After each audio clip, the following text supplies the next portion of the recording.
001. Shern DL1. Hiss. The night enveloped the continent, and the sound of gasping echoed in a vast valley. The woman lying on the ground drew a sharp breath. Her special combat suit tattered from the turbulence of time and space, and her body was riddled with wounds oozing blood. Upon regaining consciousness, she lifted her right index finger slightly, and faint purple electric sparks began to flicker around her injuries. The flow of blood from the charred areas slowed significantly. Where the wounds were less severe, the flesh began to heal at an uncanny pace. The feeling of being half alive is truly unsettling. The woman opened her eyes, still lying on the ground, and gazed upward under the silvery moonlight, only to see towering peaks looming hundreds of feet high. As her consciousness gradually returned, the metallic scent of blood wafted into her nostrils. The surrounding flora was lush and verdant, a stark contrast to the final fragments of her memory. Zhong furrowed her brow and sat up, her left hand clutching the most severely injured right shoulder, vigilantly scanning her surroundings. Is it not winter now? Just as she pondered, a virtual floating screen suddenly unfolded before her. A mechanical voice resonated in her mind. The base tower for the Special Combat Unit has lost contact. Host task has been deemed abnormal, having exited the main tower's signal coverage area. A blue light enveloped Shinjiafin's pupils, allowing her to clearly see the content displayed on the screen before her. Host Shinjiafin, Captain of the Special Combat Unit 01, ID number X01TL. Identity verification complete. Chip autonomously activating survival system. Internal space is now open. Supplies are available for use. Zhong retracted her left hand, glanced at her blood-stained palm, and then raised her hand to press against the artery beneath her collarbone. The bleeding from her right shoulder wound visibly slowed. At that moment, the screen before her displayed one final message. Please ensure your safety. The survival system will connect you to the base satellite as soon as possible. The information completed, the floating screen retracted. Aside from a brief moment of surprise when the screen first appeared, Shinjiafin's expression shifted to one of solemnity. Every member of the Special Combat Unit had a chip implanted upon entering the base. This chip has consistently served as their identification for entering and exiting the base, a tool for the main tower to locate them and ascertain their life status during missions. Beyond that, the chip held no other utility for them. The chip embedded in her left palm was speaking to her for the first time today. According to their instructor, the chip's greatest utility lies in its internal space. Prior to implanting the chip, the base uniformly established a subsystem within it, namely the survival system just displayed. Once activated, the survival system would automatically search for signals from the base satellite in the cosmos, striving to establish contact while simultaneously opening the chip's internal space. Within the internal space of the chip, sufficient supplies for a year's survival had been stored. Contemplating this, Shinjiafin closed her eyes, activating the chip with her neural pathways to check the supplies within the space. Quite comprehensive. The chip's internal space was sizable, housing ample food, medicine, and various emergency equipment.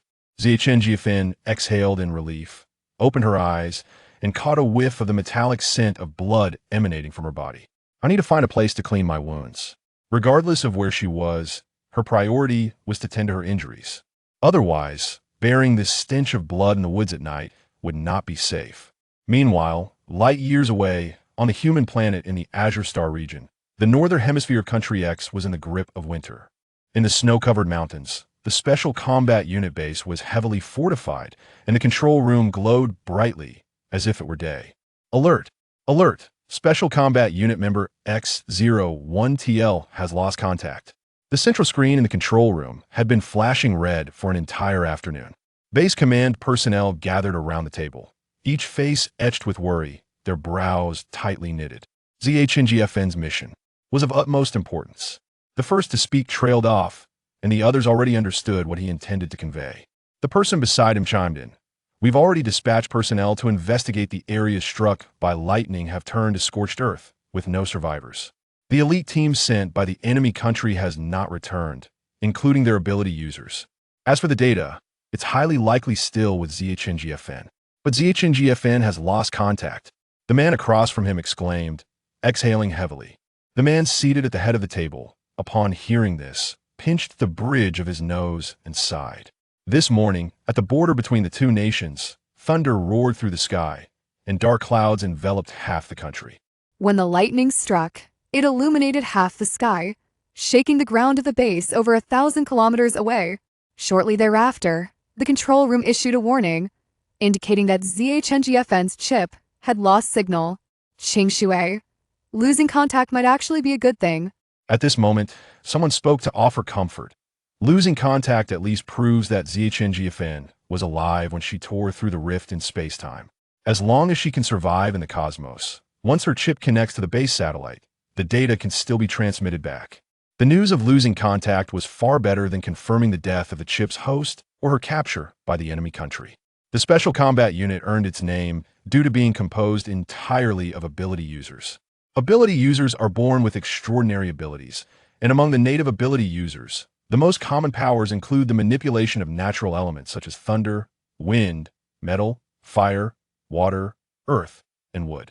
Among these, the strongest ability is the manipulation of the most aggressive element, lightning, which ZHNGFN possesses.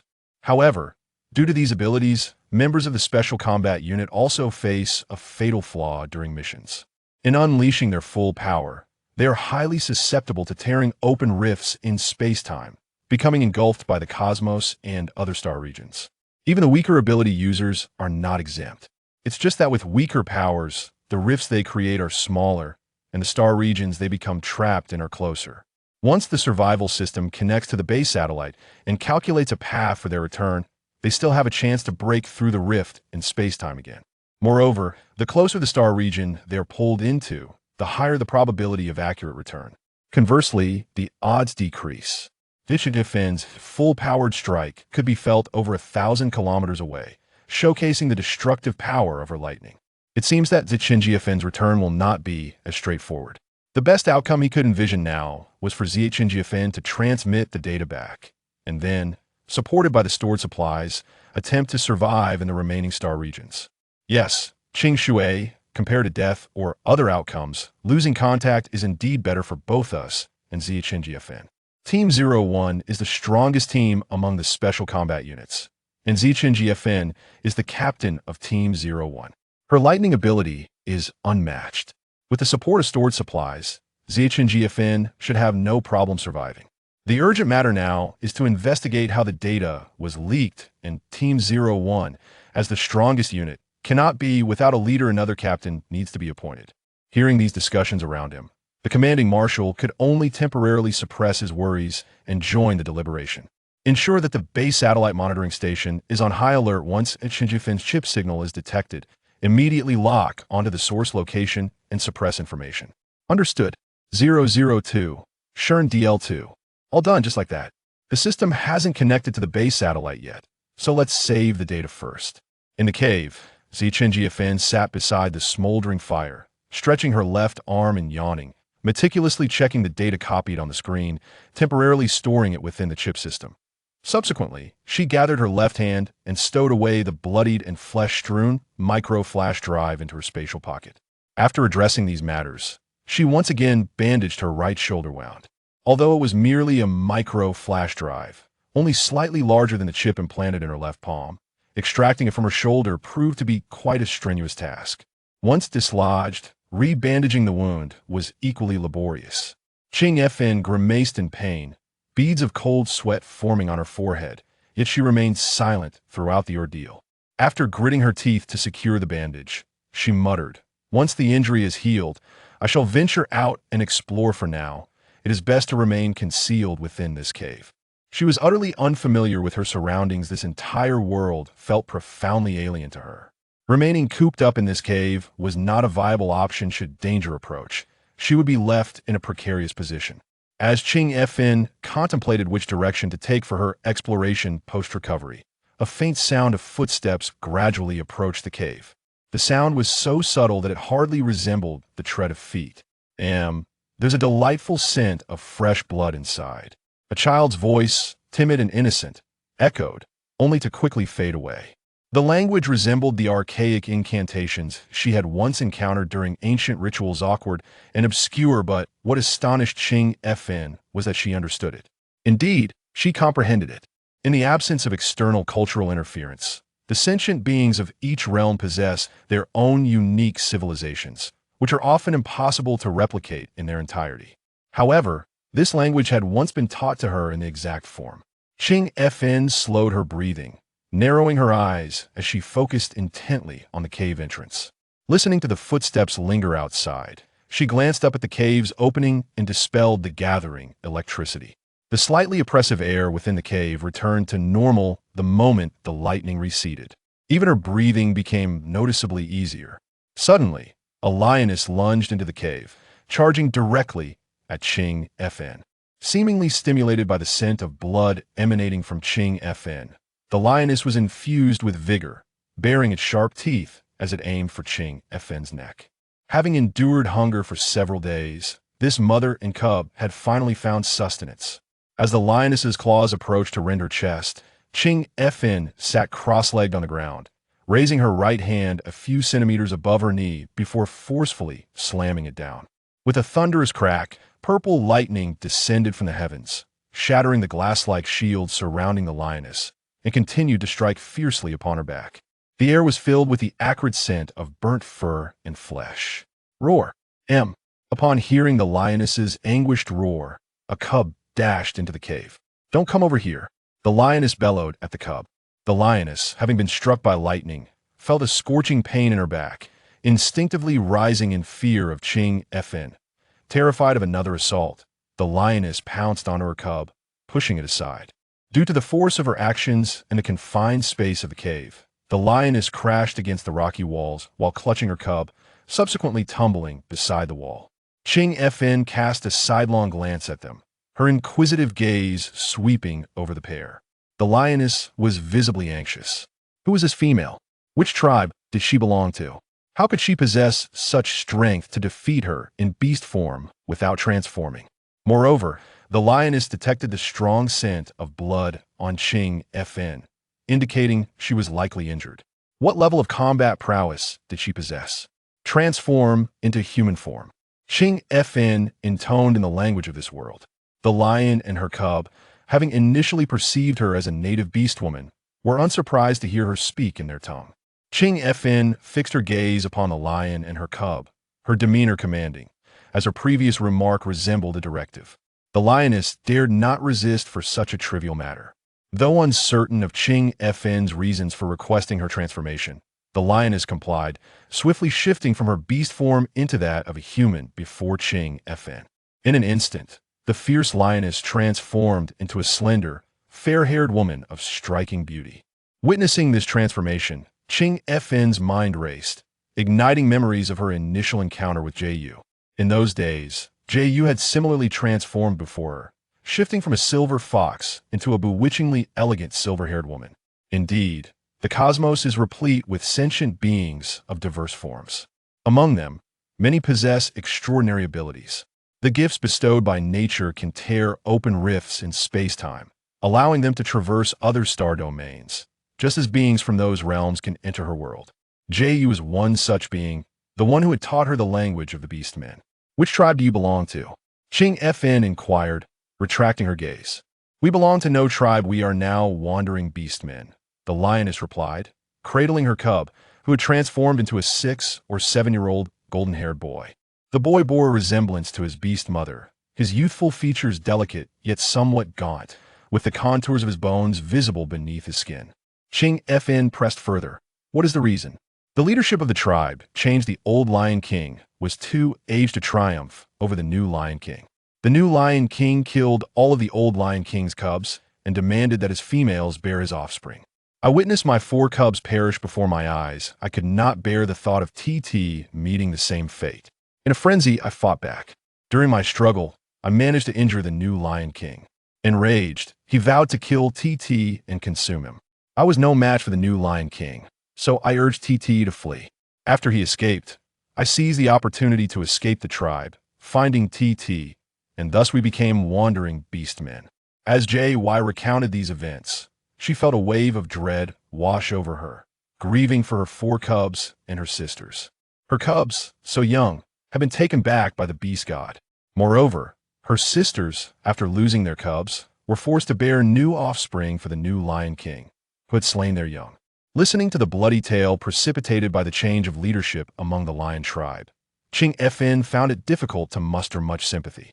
After all, this lioness and her cub had approached her, driven by the scent of blood, intent on tearing open her chest to feast upon her flesh. Even if you have become wandering beastmen, you remain beasts. Have you completely exhausted the prey outside that you would turn against one of your own kind? She recalled Yu mentioning her homeland, where she had spoken of two types of beastmen. One type, like Yu, could transform into human form. These beastmen were akin to humans on human planets, possessing intelligence and acting as creators and preservers of their civilization.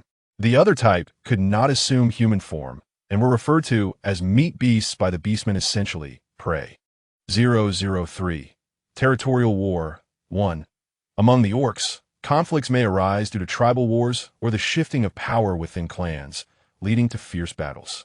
However, it is rare for orcs to consume their fallen kin, as they can all transform into humanoid forms, regardless of their differing races. They are classified under the broader category of orcs. Unless faced with extreme hunger or deep-seated enmity, orcs typically prey upon meat beasts. This was the principle that Yu had once shared with Zhong Fan regarding the rules of the continent where she was born. Yet, her account diverged from what Yu described, as in recent years, hunting meat beasts had become increasingly difficult and the number of wandering orcs had surged. Many orcs claimed that these wandering orcs were ruthless and would prey upon their fellow orcs. As such rumors persisted, incidents of wandering orcs consuming tribal orcs began to rise, prompting some tribal orcs to retaliate by hunting down wandering orcs for sustenance. Over time, the established norms were disregarded. Survival became the foremost priority. The appearance of a lion beast mother and her cub had already struck Zhong Fan twice within a mere moment. The realization that he stood upon the orc continent, the very birthplace of Yu, was enough to leave him astounded. Furthermore, learning that orcs now consumed one another was equally shocking to him. Akin to the horror of cannibalism, they no longer adhered to the established rules. Zhong Fan echoed this thought, then with a shift in tone, suggested that since they had succumbed to him, he might as well consume the mother and cub to satiate his hunger. A growl escaped the young lion cub, instinctively attempting to warn the enemy to maintain their distance. Jia tightened her embrace around her son, and after a moment of hesitation, she bowed her head in submission to Zhong Fan. This place marked the border between the Great Golden Lion tribe and the Great White Wolf tribe, and with her cub in tow, she found it difficult to hunt for food, fearing discovery and expulsion by the tribal orcs, or worse, being preyed upon. They had not eaten for many days, feeling both exhausted and famished, which drove her to consider consuming a solitary, injured orc. Yet, Zhong Fan was formidable, and without any cubs to worry about, he could easily venture out to hunt meat beasts. Orc flesh was notoriously unpalatable compared to that of meat beasts. Zhong Fan interrupted her, demanding sincerity if she wished for his clemency. Jia fell into silence once more. After a while, noticing Zhong Fan's growing impatience, evidenced by the gathering purple lightning in his palm, she reluctantly made her decision. We, mother and son, will follow you. In the context of the orc continent, the term follow carried significant weight. Following meant that Jia and her cub would be bound to obey Zhong Fan's commands entirely. Even if they captured food, it would all be surrendered to Zhong Fan for distribution. This relationship would endure until Zhong Fan chose to dissolve it, or until Jia and her cub possessed the strength to defeat him and unilaterally terminate their subordinate status. It was settled. Having received the response he sought, Zhong Fan retracted his fingers, dissipating the gathered lightning. With the oppressive atmosphere lifted, Jia felt a sense of relief. Before she could lean against the stone wall to gather herself, Zhong Fan commanded her to hunt meat beasts, instructing her to leave her cub inside the cave. Jia's momentary relief was swiftly replaced by anxiety. The young lion cub tightened his grip on her wrist, glancing at Zhong Fan and then back at Jia, his wide eyes filled with trepidation. Mother, don't go. Don't leave him behind. This female orc is terrifying. Moreover, you're injured. How can you go hunting? Jia looked towards Zhong Fan, but before she could speak, he seemed to sense her concerns and assured her, I will not consume your cub. I do not eat young males or females. However, the resources in the storage space are limited, so acquiring food from the outside is preferable to depleting our supplies. Hearing Zhong Fan's guarantee, Jia nodded with difficulty and whispered a few words to her young lion cub. The cub looked forlorn, watching her leave the cave with longing. Once outside, Jia transformed into her beast form, suppressing the pain from her lightning-inflicted wounds as she dashed into the forest. Although hunting while injured was daunting, the alternative of starving was equally fatal. Besides, even if they were hungry, they could not overpower Zhong Fan, let alone consume him. However, if Zhong Fan were to grow hungry, the situation would be different. She needed to ensure Zhong Fan was well fed for her and her cub's safety.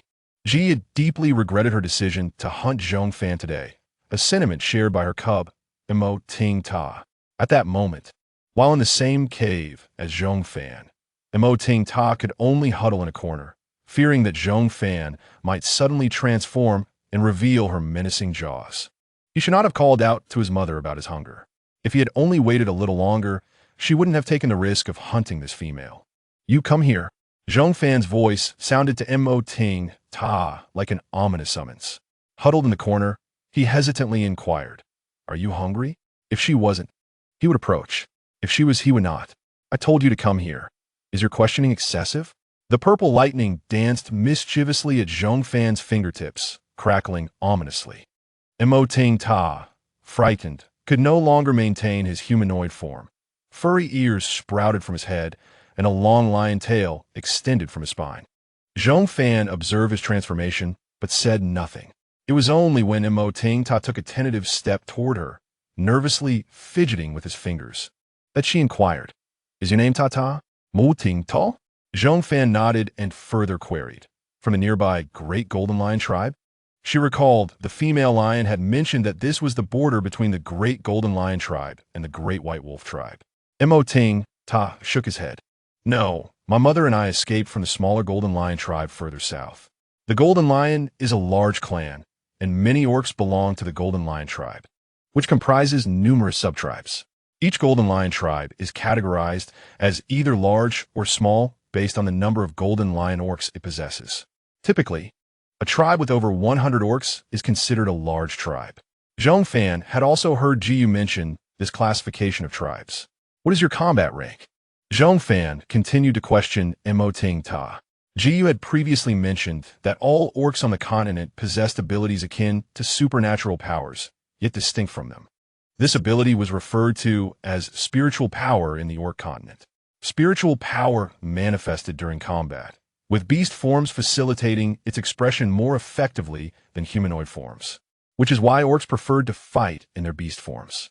Moreover, based on the strength of an orc's combat capabilities in beast form, they were classified into 9 ranks, from lowest to highest. "I'm a first-rank orc," Mo Ting Ta answered, a hint of embarrassment crossing his youthful face. First-rank orcs are the weakest among their kind. However, as he was merely a young lion, being a first rank did not seem too out of place. "What about your mother?" "Fourth rank." When asked about this, Pride illuminated Mo Ting Ta's face. In their smaller Golden Lion tribe, his mother was the strongest female orc. Neither their old chief nor the new chief, who sought to kill him, were even 4th rank. His mother was only 1 rank below them. 004. Territorial War 2. Reflecting on her earlier encounter with the female lion, Zhong Fan recalled that despite her injuries, the battle had not posed much difficulty for her. This indicated that orcs below the 4th rank posed no threat to her. Jiyu had once boasted in her presence, claiming that her combat prowess was among the highest in their orc continent, having gained considerable fame while battling in the Beast God City.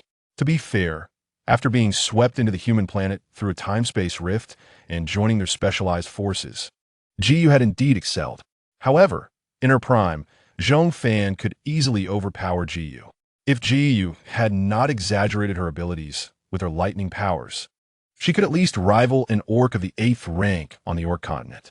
Estimating his battle rank, Zhong Fan felt a slight sense of relief.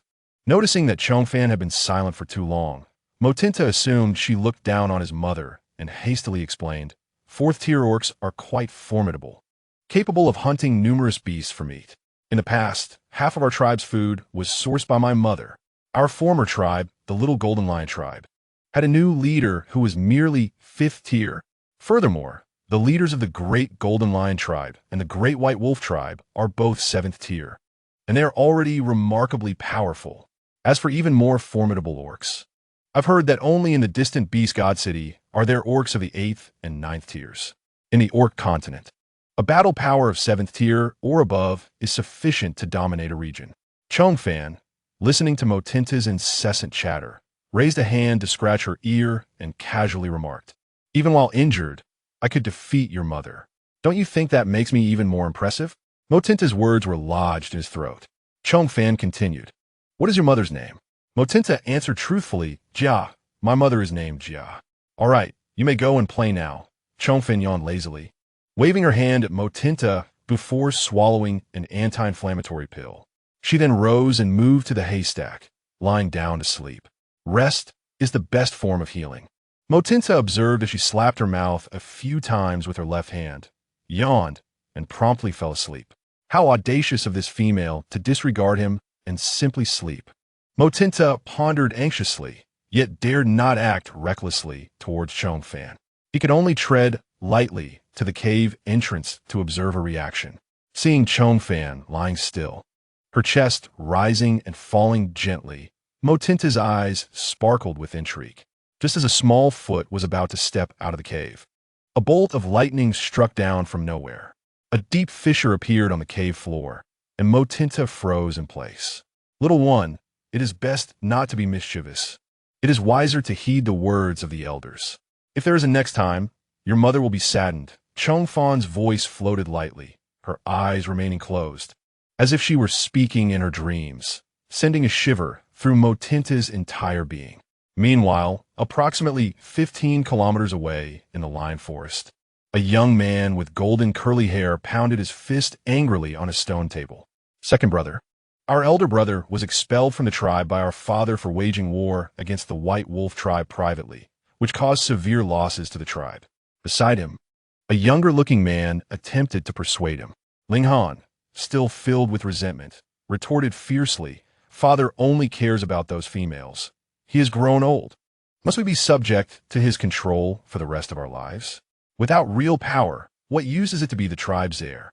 Seeing Lingan's rebellious demeanor, Lingyang couldn't help but notice how strikingly similar his two brothers were. However, their beast father, the tribe's leader, had many offspring and was indifferent to one or two. The leader would never allow a son who defied him to remain as the heir, lest he threaten his position. This was also the reason why most young male lions were expelled from the tribe upon reaching adulthood. Young males were ambitious and competitive, but a tribe could not have two leaders simultaneously. Either the old lion king must die, or the young male lion must be driven out. It had always been this way. Yet at this moment, since the rebellious one was his brother, Lingyang hoped that day would not come too soon. Father's foray to seize the Little Golden Lion tribe in the south is beneficial for us. Soon we will have more females, larger territory, and our tribe will birth even greater battle strength. Lingyang defended their beast father's actions in the south. However, Linghan remained unconvinced, insisting on his perspective. The territory we compete for with the White Wolf tribe has more meat beasts, providing more food for the tribe, allowing females to eat well and bear offspring, enabling the young to grow strong. Females and young are the hope for the continuation and growth of our race. Second brother, the territory and females that father seeks to seize are equally important.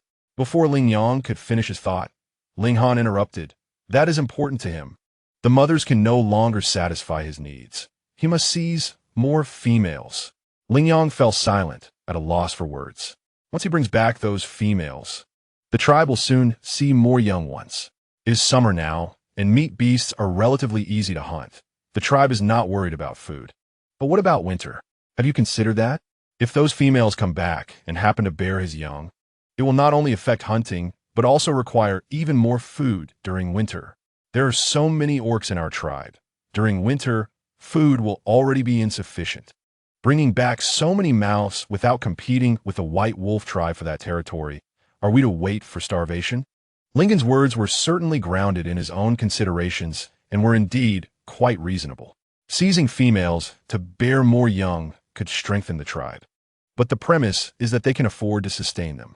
Ling Yang sighed in resignation, taking a step back, and asked, "Father has taken many tribesmen south. Second brother, why not wait for father to return before we discuss competing for that territory with the White Wolf tribe? No, the moment he returns, he will be buried in females and will never dare to compete with the White Wolf tribe." Wasn't elder brother's attempt insufficient? Ling Han understood well their beast father's temperament. The older he grew, the less fighting spirit he exhibited.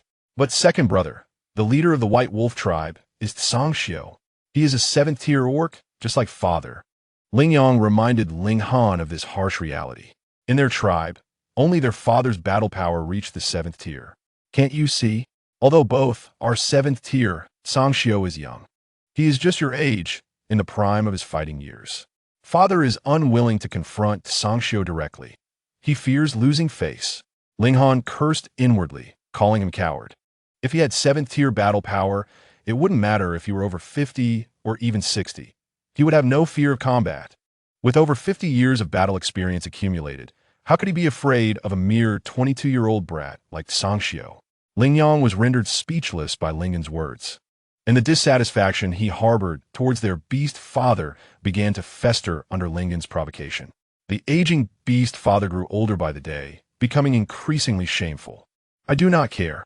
I will lead the remaining tribesmen to war against the White Wolf tribe," Ling Han declared resolutely, leaving no room for debate. Ling Yang opened his mouth, but ultimately said nothing. In the span of half a month, Zhong Fan diligently practiced her abilities while recuperating. Abilities naturally endowed individuals with a physique far superior to that of ordinary humans. With the aid of lightning and medicinal enhancements, her wounds had nearly healed. The injury on her right shoulder was slightly more severe, but had begun to scab, and she would likely recover in about a week. Bang! Jia entered the cave, carrying a bloodied fawn, panting heavily as she dropped it to the ground. "This should last us 4 days." Motinta, seeing the fresh venison on the ground, gulped audibly, a sound so loud that even Zhong Fan could hear it. Zhong Fan, sitting cross-legged atop the haystack, opened her eyes and inquired, "Has hunting been so difficult lately?" Jia had been out for 8 consecutive days, and only today did she manage to hunt this fawn. For the previous days, the 3 of them had survived on the remains of small wild boar they had previously hunted. She even had Motinta gather wild vegetables to make soup from the pig's blood and bones to sustain them for 2 days. Yet, she recalled Motinta mentioning that summer used to provide the most food, with fresh meat beasts available every 3 to 4 days. This area belongs to the Great White Wolf tribe. Hunting here is akin to stealing food from them, and I fear getting caught. Moreover, the Great Golden Lion tribe is currently waging war against the Great White Wolf tribe, and the battles between these 2 tribes have frightened away many meat beasts, making hunting quite challenging. Zhong Fan grasped the essence of her words. A declaration of war? Jia nodded. Indeed, it is a territorial war between the 2 major tribes. The young lord of the Dajinshi tribe leads his kin into battle, intent on seizing the fertile lands of the Bailang tribe, the very territory we currently inhabit. This place is abundant with lush vegetation and teeming with game, making it an excellent domain for food procurement. In this primordial realm of the Orc continent, the law of the jungle prevails. The weak are devoured by the strong, and only the fittest survive. Thus, treasures are rightfully claimed by those who possess the capability to seize them. Noticing that Zhong Fan refrained from further inquiries, Jia spoke up, reminding, "Chief, let us begin to divide the spoils. It has been many days since we feasted on fresh meat." This was indeed a grand banquet. Motinta, watching eagerly from the side, awaited Zhong Fan's allocation. Under Zhong Fan's overwhelming display of might over the past fortnight, the mother and son had become markedly docile, their thoughts of escape extinguished, and they even began to address Zhong Fan as their chief. Life with Zhong Fan had proven far superior to their previous existence of wandering and fleeing. Zhong Fan's strength ensured Motinta's safety, allowing Jia to hunt without worry. Unlike those lion chiefs, who hoard the prey for themselves until they are satiated before distributing the leftovers to others, Zhong Fan exercised her authority fairly, prioritizing her own needs while still leaving a generous portion for Jia and her son. At this moment, Zhong Fan rose, brandishing a sharpened bone knife with deftness as she skillfully dismantled the deer, slicing off the most tender cut of meat from its body. All right, you may eat now, but remember to collect the deer's blood in a bamboo tube. She then settled beside a pile of firewood, tucking some dry grass beneath the kindling. Motinta, now transformed into his beast form, tore into the deer meat alongside Jia, his lion-like eyes glancing towards Zhong Fan. In her usual manner, Zhong Fan snapped her fingers. The sharp crack echoed, and a spark ignited amidst the dry grass, flames swiftly following. Noticing Motinta's gaze, Zhong Fan inquired, "Would you like it cooked?" Motinta was eager but hesitated at the sight of the flames, fearing they might singe his fur. Why not transform into human form? Zhong Fan suggested, cleaning the deer's tenderloin and placing it into a bamboo tube. Jia and her son were accustomed to Zhong Fan's peculiarities. Having spent the past fortnight sharing a cave with her, they had witnessed her meticulous ways of washing water through gravel and sand, boiling it before drinking, and cooking food over fire, practices that seemed overly complicated to them. "Mother, may I?" Motinta could no longer contain his curiosity and asked Jia. She nodded in agreement, advising him to stay clear of the fire and heed Zhong Fan's words. All right. Motinta bit off another tender piece from the deer's rib, transformed into human form, and approached Zhong Fan, standing 3 paces from the fire. "Stop dawdling. Take 2 steps forward and you can eat," Zhong Fan remarked. Following her command, Motinta complied, taking 2 steps forward and pausing. Blinking at her, "Come closer. I will assist you with washing." Zhong Fan offered him a bamboo tube filled with water. Motinta obediently handed the meat to Zhong Fan and began to stir the water, emulating her earlier actions. Once the food was prepared, Zhong Fan constructed a tripod from thick branches around the fire, binding it with vines, and suspended the bamboo tube of clean water over the flames to boil a pot of meat broth. Before the broth was finished, she sprinkled in a pinch of salt from her supplies. "Chief, the salt you use is so white and fine, it dissolves quickly without needing to be crushed," Motinta observed, admiring Zhong Fan's craftsmanship, as her bamboo tubes and wooden bowls were far lighter than those made of stone. The salt she occasionally produced from her pocket differed from any he had seen before. Zhong Fan, unfazed, retorted, "Isn't all salt like this? Don't you use a different kind?" Motinta explained, "Not like this at all. We use gray stones, which must be crushed into powder and soaked in water for a long time before they dissolve and become salty. Salty water is delightful, but the orcs in our tribe can only drink it once a month." Zhong Fan was taken aback, contemplating the sufficiency of such infrequent salt intake. "How salty is it?" she inquired further. Motinta replied, "Not nearly as salty as the bone broth you made last time." Remembering the savory broth, he could not help but swallow in anticipation. Jia interjected, "Salt is precious. It is said that far to the northwest lies a salty lake, the only source of salt.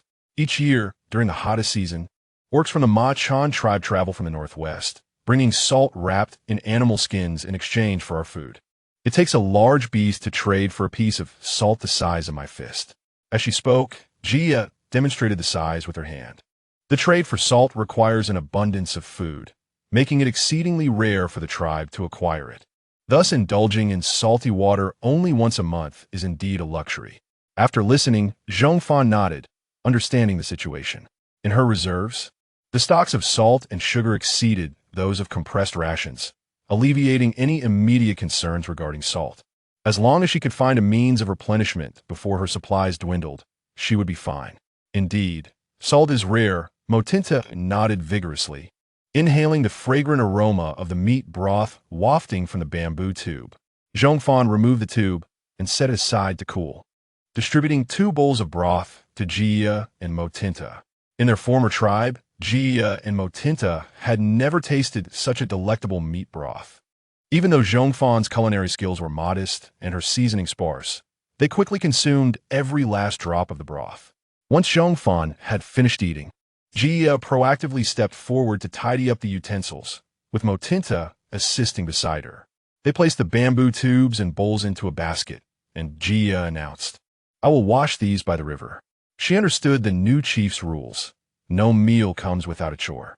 "Very well," Zhong Fan replied, reclining comfortably on the grass as she began to check the results of the survival system's connection to the satellite base. Unsurprisingly, there was no outcome. It appeared that the distance between the Orc continent and the human planet was indeed vast. With a sigh, Zhong Fan retracted the floating screen before her, the blue glow that had enveloped her pupils dissipating simultaneously. Unbeknownst to Motinta, he simply observed Zhong Fan lying alone on the grass, staring vacantly at the cave's ceiling before closing her eyes. Seeing that Zhong Fan was about to sleep again, Motinta tentatively sought permission. "Chief, I wish to go to the river for some water." Having just consumed the salty meat broth, he felt quite thirsty but hesitated to request the water she had boiled for herself. Zhong Fan, without lifting her eyelids, merely murmured in acknowledgement. Since Jia and her son no longer harbored thoughts of escape, she felt no need to monitor them closely, allowing them the freedom to drink and relieve themselves. Motinta, having received permission, dashed out in pursuit of Jia's departing figure. The two tribes have been engaged in territorial warfare for several days on the open ground south of the river. The Bailang orcs were evidently at a disadvantage against the Jinshe orcs. "Lin Han, Lin Yang, if you don't return soon, once our chief is back, you won't be leaving here unscathed." The leader of the Bailang orcs issued a final warning, foretelling that their fate would be far worse than that of their brother. Recently, upon learning that the chief of the Jinshe tribe had ventured south to raid a smaller tribe for females, their own leader had rallied many brave warriors to the north to survey the fertile lands. Had it not been for the absence of their chief and numerous warriors, the Lin Han brothers would not have had the audacity to swagger around the Grand Bailang tribe for so many days. Upon hearing the Bailang orcs' words, the Lin Han brothers appeared even more pleased, clearly satisfied with the current state of the battle. Originally, Sang Xiu was absent, so Wu He, you should hastily flee. After Ling Han concluded his statement with a smile that did not reach his eyes, he added, "You might as well leave with your life." 2 years prior, their elder brother led their clan into battle against the Bailang tribe, ultimately suffering defeat at the hands of Wu He. Afterward, their elder brother was expelled from the tribe by the Beast Father and has since been wandering, his whereabouts unknown. The debt they owe Wu He is yet to be settled. Before the Jinshe orcs, the Bailang orcs had a leader whose white fur was stained with blood in numerous places, mingled with mud. His beastly form was tense, baring his teeth and arching his back as he glared at Ling Han. You took advantage of your Beast Father's absence to lead your kin into battle. What victory can you claim? You will still face dire consequences upon your return.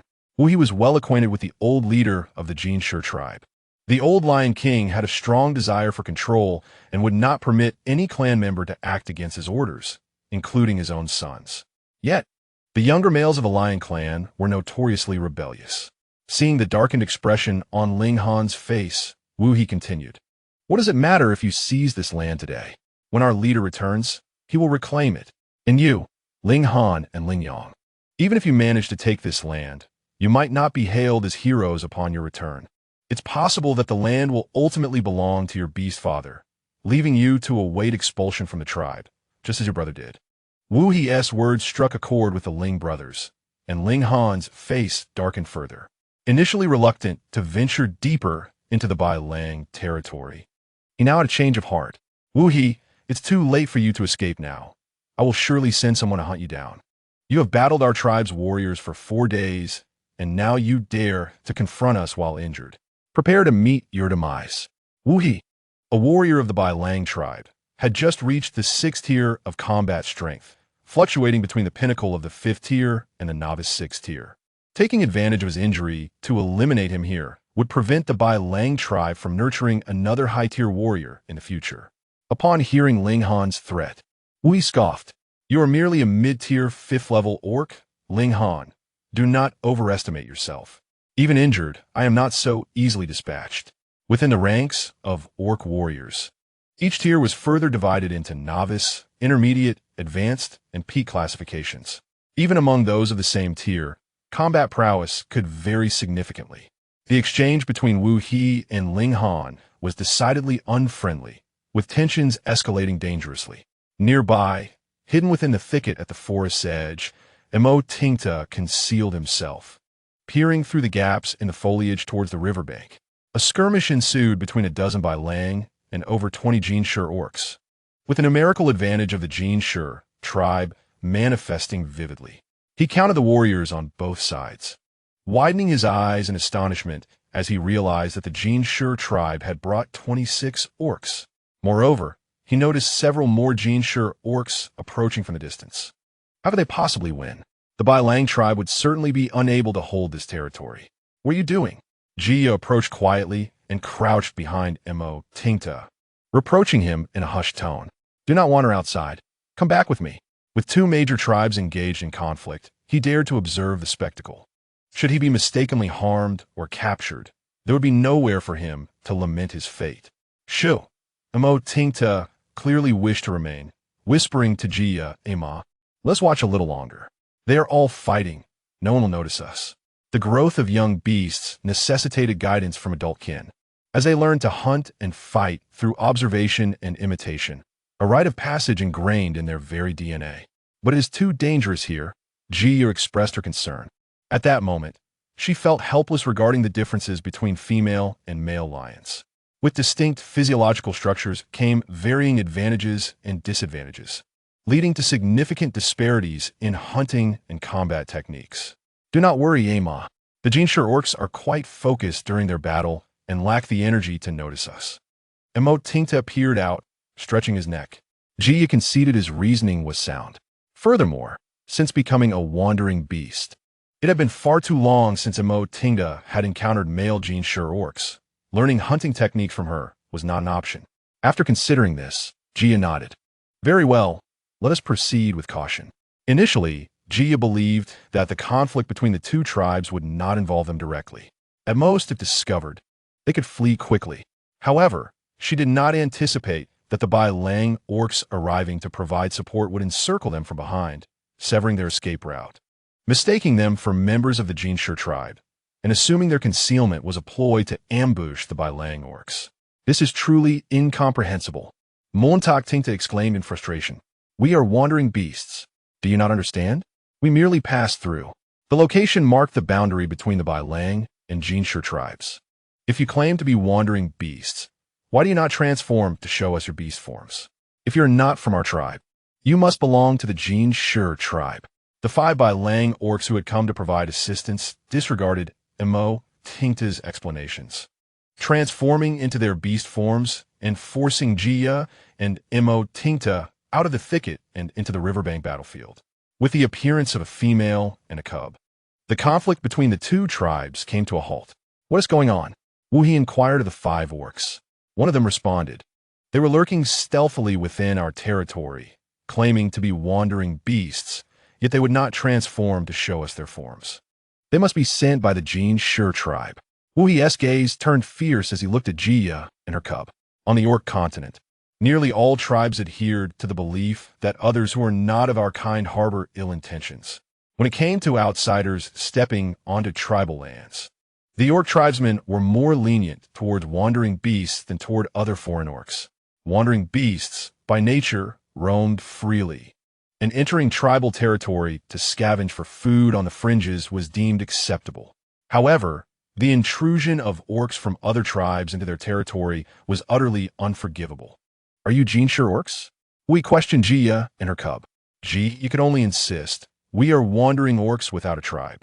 Ling Yang restrained the ready-to-fight Ling Han, reminding him, second brother, regardless of whether they belong to our tribe, she may be a lioness. Kin females were a scarce resource. While orcs could transform into human forms, intertribal females could mate with them without hindrance during transformation. Nevertheless, foreign females faced greater challenges in conception compared to kin females. Even if conception were possible, foreign females could not revert to their beast forms throughout the entire pregnancy and must remain in human form until the cub was born. The appearance of the resulting cub was uncertain, as it could belong to any tribe. Considering this, Ling Yang continued, if we bring this female back to the tribe, Father will likely handle this matter with leniency regarding our private declaration of war. After all, Father can only obtain 4 females from that small Jinshi tribe in the south, and it is rumored that one of them has escaped. To encounter a lioness here is indeed an unexpected gain. Then let us kill the cub and take her back. Ling Han casually made his decision, shaking his head as he prepared to continue his fight with Wu He. The mane on his neck was already stained with Wu He's blood, the thick liquid matting his fur together. Wu He, today marks your demise. Upon hearing Ling Han's declaration, the 5 Bai Lang orcs who had come to support Wu He stood in front of him, cautioning, "You are too injured. You should return to the tribe." "But what about this place? Will we simply surrender it to them?" Wu He protested, unwilling to relent and concerned that if they advanced further, they might seize this territory and then launch an attack into their lands. The White Wolf orc responded, "We will hold them off here. The chief will return upon receiving news, and he should be back soon. You should go back and recuperate. Territory can be reclaimed. And Wu He is a rare warrior in the tribe, young with significant potential for growth." Wu He clenched his teeth, the flesh around his eyes and nose tightly wrinkled. Fangs bared as he gasped and let out 2 low growls. "Want to leave?"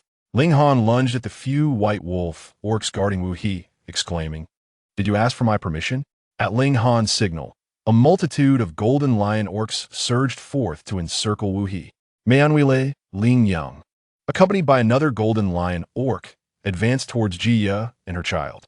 With a roar, Jia immediately transformed into her beast form, revealing her sharp claws, and lunged at Ling Yang.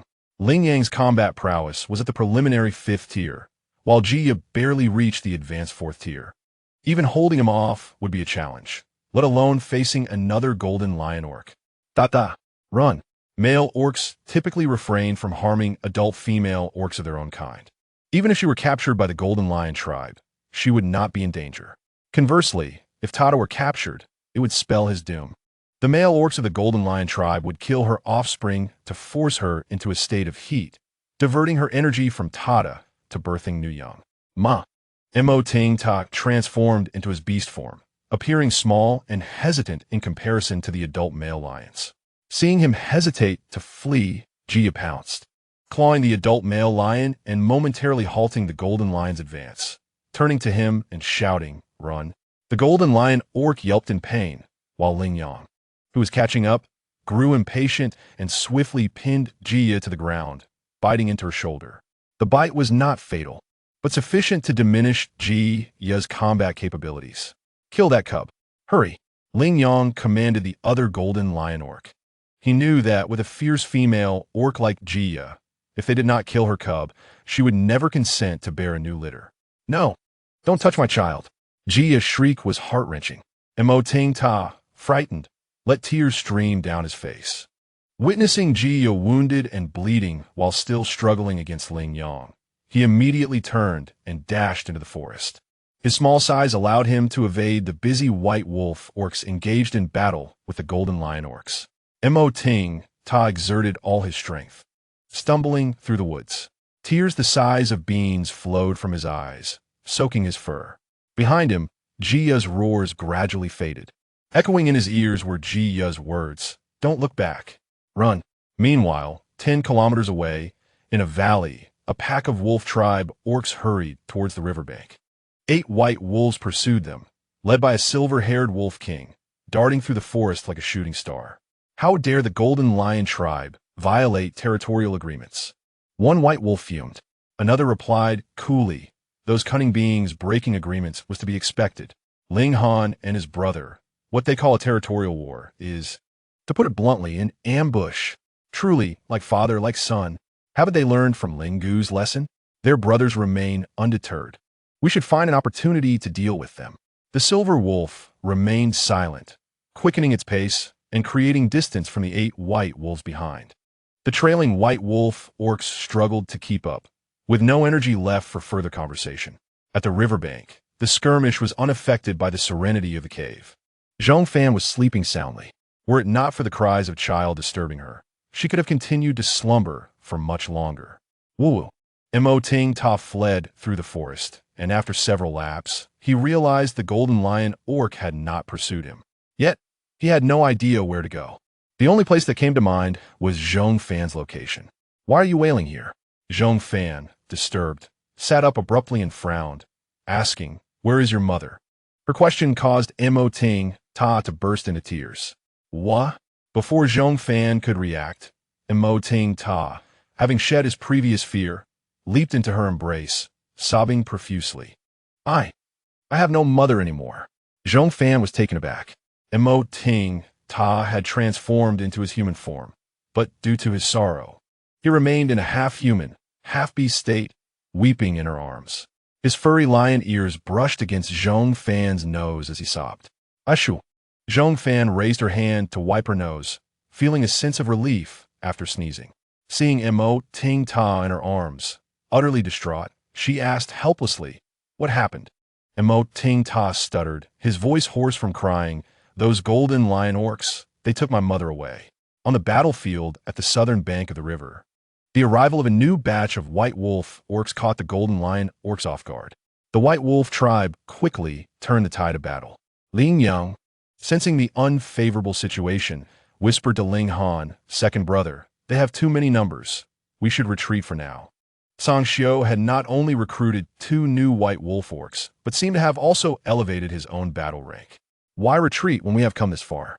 Ling Han was unwilling to concede. They were on the verge of pushing the white wolf tribe's orcs back to the northern bank of the river. And once the river delineated the territory, it would not be as simple for the white wolf tribe to retaliate. Ling Yang anxiously explained, second brother, "We have been delayed too long by Wu He. Song Xiu has returned." In a rage, Ling Han disregarded Ling Yang's explanations, letting out a roar as he rejoined the fray. Ling Yang could not persuade him otherwise. Meanwhile, the other golden lion orcs, upon seeing the white wolf leader bringing reinforcements, had already begun to entertain thoughts of retreat. Warfare on the orc continent was exceedingly frequent, with territorial wars, mate wars, food wars, and even battles erupting over a single prey animal. Furthermore, the wars were often hasty.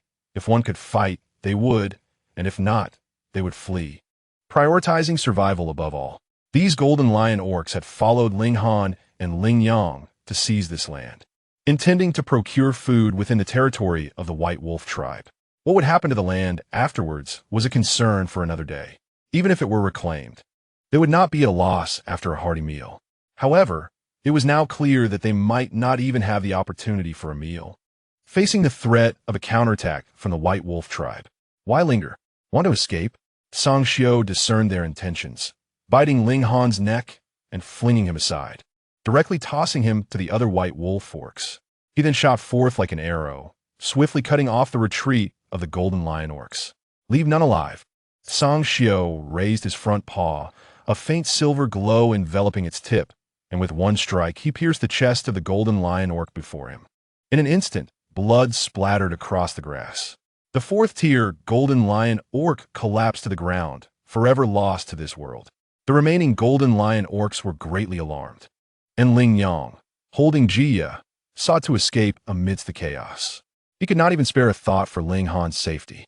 Realizing Ling Yang's predicament, Jia understood that this was a prime moment for her to escape.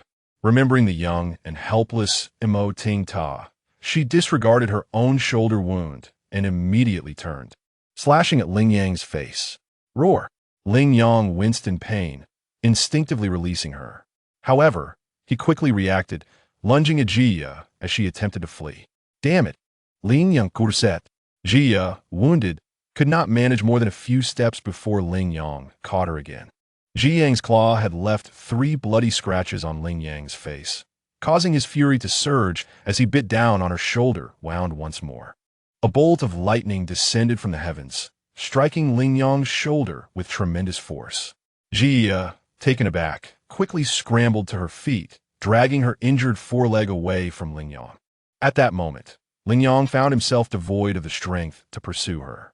To be precise, he lacked even the energy to rise from the ground. The other orcs on the battlefield were similarly stunned by the lightning, left in a state of bewilderment, unsure of what had transpired. What a delightful aroma! The keen-nosed white wolf orc was the first to become agitated, glancing around and sniffing the enticing scent wafting through the air. Even Song Xiu's expression shifted dramatically. The golden lion orc's breathing quickened, panting heavily, as one of the orcs exclaimed, "It is the fox tribe. An adult female fox tribe member is nearby." Many members of the fox tribe naturally exude a unique fragrance. The scent emitted by adult male fox tribe members attracts adult female orcs, while the fragrance of adult female fox tribe members draws in adult male orcs. Regardless of whether it pertains to mating or combat, the alluring aroma of the fox tribe orcs possesses a potent auxiliary effect. The scent grew stronger, drawing closer. A white wolf orc had already caught the direction of the fragrance's source, gazing in that direction with a dazed expression, murmuring, "Indeed, there is a female. Such a beautiful female, truly a fox tribe mama." Motinta dashed out from behind Zhong Fan, transforming into beast form and sprinting towards Jia. "Tata!" Jia exclaimed, a mix of surprise and joy, quickening her pace towards Motinta. Upon reaching her, Motinta's face was etched with guilt, his voice trembling with emotion. "Mama, your wounds. So much blood. It's all because he didn't listen. He shouldn't have watched those golden lion orcs fight." Jia lowered her head, licking his forehead gently, reassuring, "It's all right. Mama recovers quickly." This statement held truth. Although medicine in Orc Continent remained rather primitive, orcs, aided by spiritual energy, possessed robust physiques and rapid recovery rates. "By the way, Mama, it was the chief who saved you." Motinta led Jia back towards Zhong Fan. Jia had already surmised that it was Zhong Fan who had intervened when Ling Yang was struck by lightning, and upon reaching Zhong Fan, she bowed her head sincerely to express her gratitude. Jia would never forget the chief's assistance. Zhong Fan glanced down at her, then cast a sidelong look at Motinta, stating bluntly, "Your cub is crying too loudly. I couldn't sleep without coming to your aid." Motinta felt somewhat embarrassed upon hearing this, lowering his head and pawing the ground. Jia remained respectful, continuing, "Regardless of why the chief came to save me, I will fulfill any task you require of me." She was well aware of the comparative difficulty of dealing with a crying cub versus being rescued from a pack of golden lion males. She had never held any hope and did not believe Zhong Fan would risk himself to save her. After all, Zhong Fan was indeed formidable and could hunt prey without her. She was truly expendable to him. "Very well, since you are so earnest, I shall grant you this opportunity." Jia's words of gratitude had reached this point. It would be impolite for Zhong Fan not to respond. "If the chief has any tasks in the future, you can directly assign them to me." After speaking, Jia, alongside Motinta, followed quietly behind Zhong Fan, mother and son walking in tandem. Zhong Fan exited the forest, strolling leisurely towards the riverside, casually inquiring, "Have you divided this territory among yourselves?" The self-disciplined orcs had already begun to be on guard, while the less disciplined ones were still panting, their gazes unfocused as they looked toward Zhong Fan. Sangxiu's gaze locked onto Zhong Fan, his tone frigid enough to freeze. "What brings you, a female fox tribe member, to the territory of the White Wolf tribe? Are you unaware that entry of fox tribe members is strictly prohibited?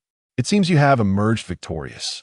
Zhong Fan cast a cursory glance at the golden lion orcs, disregarding the leading siblings Ling Han and Ling Yang, and continued addressing Sangxiu. "My presence here is of little consequence. You must become accustomed to it, as I shall frequently appear." Sangxiu fell silent. "You are the chief of the White Wolf tribe, are you not?" After receiving a mumbled affirmation from Sangxiu, she continued, "I wish to discuss a matter with you. We three seek temporary shelter within your territory and hope to gain your permission to hunt here without being expelled upon discovery by your tribe. In return, during our stay, we shall assist in guarding this territory alongside your tribe's orcs." As she approached, she had witnessed the silver wolf orc in action. If this was indeed the 7th-tier warrior of the White Wolf tribe, then her assessment of her own strength had been far too conservative. She should be capable of reaching 9th tier and beyond. Sangxiu's tone was far from cordial as he asked, "What if I refuse?" Zhong Fan shrugged, stating, "You certainly have the right to refuse, but I hope you understand that I possess the strength to seize this territory directly. I am quite tired of the current situation and do not wish to engage in conflict with you. However, should you remain adamant in your refusal, a battle is certainly an option. Ultimately, I sincerely hope you will consider my proposal seriously, as the three of us consume little and will not hunt too many of your prey." As soon as Zhong Fan finished speaking, Ling Han interjected, "How about we collaborate? Female fox tribe member, if we seize this land, you can hunt freely within it." To Ling Han, a beautiful female, even without the ability to defend the territory, was worth feeding. Moreover, with Zhong Fan's formidable prowess, who would refuse her partnership? As she had mentioned, there were only 3 of them, and they could hardly consume much. This collaboration was a win-win situation. Before Zhong Fan could respond, Jia instinctively spoke up to object. Chief, the male golden lion's will harm her cubs, forcing her to mate. Today, it is only because of Zhong Fan's deterrence that these male golden lions are behaving. What will happen without her presence? Should a male golden lion succumb to primal instincts when they are alone, the consequences would be dire. They will. Jia hesitated, ultimately saying, "We will follow the chief's arrangements." She had no authority to interfere with Zhong Fan's decisions. Female Fox tribe member, let us cooperate. Sangxiu expressed his disdain for Fox tribe orcs, reiterating that the order barring their entry into the White Wolf tribe was his own decree and he would not acquiesce to your demands. Ling Han continued to entice Zhong Fan from the side. Many Golden Lion orcs nearby fervently echoed, "Yes, female Fox tribe member, you should collaborate with us."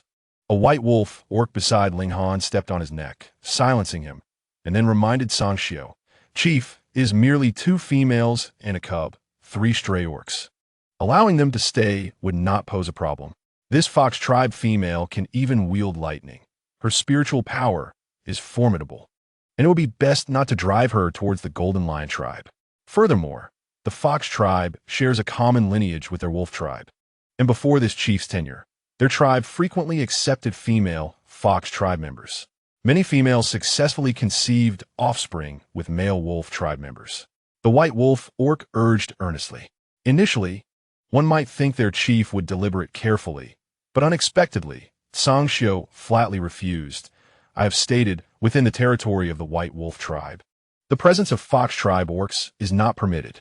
Just as Sangxiu's refusal echoed in the air, Ling Yang rose from the ground, inviting Zhong Fan. "What do you say? Female Fox tribe member? He has rejected your terms. You should still collaborate with us." Ling Yang, with a gaping wound on his shoulder from the lightning strike, spoke with an ominous tone that matched his weakened state. Zhong Fan turned to him, asking, "What leads you to believe that I must choose to collaborate with one of your 2 tribes?" As her words fell, heavy storm clouds gathered in the sky, lightning flickering within the clouds. The scorching sunlight was now obstructed, the storm clouds casting a shadow over a 10-mile radius. Thunder rumbled. A Tsundere both, as thick as a barrel, struck down beside Ling Yang, carving a deep fissure into the ground. Both Ling Yang and the nearby Jinsher Beastman were violently propelled by the shockwave of the lightning, even those at the 4th and 5th tiers. And one Beastman who had just reached the 6th tier were sent sprawling to the ground.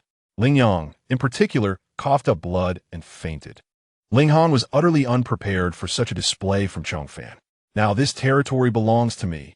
Upon declaring this, Zhong Fan cast a glance at Ling Han before shifting her gaze towards Sangxiu. "As for you, take your kin and leave my territory at once.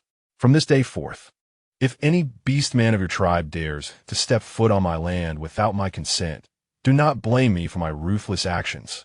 Jia was left dumbfounded. Was their leader truly resorting to such a forceful approach? Motinta looked up at Zhong Fan, her eyes brimming with admiration. "Fox tribe female, you are incredibly bold." Wu He, regaining consciousness, roared and charged toward Zhong Fan. Sangxiu was unable to intervene in time, only to witness Zhong Fan pivot and deliver a swift kick as Wu closed in. With a crackle of electric energy, Zhong Fan's leg shattered the spiritual armor enveloping Wu He's beastly form. Thud! Wu He was sent flying, skidding over 3 meters on the ground. Already injured, this latest blow only exacerbated his wounds. Sangxiu let out a howl, and all the White Wolf beastmen raised their heads in response, encircling Zhong Fan. Amidst the chaos, Ling Han seized the opportunity to escape, leading the remaining Jinsher beastmen away with Ling Yang, distancing themselves from the battlefield. With a resounding crash, the White Wolf beastmen were tossed aside like mere playthings. Zhong Fan straddled the silver wolf, gripping its fur tightly with her left hand while her right clenched into a fist, swinging in a wide arc before crashing down. The impact produced a dull thud, intermingled with the crackling of electricity and Sangxio's muffled groan. Jia and Motinta, standing nearby, felt a chill run down their spines, instinctively shrinking back. Their first encounter with their leader had been marked by an unexpected gentleness, possibly due to her still healing wounds at the time. "Stop. This land is yours." With the entire male population of the Great White Wolf tribe rendered powerless by Zhong Fan's might. Even Wu He, who had previously shown defiance, was now subdued. "Fox tribe female, release our leader. This territory belongs to you now." Wu He had come to the realization that the female beastman before them must possess a battle tier exceeding the 8th level, for it was impossible for her to so effortlessly take on so many foes. If the Jinshi tribe were to seize their territory, he would feel humiliated and resentful. Yet, when faced with such an overwhelming disparity in power, even feelings of shame and resentment vanished. Zhong Fan, upon hearing Wu He's words, glanced at Sangxio beneath her. Noting his silence in response to Wu He, she reluctantly loosened her grip and patted his head, sighing, "Youngsters can be so stubborn. A good beating makes them obedient." Sangxio, pinned to the ground, shot her a sharp glance. The mingling scent of blood and the alluring fragrance of the Fox tribe wafted into his nostrils as he scrutinized her form, his gaze lingering on her right shoulder. "Well, I've tired myself out for today. Let us call a day here." Zhong Fan stood up from Sangxio, adjusting her sleeves as she continued. "Although you do not permit me to stay on your territory, I am not so petty as to deny your tribe the right to reside on my land. You may dwell and hunt as you wish, provided you deliver a large beast to me every 5 days." With Jia injured and Motinta still young, someone needed to hunt for them, as Jia's wound had reopened due to the earlier commotion. Sangxio neither accepted nor rejected Zhong Fan as proposal, rising to lead the White Wolf beastmen away from the scene. Before departing, he cast a cold glance back at Zhong Fan.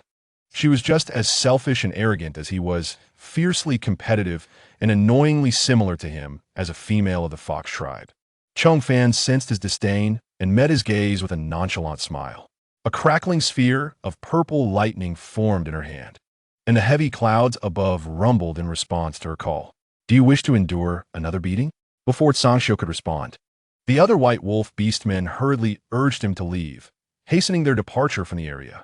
This Fox tribe female was nothing short of a ferocious mother dragon. They had no idea when she had infiltrated their tribe. It was truly perilous.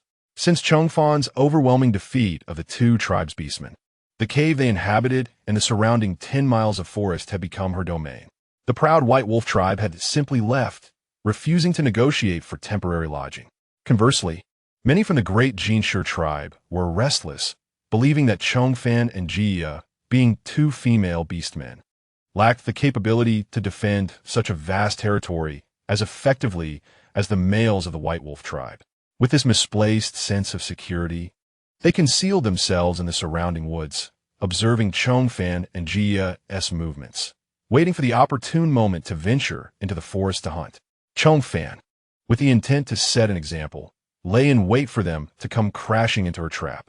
The first Jinshi beastman to cross the threshold of Zhong Fan's territory was immediately met with a thunderous bolt from above, the sound echoing across the riverbanks. Roar!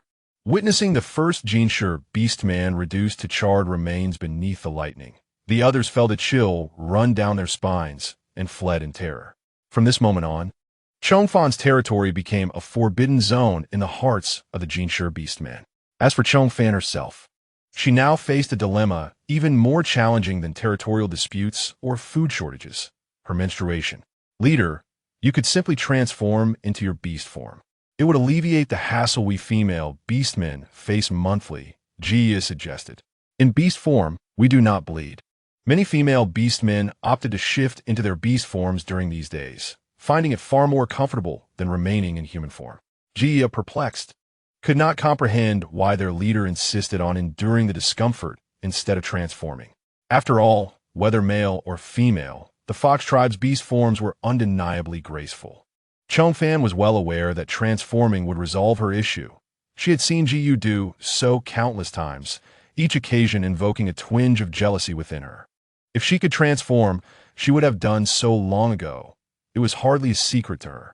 It's fine. I prefer my human form. Zhong Fan gritted her teeth to say. Jia was momentarily speechless, merely responding, if the leader prefers it, then so be it. With their brief exchange concluded, an unusual silence enveloped the cave. Jia typically spent her days hunting outside and returned only at dusk. En occasion, she would come back early if she managed to catch something. This time, however, both she and Zhong Fan were nursing injuries, creating an awkward atmosphere as they remained together in the cave without conversation. Leader, may Tada and I find another cave nearby? Jia ventured to ask, concerned that their leader might think too much. She quickly assured, we will not hoard any food we catch. We will still bring it to you for distribution. In truth, even among the same tribe, beastmen did not all reside together, with living arrangements typically divided by familial ties. Living together with their leader caused both Jia and her son to feel constrained, and it made it inconvenient for Zhong Fan to operate as well. As Zhong Fan was about to broach the topic herself, she seized on Jia's initiative and readily agreed. Sure, if you find a suitable place to stay, feel free to move. To be honest, she too was unaccustomed to sharing her living space with Jia and her son. After all, when beastmen first transformed into human form, they were entirely unclothed. While they were unbothered by nudity while hunting in beast form, upon returning to the den, they habitually transformed back into human form and leisurely put on their clothes. The mother and son transitioned from their human forms to donning animal skin skirts, a brief interval that left Zhong Fan feeling quite disconcerted. His gaze wandered aimlessly, compelling him to close his eyes and rest. Although Zhong Fan had previously cohabited with beastmen, the situation felt different because Jiyue adapted well to life on the human planet. Each time she transformed, she would retreat to a wardrobe or restroom to don her attire before reappearing in Zhong Fan's sight. In their daily existence, she either appeared as a silver fox or as a fashionable young woman. She had never shared a moment of physical openness with Zhong Fan, thus he felt no embarrassment. The cave was inherently small, and the scent of blood from the two of them filled the air, making it increasingly uncomfortable for Zhong Fan. He tore off several strips of fabric from his clothing, wrapping them around some plant ash, then fashioned a bone needle from stone and animal bones, instructing Jia to strip the vines and willow branches to create rope. Jia quietly assisted, complying with each of Zhong Fan's requests. It was only after Zhong Fan secured the finished items to his body that she suddenly realized and asked, "Is this for collecting blood?" He replied, "Yes. It is merely a makeshift solution. It is not very sanitary, so do not imitate it. If you can transform, you should." Jia remained puzzled. If it is unsanitary, why don't you transform into your beast form, leader? Is it truly because you prefer your human form? Zhong Fan countered her question. Can everyone truly transform into beast forms? Are there no humans on this Beastman continent? Of course. Jia answered with conviction. All beastmen on the continent transform from beast forms to human forms and can naturally revert. How could there be beastmen who only possess human forms and not beast forms? Even the ape beastmen, who are inherently closer to human forms, undergo significant changes during transformation. Being born human is a legend associated with ancient beast gods. Jia assumed Zhong Fan was jesting and remarked, "Leader, have you been confused by Tada's questions? He is still young and sometimes asks rather childish inquiries. It has nothing to do with him. I was just making conversation," Zhong Fan said, maintaining his composure. He then inquired, "Are you completely unable to detect the unique scent of the Fox clan on me?" Jia shook her head. "I cannot smell it. The unique scent of the Fox clan is quite extraordinary. Only mature male beastmen can perceive it. Perhaps when Tada grows a bit older, around 12 or 13, he might be able to catch a hint of it. In the Beastman Continent, maturity is not defined by a specific age, but by physical development and reproductive capability. Typically, beastmen begin to mature around the age of 12 and reach full adulthood by 20. All right, I understand," Zhong Fan said as he rose. "You should rest for now, and when you have time, make me a few animal skin skirts." "Certainly, leader," Jia responded, glancing at Zhong Fan's tattered clothing. Although his attire was ragged, it appeared lightweight, and she had never seen such material, unsure of which beast it had originated from. As Zhong Fan prepared to leave, Jia instinctively asked, "Aren't you going to tend to your wounds, leader? During the territorial battle, I saw the injury on your shoulder had reopened and was bleeding. It is almost healed. I just need some fresh air," Zhong Fan replied, already stepping out of the cave and heading toward the valley. Scent molecules tend to cling, and the unique aroma of the Fox clan on her was likely a result of her prolonged interaction with Jiyue. However, this scent was peculiar, only affecting mature male beastmen. Humans, regardless of gender, could not detect it, which is why Jiyue had never mentioned it.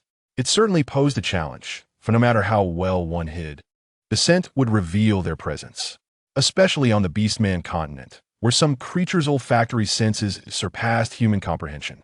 By the brook in the valley, Tinta had transformed into a young lion and was drinking water.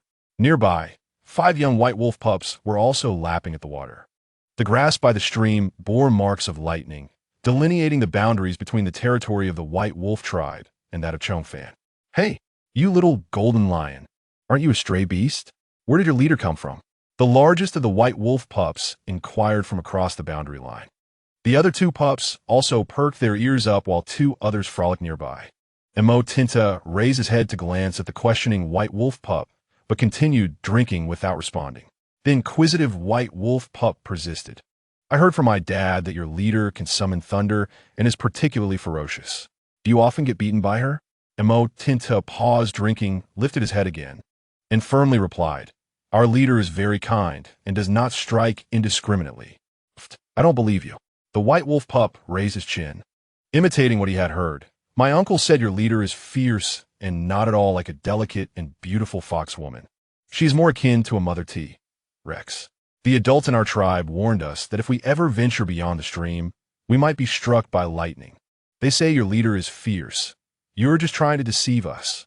Tinta pressed his front paws into the grass, compacting the soil. The loquacious white wolf pup continued, "I heard that the old Lion King of the Golden Lion tribe has returned. You all need to be cautious. Your territory is right next to theirs, and your mother could easily be captured by that old beast." Hey, what are you doing?" Before he could finish, Tinta charged over the boundary line, tackling the pup to the ground and biting him. "You little golden lion, are you looking for a fight?" The other 4 white wolf pups quickly joined in, surrounding Tinta and beating him down. In this 5-on-1 scenario, they quickly turned the tide against him, pinning him to the grass. Tinta fought back fiercely, but he paid little mind to the other pups, focusing solely on the loquacious one. "If you hit me again, I will get angry," the chatty wolf pup warned, when Tinta seemed unfazed and continued to pursue him. The loquacious pup raised his paw and scratched at Tinta's face. Tinta was caught off guard and received the scratch, leaving his face marked as he continued to fight. "What's that tuft of fur around your neck for?" Zhong Fan, seated on a tree, bit into a wild fruit and inquired further, "With such a large frame, do you not know to use your size to intimidate him?" The lion's size is significantly larger than that of a wolf, and 6-year-old Tinta, in his beast form, was larger than the loquacious wolf pup, who appeared to be around 10. Yet, it was evident that the loquacious pup had been trained by a male wolf and possessed ample fighting experience. The 5 white wolf pups worked together seamlessly. In such a situation, it was not surprising that Tinta was receiving blows. Suddenly hearing Zhong Fan's voice, the 6 writhing younglings paused, clearly intimidated by the unfamiliar female. "Leader," Tinta called out, confirming their recognition of her identity. The white wolf pups became alert, taking a step back with their fluffy tails raised. Seeing their intent to flee, Zhong Fan spoke first. "You continue your play. I will not interfere with the matters of the young." The white wolf pups hesitated, casting their gazes toward the loquacious pup.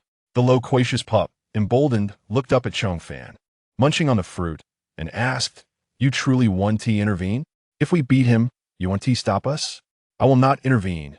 Zhong Fan leaned against the tree trunk, resting her left arm behind her head, and continued, "As long as you do not kill him, I will not interfere." Tinta, indeed, needed to spar with peers. A youngling overly protected by its beast mother would struggle to grow. The consequence of Zhong Fan's indifference was that Tinta ended up with a bruised and battered face. And when the beast men from the white wolf tribe arrived, they witnessed the scene of 5 white wolf pups ganging up on the golden lion cub. The leader of the Golden Lion cubs sat perched on a nearby tree, observing the unfolding drama.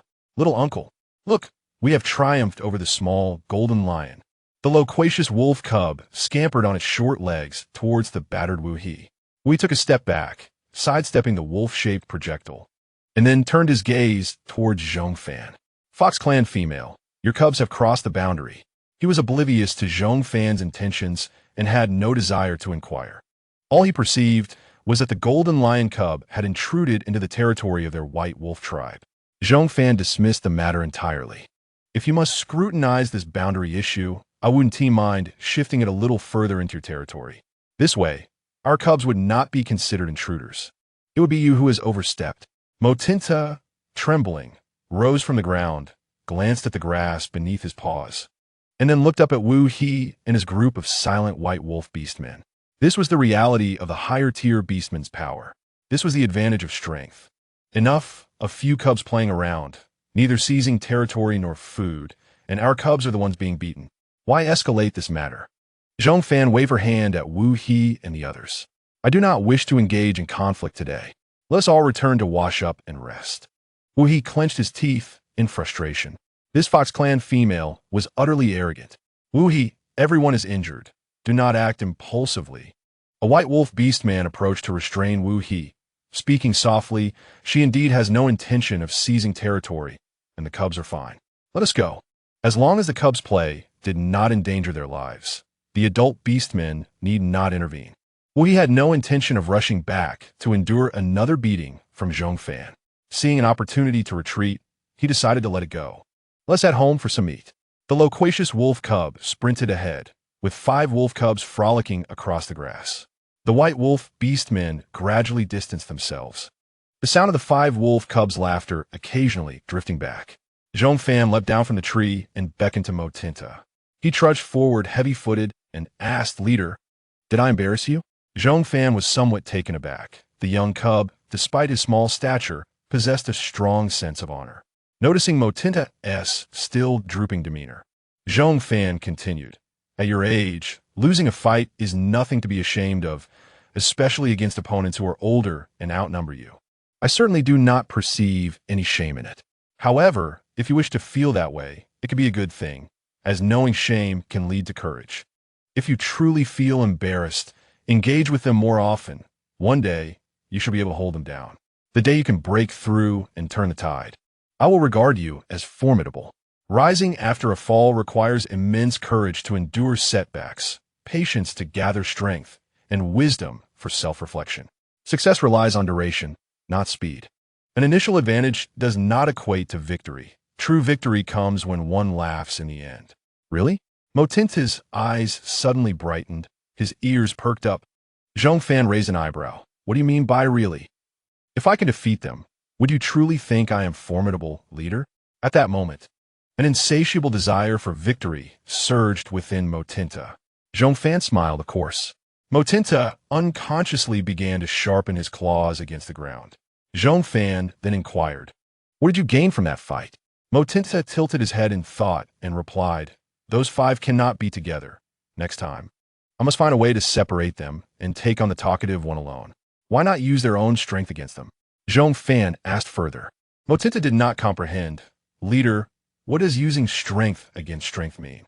They may be numerous, but you can disrupt their coordination. When they attack you, evade when possible, guiding them to strike their own kind." After saying this, Zhong Fan glanced at Motinta's beast form. In that state, your reaction speed is inherently swifter than theirs. The agility of felines cannot be compared to that of canines. But why were they so much faster than me during the fight? Motinta questioned, half convinced. "That is another of your advantages. In beast form, you are stronger than they are. They may be quicker due to their smaller size, but their reaction speed does not match yours. Were it not for the involvement of spiritual power in battles on the Beastman Continent, a pack of wolves would struggle to contend with a lion. A lone wolf finds it exceedingly difficult to compare with a lion. I possess so many advantages." Motinta initially felt elated, but then his head drooped. "Yet I still lost.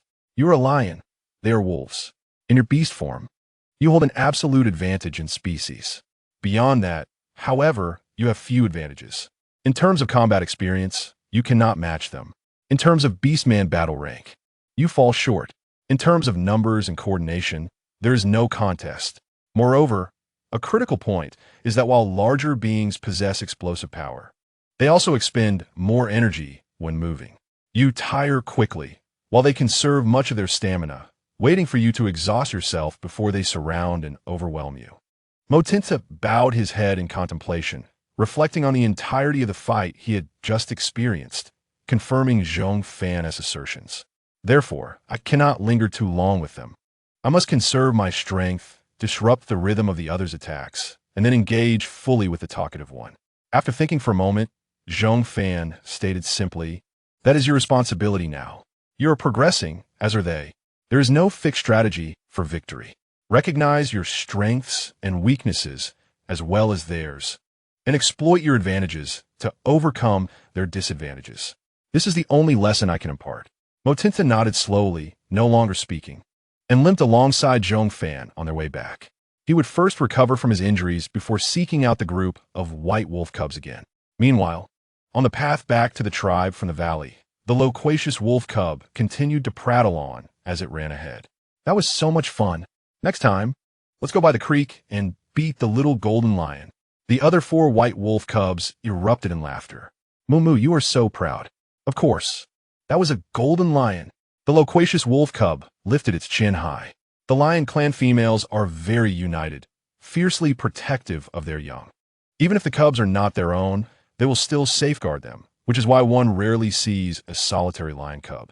To defeat a golden lion is far more prestigious than besting a mere snake or leopard. We could not help but remind him, "Tung Moo, did I not tell you that female fox is very dangerous?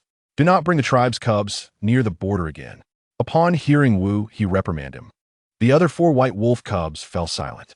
Among the wolf cubs, the leader, Tung Moo, was unfazed, responding casually, "Little uncle. That female fox is true to her word. She said she would not intervene, and she did not. We beat the little golden lion, and she did nothing. Tung Moo, can you be a bit more obedient?" Wu sighed in exasperation. "I have warned you that the female fox is dangerous. Do not take the tribe's cubs to play there. She may not have interfered today, but can you guarantee she won't next time? If you continue this reckless behavior, I will have your mother discipline you." Tung Moo mumbled, "You always say that, telling my mother to discipline me." Observing Wu He's expression, which seemed to choke on his own words, the other adult beastmen struggled to suppress their laughter. "Wu He, your sister is bringing the cubs to you. You have been quite busy lately." At this teasing remark, Wu He's expression contorted further. "By the way, what has old Granny been busy with lately? She has summoned your sister and the leader to the altar to help. Has something happened?" Another white wolf beastman inquired. "How would I know?" Wu shrugged. "Grandma is getting older, and her actions have become increasingly erratic. Especially in these last 2 years, it has become more concerning." A nearby white wolf beastman tried to reassure him. "Old Granny is our tribe's priestess, endowed with a unique spiritual power. Perhaps she has indeed sensed something." Wu sighed. "I hope so. We will know more when my sister returns." "Indeed, there's another matter." The white wolf orc diverted the topic and continued, "With autumn fast approaching, the weather will turn colder, making it increasingly difficult to hunt for meat beasts. The forest is teeming with meat beasts. Should we not reconsider the conditions proposed by that female orc? Delivering a large meat beast to her every 5 days is, in fact, quite a reasonable condition." A previously silent white wolf orc spoke up. Upon finishing his words, the others fell into a deep silence. To them, it seemed that rather than the leader harboring a disdain for the Fox clan, it was more accurate to say he despised his beast mother. This loathing had been etched into his heart for over a decade, and persuading him to transcend this aversion to engage with the female Fox clan was no trivial endeavor. The worries of the adult orcs did not hinder the playful antics of the younglings. Tung Moo, accompanied by his 4 companions, ran to the stream daily, lying in wait for Mo Ting Ta. 5 days later, after the swelling on Mo Ting Ta had subsided, he went to the stream to wash the bamboo tubes. As he squatted by the water, scrubbing the tubes, he heard Tung Moo's jubilant voice behind him. "Come quickly, run faster, I see the little golden lion." Just as Mo Ting Ta placed the clean bamboo tubes in the basket, he heard Tung Moo Moo shout again. Could you hurry up? If we take any longer, who will we beat today? The heavy presence of Zhong Fan in the nearby tree couldn't help but chuckle. Leader, can these wolf cubs truly replace the golden lion males and teach Ta how to fight? Jia stood beneath the tree, her eyes filled with concern. Whether they could or not, one must try to find out. Enduring a few beatings now is far better than facing danger later, unprepared and merely waiting for death. Zhong Fan looked down at her, his tone steady. Jia, excessive protection is tantamount to suffocation. Jia nodded with some difficulty. I understand, leader. Please take care of Tata. I will return to continue making the leather skirts. She bore injuries. Of late, Tata had been hunting rabbits and wild chickens to bring home for her, while she stayed in the cave, crafting leather skirts for the leader. Recently, she had been uncertain about the leader's intentions, often gazing intently at the grassy area by the stream, making her wonder if he intended to shift the boundary line further towards the White Wolf tribe. Very well. You may go, Zhong Fan replied, redirecting his gaze back to the stream. The 6 young beasts were already embroiled in a tussle. To Zhong Fan, their scuffle resembled 6 plush toys rolling in the mud. After half an hour, Mo Ting Ta emerged from the fray looking quite battered. Do not hang your head in despair. Although you lost, this defeat was graceful, as you at least managed to bring down 2 of the opposing wolf cubs. On the way back, noticing Mo Ting Ta's silence, Zhong Fan continued to console him. Progress is the best outcome. One cannot expect to become a giant in a single bite.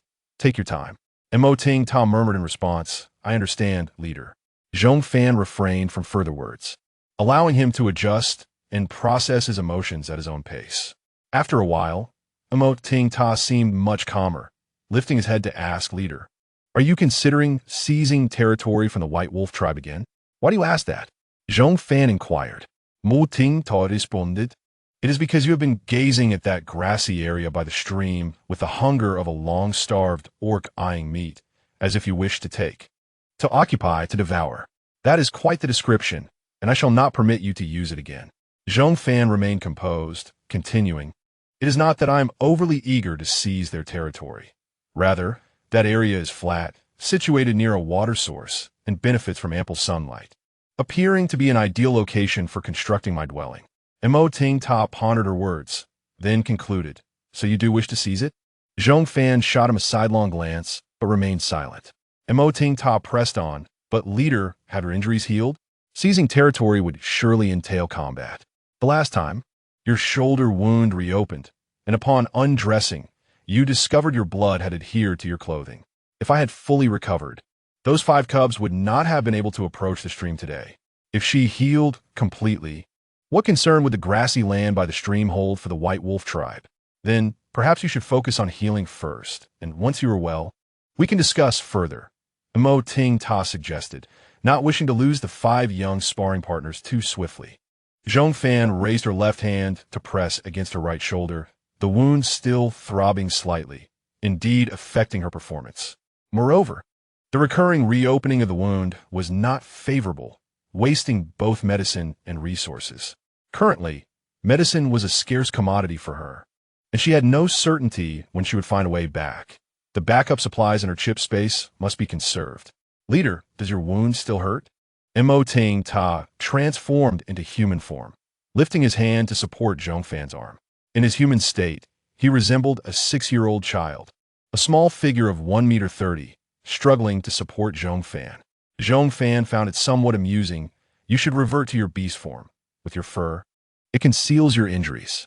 In human form, your bruised face only evokes pity. Oh, Mo Ting Ta retracted his hand and transformed back into his beast form. The pair traversed the forest for a while before Zhong Fan murmured, it feels as though something is missing. Yet, she could not quite recall what it was.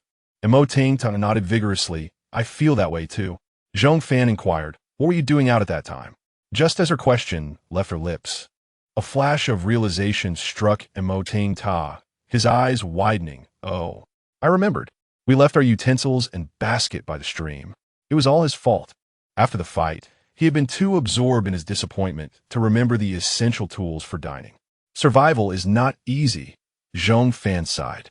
Let's return to retrieve them. or we shall have no means to cook today. All right, leader, this is the item the little golden lion washed earlier. Perhaps it was left behind. Tung Moo Moo crouched by the stream, rummaging through the basket. His gaze fell upon the unwashed bamboo tube beside him, lighting up with excitement. Little uncle, look, this tool is perfect for scooping water, far more convenient than a stone bucket, and sturdier than large leaves. The items used by the little golden lion were indeed fascinating. Tung Moo Moo, put that down. Who taught you to mess with things outside? Do you want me to have your mother discipline you? We felt a wave of frustration. How could one dare to meddle with the belongings of a female fox? If you touch her things, she would not hesitate to twist your skull. I was only helping to pick it up and wash it, then put it back. Tung Moo Moo mumbled quietly, placing the bamboo tube back into the basket. He was merely curious, wanted to play with it, not steal it. If he truly liked it, he could always beat the little golden lion again next time and reclaim it. The leader, Song Xiao, cast a glance at him and, seeing that Tung Moo Moo had returned the items, chose not to say more. After Wu He finished reprimanding Tung Moo Moo, he turned to Song Xiao and asked leader, why the urgency to find that female fox? The tribe's food supply was still sufficient. Logically, there was no pressing need to venture into the forest for hunting. Song Xiao's expression grew grave as he regarded them. Under the scrutinizing gaze of the other white wolf orcs, he pondered for a moment before explaining. Old Granny has sensed the beast tide. At the mention of beast tide, the faces of all the white wolf orcs changed dramatically. Wu He confirmed again. Is it truly not just the old lady's age causing her senses to become confused? It has been less than 24 years since the last beast tide ended. If another one erupts, it would be too terrifying. According to the lore passed down from their ancestors, the beast tide initially erupted once every 100 years. Why was it becoming more frequent now? 100 years, 80 years, 70 years, 50 years, 30 years. Now it seemed to occur every 20 years. Such frequency raises concerns about whether in the future there might be beast tides every 10 years or even just a few years apart. Or would the continent plunge into chaos, facing beast tide attacks daily? Song Xiao replied, Old Granny sensed it faintly a couple of years ago, but not strongly. This year, her senses are exceptionally acute, to the point that even your sister has felt it. Wu Yi's sister was the next priestess of the Da by Lang tribe, Wu Luo. Once Old Granny's lifespan came to an end, and she was taken by the beast god, Wu Luo would assume the role of the tribe's priestess. Is it true that another beast tide is approaching? A white wolf orc spoke, but the other white wolf orcs remained silent, enveloping the atmosphere in a stifling stillness. The orcs capable of serving as priests possess unique talents and powers that allow them to sense impending events. If only the ancient elder had sensed it, one might dismiss it as mere age-related confusion. However, the young Wu Luo also perceived it, indicating that danger is indeed imminent. The oldest ancestor spoke of those unfortunate orcs who might encounter a beast tide once in their lifetime, while the fortunate ones might face it only once. Here I am, not yet 30, already on the brink of facing 2 beast tides. As Wu He uttered these words, long-buried childhood memories surged back into his mind. He recalled the last beast tide when he was just a child of 4 or 5. His memories were scant.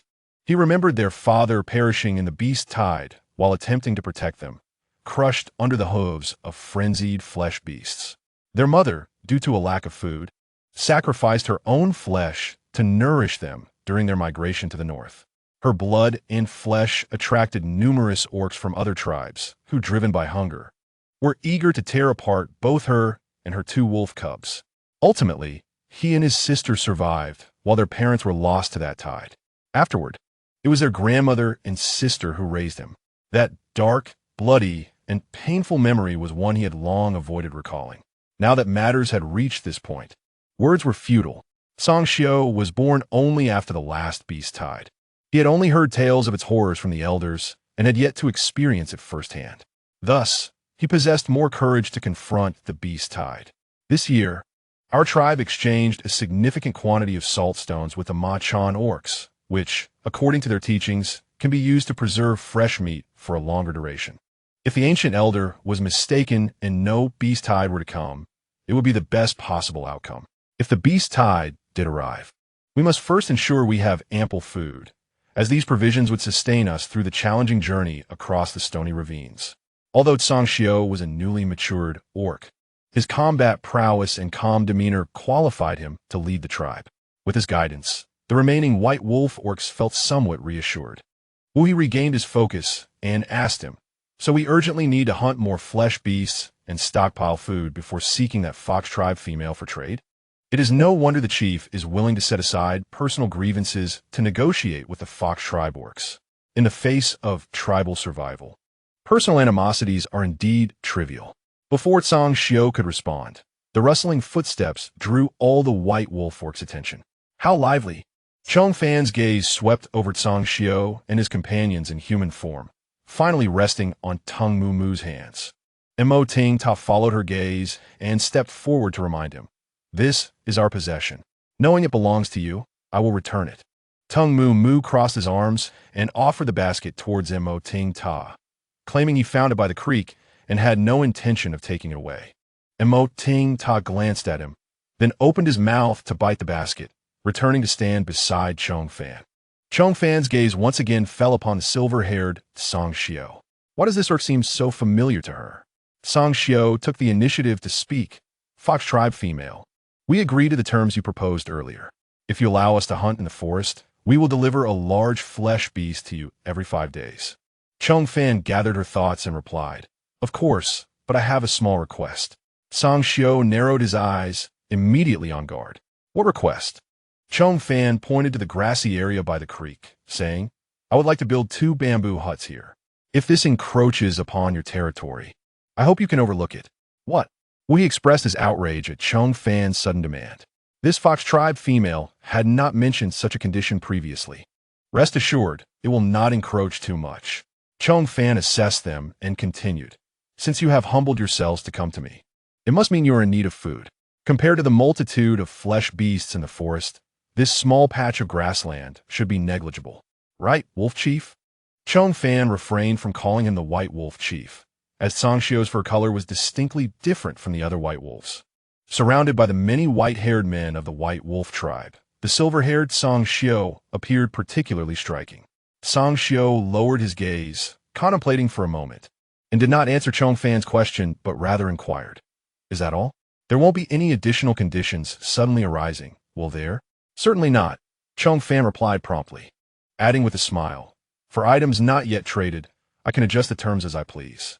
Whether to trade or not is your concern, while adjustments are mine. However, once a trade is established, the terms will remain unchanged." Receiving her assurance, Tsang Xiao responded, "Agreed." The speed of information transmission across the Orc continent is notoriously slow.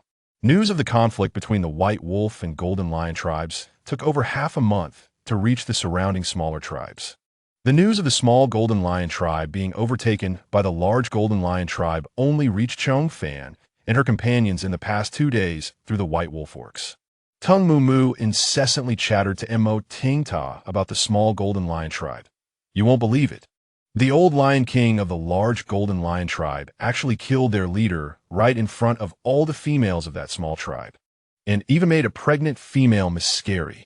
Mo Ting Ta was not interested in such matters and asked, "Are you still hunting today?" "Not anymore. I'm too tired from hunting today. You have no idea. I went hunting with my uncle this morning, and those flesh beasts can really run. It nearly exhausted me."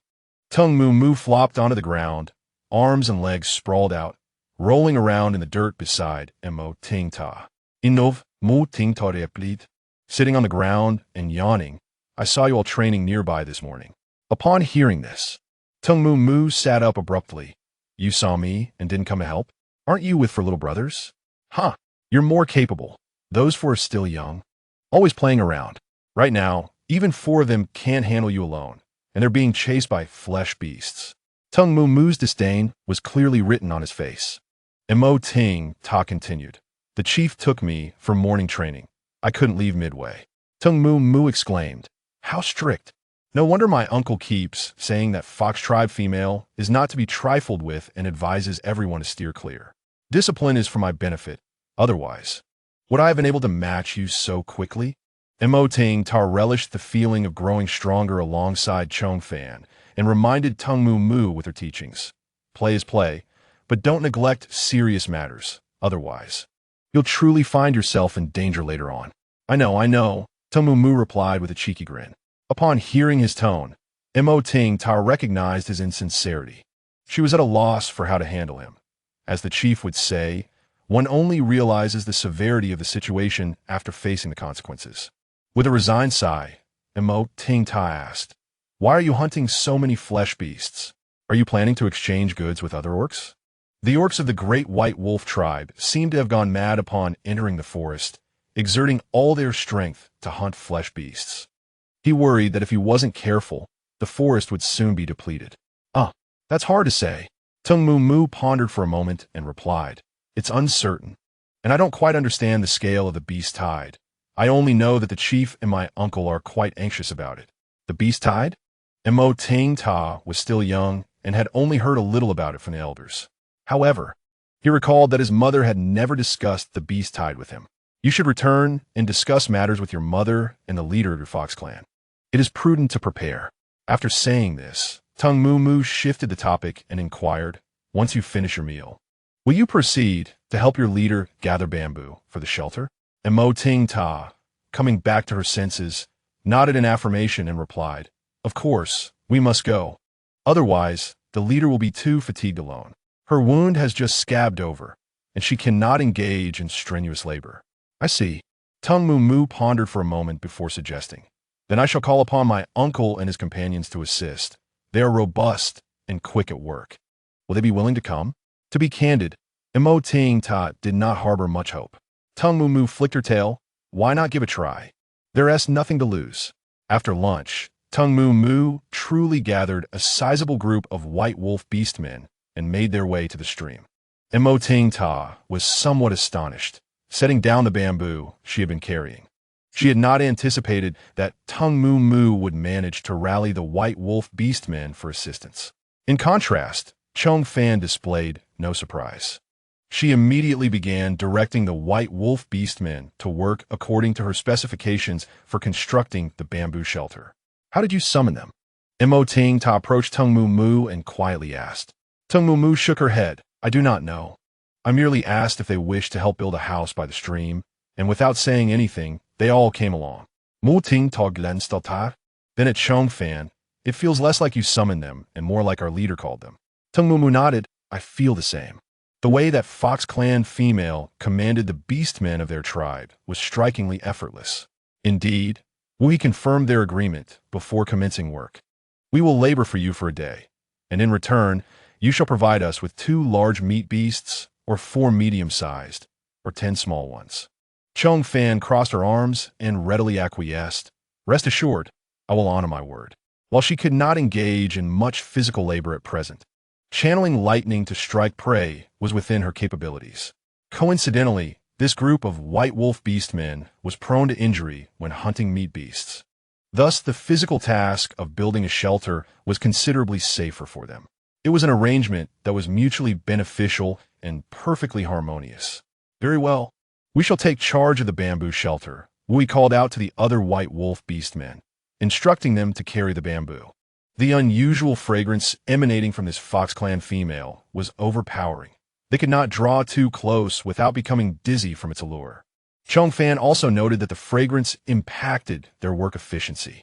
After providing them with a few brief instructions, she took Mo Ting Ta and several young beasts to the stream to fish. "Is it truly possible to catch fish like this? We don't need to find a stick to fashion a spear?"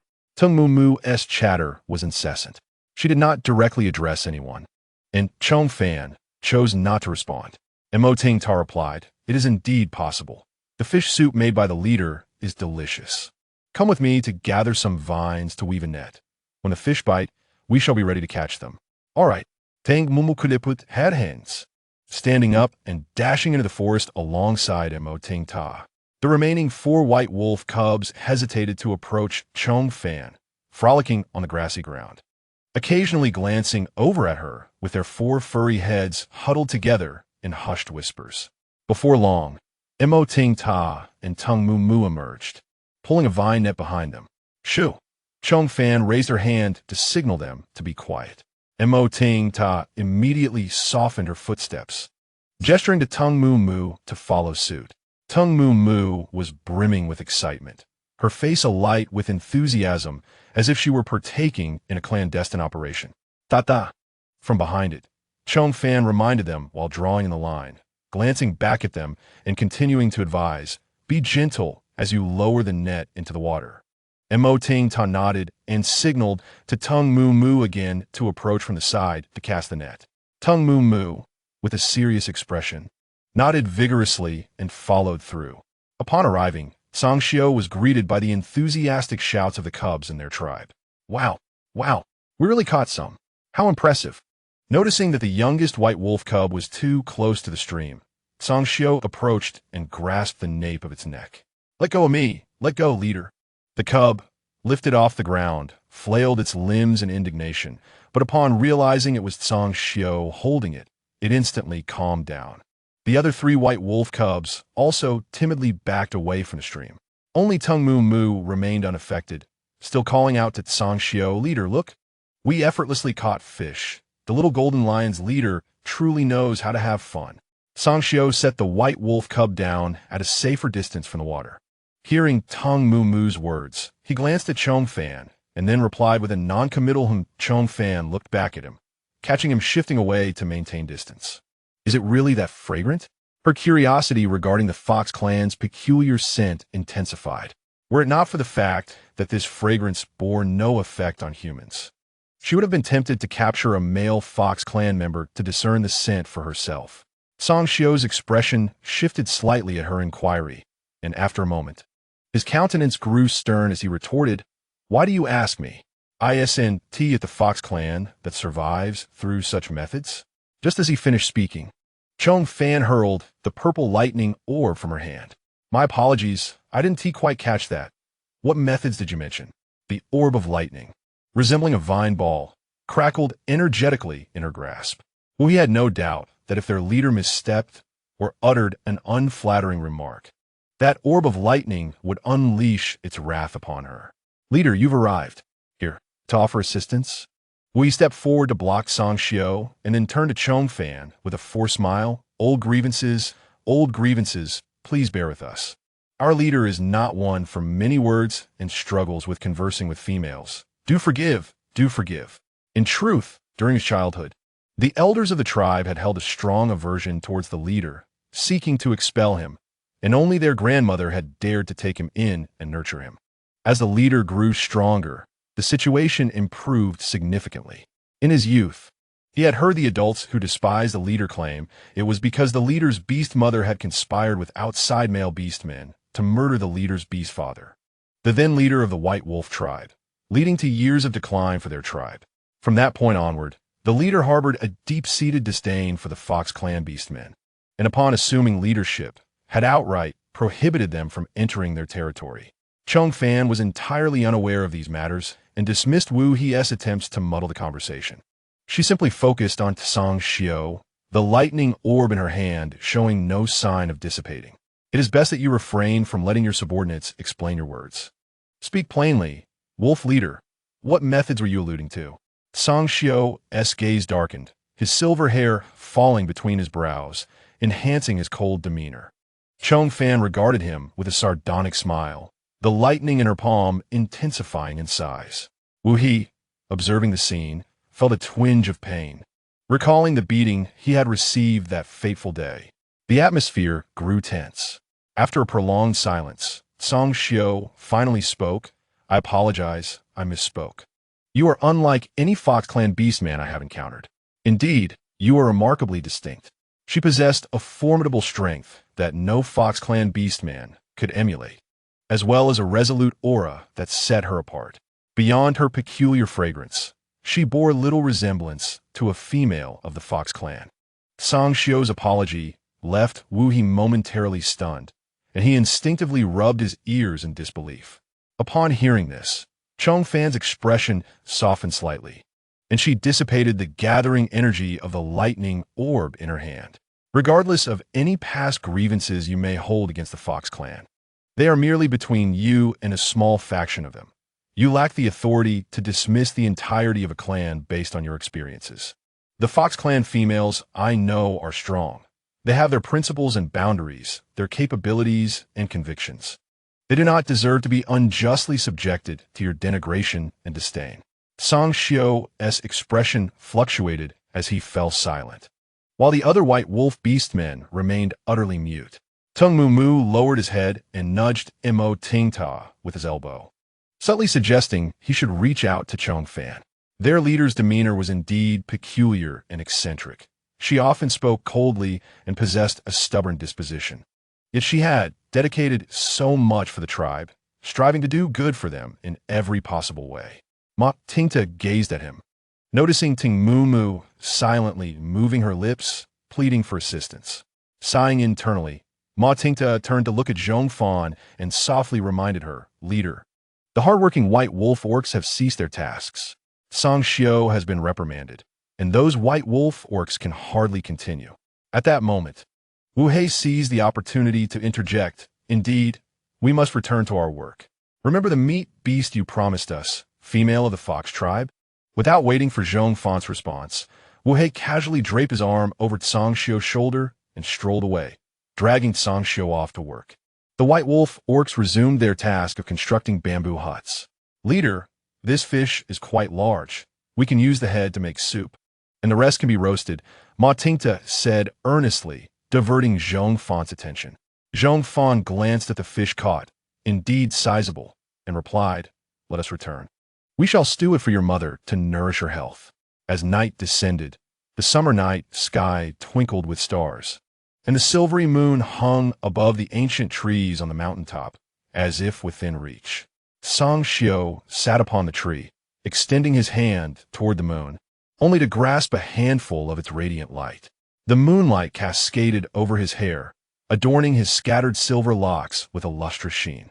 "Leader," a stooped old woman with white hair climbed to the mountaintop, approaching the tree and gazing up at Song Xiu, who sat there with a vacant expression, resembling a lifeless yet exquisite doll. The old woman sighed and inquired, "Leader, do you miss your beast father?" "Perhaps," Song Xiu replied, uncertain of his own thoughts.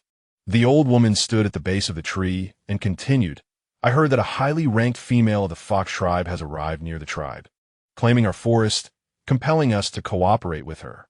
Song Xiu simply stated, "Territorial wars have always been this way. The victor claims the land.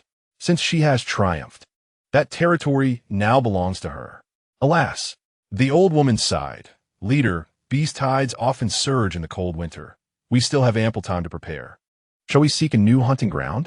The female fox tribe member, she had already heard from Wu Hei and the others. Presently, collaborating with her indeed appears to be the quickest and most efficient means for the tribe to procure food. Yet Wu Hei and the others have forgotten that the leader is still a mere child of not yet 22. To fulfill his role as the tribe's leader, he has sacrificed too many of his preferences. This last vestige of distaste should be honored. Let him indulge once. Song Xiu lowered his gaze to the old woman beneath the tree. The land near the tribe holds no better prospect than that forest. Venturing further afield to establish new territory is not only perilous, but also a luxury we cannot afford in time. Goopaput is fine. Let's trade with her. She's not like my beast mother. Upon hearing Song Xiu's words, Goopaput was momentarily taken aback, then moved to sit on a nearby stone, asking Song Xiu, in what way is she different? Song Xiu could not articulate it clearly, merely stating, "Perhaps every fox tribe beast is unique. I have never taken the time to understand." Goopaput was utterly astonished. As the youngest leader of the Da Bailong tribe, having achieved 7th-tier combat strength before the age of 22, Song Xiu is undoubtedly formidable across the Orc continent. However, having lost his father in childhood and living under the care of others, Song Xiu has developed a solitary and indifferent demeanor. Over the years of raising Song Xiu, she has witnessed him engage in fierce battles against foreign beast tribes, biting flesh from opponents even when bloodied. She has also seen him expel fox tribe orcs with ruthless decisiveness. Today, for the first time, she observed this child in such a state of bewilderment. On another side, within the cave, Jia handed several sets of fur skirts she had crafted to Zhong Fan, who tried one on and found it reasonably fitting. "Not bad. Thank you for your hard work." Zhong Fan removed the fur skirt and set it aside. Jia quickly replied, "It was no trouble. I haven't been out hunting lately. It is the leader who has been helping me care for Tata and prepare provisions. Zhong Fan did not engage in excessive pleasantries, accepting her gratitude. After a moment of contemplation, Jia reminded Zhong Fan, "Leader, too many orcs have recently entered the forest. It seems they are not solely white wolf orcs." At this, Ma Tingta, who was playing with a vine ball nearby, also lifted his head, affirming, "Indeed." Ting Mumu mentioned they detected other scents in the woods. If they merely come to poach meat beasts, it would be tolerable. But we fear they may harm the young or take the females. Jia's expression darkened. Zhong Fan was aware of her limitations. Her sense of smell could not compete with the wolf and lion tribes. Given the circumstances, it was evident that something had infiltrated the forest. The following morning, Ma Tingta stood by the stream with a bamboo basket, intercepting white wolf orcs as they approached and offering each a fruit. "Eat this before you go in." Just as Ma Tingta finished speaking, Wu Hei inquired, "What is this? Can it be eaten?" Upon receiving the fruit, he felt a tingling sensation in his hand. "It can be eaten. I'm not sure what it is, but the leader said that if you don't want to be struck by lightning, eat it before entering." To prove its edibility, Ma Tingta took a fruit from the basket and took a bite. Seeing him do so reassured Wu Hei, who followed suit and took a bite.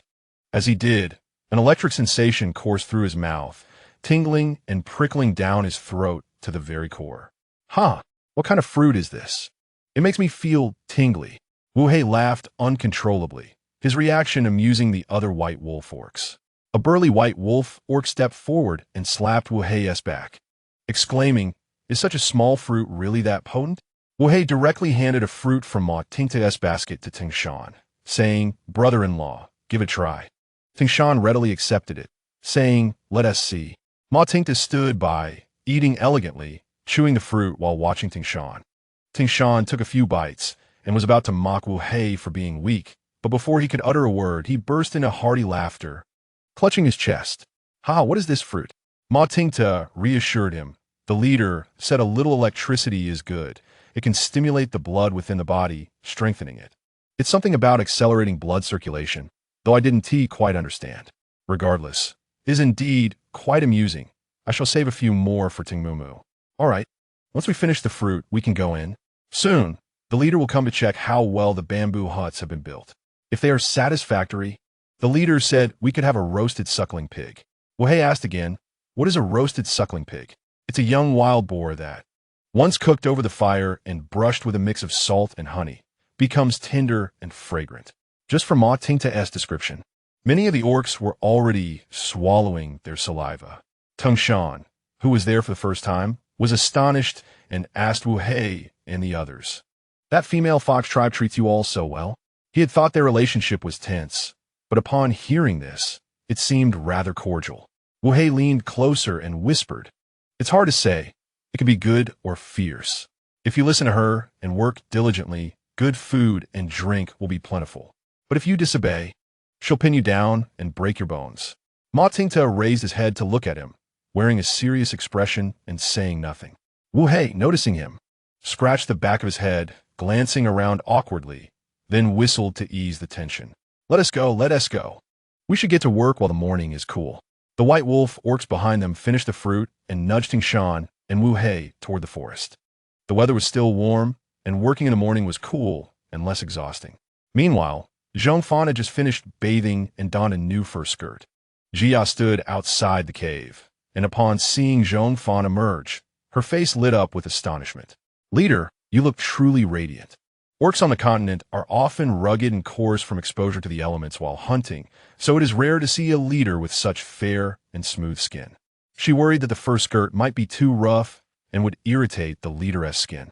Zhong Fan tightened her fur belt, casually tying a single knot on the left side, and called to Jia, "Are you coming with me to catch the rodents, or will you stay in the cave?" "Rodents? Do you mean those beasts that have infiltrated our territory?" As Jia observed Zhong Fan nodding, she continued, "Then I shall accompany the leader. I feel my wounds have nearly healed. Let us go outside for some fresh air and see which hospitable orc residents have come to meet their demise." In the forest, Tung Mumu led 4 fluffy white cubs as they darted through the trees. Motinta trailed closely behind, reminding the 4 cubs, "If you don't run faster, I will catch you." "Brother Mumu, Why has he been running for so long today? They wondered, recalling that the little golden lion could hardly run for long before. While they diligently ran in the mornings, one among them merely lounged until midday. Why ask? Tung Mumu says he feels embarrassed. Motinta, still pursuing them, added, "Once I catch them, you'll be next." Oh, Tung Mumu slowed his pace, adopting a nonchalant demeanor as he retorted, "Tada, you've become quite capable. Stop mimicking the leader's speech." Motinta quickened his speed, darting between the 4 white wolf cubs, leaving paw prints on each. The cubs sprawled out on the ground, conceding defeat. "Motinta, slow down." Tung Mumu's fur bristled, and he dared not slack off, sprinting forward. Motinta followed closely, the golden and white figures resembling the sun chasing the moon. How do they have such stamina? Aren't they hungry? The roundest of the cubs lay on the ground, unable to comprehend. The other 3 cubs were too exhausted to speak, watching as Tung Mumu and Motinta vanished from sight. After a moment of silence, the most reserved cub stood and addressed the others. "We must strengthen our training. Baisun is right. Let us catch up to Brother Mumu and the little golden lion." Another cub stood up beside him. The youngest cub also rose, shaking his legs. "Brother, I will go with you." The roundest cub, Yuchen, remained prone, lamenting, "Really? More running? Aren't you all hungry?" "Not hungry," replied Bei Yiling, gently kicking Yuchen, causing him to jiggle. Instantly, a smile broke across Bei Yiling's face as he exclaimed, "Look at him, his flesh jiggled from my kick. Let me see, let me see." Bei Ershing joined in, kicking Yuchen twice. "Indeed, Yuchen, your flesh bounced against my foot."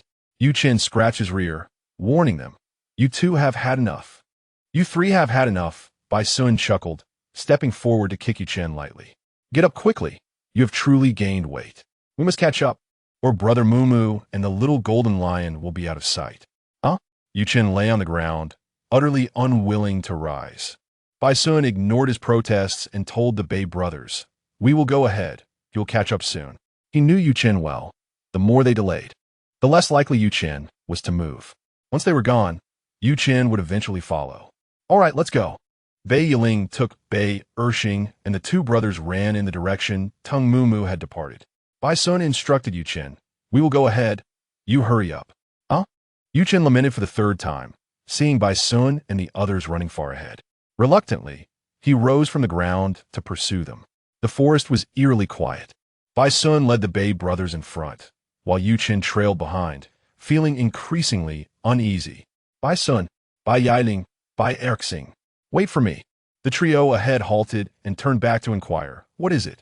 Are you hungry again?" "I have not felt full today," Yuchen mumbled, then asked, "Do you feel something is off in the forest?" "I sense something strange." "What is strange?" "Brother Yuchen, you must be dizzy from hunger." As soon as Bei Ershing finished speaking, Bei Yiling shielded him, saying, "Wait a moment, there is indeed something amiss." Yuchen pressed on, "Where have Brother Mumu and the little golden lion gone?" "Baisun, my heart is racing. I feel very anxious." He sensed something unsettling in the forest. His heart thumped loudly, as if something were scurrying inside. "Shoo!" Baisun's tail perked, his back tense, fur bristling. Sounds rustled through the underbrush. Bei Yiling and Yuchen, alerted by the noise, formed a triangle with Baisun, protecting the youngest, Bei Ershing, in the center. "Hiss! Such tender little cubs!" A harsh, jarring voice echoed from above. Bei Ershing looked up to see 2 pitch-black eyes suddenly open from a thick branch overhead, concealed beneath a layer of dry bark. Caw! The bark split open, revealing rows of jagged teeth and a glistening blue-purple tongue. "Blue poison lizard, how did you get in here?" As Baisun spoke, the Bei brothers quickly moved away from the tree, escaping the blue poison lizard's attack range. Countless stray beasts had infiltrated. How could a single vixen keep watch? The lizard's eyes, like 2 pure black stones, rolled around before settling on the Bei brothers. "Run? Not a single one of you will escape today." Just as those words fell, a shadow loomed over the 3 cubs, enveloping them in darkness. "Hiss, how tender!" The massive python flicked its crimson forked tongue, fixating on the 3 cubs below. "I spit. You old thing are truly ancient." A stone arced through the air, landing heavily atop the python's head, piercing the gaps in its scales. Come, little ones, today I shall play with you." Tung Mumu brandished his claws, with an unspoken understanding forged through years of companionship. Bai Sun exchanged glances with Yu Chen and the others, and the 4 cubs scattered in flight. What can a few little wolf cubs stir up? The blue poison lizard paid them no mind. The massive python laughed. I have been watching you for 2 days. You members of the great white wolf tribe are truly arrogant, thinking no one dares to challenge you. Oh, Tung Mumu raised his tone. Do you have a grudge against our great white wolf tribe? Perhaps you were once beaten by our elders? You little cub, you seek death. The python bared its fangs, launching its upper body toward Tung Mumu. Just as it was about to bite him, Tung Mumu leaped to the left. Simultaneously, a massive stone bound by vines hurtled toward the python's jaws. Motinta perched atop that stone, and as it neared the python, he leapt back, kicking the stone forward with force. Boom! Crack! The stone lodged into the python's mouth, the sound of shattering teeth resonating. Tung Mumu's eyes widened in astonishment. Impressive, Motinta! This meteor hammer is far more formidable than the slingshot we played with days ago. The vixen's mind is truly sharp. Run now, Motinta urged, and Tung Mumu snapped back to reality, hastily following in his footsteps. Hiss! Enraged by the blow, the python seethed with fury. Meanwhile, the blue poison lizard had already abandoned it, chasing after Bai Sun and the others. With 2 adult strays hunting 6 cubs in the forest, Tung Mumu and his companions felt their hearts racing as they sought the adults. At that moment, the adults they were searching for were high atop the tallest tree, not far away. Chief, will you not take action? Ji's gaze remained fixed on Motinta. The white wolf orcs had finished gathering bamboo and wood and were now leaving the forest to construct shelter by the creek for their leader. It was indeed perilous for these cubs to be targeted by strays in the woods. Zhong Fan, unhurried, glanced down and asked her, "What is the rush?" Let those creatures practice with them. It will serve to awaken their latent potential. Such a fine sharpening stone is rare to find. Cherish the fleeting moments, for they are rare and precious. Yet, Chief, do you not notice how the number of wandering beastmen pursuing them grows ever larger? Were it not for Zhong Fan's intervention, Jia would have already dashed to Mortina's side. Zhong Fan replied, "They flee while shouting. Those wandering beastmen fear they will attract the attention of the Bai Lang beastmen. Originally not inclined to hunt them down, those beastmen are now compelled to cooperate in the pursuit to silence them. Tung Mumu and his companions are not merely 5 wolf cubs. They are akin to 5 trumpets with legs. Why is Tata silent? Is he injured?" Jia's questions multiplied, and Zhong Fan, feeling somewhat exasperated, sighed and responded, "He knows I am here."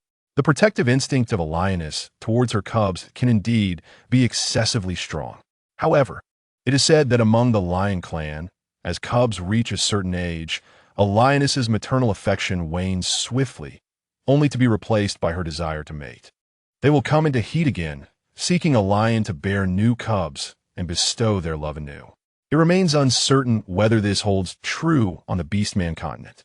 Chief, look, a Bai Lang beastman has heard the commotion and entered the forest. Jia, ever vigilant to the sounds within the woods, called out again, "Chief." A wandering beastman has heard the noise and is attempting to flee. "Chief." Yu Chen sprinted like a cannonball towards Tsang Xiu, his tone rife with grievance. "It wants to eat us." Just as Tsang Xiu arrived upon hearing the commotion, he spotted a blue venomous lizard chasing after 4 cubs from their tribe. Foolish creature. Tsang Xiu tore away the bee-skin skirt he wore, and in the instant it fell to the ground, he transformed into a silver wolf.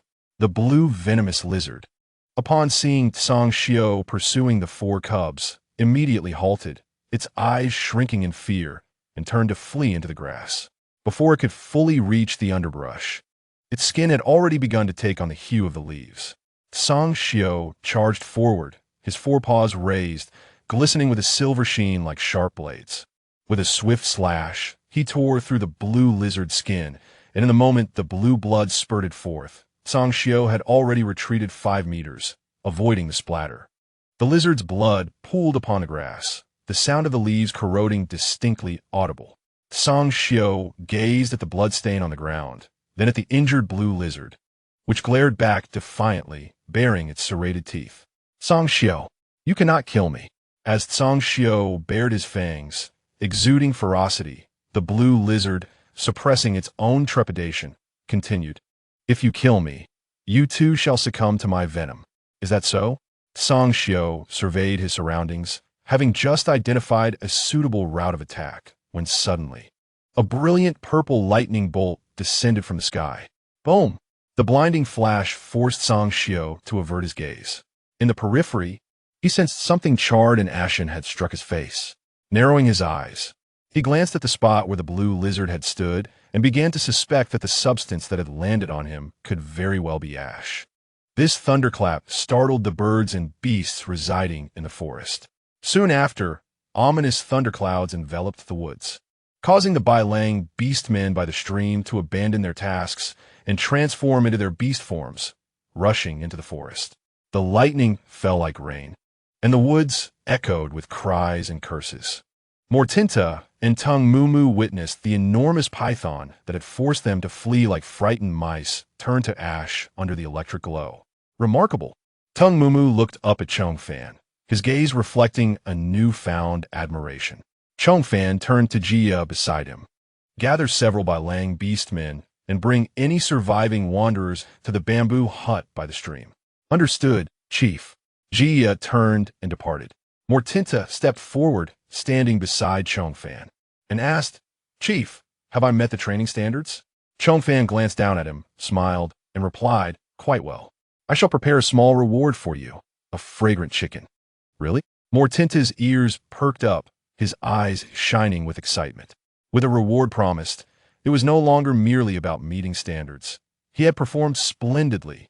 Zhong Fan bent down, ruffling Mortinta's fluffy head, and called, "You too, come with me. Let us see how the bamboo hut is faring." "All right." Mortinta obediently followed behind Zhong Fan. Hey. Tung Mumu nudged him with his shoulder and whispered, "What is a fragrant chicken? It is wrapped in mud, buried in the earth, and then cooked over a fire until tender." Noticing Tung Mumu's confusion, Mortinta added, "Regardless, it is delicious. I will share a drumstick with you later." This part Tung Mumu comprehended. Fearing Mortinta might retract his offer, he quickly replied, "Okay."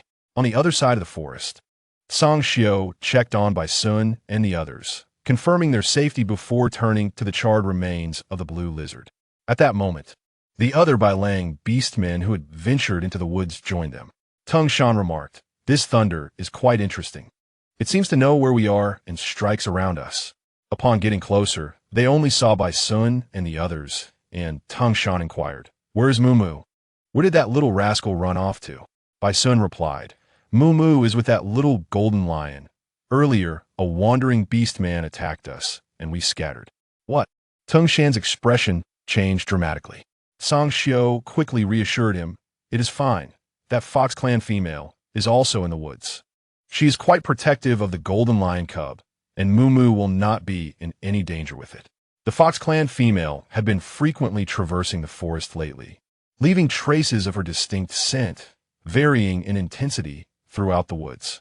In the forest, he could not accurately pinpoint her location.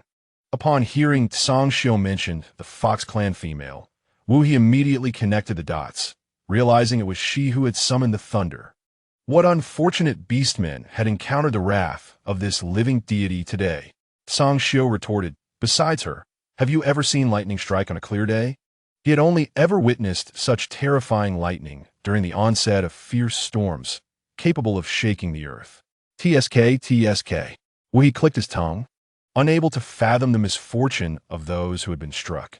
Bailang Chief. Jia approached and addressed them. "Our chief has requested the brave warriors of the Bailang tribe to accompany me to retrieve any remaining intruders alive in the forest and bring them to the bamboo hut by the stream." Tung Shan inquired first, "Is Mumu all right?" "He is fine. Mumu and Tata are with the chief. Today, all beastmen in the forest are under the chief's watchful eye. He will not allow your cubs to come harm." Upon hearing Jia's words, Yu Chen immediately collapsed to the ground, wailing, "What were we fleeing from earlier?" Jia glanced at the chubby Bailang cub, continuing, "The chief believes the cubs require training, and these intruders will serve as practice before they perish." Many Bailang beastmen silently lamented this harsh reality. Yu Chen protested vehemently, This is not training. It is simply scaring us. I do not like that Fox Clan female. Bai Sun and the other two remained silent, tacitly supporting Yu Chen's outcry. Jia added, the chief's primary goal is to train Tata, not to frighten you. Had it not been for the chief today, the safety of your cubs would have been uncertain. Having said this, Jia turned to the adult Bai Lang beastmen, urging them. The injured beastmen may still escape. We must act swiftly to locate them. The numerous Bai Lang beastmen turned their gazes toward Song Xiao, who nodded in agreement. Let us proceed. I wish to uncover which races of beastmen possess such audacity. Wu He was eager for the spectacle. The Bai Lang beastmen dispersed through the woods in search of those who had infiltrated Zhong Fan's territory. After their departure, Jia followed suit. Song Xiao scrutinized Yu Chen, still sprawled on the ground, and suddenly remarked, Yu Chen, you have indeed gained a bit of weight. Yu Chen was startled, springing to his feet. See, Chief, with this movement, Song Xiao noted the jiggle of his flesh. From today onward, you shall run 10 laps around the dwelling each morning. In the presence of the four of you, Bai Sun, Bai Yiling, and Bai Xing run together. As soon as Song Xiao's words fell, Yu Chun and the others instantly drooped their heads. Indeed, the moment Song Xiao spoke again, they eagerly turned their gazes towards him, hoping to hear a retraction of his command. However, this glimmer of hope was ruthlessly shattered by Song Xiao. Call Tung Mu Mu, and the 5 of you shall run together. Although the Fox tribe female possesses a rather fiery temperament, she undeniably has certain aspects in the training of younglings that merit their attention. By the stream side, Tung Mu Mu stood 2 meters away from the fire pit. You all seem to have an affinity for playing with fire. It was rare for him to encounter such fire-loving beastmen. Many of them harbor a fear of flames. At the entrance of their tribe's dwelling, a large bonfire is kindled at night to ward off wild beasts. It's fine. I used to fear burning my fur as well. However, I discovered that once I transformed into human form, using fire became quite convenient as my hands are devoid of fur to worry about. Mo Ting Ta lifted a burning piece of wood and offered it to Tung Mu Mu, continuing, you see, it provides warmth, light, and the means to prepare delicious food. Tung Mu Mu tentatively stepped forward. A gust of wind stirred the sparks from the wood. Whoa! Tung Mu Mu quickly retreated, declaring, no way. I must transform into human form too, or I'll end up singeing my face fur. Wait a moment. Mu Ting Ta cautioned. Find some bushes or a large rock to shield yourself, put on a fur skirt, and then come out. Huh? Tung Mu Mu was taken aback.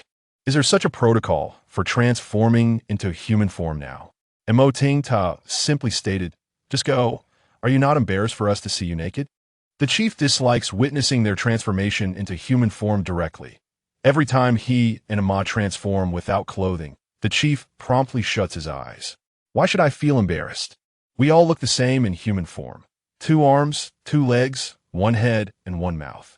Tung Mu Mu said this, yet he obediently ventured into the woods, casually finding a fur skirt from a white wolf beastman to tie around his waist. Upon emerging, Mo Ting Ta noticed that the fur skirt Tung Mu Mu wore was noticeably oversized, prompting him to inquire, where did you find this? I picked it up from the ground. It's from the uncles and brothers in our tribe. I borrowed it to wear. Tung Mu Mu approached and plopped down, propping his chin on his hands, continuing to ask, when will this chicken be ready? And what about that roasted pig? Can it be done today? Mo Ting Ta asked him, are you hungry? A bit. After being chased for so long, Tung Mu Mu replied, rubbing his belly. Zhong Fan glanced at them, somewhat amused, and said, it's almost done. Ta, extinguish the fire and dig it out. Great. Mu Ting Ta exilema, calling Tung Mu Mu to help him extinguish the fire and dig. As they looked at the dug-up clay package, Tung Mu Mu asked, how do we eat this? Just wait. Mo Ting Ta cracked open the clay package, and a fragrant aroma wafted into the air, a delightful blend of the chicken's rich scent and the savory juices. Tung Mu Mu gulped audibly. You're actually willing to share a leg with me. Mo Ting Ta. From today onward, you are my best brother. Mo Ting Ta shot him a sidelong glance, ignoring him as he continued to break the clay. Zhong Fan paid them no further heed, rising to inspect the already constructed portions of the 2 bamboo huts, one for sleeping, the other for bathing. The sleeping hut required a 40-centimeter elevated layer to prevent moisture, making the progress somewhat slow. The base was just completed, and the walls had yet to be erected. The bathing hut needed no elevated layer. It simply required 4 walls and a roof to provide shelter. Its construction was straightforward and swift, with the wall progress already more than halfway done. Chief Jia and the White Wolf Beastmen emerged, escorting 6 adult stray beastmen, while Bai Sun and the others were not idle, bringing along a young cheetah cub. For reasons unknown, the faces of the White Wolf Beastmen appeared rather grim. However, Zhong Fan was indifferent to their emotions. After counting heads, he inquired of Jia, "Did one escape?" Jia shook her head, hesitated, and glanced at Song Xiao. Song Xiao did not conceal the truth, stating plainly, "I killed it." Zhong Fan raised an eyebrow, inquiring for justification. The one she killed was responsible for hunting down Mo Ting Ta and the other 6 younglings in the forest. She spared one from the remaining stray beastmen who had entered to poach. Leaving a survivor, of course, was to put them to work to repay the debt for their poaching. Song Xiao eliminated her labor force, and she had to provide an explanation.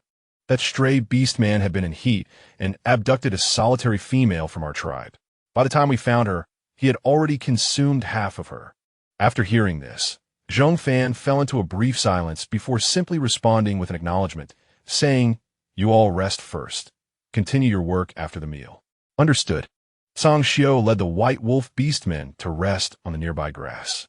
Yu Chun, enticed by the aroma of the beggar's chicken, approached Mo Ting Ta and Tung Mu Mu, eagerly squatting beside them to watch. Mo Ting Ta and Tung Mu Mu, in unison, turned their backs and continued eating. Chief Jia approached Zhong Fan, asking, "Is there anything else you need me to do? If not, I'll return to the cave first. You should also take a break. Return to the cave after the meal." After Zhong Fan spoke, he turned, his gaze sweeping over the 7 beastmen, instilling a sense of trepidation within them. "You 7, come with me." The young cheetah cub, frightened, shrank closer to its mother, while the mother cheetah protectively shielded it with her body. The 6 adult beastmen exchanged glances, each discerning the same unspoken thought in the other's eyes: escape. Boom! Thunder struck near the feet of the most unruly black snake beastman. Zhong Fan, with patience wearing thin, asked them, "Do you take me for blind? Come with me. Delay further, and the next strike will land directly upon your heads." In this primitive and blood-soaked land of beastmen, the law of survival of the fittest reigns supreme. The most effective way to manage these beastmen is through violence.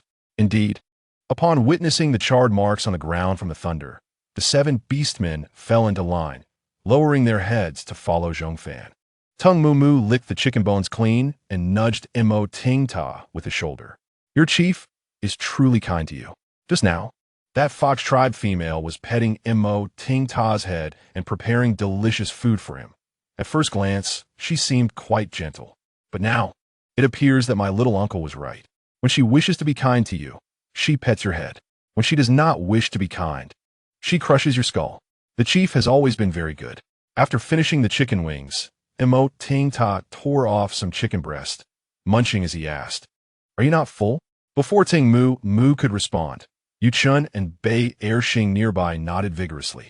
Mo Ting Ta glanced at the remaining half-chicken and beckoned them. "Tung Mu Mu, you eat, share some with them." If it weren't for Tung Mu Mu and the others accompanying him in training, his progress would not have been so swift, nor would he have earned the chief's rewards. "Are you not eating?" Then Mu Mu inquired. Mo Ting Ta replied, "You all eat first.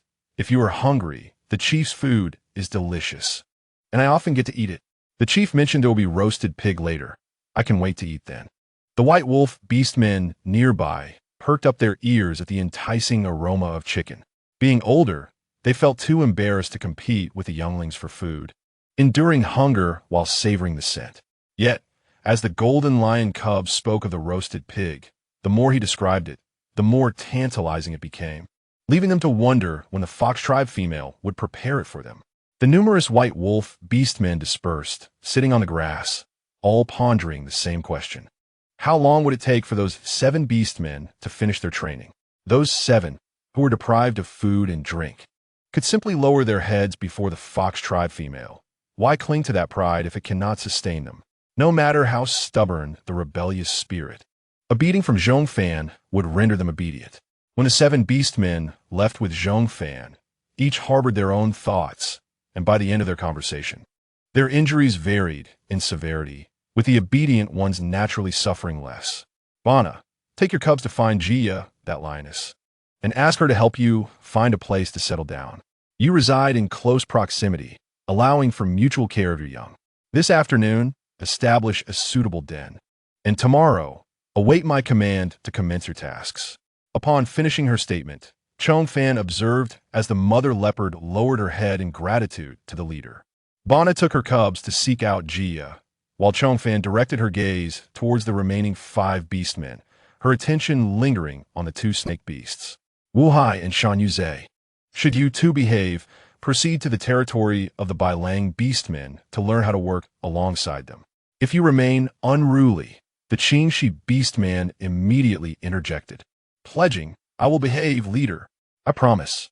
The Heshi beastman, Wu Hai, and the Qingxi beastman, Shan Yuzhe, conversed amongst themselves, although Shan Yuzhe uttered the words to behave.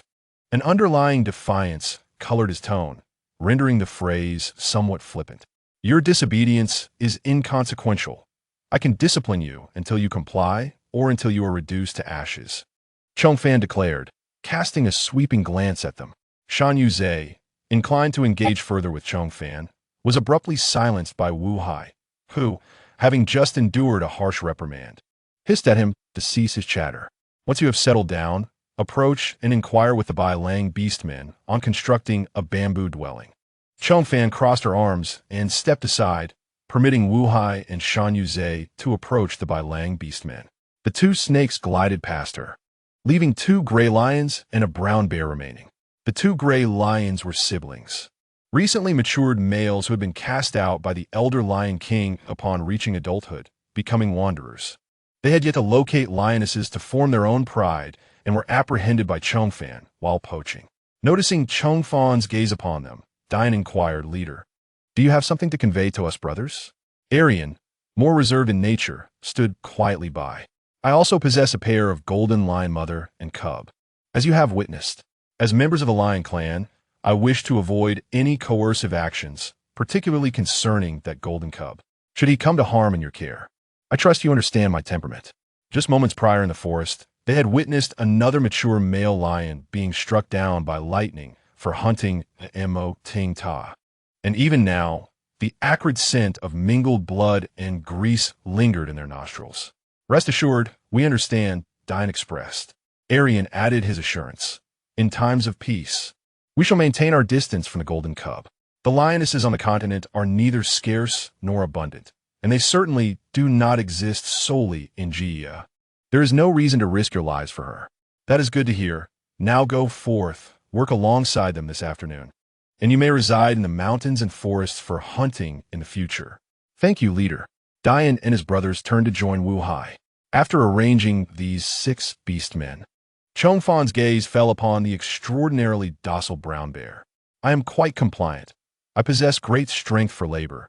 I do not need to care for cubs. As a female, I do not impose upon others, and, well, I merely enter to pilfer some honey and hunt a bit of game, with no ulterior motives, as long as I have enough to eat. The female brown bear rambled on, but Zhong Fan, maintaining a calm demeanor, replied, You have already conveyed this to me. I am aware. This female bear appeared to be around 18 or 19, still not fully mature. Her thoughts were simple, provide her with food, and she would obediently work. As she prepared to introduce herself again, Zhong Fan interjected, Listen to me, work diligently, and your sustenance and shelter will be assured. Yunrong suppressed her eager words and nodded vigorously. Yes, all right. Now, follow me into the forest to carry the game. Zhong Fan led the way, with Yunrong following closely behind. The robust beast, reminiscent of a small mountain, created a striking contrast as she obediently trailed Zhong Fan, prompting the Bailang beastmen to marvel at the ferocity of the Fox clan females. The females of the Fox clan appeared delicate and refined, yet when provoked, their strikes were formidable. The Bailang beastman's murmurs persisted until the aroma of roasted suckling pig wafted through the air, overpowering the unique scent surrounding Zhong Fan and drawing them in like moths to a flame. Shan Yu Zhe, intrigued by the scent, inched closer yet remained cautious, hiding behind Zhong Fan to ask, "Leader, what is that delightful aroma?" "Pork," she replied succinctly, leaving Shan Yu Zhe feeling as though there was a hint of reprimand embedded in her words. "What is your name, leader?" he continued to inquire. At this question, all the beastmen present, including Jia and her cub, realized they had yet to learn Zhong Fan's name. They referred to her only as leader or Fox Clan female. Upon hearing Shan Yu Zhe's question, the movements of the beastmen momentarily slowed, their ears perked up in curiosity. Song Xiao, seated on the grass, even lessened the pace of sharpening his bone knife. Subsequently, Zhong Fan turned to shoot Shan Yu Zhe a sidelong glance, responding, "Do not ask what should not be asked. Simply address me as leader." She did not wish to leave too many traces here, given that the survival system would soon connect to the base satellite. She would inevitably depart from the Beastman Continent. This was not her world. "Leader, your handling of food is exquisite, yet your words are so cold," Shan Yu Zhe persisted, more talkative than Tung Mumu.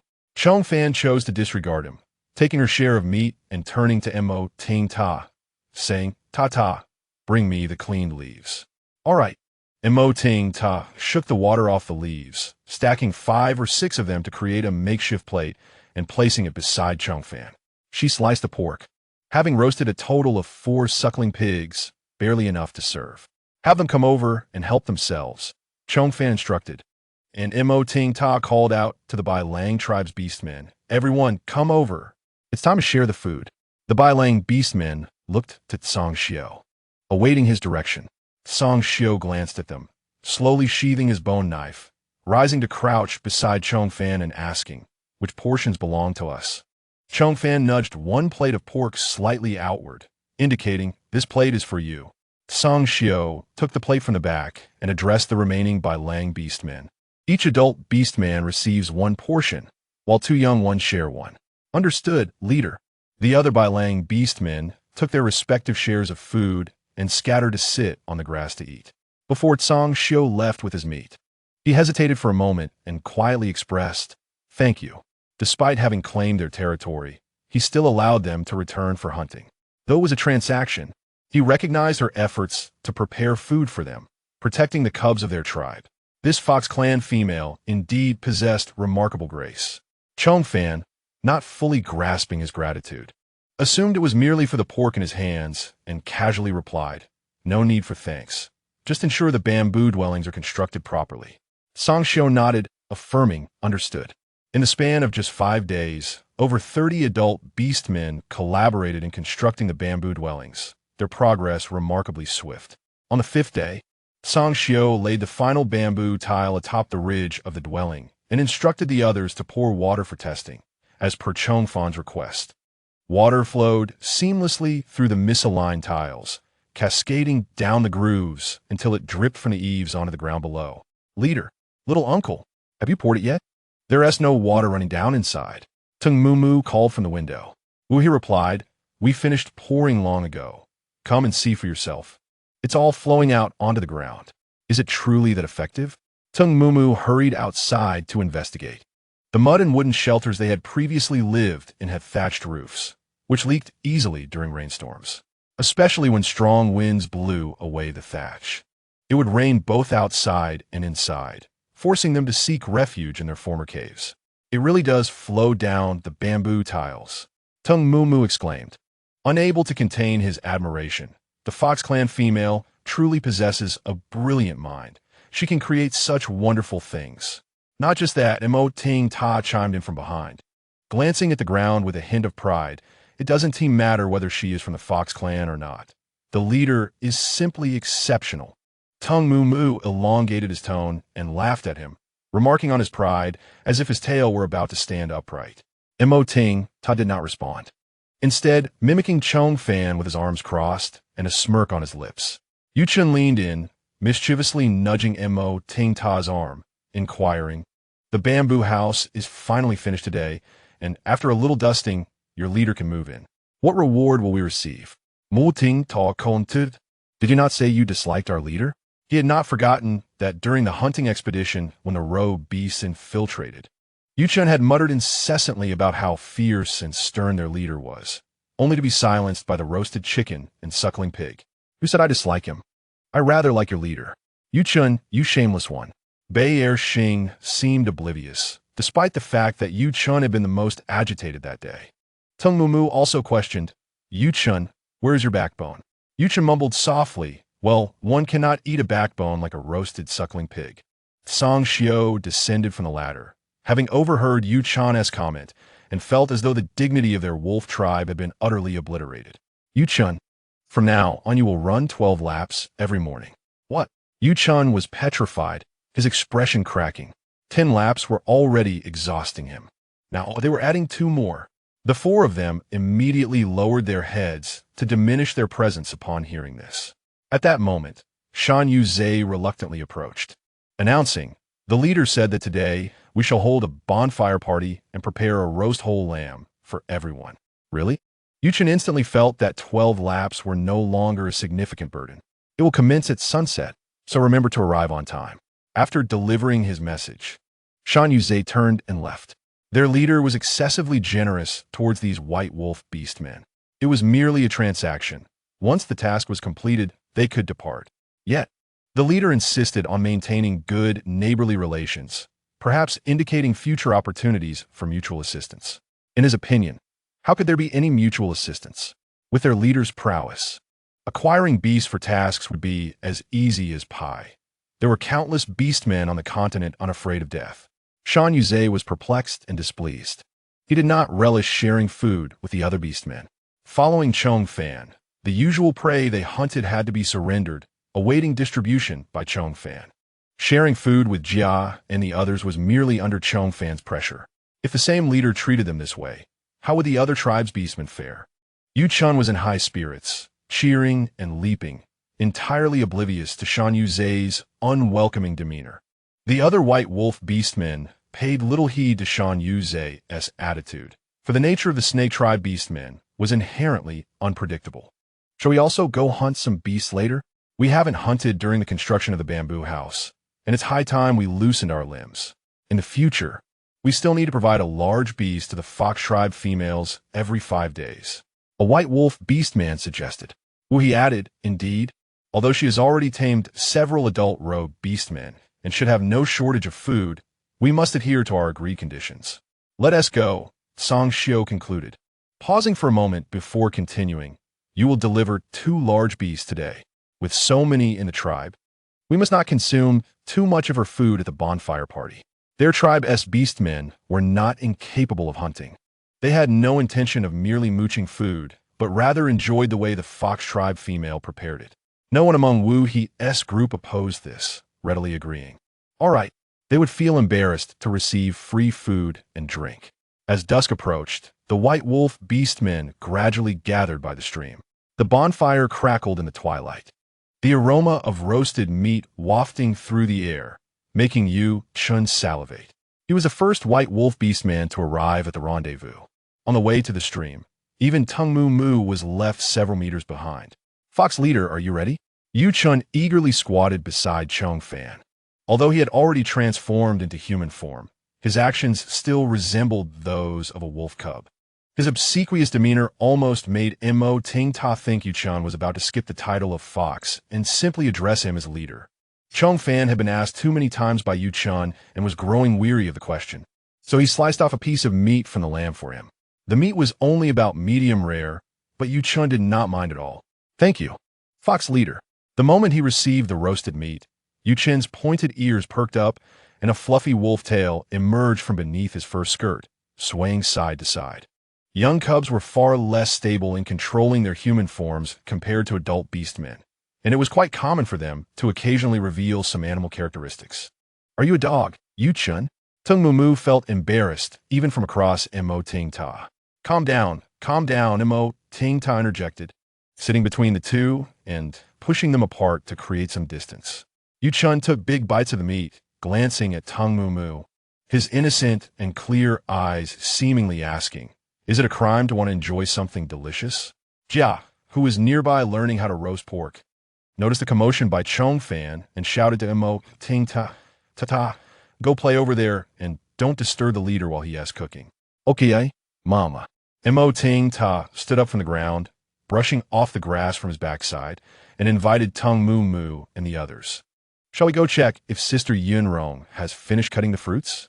The leader said the fruits can be diced and mixed with honey, and we can also blend them into a drink with honey. Really? Yu Chan's ears perked up immediately. Tung Moo Moo raised his hand to smack his forehead. Really, let us go. Mo Ting Ta led the way, asking them, why haven't Bai Sun and Bai Yiling come? Then Mumu responded, Bai Sun's mama is making him a new fur skirt. He'll come later with his dad. Bai Erxing fell into the pond while playing this afternoon, and Bai Yiling and their mama are taking care of him, so they can't come today. I see. Mo Ting Ta nodded, then added, shall we pack some roasted meat for Bai Yiling to take back? Before Tung Moo Moo could respond, Yu Chen asked first, Little Golden Lion, can you distribute the food? Without the leader's consent, we cannot distribute food carelessly, right? Mo Ting Ta shook his head, replying no. But I will mention it to the leader, and if he agrees, it can be done. In fact, their leader was very generous, often. As long as they maintained a good attitude, the leader would not mind some reasonable requests and would allow them to handle things themselves. Oh, the fox leader is truly kind, Yu Chan exclaimed, taking another large bite of roasted meat. As night fell, the White Wolf Beastmen had nearly all arrived. Some were learning to roast meat, others were making fruit juice. Some sat on the ground chatting, while others lay on the grass, gazing at the stars. The last to arrive were Wu He and Tung Shan, supporting a hunched old crone as they made their way toward the bonfire. Upon seeing the old crone, the White Wolf Beastmen, regardless of their activities, set aside what they were doing and gathered around her. Ancient Granny, what brings you here? The attitude of the White Wolf Beastmen was one of utmost respect. Even Tung Moo Moo appeared more subdued, rushing in front of the old crone to ask, Great Granny, why are you out today? The ancient Granny smiled, her sunken eye sockets brimming with kindness, beautifully balancing the solemn and ancient aura she exuded. Adorned with jewelry made from animal bones and teeth, the pieces had yellowed with age, clinking softly with her movements, sending ripples of sound that echoed like the rings of time. With Wu He's assistance, the ancient Granny approached Zhong Fan, her smile revealing the absence of many teeth. I heard that a powerful female beastman has arrived near our territory, and I wanted to come and see. The Fox Tribe leader Woon mind my sudden visit. Would he? Zhong Fan smiled, raising his hand in greeting. Of course not. Please have a seat. Jia brought over a wooden stump and placed it behind the ancient Granny. After Wu He helped her sit down, he suddenly remembered to introduce her. All right, Fox Tribe female, this is our tribe's priestess, ancient Granny, and also the grandmother of our leader and me. Zhong Fan nodded, acknowledging ancient Granny. The ancient Granny's friendly smile continued as she spoke. The Ma-Chan team arrived in this area today, and our leader will be going to trade with the Ma-Chan Beastmen tonight, so he cannot come. As the leader of the Fox clan, may I attend this bonfire gathering in his stead? Naturally, you may. Zhong Fan has always preferred gentleness over harshness. If the other party shows a modicum of kindness, she is likely to respond with even greater warmth. The elderly matriarch perceived that the young female fox before her did not appear as fierce as her grandson had described. Yet neither did she possess the typical fragility of a common female fox. It was a curious blend that rendered her truly captivating. Leader of the Fox clan, you seem quite youthful. May I inquire your age? The matriarch initiated the casual conversation. Whenever a beastman posed personal inquiries about Zhong Fan, the others could not help but lean in, as their knowledge of her was woefully scant.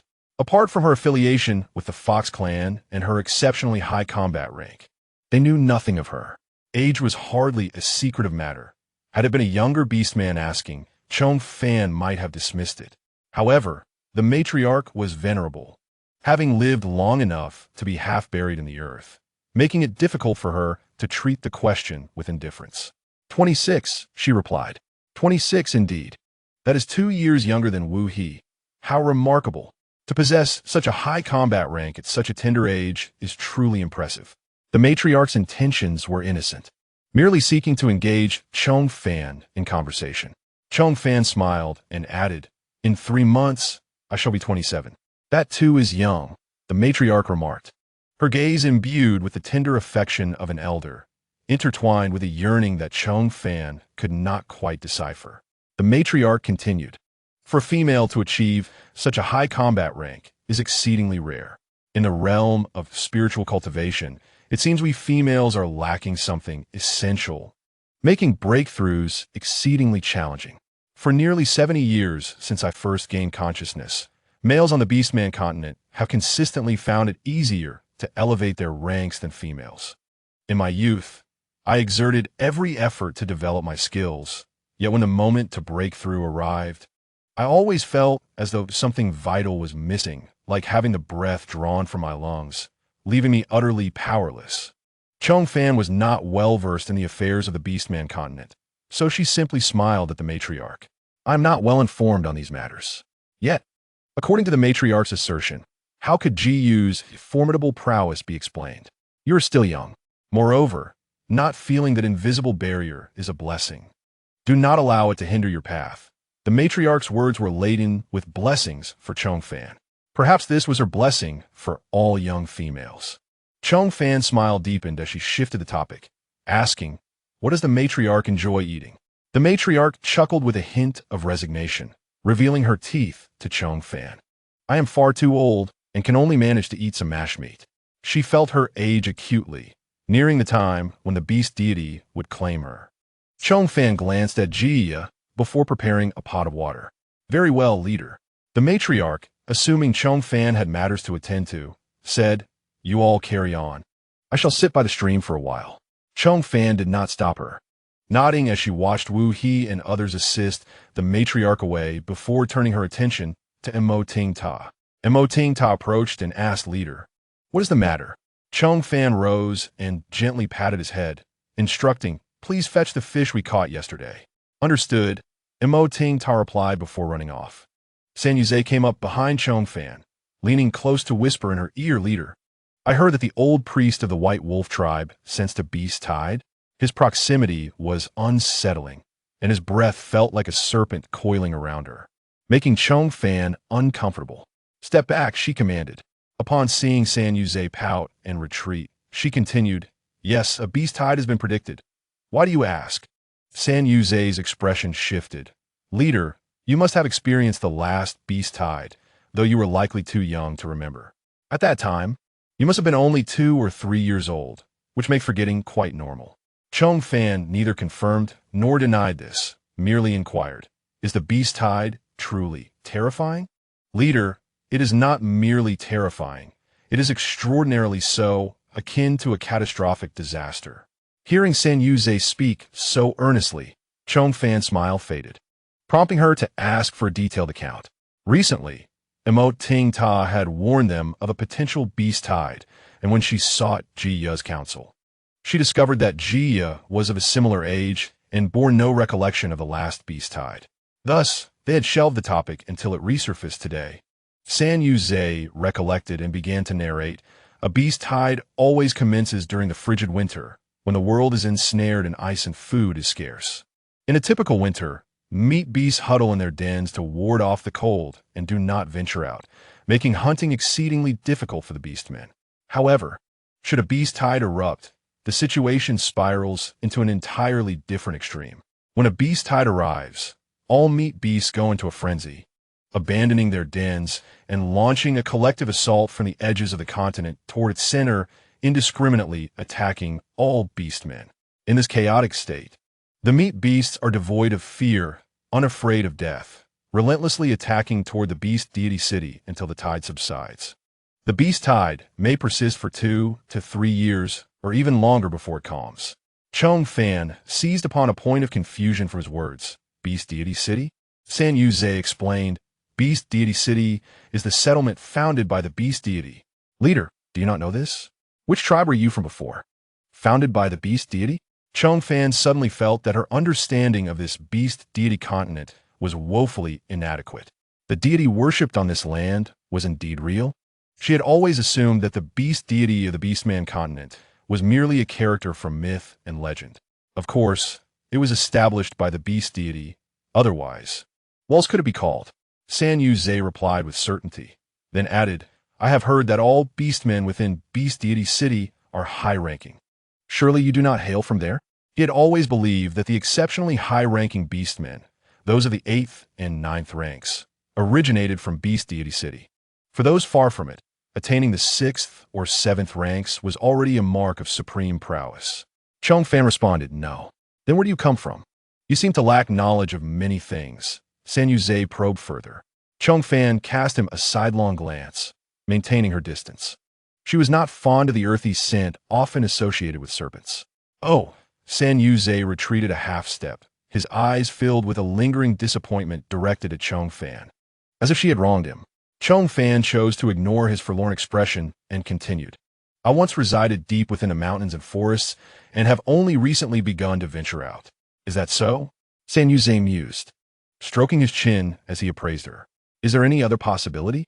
Zhong Fan raised her eyelids and shot him a chilling glance, inquiring, Are you so idle that you have neglected your duties? She recalled instructing them to guard the forest and prevent outside beastmen from infiltrating. San Yu Zhe pouted, muttering, Leader, with you around and with us serving as living examples, who would dare encroach upon your territory? Zhong Fan remained silent, her gaze still icy. All right. I shall return at once. San Yu Zhe capitulated, pointing to the roasted meat upon the fire, continuing, Then, Leader, may I have a little to eat? I am quite hungry. What if the gathering disperses and all the food is gone? I would be left without even a morsel. As a member of the Serpent Clan, He Shi Wuhan was older and more contemplative, yet his facade was impeccably crafted, leaving no room for criticism. In contrast, Qing Shi San Yu Zhe displayed a carefree demeanor, with his frivolity evident on his face and a more straightforward personality, though he was somewhat unruly. I can only spare you a sliver of the scraps, she stated. It would be impolite to serve the guests first, and even more so to let it be apparent that a portion had been cut. Scraps will suffice. Thank you, Leader. San Yu Zhe unwittingly edged closer to Zhong Fan, whispering in her ear, Leader, you are truly kind to me. Maintain your distance. Zhong Fan's tone had evidently grown colder, warning him, eat and then return to your duties. If you keep finding trouble, do not blame me for being rough. San Yu Zhe pouted, stepping back half a pace. Understood, Leader. Zhong Fan sliced off some meat from the roasted whole lamb, wrapping it in a leaf before handing it to him. Go on. Do what you need to do. All right. San Yu Zhe, holding the roasted lamb, left with a light step. Ma Tingta returned with 4 large fish and couldn't help but glance back at him as they brushed past each other. Chief, why is he so happy? Ma Tingta placed a fish into the bamboo basket brought by Zhong Fan. Zhong Fan lifted the basket and replied while walking, How would I know? Ma Tingta followed her towards the stream, his eyes darting around as he continued, Chief, do you know what my mother and Aunt Bonna said? Zhong Fan casually asked. What did they say? They said that San Yu Zhe might be at that time when he feels the urge to mate, which is why he clings to the chief every day. If he feels that way, why is he not out looking for a female snake? Why is he looking for me? Zhong Fan squatted by the stream, her bone knife swiftly filleting the fish, leaving Ma Tingta momentarily stunned, forgetting what he wanted to say. Zhong Fan glanced at him. Ma Tingta regained his focus and continued. Different races seem to have some impact on breeding offspring, but it doesn't affect mating. As long as they take human form, it's fine. Noticing Zhong Fan's silence, Ma Tingta helped her gather the filleted fish while mumbling otherwise. The snake tribe beasts are inherently solitary, preferring coolness and disliking heat, so they don't like to be too close to other beastmen. San Yu Zhe usually ignores them entirely. And so does Wuhan. That's his business. It has nothing to do with me. Zhong Fan expressed her disinterest in the mating and breeding matters of the Beastman Continent. Her only concern was when the survival system would connect to the base satellite. Ma Tingta scratched his chin, puzzled, but San Yu Zhe's mate is you, Chief. How is this unrelated to you? If he does not clearly express his mating intentions, I will assume I am unaware. If he makes it clear, I will clearly refuse. That is what I mean by it being unrelated to me. Ma Tingta seemed to grasp Zhong Fan's general meaning, indicating her lack of interest in San Yu Zhe. I see. Then he should remind my mother and them not to speak carelessly. They shouldn't upset the chief. Is your mother and Aunt Bana quite idle lately? Zhong Fan casually inquired. Ma Dingta quickly shook his head. Not idle. It's because Aunt Bana's cub, Mi Jean, often cries at night. Aunt Bana comes to ask my mother how to soothe the cub, and they end up chatting about it. Mi Jean? Isn't he just a year younger than you? At this age, he still cries at night. The cheetah's hunting ability is already not as strong as that of a lion, and with a night-crying cub, hunting becomes even more inconvenient. No wonder Aunt Bana has become so thin. Moreover, at Mi Jean's age, he is not an infant of 6 months or a year. He is just a year younger than Ma Dingta, over 5 years old, and should be able to remember things, yet he still makes such a fuss. Ma Dingta shrugged, imitating Tingmumu, and said, well, I don't know. I just often hear him crying at night. Sometimes he cries for food in the middle of the night, and Aunt Bana has to go out and hunt for him. It's all spoiled. Zhong Fan also did not wish to intervene. She thought Jiaya's protective instincts toward cubs were already strong enough, but she didn't expect Aunt Bana's indulgence to be even more severe. All right, you go call your mother and have her cut off all the outer roasted meat and roast the inner part some more. Zhong Fan packed the fish flesh Ma Dingta held. Okay, Ma Dingta washed his hands clean by the stream and ran to find Jiaya.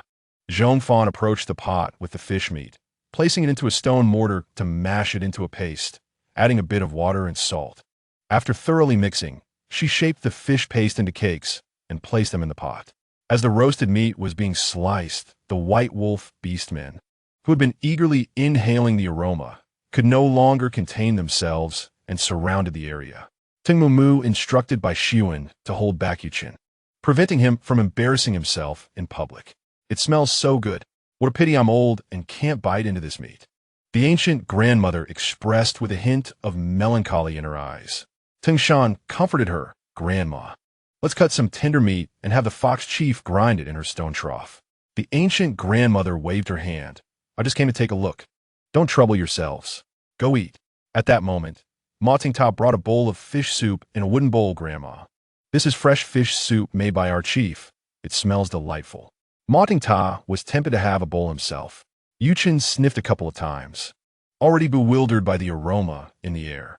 After everyone had eaten their fill, Yinrong finally brought over a bucket of honey fruit juice.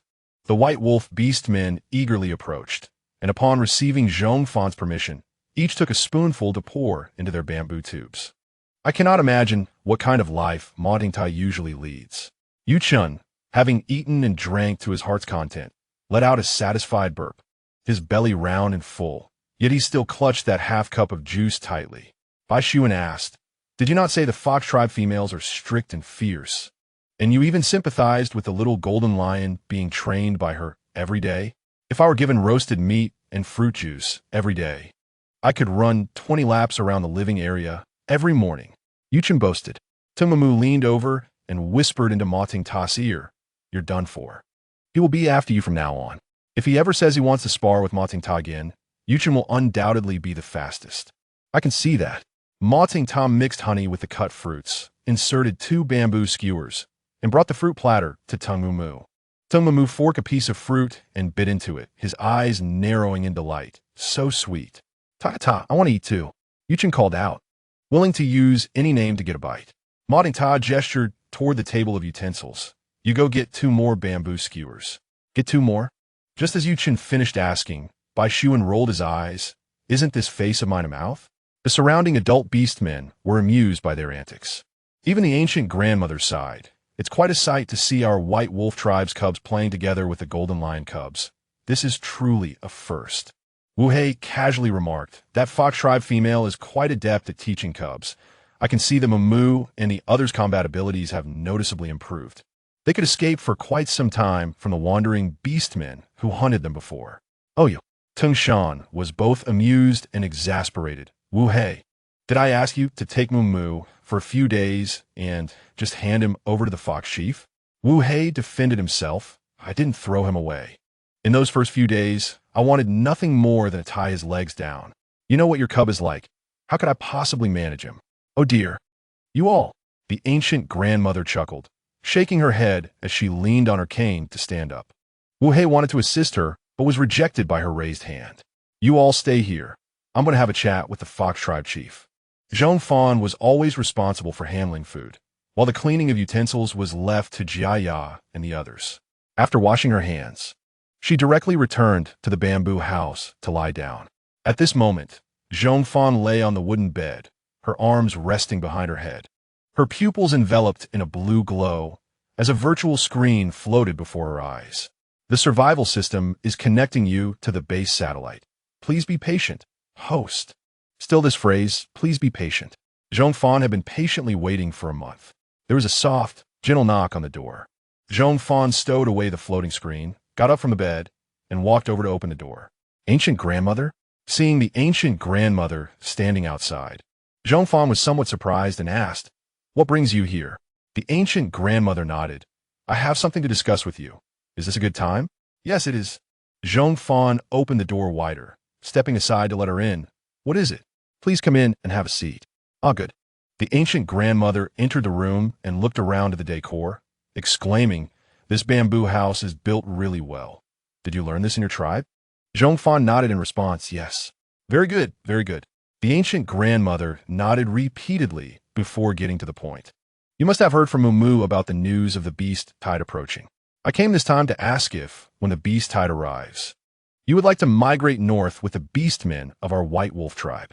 If we gather together, we can help each other when needed." This statement touched upon Zhong Fan's knowledge blind spot once more. Migrating north? Zhong Fan did not understand the necessity of this migration. The ancient matriarch expressed surprise, then remarked, "Ah, indeed, at your age you likely do not recall the last beast tide. However, this childish tribe teaches a great many things, from constructing dwellings to processing food. They have imparted so much knowledge, yet they neglected to teach about such a significant event as the beast tide. Truly, I have little memory of the last beast tide." Zhong Fan spoke these words with a calm demeanor. The matriarch suppressed her confusion and continued, "If we migrate northward, we shall reach the city of the beast god. The closer we are to the city, the fewer rampaging beasts we encounter, and thus, the safer we shall be. Conversely, the farther we stray from the city, the more rampant the beasts become, placing us in greater peril. Therefore, when the beast tide approaches, all beastmen across the continent migrate toward the city of the beast god to evade the attacks of the rampaging beasts." Zhong Fan nodded, indicating her understanding. The matriarch inquired, "So, do you wish to join our tribe?" Zhong Fan pondered for a moment before responding, "Actually, I have become separated from my kin. If my family has not found me by the time the beast tide arrives, I will migrate north with you. Will that be acceptable?" Uncertain when her survival system would connect to the base satellite, she could not provide a definitive answer. "That is perfectly fine," the matriarch agreed, then asked, "Have you begun preparing food for the journey?" Noticing Zhong Fan's furrowed brow, she explained, "The migration route is long, with a segment through the stone forest gorge, where food is particularly scarce. It is not uncommon for beastmen to resort to cannibalism along that path. Thus, we must prepare as much food as possible beforehand, ensuring our people do not suffer from hunger on the way. Furthermore, the warriors must eat well to have the strength to protect the weaker females and young ones. Otherwise, we may find ourselves as prey for other tribes." After listening, Zhong Fan nodded in agreement, understanding the gravity of the situation. Regardless of whether she could leave the Beastman Continent, she felt a sense of loyalty, and even if she did not require food, she would ensure that Motinta and the others had enough provisions. "The team of Machan Beastmen has been active near our territory during this time. You can exchange meat for salt stones with them, with salt stones for preservation. The meat can be stored for a long time, ensuring we have sustenance during the migration." The matriarch added, "Finding meat during winter is difficult, and even if we miscalculate and the beast tide does not come, we can still stockpile food for the winter. Food is always in demand, and it will be best if the beast tide does not arrive." "All right, I understand. Thank you for coming to share this with me," Zhong Fan said as she sat at the wooden table, picked up an inverted bamboo cup, and poured water for the matriarch. The matriarch took a couple of sips before abruptly changing the subject. "Our leader harbors some prejudice against the Fox tribe. I have heard about the events from a while back. Some of his remarks were inappropriate. Here, I also owe you an apology. It is my failure to guide him properly allowing him to maintain his bias against the fox tribe. Zhong Fan placed the cup down, covering the opening with her palm, and rotated it twice. The matriarch noticed her silence and let out a heavy sigh. This is indeed a long-standing matter. The leader's beast father was the former leader of our by Lang tribe. During the last beast tide, he led the tribe northward, encountering many beastmen who sought to plunder our food. At that time, he was a formidable 7th-tier beastman.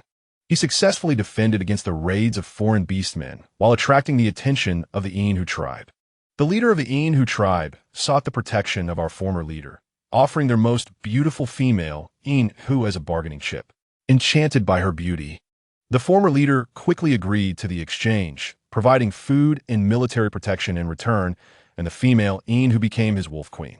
The mention of the Enhu tribe always brought to Zhong Fan's mind Jiyu, whom she knew. How many Enhu tribes could there possibly be on the Beastman Continent? She mused, taking a sip of tea and casually asking, "Is she the beast mother of the wolf leader?" Was her name? Indeed, she is the beast mother of our current leader. The matriarch recalled the name that had caused great losses for the by Lang tribe. Her name is Jiyu. Zhong Fan nearly choked on her tea. The liquid caught in her throat. Ultimately, she composed herself and swallowed it down. Noticing the matriarch's curious gaze, she spoke first. "It is a lovely name." The matriarch, suspecting nothing amiss, continued, "The name is beautiful, and she is exceptionally lovely as well. She weathered that beast tide in our tribe protected by our former leader, and suffered no harm. Subsequently, she bore wolf cubs for him, one of whom is our current leader, Tsang Xiao. At that time, all the tribesmen could see that she was unhappy in the by Lang tribe and did not particularly care for the former leader. Yet, he continued to treat her well, giving her whatever she desired after she bore her young. Still, even that was not enough to keep her. The matriarch's voice faltered as painful memories resurfaced. Zhong Fan asked, "Did Jiyu escape?" "Yes, she left without a trace of longing for the former leader." The matriarch sighed again. Zhong Fan inquired further, how high was her combat tier to escape from the by Lang tribe? The matriarch shook her head and replied, "Not high, only 3rd tier. Generally, the combat power of the fox tribe beastmen is quite low." Then how did she manage to escape? The matriarch fell into a long silence, reluctant to speak of it. But the truth was that young Tsang Xiao had aided her escape. Unable to bear seeing his beast mother suffer in the tribe, he seized an opportunity, incapacitated the former leader, and set her free. Zhong Fan chose not to press for more details. The matriarch continued. After Jiyu fled, the former leader, disregarding Tsang Xiao's protests, immediately pursued her upon awakening. According to the tribesmen who accompanied him, they followed her all the way to the city of the beast god. Jiyu thrived there, with ample food, and attached herself to a new mate, a highly ranked male beastman. It was this beastman who ultimately killed the former leader. The convoluted nature of this story left Zhong Fan feeling overwhelmed. When this news returned to the tribe, they were already facing territorial invasions from other beastmen. The former leader's death rendered their resistance meaningless. The by Lang tribe suffered a devastating defeat, losing 8 6th-tier warriors. They had no choice but to abandon their former territory and were pushed into remote lands to survive. Subsequently, they chose a new leader, the former leader, who was then the last 6th-tier beastman in the tribe. Young Tsang Xiao, having unintentionally caused his beast father's demise, became a pariah within the by Lang tribe. The tribesmen were furious and demanded his expulsion. Seeing his young age, I could not bear to cast him out. So I took him in and raised him alongside Wu Luo and Wu He. However, this could not erase the scars within his heart. The boy trained relentlessly from a young age, achieving 6th-tier strength by the age of 16, defeating the former leader, and becoming the new chief of the by Lang tribe. By 19, he had astonishingly reached 7th-tier strength. In the following 3 years, he led the tribe to reclaim territory and gather food, steadily restoring the strength of the by Lang tribe. The harrowing tale of Tsang Xiao's growth left Zhong Fan in silence, unsure of what to say, and she quietly sipped her water. Alas, the matriarch observed Zhong Fan, continuing, "That boy has never issued any harsh commands to the tribe, save for the prohibition against the fox tribe entering our territory. Over the years, No tribesman has ever challenged him. It seems that the relationship between that female Hu and our former leader was indeed a tragic fate. There should be no existence of such nefarious dealings involving the exchange of females in the mainland. Nonetheless, he merely uttered a few ungracious words that day. Since he has since apologized, I shall let it pass. This statement by Zhong Fan also entirely dissolved any lingering discord between her and Sangxiu. She then inquired, "Is that silver fox female still in the beast god city?" While she accepted Sangxiu's apology and felt compassion for his childhood experiences, it did not imply that she believed the silver fox female was at fault. The ancient matriarch had previously mentioned that the entire tribe could see that the silver fox female did not harbor affection for Sangxiu's father. How could one question the circumstances of Sangxiu's existence? She escaped from a place that forced her into motherhood, and she bore no guilt in doing so. However, Sangxiu was aware of his mother's unhappiness. He assisted her in fleeing and consequently bore the burdens and consequences far beyond his years. What fault lay with this child? The ancient matriarch shook her head, noting that no one in the tribe sought to inquire about her current situation. We have no desire to know how she is faring now. Zhong Fan nodded in agreement. Indeed, given the events that transpired, it is better not to pry. Any inquiries would only be motivated by a desire for vengeance against Sangxiu's beastly father. Yet, was the Jiyu mentioned by the ancient matriarch truly the same Jiyu she was acquainted with? A third-tier beastman traded as a mere commodity does not sound plausible. Could it be a mere coincidence of name and kin? Is such a coincidence even feasible? Our chief indeed harbors a deep disdain for fox tribe beastmen. Yet the fox leader is distinctly different from those we have encountered. Even our chief concedes this fact. The ancient matriarch's explanations served a singular purpose: to foster reconciliation between Zhong Fan and Sangxiu. Zhong Fan expressed her understanding once more, stating, "If I were in his position, I might not have fared any better. His accomplishments at such a tender age have truly surpassed my expectations." Upon careful consideration, she realized she was 4 or 5 years older than Sangxiu. The ancient matriarch had elucidated her points. There was no need to revisit that minor friction. "If you can forgive him, I shall be at ease." The ancient matriarch rose and continued, "I shall not disturb your slumber any longer. Today's meal was delightful. I once again extend my gratitude on behalf of the tribe for your invitation." Zhong Fan rose to escort her to the door and noticed some roasted meat remaining from the bonfire feast. She addressed the ancient matriarch, "Please take some food back for him. Thank him for assisting me in setting up the bamboo hut today." The ancient matriarch agreed. "Very well." "Hiya." Upon hearing Zhong Fan's voice, Jia hurried over and asked, "Leader, what is it? Please hand me your bone knife for cutting meat." After Zhong Fan spoke, Jia promptly relinquished the bone knife she was holding. Zhong Fan wiped the grease off the knife with a leaf and continued, "Go to Yunrong and fetch a cup of honey fruit juice. And scoop 2 spoonfuls of fruit cubes mixed with honey." "Understood, leader." In the Bai Lang tribe's dwelling, Sangxiu led 5 Bai Lang beastmen back to the tribe. As they returned, they moved quietly, and one of them muttered, "Those Machan beastmen are truly troublesome. They schedule item exchanges for the evening." Another explained, "It's too hot during the day. They prefer to roam at night. Speaking of which, are we truly sending a basket of those salty stones to that fox female? Since the chief said to send it, then let it be. We have indeed consumed quite a bit of her food enhanced with salty stones recently. Foods treated with salty stones are incredibly delicious. That fox female certainly knows how to enjoy life." During their brief conversation, Sangxiu borrowed fire from the defensive bonfire at the entrance of their dwelling and ignited a torch for illumination. After carrying the salty stones into the meat storehouse, they could finally return home to rest. All right, the 5 Bai Lang beastmen took their torches and stopped at the entrance of a mud house, unloading their burdens.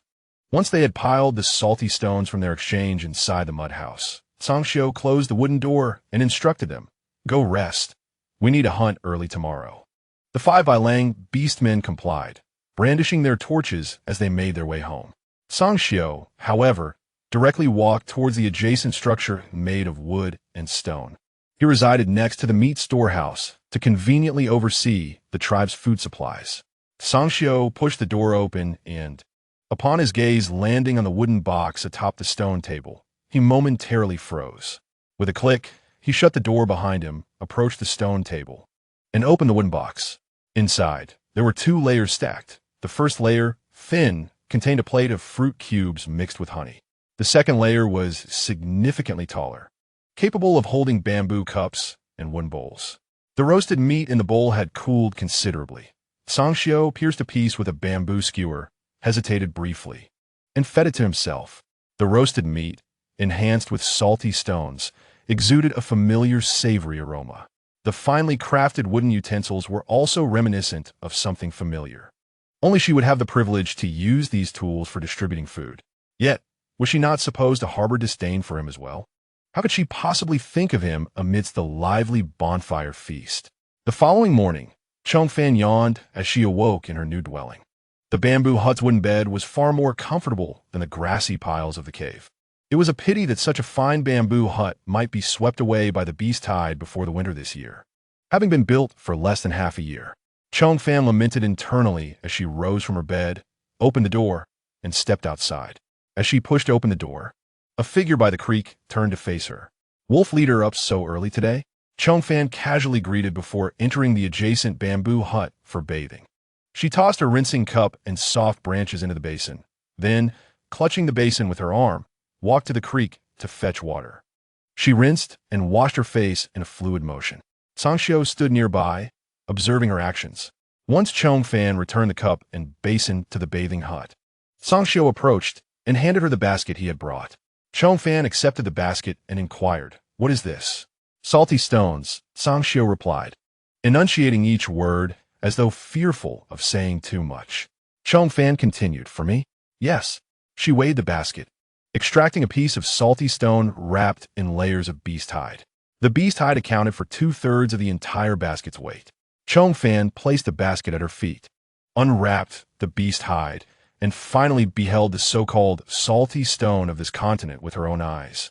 This salty stone was extracted directly from salt fields, where the bottom layers of salt mixed with soil were dug up and formed into fist-sized pieces, creating this gray, salty stone. She believed that the upper layers of the salt fields must yield cleaner white salt crystals, which the Machan beastmen had not brought for trade. What they traded were the coarse salts mixed with soil, unprocessed. Moreover, they had the audacity to price a fist-sized chunk of coarse salt at the value of a large meat beast. "Do you know what a Machan beastman salt lake is?" "Salt lake?"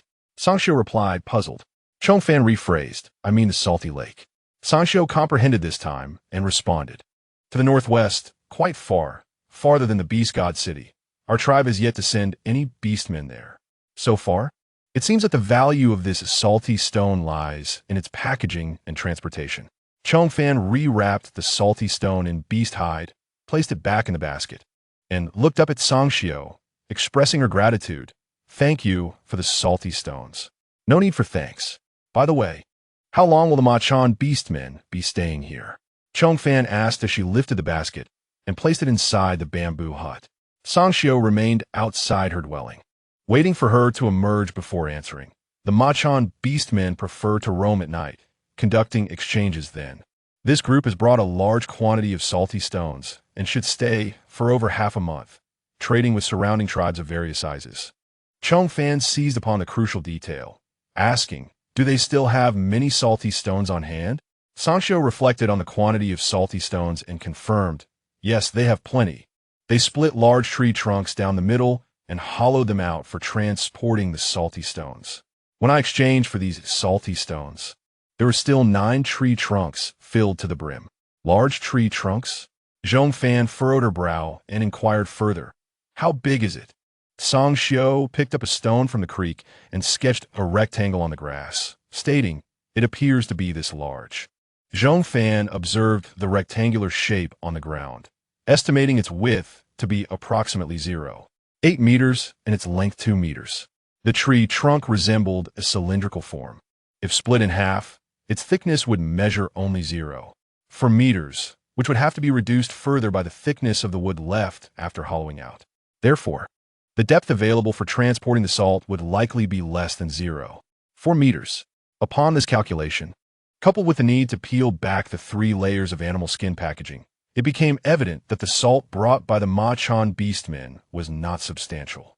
They would bore several holes in the trunk to thread sturdy vines through, allowing them to pull the trunk forward with ease for transporting the salt.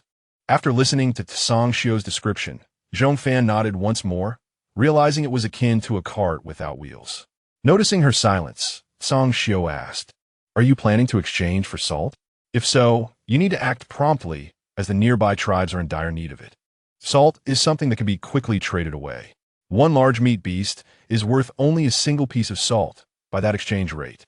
Depleting the forest of meat beasts would not yield sufficient salt."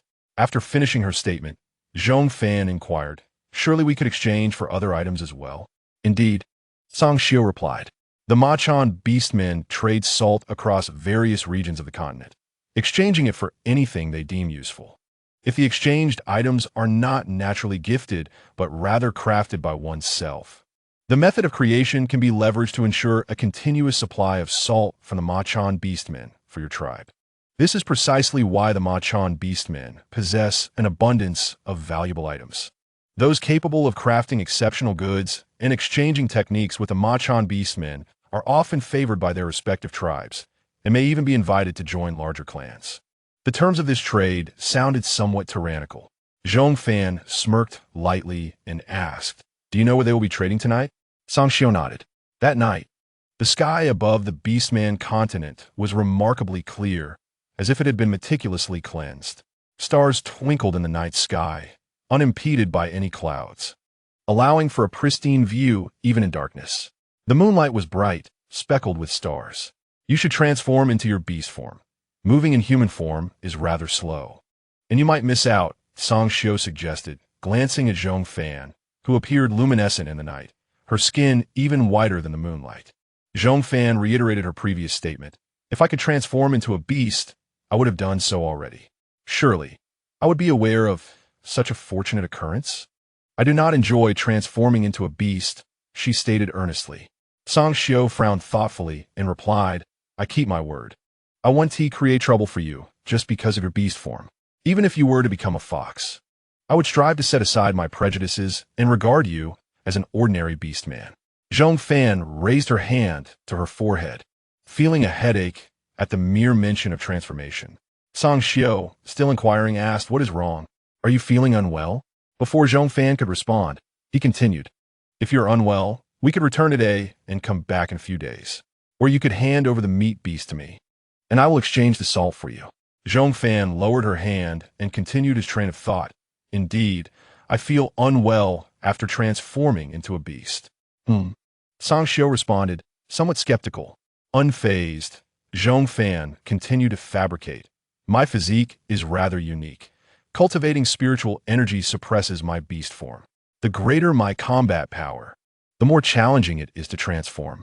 Currently, I can only maintain my human form and cannot revert to my beast form." Jia mentioned that those born as humans are akin to beast gods.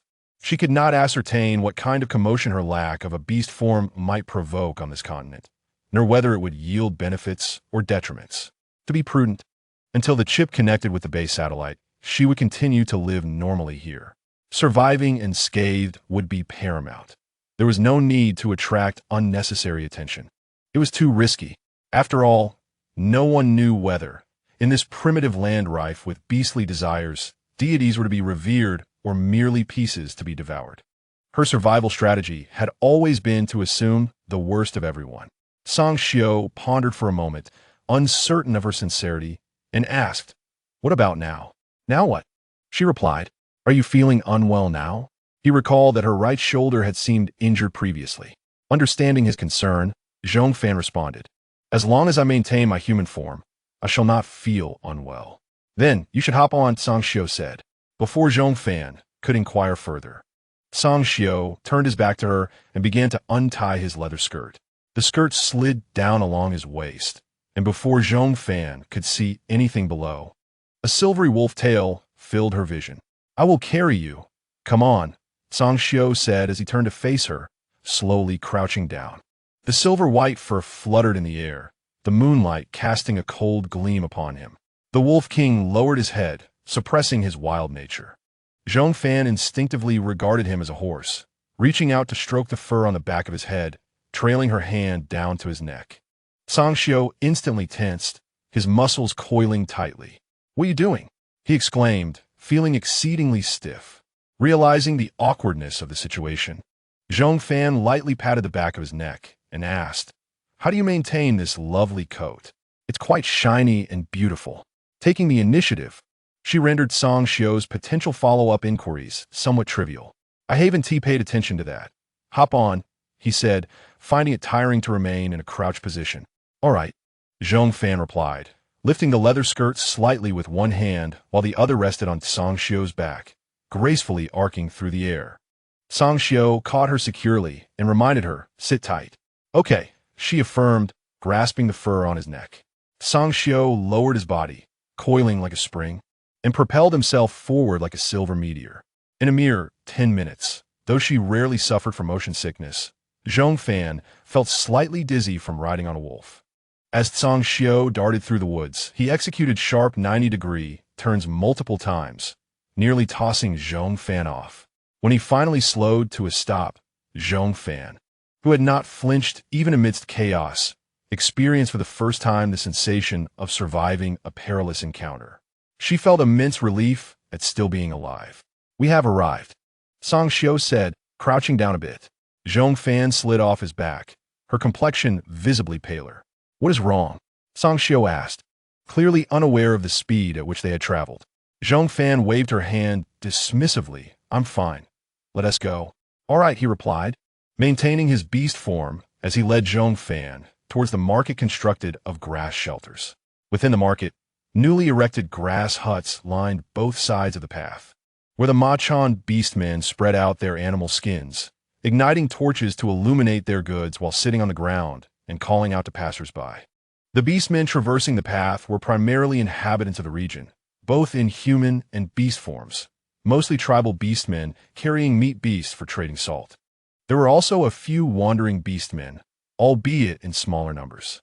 As Sangxiu entered, his distinctive silver-white wolf fur garnered immediate respect from the market-goers, who instinctively parted to create a path for him. Walking alongside him, Zhong Fan paused at one grass hut. "Pottery?" she exclaimed, crouching to pick up a ceramic jar displayed on the animal skin, and inquired of the Machan beastman, "What is the exchange for this?" The cheerful Machan beastman responded, "Such a lovely young female. And you can even recognize pottery." This jar was traded from the great white tiger tribe. It was no easy feat to bring it here, requiring 2 large meat beasts for the exchange. "Quite practical indeed. Let me take another look," Zhong Fan complimented casually, setting the jar down and preparing to move on. During her exploration of the market, she inquired about numerous items and their exchange rates, discovering that meat beasts served as the universal currency of the Beastman Continent, with food being the hard currency of this realm. Sangxiu observed her quietly from beside her, noting that she seemed remarkably knowledgeable about the market's offerings. She required no explanation from the Machan beastmen. She instinctively understood what each item was and its intended use. However, she was evidently unfamiliar with the path she had traversed, indicating she had never visited this market before. The only possibility was that she had used all those goods. Observing her expression, it seemed she considered those items quite commonplace, hardly worth such a quantity of food. "Sangxiu, a female of the Fox clan. It is indeed you." A voice from behind interrupted Sangxiu's thoughts. Zhong Fan turned around to see 2 golden-haired young men standing behind them, trying to recall where she had encountered them before. Beastmen possess 2 faces, one animalistic and the other human. How could she recognize them? Yet, the voice was somewhat familiar. Sangxiu regarded the 2 golden-haired youths with little reaction and merely inquired, "What do you want?" She had spotted these brothers upon entering, but she had no desire to engage. "You." Linghan clenched his fists, eager to step forward, but Sangxiu pressed her claws to the ground, poised for action. "Second brother. Initiating a fight in the Machan market will get you listed among the band traders of the Machan beastmen." Lingyang stepped forward to restrain Linghan. Moreover, to be frank, he did not believe they could overpower Sangxiu, especially considering the fierce female of the Fox clan standing beside her. However, did not Sangxiu traditionally despise the Fox clan? How had she allied herself with this fox female? Have you forgotten how he fell to this state? Was it not because of them? Ling Han seethed with resentment. Song Xiao reminded him, "You have fallen to this state because of your foolishness and weakness." Implicitly, she suggested that regardless of whether she and Zhong Fan intervened, Ling Han would not have stirred up much trouble. Their downfall was largely unrelated to her or Zhong Fan. Song Xiao's words struck with precision, piercing the hearts of her adversaries. Even the most patient individual would find it hard to endure, let alone Ling Han, whose temperament was already volatile. "Song Xiao, you seek death." Song Xiao sharpened her claws against the ground, letting out a cold laugh. Not a single word was spoken. All her scorn resided within that laugh. The onlooking beastmen thought Ling Han had truly lost his mind. Song Xiao, the leader of the great white wolf tribe, was someone who could contend with Lingan's beast father. Perhaps even Lingan's father could not defeat Song Xiao. Ling Han's repeated provocations against Song Xiao were absurd. As he had been expelled from the great golden lion tribe and reduced to a wandering beast, causing his mind to cloud with rage. "You will die." Ling Han broke free from Ling Yang's grasp and transformed into his beast form to attack Song Xiao. With a swift motion, Song Xiao countered and pinned him to the ground. Only then did Zhong Fan recognize the golden lion being subdued beneath Song Xiao. They were the brothers who had previously instigated a territorial dispute with the great white wolf tribe. "What are you doing? What is happening?" For Ma Chan beastmen, tasked with maintaining order, rushed over. All four were evidently 6th-tier beastmen, indicating that the Ma Chan tribe was significantly larger than the average large tribe. "Fighting is prohibited in the market. You'll compensate for any damaged goods." The tone of the Ma Chan beastmen was exceedingly harsh. Song Xiao, with her proud disposition, found it unrealistic to wait for them to seek her explanation. Zhong Fan spoke first. Addressing the 4 Ma Chan beastmen, "We were selecting goods when those two suddenly called out to us and attacked." Having reported the incident, Zhong Fan did not forget to gather witnesses, adding, "You may inquire with the surrounding beastmen of your kin. They have all been watching." It was this pair of brothers who initiated the confrontation. After stating this, Zhong Fan posed one last question. "We all came here for the good reputation of the Ma Chan market. If someone is deliberately causing trouble, won't you intervene?" In the face of the leader of the great white wolf tribe and 2 exiled wanderers, the Ma Chan beastmen easily made their choice. "Ling Han, how dare you show such disrespect to us?" Before Ling Han could begin to argue, the 4 Ma Chan beastmen waved their hands dismissively, ordering leave. "Get out. The Ma Chan market does not welcome you." Song Xiao retracted her claws and released Ling Han. Undeterred, Ling Han, upon rising from the ground, attempted to sneak attack Song Xiao once more, but was swiftly subdued by 2 nearby Ma Chan beastmen. "Do you dare to cause more trouble? Consider yourself fortunate to be spared. Now leave." Ling Han and Ling Yang were forcibly escorted out of the market, creating a brief stir that quickly subsided. The market continued to echo with the calls of the Ma Chan beastmen, retaining its lively atmosphere. The 4 Ma Chan beastmen returned, clapping their hands, and apologized at Song Xiao. "Apologies, leader of the White Wolf. The trouble has been resolved. Please continue selecting your goods."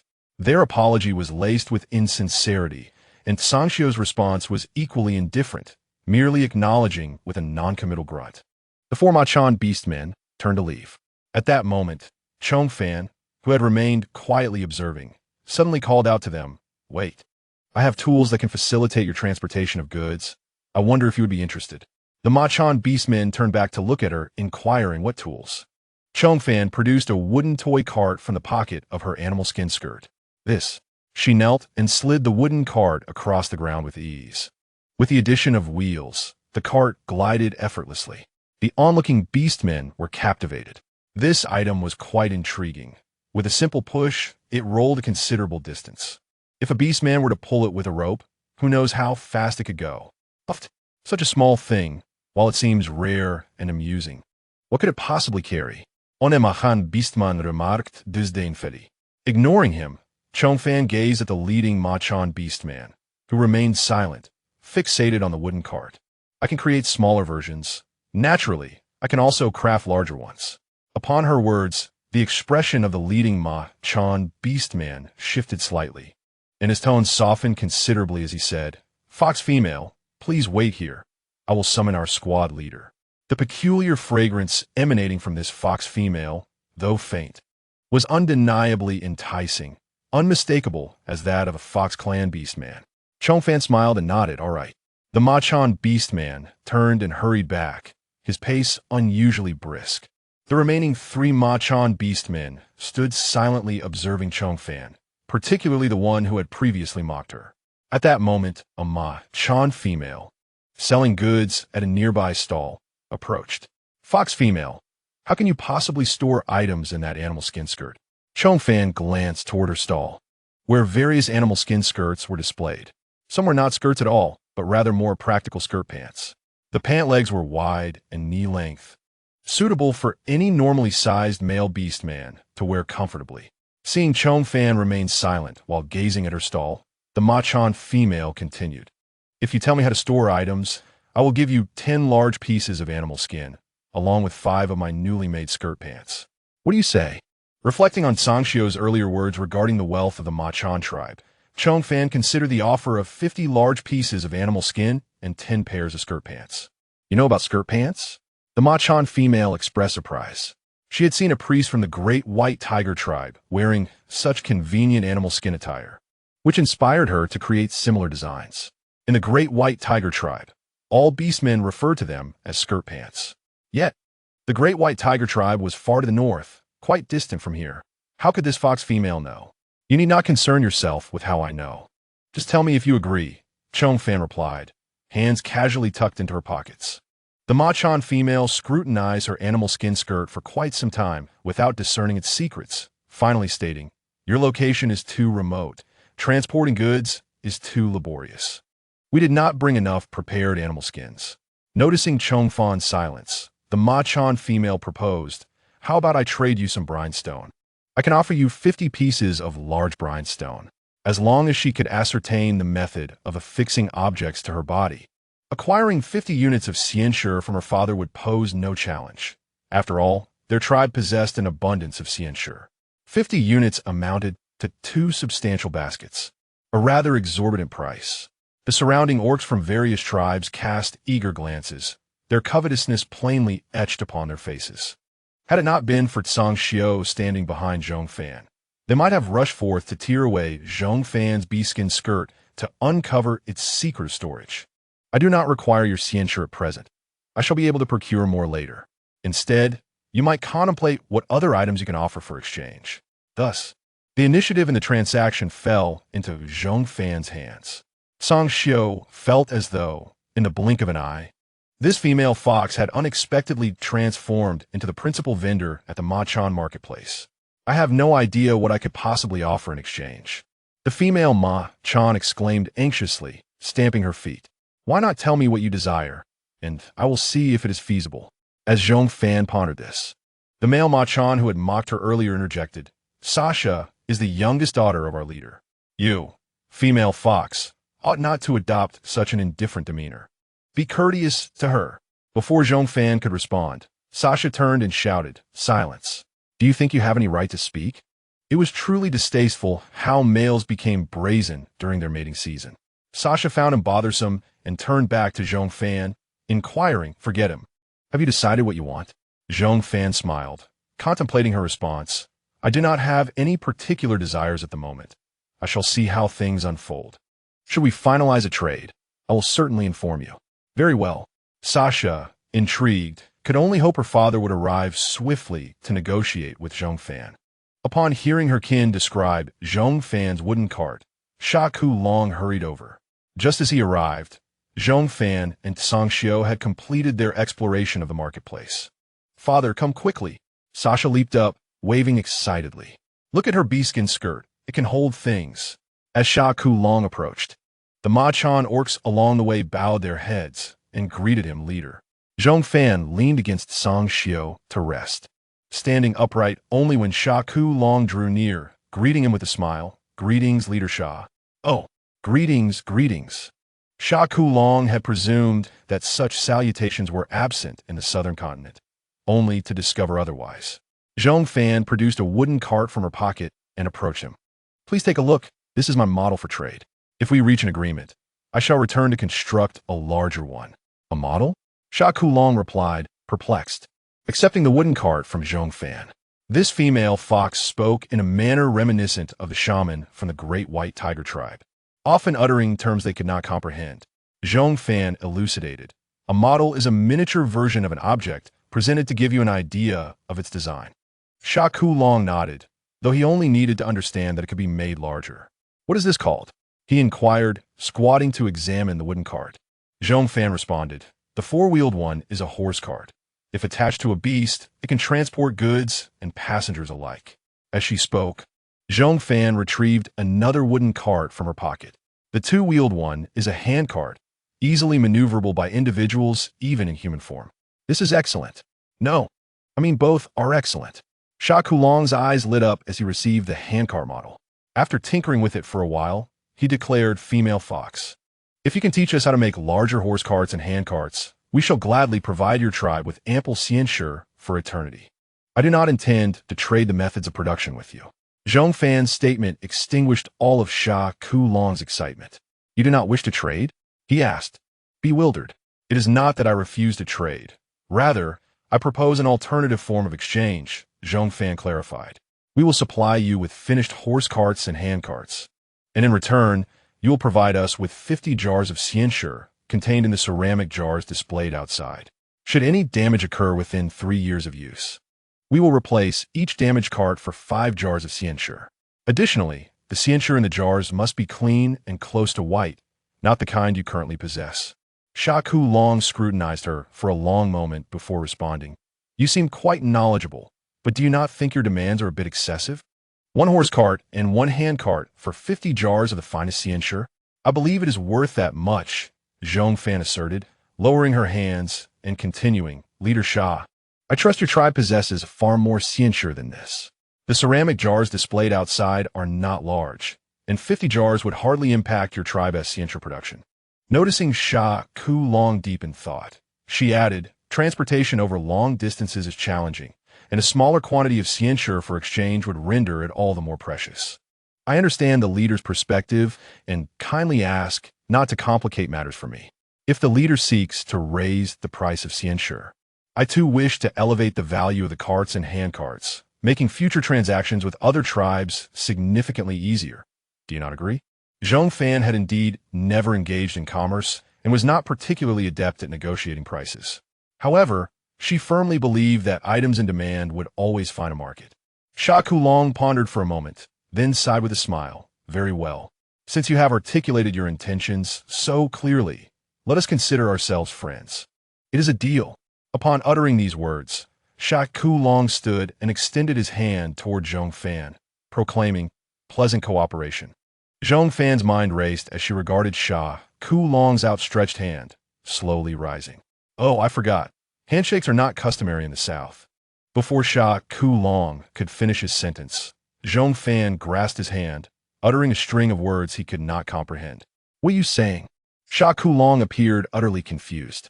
Zhong Fan patiently repeated, pleasant cooperation. Do you understand? Female fox, what are you talking about? Sha Kulong was utterly perplexed. Zhong Fan chuckled softly. It is nothing, merely some idle chatter. By the way, why do your tribe members shake hands after concluding a transaction? Oh, that. Sha Kulong retracted his hand, explaining, we learned this from the shaman of the Great White Tiger tribe, who, like you, possesses extensive knowledge. Our pottery was exchanged with him. He did not provide us with a method of pottery making. For the past few years, we have been supplying him with saltstone, while he offered us various ceramics. Sha Kulong increasingly felt that the female fox of the Fox clan before him was remarkably similar to that White Tiger priest. Even Sha beside them remarked, if you weren't from the Fox clan and he was from the Tiger clan, I would truly believe you were akin of that White Tiger priest. Upon hearing this, Song Xiao, who was crouched behind Zhong Fan, lowered his eyelids. He had always thought that his familiarity with Zhong Fan and the unusual fragrance she carried had made her scent less pronounced.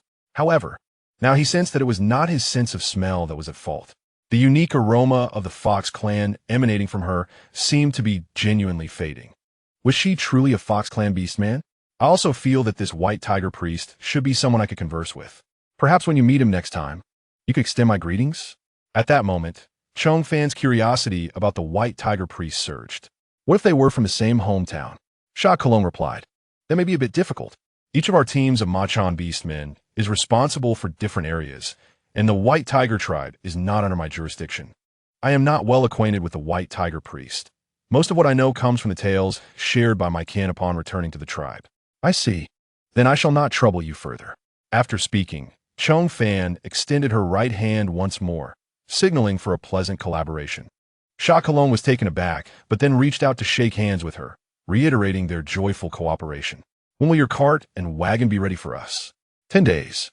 In 10 days, we can complete a cart and a wagon, which will give you time to prepare those 50 jars of saltstone. Excellent.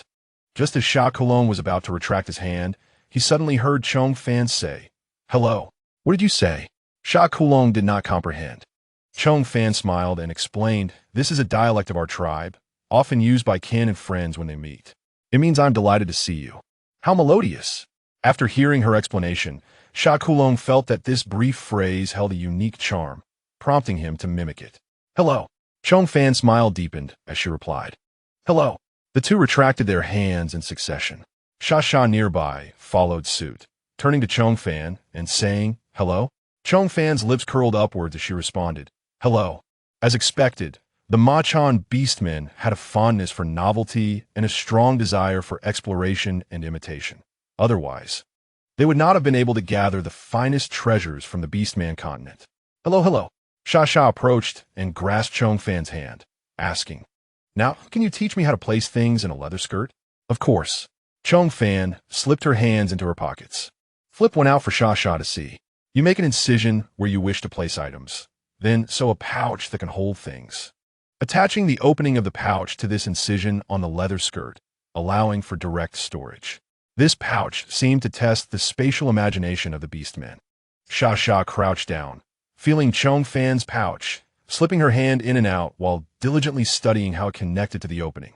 "If you don't mind that I've worn this leather skirt, you can bring me another one, and I will exchange it for you."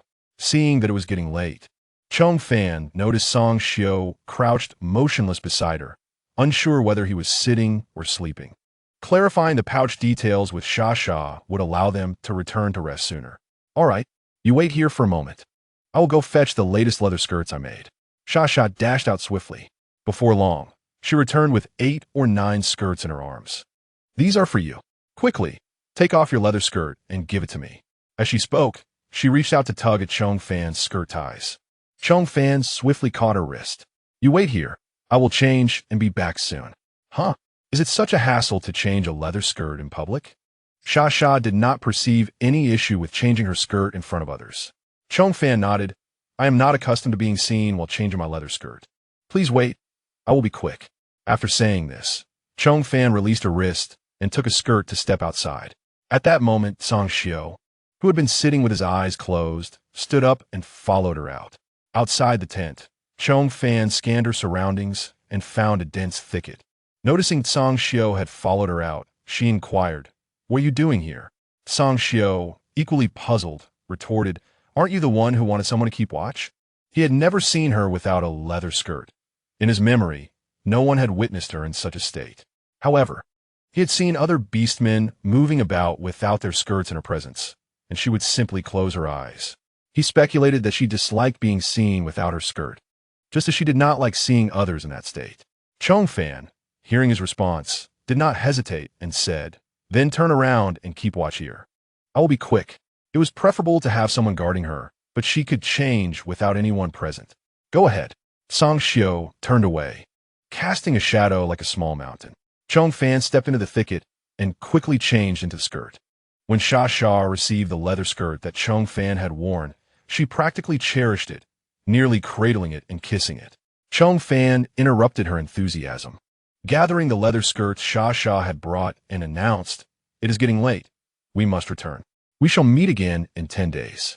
All right, I will escort you out." Sha Kulong rose to personally see them off from the market. Sha and the others followed closely behind, escorting Zhong Fan and Song Xiao to the market entrance.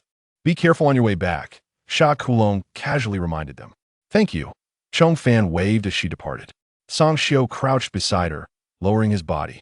Zhong Fan supported herself on his back and performed a swift side flip, her toned, long legs gracefully tracing arcs in the air as she smoothly landed on Song Shio's back. The skirt indeed allowed for greater ease of movement than a dress. "Sit tight," Song Shio cautioned.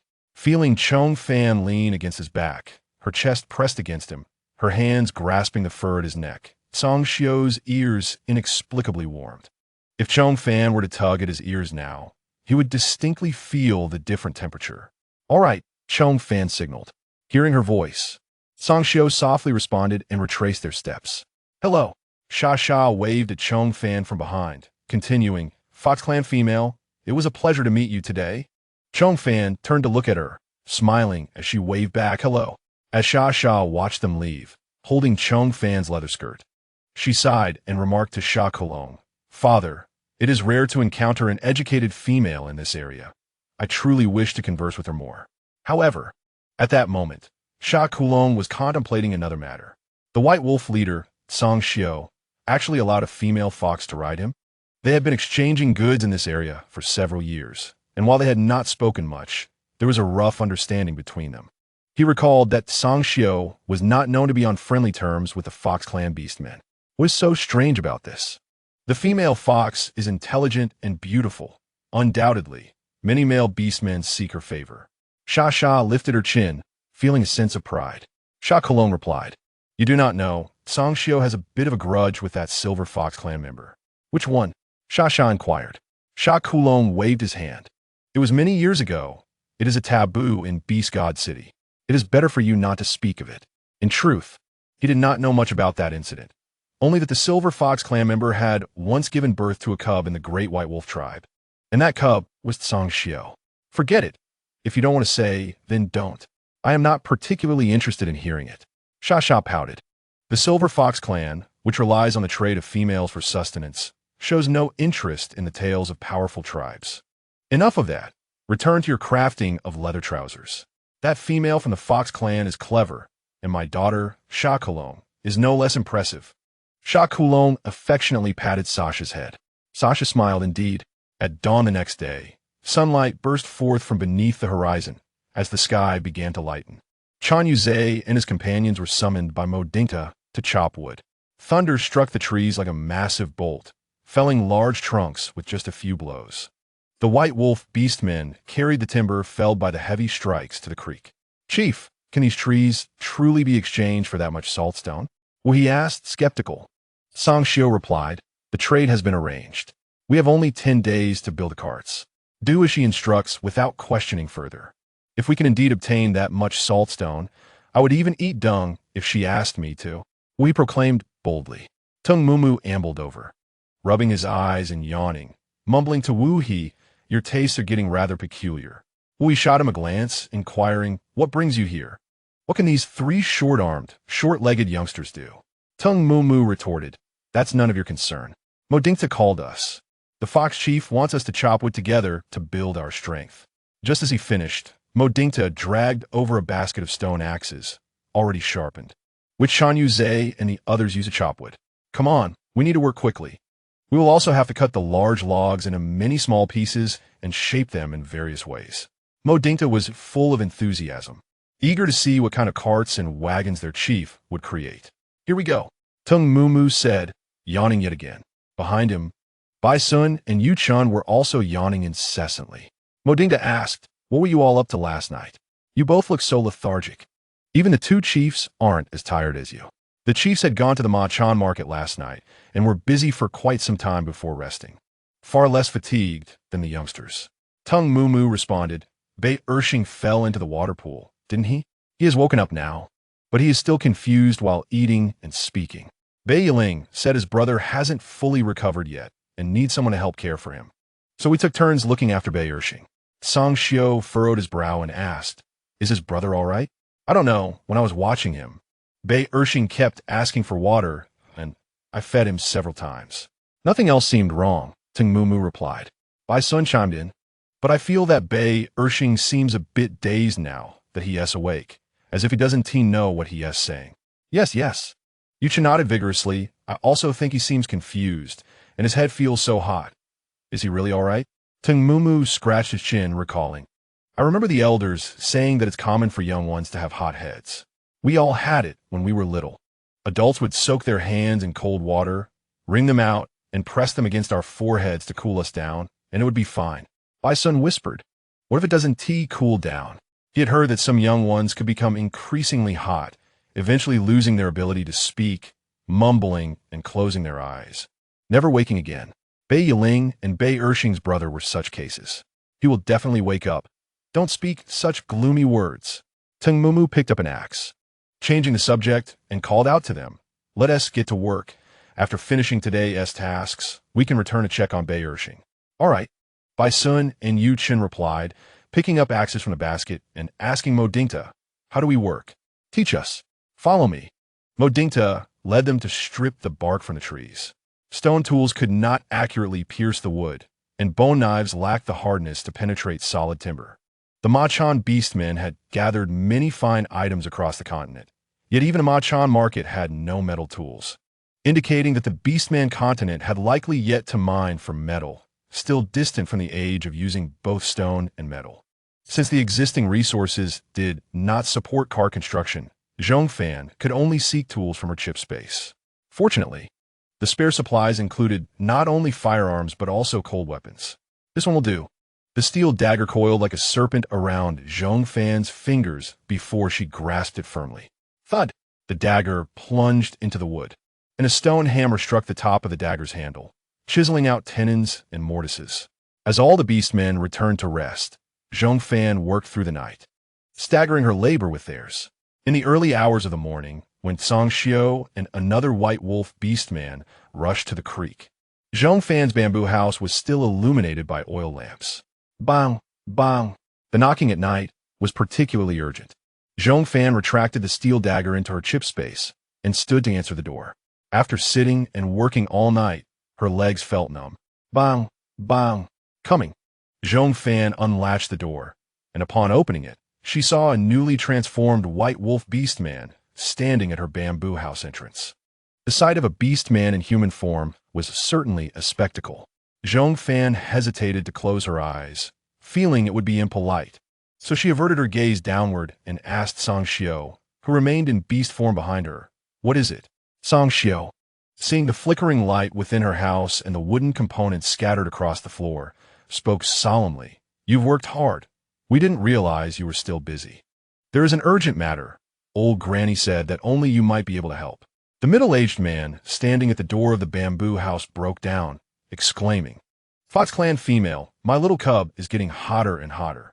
No matter how we use cold hands on him, he won't cool down." "What?" Zhong Fan furrowed her brow, still struggling to grasp the situation. Song Xiao asked, "Can you come with us to the tribe? We'll explain on the way." Zhong Fan nodded, re-entering the house to fetch the oil lamp before stepping back outside and closing the bamboo door behind her. They possessed night vision. She did not. "Let us go."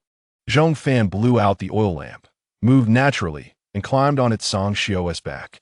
The other white wolf beastman was consumed by urgency, unaware of the scene, only knowing to transform back into beast form and race home with Song Xiao.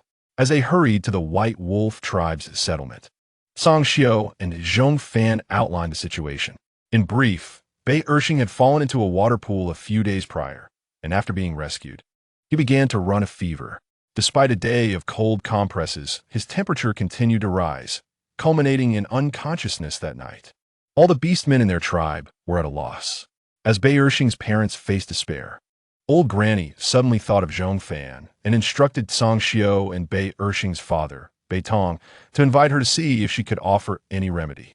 "But I cannot heal," Zhong Fan whispered to Song Xiao while perched on his back, trying to keep her voice low enough for Bei Tong not to hear. Song Xiao remained silent for a moment before reassuring her. "Just take a look. If there's truly no solution, tell me, and I'll take you back. There is no need to feel pressured." "All right." Zhong Fan closed her eyes, meticulously checking the row of medical boxes in her spare supplies.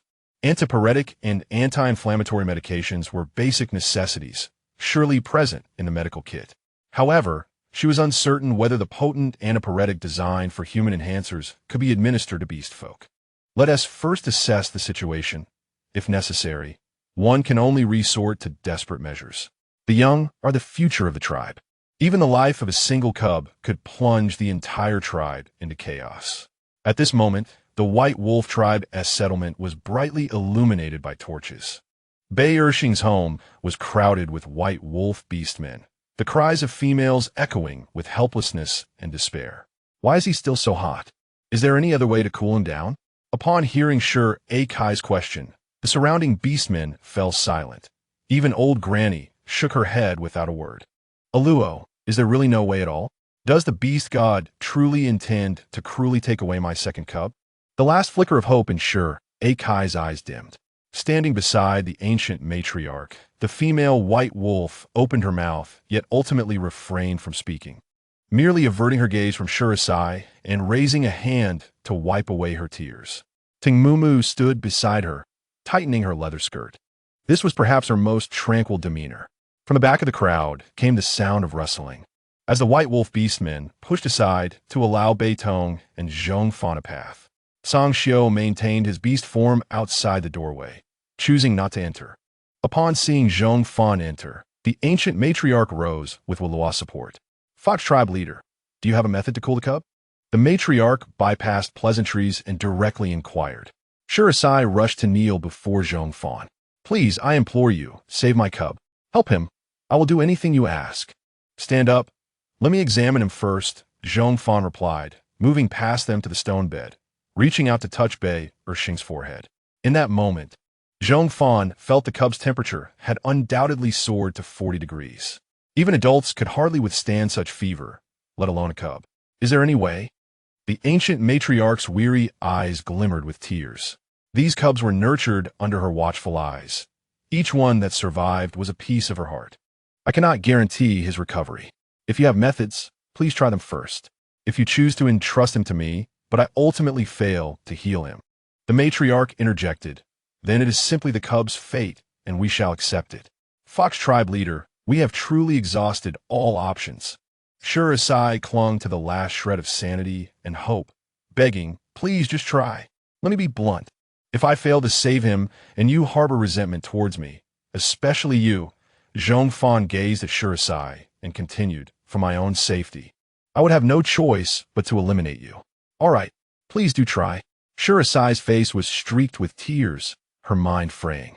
However, Zhong Fan's words were not aimed at her, but rather the assembled White Wolf beastmen.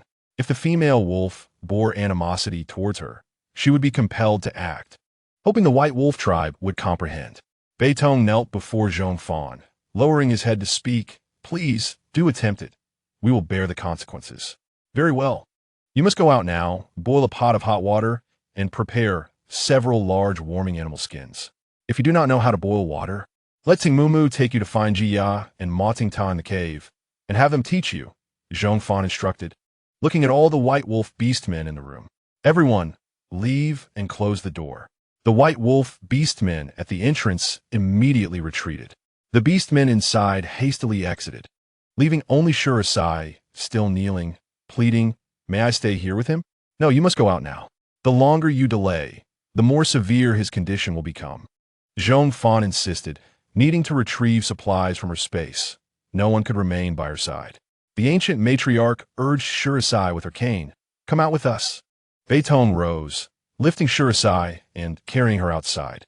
The matriarch was the last to exit, shutting the earthen door behind them and sitting with the other beastmen on the open ground to wait. Inside, Zhong Fan ignited an oil lamp with electricity.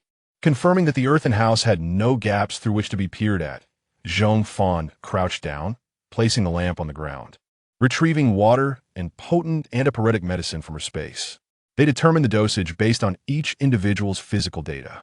The medications used by the Special Combat Unit members were tailored to each person's specific bodily metrics.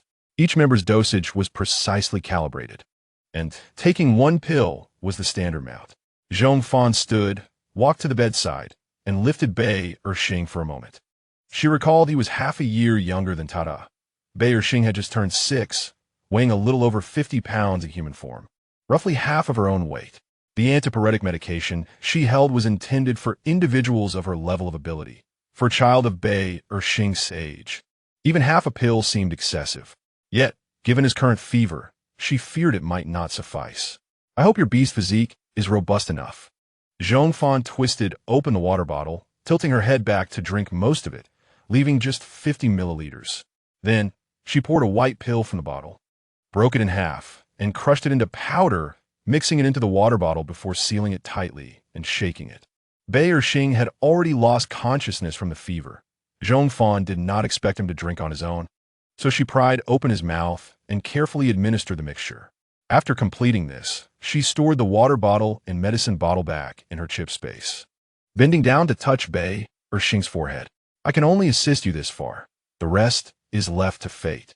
As if responding to her words, Bei Erxing, previously unresponsive, furrowed his brow, beads of sweat forming on his forehead, his body trembling from the cold. Zhong Fan lifted the dry straw from the stone bed. Feeling the stone was too cool. Just then, Wu Luo's voice came from outside. Fox leader, we found several large warming animal skins, as you requested. Do you think they will suffice? Hearing the voice, Zhong Fan approached the door and called, come in. Wu Luo immediately entered, carrying the heavy animal skins. Zhong Fan closed the door, shutting out the gaze of all outside beastmen. The animal skins did not need to be laid on the bed, but rather directly on the ground. Zhong Fan felt that the stone bed would not be significantly warmer than the earthen floor. Wu Luo followed her instructions, laying down 5 layers of animal skins before stopping. Zhong Fan lifted Bei Erxing from the stone bed and moved him to the makeshift bedding. Bei Erxing's forehead continued to seep cold sweat, and he remained frowning and shivering. Zhong Fan laid him down, checking his forehead again. The evaporation of sweat began to cool him down. Hand me the animal skins you have. Zhong Fan extended her hand towards Wu Luo. Of course. Wu Luo quickly snapped to attention, handing over the animal skins while her gaze involuntarily drifted to Bei Erxing. Zhong Fan wrapped Bei Erxing tightly in the animal skins. He was enveloped in layers of warmth, yet still drenched in sweat. Is the hot water ready? Wu Luo hurriedly responded, not yet. The tribe members are currently boiling water in a stone pot. The leader is concerned it may not meet your expectations and has taken Mumu to find the golden lion mother and cub, as you suggested. Zhong Fan wiped the sweat from Bei Erxing's forehead with the back of her hand, continuing, you should go out for now and call me when the hot water is ready. She did not expect to find anything like towels within to wipe away the sweat. Normally, for absorbing moisture, she could use some plant ash or sawdust as a makeshift solution, but now, to wipe the sweat off a patient, she required something clean. All right, I will go out now. Wu Luo promptly stood and left, closing the door behind her, mindful not to disturb Zhong Fan. Zhong Fan opened the medicine box again, cutting a piece of gauze with scissors, folding it to use as a towel to wipe Bei Erxing's sweat. Outside the earthen house, as Wu Luo stepped out and closed the door, Bei Tong and Shurisai rushed over to inquire. How's it inside? Can the cub still be saved? Shurisai grasped Wu Luo's wrist, pleading, Aloha, please tell me what is happening with my cub. How is Erxing? Well, please don't be too agitated. I'm uncertain how to respond. Wu Luo hesitated, unsure whether to disclose the details. The Fox tribe leader's method of treatment, to her, seemed genuinely harmful. The ancient matriarch approached, leaning on her cane, sighing, and said to Wu Luo, speak the truth. Tell them exactly what you saw inside. Wu Luo nodded, contemplating before saying, I saw Erxing sweating profusely, his whole body soaked. The fox leader wrapped him in animal skins, and he kept sweating. Wasn't the goal to cool the cub down? Is she truly capable? Shurisai was nearing a state of frenzy from worry. Wu Luo held her hand firmly, reminding her, Akai, we are out of options. Let her give it a try. This is what you all agreed to earlier. Moreover, when I came out, Erxing was still moving. At least he can move on his own now. With a soft sob, Akai raised her hand to cover her face, helplessly sliding down to kneel on the ground. Bei Yiling knelt beside her, lifting a hand to wipe her tears, only to be embraced tightly by her. Oh, my little one, the lament of a mother echoed in the air, and at this moment, even the words of comfort seemed somewhat inadequate.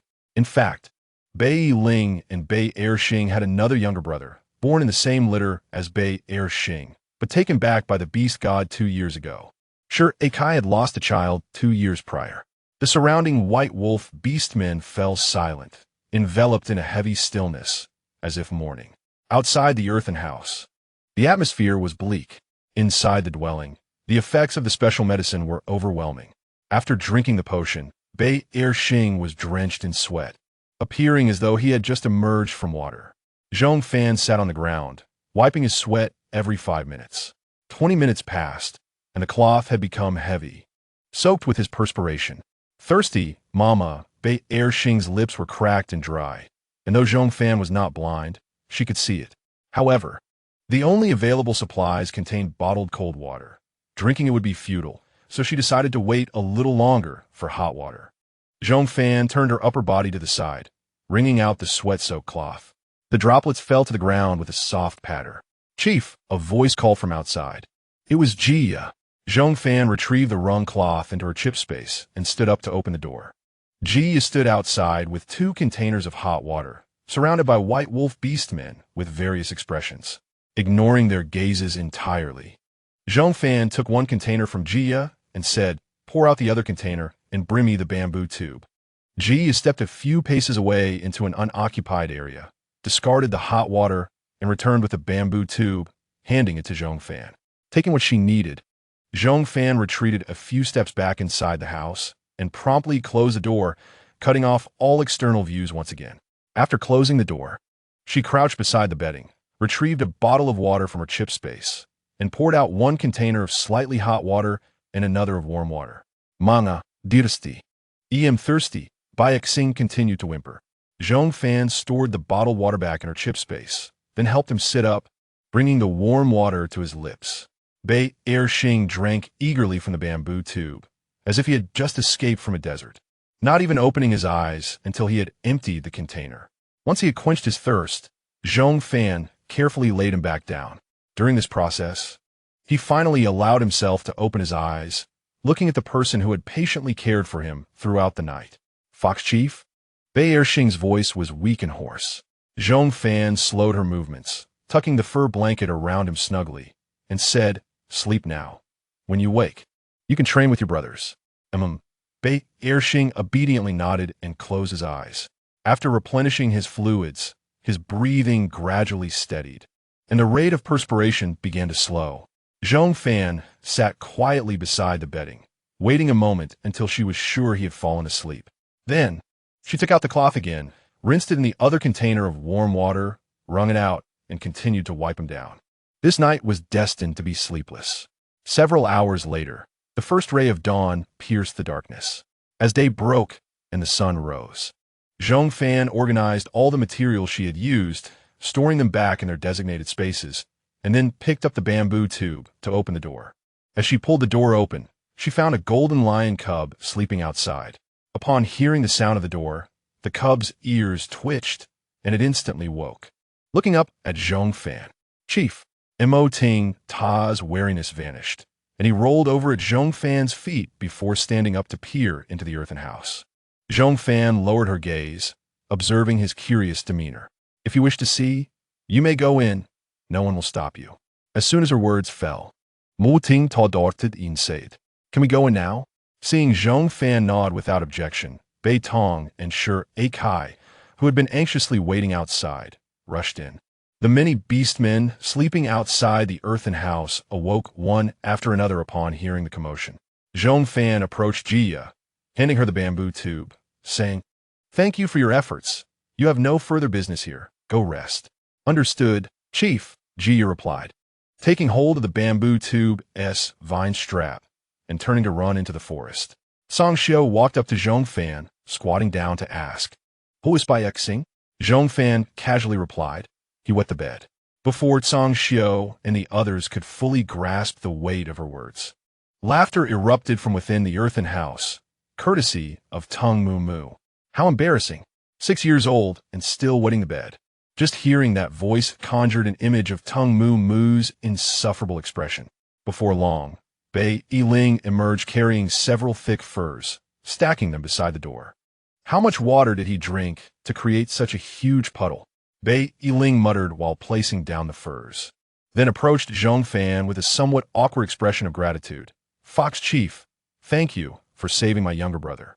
Shortly after, Bai Tong and Shi Ao Kai rushed out carrying Bai Xing. They hurried to Zhong Fan and as they neared her, they slid to their knees with a thud. "Thank you, Fox Tribe female. No, Fox Chief, thank you for helping to save our child. We are truly grateful," Beitong said, his eyes reddening despite his imposing stature. "I'm sorry, I was too anxious last night. I shouldn't have doubted you. I sincerely apologize." "Sure," Kai cried, promising from now on, "I will do whatever you ask. Thank you. Thank you for helping us." In her arms, Bei Ershing looked at Zhong Fan with wide, watery eyes, his small hands rubbing together, as if unsure what to say. "Fox Chief," he called out, and Zhong Fan looked at him, awaiting his next words. Bei Ershing thought for a moment and continued, "Emo Ting Ta is right. I will never say he is lying again. His chief is very, very good." Having said this, Bei Ershing, overwhelmed with shyness, turned his head and buried his face in his mother's embrace. Zhong Fan looked at the family and gently reminded them, "All right, everyone get up. Be more cautious in the future. Don't let the little ones play near the water, even in hot weather." "Thank you, thank you." The Bei family stood up in sequence. At that moment, they were so overwhelmed with joy that they could find no other words but gratitude. Tung Mumu ran over to Gu Papa and Wu Luo, transforming back into his chatty wolf cub form. Raising his hand to gesture, "Great-grandma, Mama, he actually wet such a large area." Wu Luo immediately raised her hand, giving him a disapproving tap on the head. "Close your mouth." She and Tung Shan were not particularly talkative. How did they end up with such a loquacious son? After receiving the reprimand, Tung Mumu briefly behaved himself, pouting as he ran back to Mo Ting Ta's side, too timid to mock Bei Ershing any longer. Gu Papa, hunched over, approached Zhong Fan, taking her hand to offer her the most sincere blessing she could muster. "Child, thank you for everything you have done for the great White Wolf tribe. I pray with the strength of my life that the beast god will always protect you." "You're welcome." Zhong Fan was not particularly concerned with the beast god, but valued tangible matters. "Everyone should go back to rest. We have yet to start today's tasks. We need to complete the goods within 10 days and trade with the Machan Beastmen for salt stones. The schedule has already been delayed by a night." Upon her reminder, the White Wolf Beastmen immediately recalled their responsibilities. Beitong promptly declared, "I will work hard today to catch up on the tasks." Wu raised his fist, shouting loudly, "I guarantee to finish what the Fox Chief has assigned. We won't sleep until it's done." Encouraged by his words, all the White Wolf Beastmen echoed in unison, "We won't sleep until it's done." 9 days swiftly passed. Zhong Fan saved by Xing. The beastmen of the White Wolf tribe have become exceedingly accommodating to her, following her every directive. Within the entire Dabailong tribe, apart from Song Xiao, who maintains the proud demeanor characteristic of the Wolf clan, the remaining Bailong beastmen eagerly wag their tails at the mere sight of Zhong Fan. Yuchen's tail wags faster than anyone else's. "I want to ride that." "Moo moo. Pus me, hodi." Yuchen climbs onto the inclined cart, urging Tingmu and the others beside him. The 5 of them are playing on the cart, and upon hearing his voice, they glance over and reply, "You should find Dad and Uncle. We can't reach those poles, even in our human forms."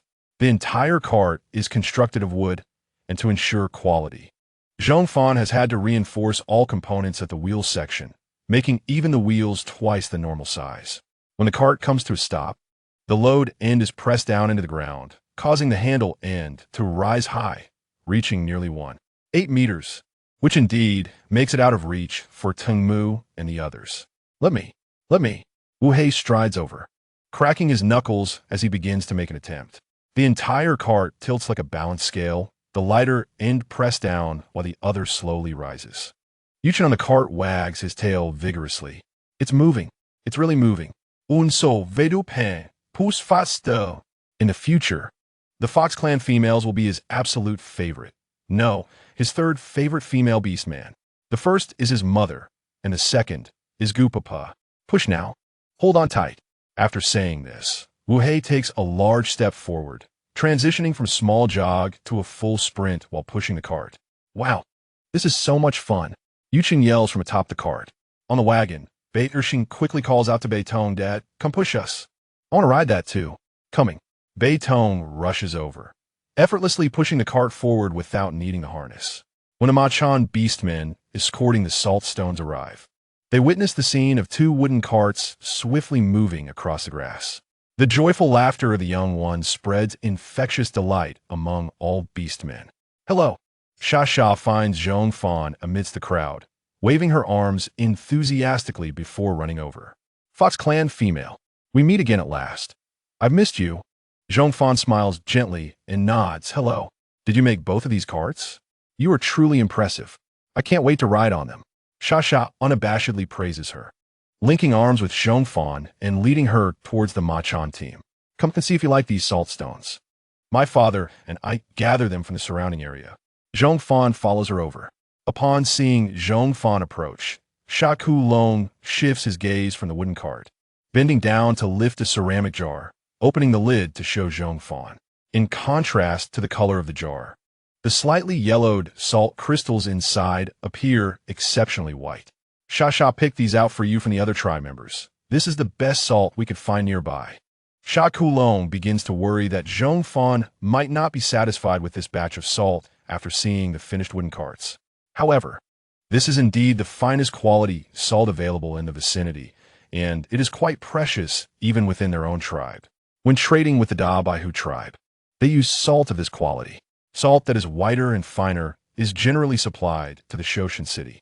Zhong Fan randomly opens a few jars of salt and inspects them, finding that they are all of similar quality. What do you think? Sha asks her. It's acceptable. After Zhong Fan replies, she turns to Jiaya, who has been following closely behind her, saying, Tell Wu-hei and Beitong to stop and bring the cart over. I'll do it right away. Jiaya immediately sets off to fulfill the request.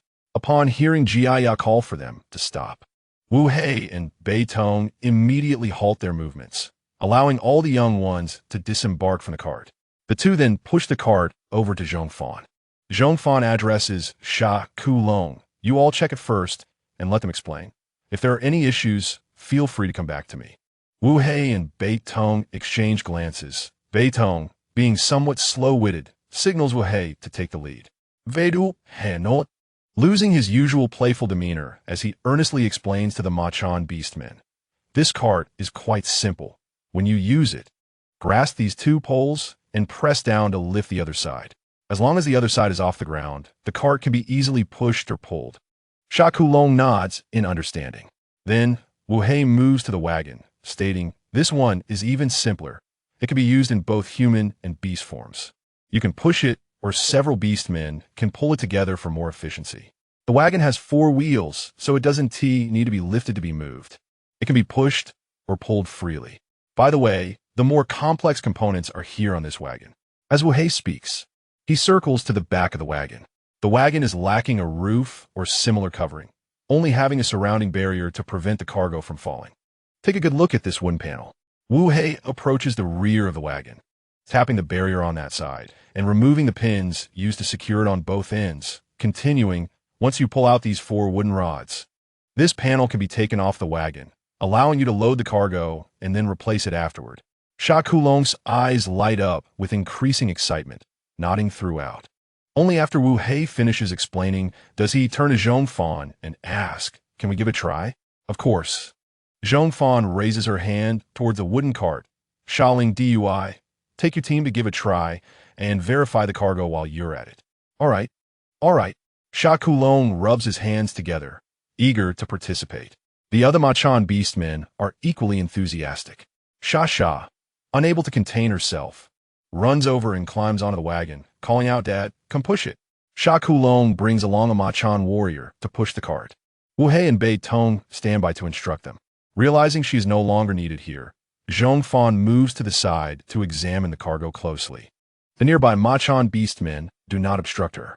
Zhong Fan opens the jar lid, running her fingertip along the edge of the jar, then flipping the lid to rotate it once. This jar is exceptionally round. There are hardly any flaws to be found, allowing the lid to fit snugly. Chief. Wuhan approaches and stands beside Zhong Fan. Zhong Fan replaces the lid on the jar and returns it to its original spot. Rising to walk with him towards the stream, inquiring as they go, What is it? Wuhan walks beside her, quietly asking, Chief, you saved their young, and now you're giving them salt. Isn't that too lenient toward them? Zhong Fan counters. Isn't it the beastmen who exert the most effort in making these wooden carts? There are many adult beastmen in the Bailong tribe. Aside from the trees that she split with lightning and the intricately shaped joints that she carved, nearly all the remaining work was done by the Bailong beastmen. Most of the time, she was merely directing them. But only you, Chief, would create such carts. This salt should belong to you. We can use it to trade for more meat from other tribes, ensuring that everyone has an abundance of food without the need to risk hunting in the mountains. Wu Han's voice is laden with temptation, as if luring out the hidden desires of others. Zhong Fan smirks, her smile devoid of warmth, and asks Wu Han, "Who is the chief here, you or I? When did it become your place to instruct me?" "Chief, that's not what I meant. You used to poach outside, which seemed even more perilous than now. At least hunting openly now comes with the support of Suen Yuze and Da Yen or Yin." Zhong Fan recalls his days as a wandering beast. Compared to such a life, Wu Han now lives in luxury. I could certainly monopolize the salt, or even forego making carts and instead raid Ma Chan Beastman's caravans. But am I laboring so hard for you to enjoy comfort on my territory? I will bear the consequences of my actions. You will reap the benefits? You truly have a knack for scheming.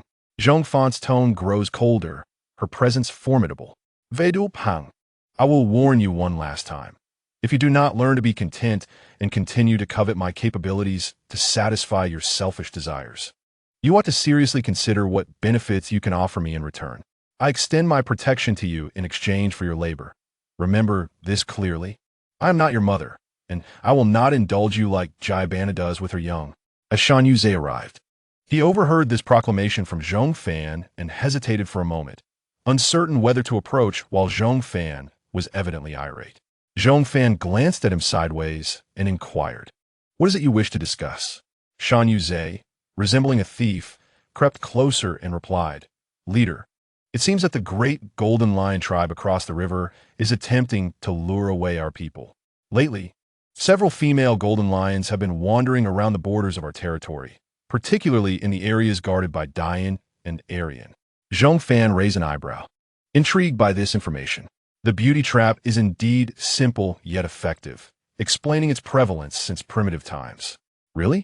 If you don't believe me, I can take you to see for yourself," Shan Yuze offered, eager to proceed. Zhong Fan, with his hands in his pockets, displayed little enthusiasm and said, "You may go and observe. Return to inform me of the situation. We have important guests today, and we must adhere to proper etiquette." "Very well," Shan Yuze muttered, lowering his head, then looked back at Zhong Fan to continue, "I shall return later to report my findings." "That is acceptable." Zhong Fan dismissed him with a wave, then turned to the silent Wu Han. "You two should return and contemplate my words." Once the two had distanced themselves, Zhong Fan stood by the stream, inhaling deeply. In the far north, the influential white tiger priestess on the Beastman Continent likely hailed from the same civilization as her own. At this moment, she found herself compelled to consider an alternative scenario. The human planet is not devoid of nations. Each nation possesses individuals with extraordinary abilities. When countrymen meet, one fears the betrayal of their own kind. "We can commence trading," Shakulin stated. "These two wooden carts are the greatest inventions we have ever encountered." Song Xiao approached Zhong Fan from behind, observing her silhouette. Zhong Fan, regaining her focus, turned to him and asked, "Have you examined the salt stones?" "I have just done so. The quality is excellent, devoid of any impurities. With these salt stones, our two tribes can stockpile sufficient food for an entire winter." Song Xiao finally felt a weight lift from his heart. "Only enough for one winter?" Zhong Fan furrowed her brow, puzzled. "If we migrate northward, will we not encounter food along the way and must rely solely on our current provisions? Let's set aside other matters. Relying on cured meats as our staple will significantly exceed our salt intake." Song Xiao responded earnestly. "During migration, if one injures themselves while hunting meat beasts, they will find themselves in the most perilous predicament. The meat beasts will be seized by other beastmen, and an injured body will not have the luxury of rest. Without food, and while wounded, the likely outcome is death. However, we cannot treat cured meat as our primary sustenance. Excessive consumption of salt stones will also harm our bodies. potentially leading to fatality. Having subsisted solely on meat for just over a month, Zhong Fan's digestive system had grown quite unaccustomed, often necessitating the addition of wild vegetables to balance the richness of the meat. Fresh meat was challenging enough. One could only imagine the difficulties posed by cured meat. Song Xiao pondered briefly and inquired, aside from cured meats, do you know of any other foodstuffs that can be stored for the journey? This question momentarily rendered Zhong Fan speechless. Having abstained from carbohydrates for so long, if given the choice, staple carbs would undoubtedly be her preference. Yet in this land, where beastmen can assume human forms, could Zhong Fan afford to consume anything indiscriminately? The wild vegetables she had eaten were those that Jayabana and Motinta had taught her to forage. With this in mind, Zhong Fan suddenly realized that the native beastmen likely possessed far greater knowledge of edible plants on this continent than she did. Noticing that Song Xiao was still waiting for her response, she spoke. If we consider certain edible plants, fruits, and seeds, or some tubers buried in the ground, these could be processed to extend their shelf life. Indeed, upon hearing her words, Song Xiao asked, do you wish to consume those items? They had always preferred meat over other foods, especially during summer when provisions were ample. It was only during the autumn and winter seasons, when hunting became challenging, that they would contemplate consuming such items. Yes, those very items. Take me to see them. Zhong Fan expressed her keen interest, prompting Song Xiao to relent. Today, we shall finalize our trade with the Ma-Chan beastmen, and tomorrow I will take you to dig for those ground fruits. Zhong Fan noted this term. Agreeing with Song Xiao, let us go tomorrow morning. Very well, Song Xiao responded readily. Zhong Fan refrained from further comment, and Song Xiao, being a man of few words, remained silent as well. Standing by the stream, they both absorbed the scenery before them, each lost in their thoughts. The gentle breeze carried the scent of fresh grass, tousling Zhong Fan's hair. Song Xiao's gaze instinctively followed her flowing locks as they danced in the wind, only to settle slowly back down. You, Song Xiao began to inquire, but was interrupted by the exuberant arrival of Sha Sha, the fox tribe female. Your carts are truly magnificent. I absolutely adore them. Sha Sha exclaimed joyfully. Now I can carry many animal skins to trade for all sorts of leather skirts and pants. Leaning closer to Zhong Fan, she whispered, I will save a set of my new creations just for you. Your fair complexion and sturdy physique will look splendid in them. As she spoke, she playfully patted Zhong Fan's waist. Your waist is quite firm, Sha Sha exclaimed, unable to resist, touching it repeatedly. If you devoted all the time you spend making skirts and trousers to training, after 3 to 5 years, your body would also become toned, Zhong Fan retorted. I do not desire that. My soft waist is quite comfortable to touch, Sha Sha replied, taking Zhong Fan's hand and placing it on her own waist. Feel it. Isn't it nice? Zhong Fan touched her waist briefly before withdrawing her hand and averting her gaze. The uninhibited customs of the Beastman Continent always left her feeling out of her depth. Look, this part is the softest and the most pleasant to touch, Sha Sha continued enthusiastically, pulling Zhong Fan's hand toward her chest. No need, truly, I have my own. Zhong Fan twisted her wrist at an odd angle, slipping her hand away from Sha Sha's grasp. Sha Sha, caught off guard, assumed she hadn't held on tightly enough. Zhong Fan withdrew her hand, her gaze drifting until it unexpectedly locked with Song Xiao's. Since Sha Sha had approached, Song Xiao's expression had been vacant, clearly lost in thought, until his eyes met Zhong Fan's, regaining focus. It was evident he did not comprehend why so many female beastmen enjoyed such physical interactions, yet he recognized Zhong Fan's discomfort. Her smile was as stiff as if struck by lightning. You should touch it. It is exceptionally soft, I promise, Sha Sha insisted. Mother says that in a year or two, I will fully mature and be able to seek a male partner. Sha Sha appeared to be around 18 or 19, her understanding of male partners seemingly naive and innocent. Zhong Fan, in truth, was of an age that warranted her being addressed as auntie, making it quite awkward for her to engage in such physical exchanges. How did the trial with the team leader go? Are you satisfied with the carts?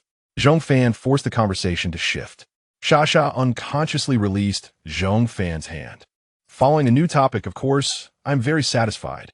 Father said, this is the greatest invention to date on the continent.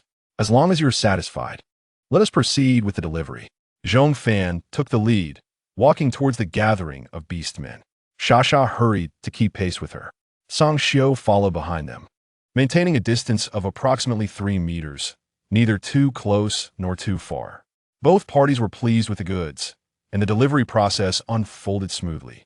Xia had hoped to linger a bit longer with Zhong Fan, but Shakulin was impatient to return and prepare their belongings, pushing the 2 wooden carts back to the Ma-Chan tribe. This year, their journey southward had proven sufficient in acquiring these 2 carts to fulfill their obligations. The Ma-Chan tribe imposes stringent requirements on their members venturing outside. Young Ma-Chan orcs with inadequate combat prowess cannot leave the group, compelling Xia to return with him. The next time we meet will be next year. Xia felt a deep sense of melancholy. The exuberance she felt upon arrival was now replaced with sorrow as she prepared to depart. The Dubai Lang tribe is located exceedingly far from theirs, necessitating a journey that would take 3 to 4 months, with their annual visit being the only occasion to travel here. Were it not for the abundance of meat beasts in this region and their ample supply of salt for preservation, perhaps the tribe would not have permitted their journey to exchange food at all. I will miss you dearly. Xia hung her head low. Zhong Fan could only offer her comfort, saying that fate would allow them to meet again. The future is uncertain, and Zhong Fan himself could not guarantee he would still be on this continent by then. I am certain we will meet again. I will come find you early next year. Xia, reluctant to part, noticed that the other Ma-Chan orcs were preparing to leave, so she climbed onto the cart, settled beside Shaku Long, and waved goodbye to Zhong Fan. The Ma-Chan group set off back to the market. Along the way, Shaku Long touched the sides of the cart, exclaiming, "Such an intelligent female from the Fox tribe must be quite renowned. Just look at how famous the Baihu priest is. Why have I never heard of this fox female before?" "Humph," Xia scoffed, continuing, "Do you not know what sort of nature the males of the Fox tribe possess? They cannot endure being overshadowed by the females."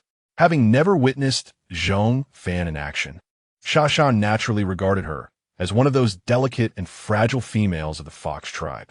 Delicate yet clever, but not meant to be oppressed and sold by those male foxes. Shaku Long sighed, subconsciously agreeing with her reasoning. Xia suddenly slapped her forehead in frustration. Lamenting, I knew I felt I had forgotten something. I forgot to ask her name. I meant to ask last time, but I became so engrossed in chatting with the fox female that it slipped my mind. Shaku Long chuckled and waved his hand, suggesting they could inquire next time. After bidding farewell to the Ma-Chan group, Song Xiao pondered for a moment before addressing Zhong Fan. We need to construct several more wooden carts. Zhong Fan looked at him as he continued to explain, elder orcs and younglings cannot endure long journeys during migrations. They should ride in carts while the robust adult orcs take turns pulling them. Zhong Fan added, it is also convenient for carrying food, as it alleviates the burden of carrying. Indeed, Song Xiao nodded and asked her, can you assist us in building wooden carts again? Of course. Is it not agreed that we shall migrate together? Zhong Fan countered, then continued, I also have younglings and food that will require transportation. How could she possibly construct carts solely for the Ma-Chan orcs' modest supply of salt? The practicality of the carts was her primary consideration. Even if she were not to trade salt with the Ma-Chan orcs, she would still need to build the carts. Upon hearing Zhong Fan's words, Song Xiao's lips curved into a slight smile, appreciating this shared sense of endeavor. Surely, no one would enjoy feeling abandoned. Chief, what are you discussing?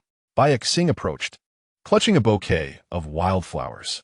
After speaking with Song Xiao, he turned to Zhong Fan, shyly raising the flowers in his hand. Fox leader, this is for you.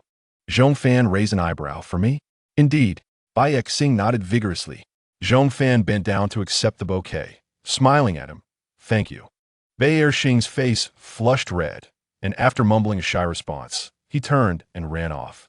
Song Xiao glanced at the flowers in her hand, commenting, Beitong's family now runs faster than Tung Mu Mu whenever they hear you have tasks to handle. I noticed, sure, Akai made me many leather pants. Leather is not something one can simply find lying around. Where on this continent would so many meat beasts be available for hunting and skinning? The leather she used as bedding when she treated Bei Erxing's ailment was collected from various sources in the Da by Lang tribe. She appreciates you in her heart and is willing to create things for you. Do accept them when needed. Song Xiao was pleased to see his tribe members harmoniously interacting with their partners. I cannot wear so many.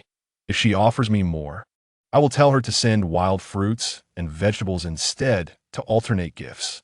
Zhong Fan was not one to perform good deeds without recognition or expectation of return. Since the other party wished to express gratitude, she would certainly provide them with that opportunity. Offering too many unreciprocated favors could render them trivial, making it easier for others to take them for granted. Failing to assist when needed could become her own fault. Song Xiao nodded. Well, that is your affair. Do as you see fit. That night, after 10 days of labor, the wooden carts were finally completed, allowing Zhong Fan to enjoy a peaceful night's sleep. After bathing, she lay in bed, covering herself with a leather blanket early on. Just as she was about to close her eyes, a rustling sound echoed outside. Knock, knock. A knock at the door prompted Zhong Fan to reluctantly rise from her bed to open it. Upon seeing the green serpent coiled at her door, she inquired, "What is it now? You are quite the nuisance." The usually innocent San Yuze retorted, "Do we not agree that I would come later to discuss the situation with the Yin Aryan?" Zhong Fan felt a headache coming on and turned to him, saying, "Kumin." "Oh." San Yuze glided into the room.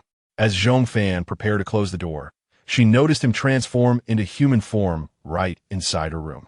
Adult orcs must hunt, especially those between the ages of 20 and 40 who maintain a robust physique due to their active lifestyles. San Yuze, on top of that, possessed an alluring elegance reminiscent of cold-blooded beasts. The refined rogue, the suited thug. If only he could cover himself appropriately, Zhong Fan would gladly admire his human form. Transform into beast form, put on clothes, or step outside. You choose. Zhong Fan reopened the door that she had almost shut. San Yuze pouted, looking somewhat aggrieved, and reverted to his serpent form. Zhong Fan left the door wide open and walked over to the table to sit down. She believed there was no need to close the door, as conversing with San Yuze did not require it. Closing the door would only be counterproductive. "I am not ugly in human form," San Yuze muttered softly. "Let's discuss the matter at hand." San Yuze coiled up on the stool and recounted. "This afternoon, I observed that the Golden Lioness was pacing around the area guarded by Air Yin, trying to engage in conversation. Initially, Air Yin did not pay much attention, but eventually succumbed to the Golden Lioness's enthusiasm and exchanged a few words, just as the Yin happened to witness it. Zhong Fan questioned, what was the Yin's reaction? San Yuze hissed a few times, teasingly asking, "Chief, what do you think?" Zhong Fan shot him a chilling glance. Very well, I shall tell you." San Yuze continued. The Yin rushed over and drove the Golden Lioness away, leaving Air Yin with a scratch. This revelation surprised Zhong Fan. It seemed Yin was more discerning than Air Yin. "Regardless, Chief, you are formidable, and I feel that even if they possessed intelligence, they would not dare to betray you. Following the chief, enjoying good food and drink, and betraying to the Jinshi tribe could lead to a grim end." San Yuze added, shaking his head, "Nevertheless, those two brothers have fully matured, and it is indeed time for them to seek female companions." Noticing Zhong Fan's silence, San Yuze continued, "Previously, they were wandering and struggling to find food, leaving them little time to focus on finding partners. Now that we are not lacking in sustenance under your leadership, it is only natural for them to contemplate other matters." "What do you mean by that?" Zhong Fan inquired. San Yuze replied, "In my opinion, there are indeed female orc wanderers. If they seek the shelter of a tribe, why not have you accept them, Chief? Are you suggesting that I accept female orc wanderers to provide suitable partners for you all to procreate?" San Yuze initially intended to convey this idea, but sensing Zhong Fan's disapproving tone, he hesitated and simply asked, "What is your stance, Chief?" Many tribes regard females as valuable resources for reproduction, even treating them as commodities for exchanging territory and food. Thus, female orc wanderers are already a rarity. If I were to encounter female orcs like Jayabana, who possess the courage to flee their tribes, I would certainly welcome them into my fold. However, my intention in doing so is to uncover their potential and have them serve my purposes not to find companions for breeding. Do you understand? The tone of Zhong Fan was laced with iciness, and Shan Yu-zhe dared not feign ignorance. He comprehended. Shan Yu-zhe's voice diminished in volume. Zhong Fan exhaled a deep breath and was compelled to view the mating needs of the orcs with a rational perspective. These physiological needs are not exclusive to the males. The females possess them as well. I simply do not wish to witness any forced mating actions under my governance. Of course, if you possess the capability to win over the other party willingly, I shall not hinder you. As long as both parties consent, I will bestow my blessings upon you. Shan Yu-zhe bowed his head, deep in thought after her words, and after a considerable pause, he spoke. I understand, leader. Zhong Fan brushed off the fuzz on her leather trousers and slowly rose. If there is nothing else, you may return to rest. Shan Yu-zhe glanced at her and nodded before departing the bamboo hut. The following morning, as Zhong Fan opened the door, she spotted Sangxiu standing by the stream. In the water, Jia and Bana were using finely woven bamboo fish traps, and Sangxiu stood at the spot where the traps were placed, intently observing the water. Upon hearing Zhong Fan's approach, he turned to look at her. Zhong Fan casually inquired, "Have you caught any fish?" Sangxiu nodded, indicating that he had caught 3 large ones, though the smaller ones were not clear. This was his first realization that one need not expend physical effort, nor require someone to guard the traps. To procure food with the aid of tools. Not bad. Let us have Tada and the others retrieve the traps later. We shall prepare fish soup today. Zhong Fan replied nonchalantly. Fetching a water basin from the adjacent bamboo hut, she walked to the stream to draw water while beckoning Sangxiu. Please wait a moment until I finish washing. All right. Sangxiu was not in a hurry. He picked up a slender twig from the ground and crouched by the stream, poking at the mesh of the fish trap. The fish trapped within became agitated, swimming restlessly inside the trap. It was not until Zhong Fan had finished washing up that Sangxiu discarded the twig and stood up. Let us go. Zhong Fan emerged, biting into a wild fruit as she closed the doors of the 2 bamboo huts. She casually handed a fruit to Sangxiu and asked, "Is the place far? Do you want to eat something before we go?" "Not far, and I am not hungry right now," Sangxiu replied, though he took a bite of the fruit she offered. Zhong Fan found this amusing and said, "Well then, let us go." M.H.M. Sangxiu was unsure why she was laughing, but he continued to munch on the fruit while leading the way. The 2 walked side by side into the distance. When Jia and Bana arrived, they happened to see the 2 of them departing. "It is rather strange," Jia said. "What has the White Wolf leader been up to lately?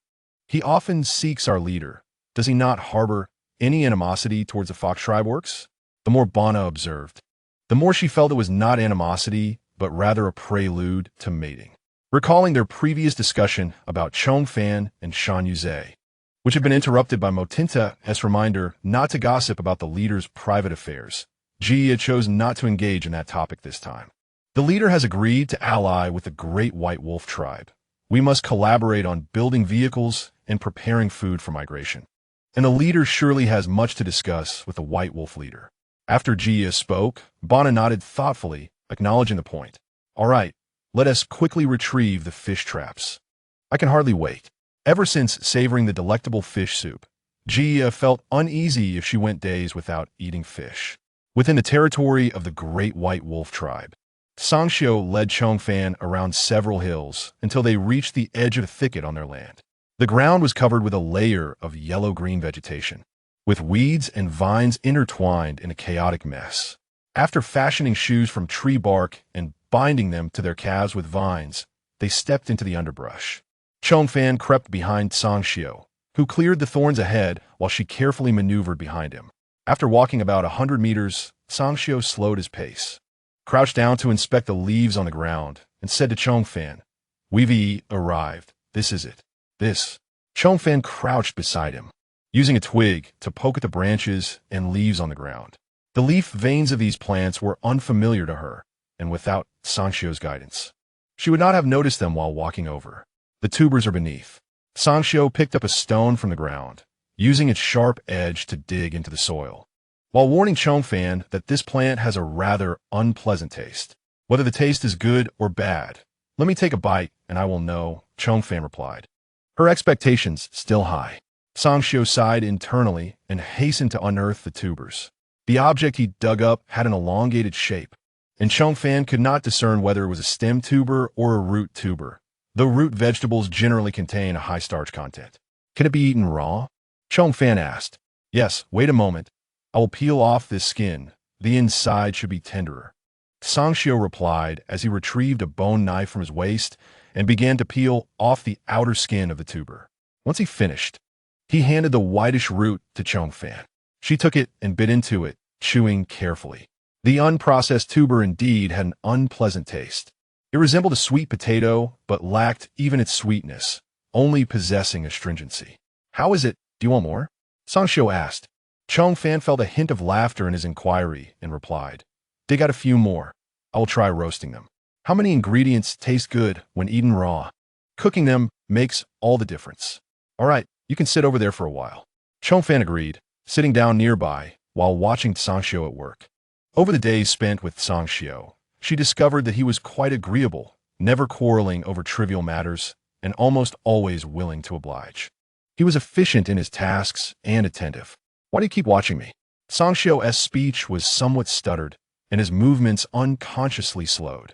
Zhong Fan, maintaining her composure, replied, I'm watching to see when you will finish digging. I'm a bit hungry.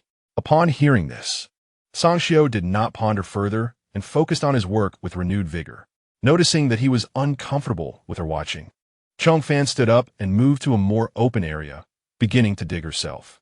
After Sangxiu unearthed 5 tubers, Zhong Fan had gathered a good amount of firewood. She tossed 3 into the pit, spreading them out evenly before covering them with soil. The pit she dug was shallow and flat, just enough to bury the tubers. Sangxiu followed suit, covering the soil before rising to receive the wood and dry grass that Zhong Fan had brought. Simply pile them on top of the soil. As Zhong Fan spoke, she searched for branches, stringing the remaining 2 tubers together. A spark ignited the grass beneath, and soon thick smoke billowed from the pit. Zhong Fan placed the skewered tubers over the fire, eagerly anticipating their taste once roasted. Sangxiu sat nearby, watching her while occasionally adding branches to the fire. After about 20 minutes, as the skin of the tubers began to crack open, revealing the steaming white flesh within, Zhong Fan called out for Sangxiu to stop adding wood. It is a bit hot. Let it cool before eating. Zhong Fan took the tubers from the skewers and broke the sticks in half to use as chopsticks, peeling away the outer skin. The roasted tubers were incredibly soft, and as soon as the skin was removed, they fell apart. Sangxiu had never encountered tubers in this form before. Zhong Fan set the tubers on the ground to cool, and once they were cool enough to handle, she peeled the outer skin and took a bite of the white flesh that clung to it. The texture was soft and sticky, far denser than a normally roasted sweet potato, akin to a steamed and mashed potato, though lacking in flavor. Not bad, give it a try. Zhong Fan offered another to Sangxiu. He accepted it skeptically, peeled off the skin, and took a small bite. It was not as unpleasant as he had imagined. This would be good mashed and served with a rich broth or directly sautéed with salt or cooked with meat. Zhong Fan considers her culinary skills to be mediocre. However, within this vast continent, she possesses a certain level of proficiency. Sangxiu, upon merely hearing her speak, feels as though his taste buds can already savor the delectable, savory essence. This could potentially be transformed into starch, and if preserved properly, it could last 1 or 2 years, serving as a substitute for staple food during their migrations. Relying on cured meat as a staple for several months would undoubtedly lead to severe complications for her kidneys. Can starch truly endure such a long duration without spoiling? Sangxiu cautions her, if the earth fruit spoils, it could be far more detrimental than decaying meat. Once it turns green, consuming it would be fatal. This is yet another reason they would avoid consuming plants if possible. The decay of meat is quite conspicuous, and consuming slightly spoiled meat typically poses little risk. In contrast, plants exhibit a myriad of colors, and some become unrecognizably spoiled without any apparent change, yet the consequences of consumption can be dire. Rest assured, if handled properly, there will be no issues. Hearing Zhong Fan's firm conviction, Sangxiu ponders for a moment and nods. All right, I can partake in this with you. However, the other tribespeople must be clearly informed and see if they are willing to partake. If they refuse, we must adhere to the previously agreed-upon portions of cured meat. Should the earth fruit spoil after an extended period, everyone would be consuming it voluntarily, and it would not be her fault. Why does it sound as if you're preparing to accompany me to my demise? Am I truly that unreliable? Zhong Fan chuckles lightly. Sangxiu clarifies, because this particular item could indeed be lethal if left for too long. We only excavate it when food is scarce, consuming it immediately upon extraction. You are clever, and I trust you, but we cannot compel the tribe to eat this. Otherwise, they may develop hostility towards you. Zhong Fan bursts into laughter, patting Sangxiu on the head. Do not worry, I am not so idle. By then, I may not even have enough for myself, let alone the time to force them to eat. Prioritizing self-preservation. She believes it unwise to meddle in matters that do not concern her. Forcing carnivorous beings to consume starchy foods would indeed be quite impolite. Sangxiu observes Zhong Fan. Her laughter is enchanting, yet he perceives an underlying solitude within her, as if she is out of place here. I will share this with you, he instinctively assures, adding, however, the cured meat may not suffice. Consuming this could allow me to conserve a portion of meat. Is that so? Zhong Fan replies, contemplating, then continues.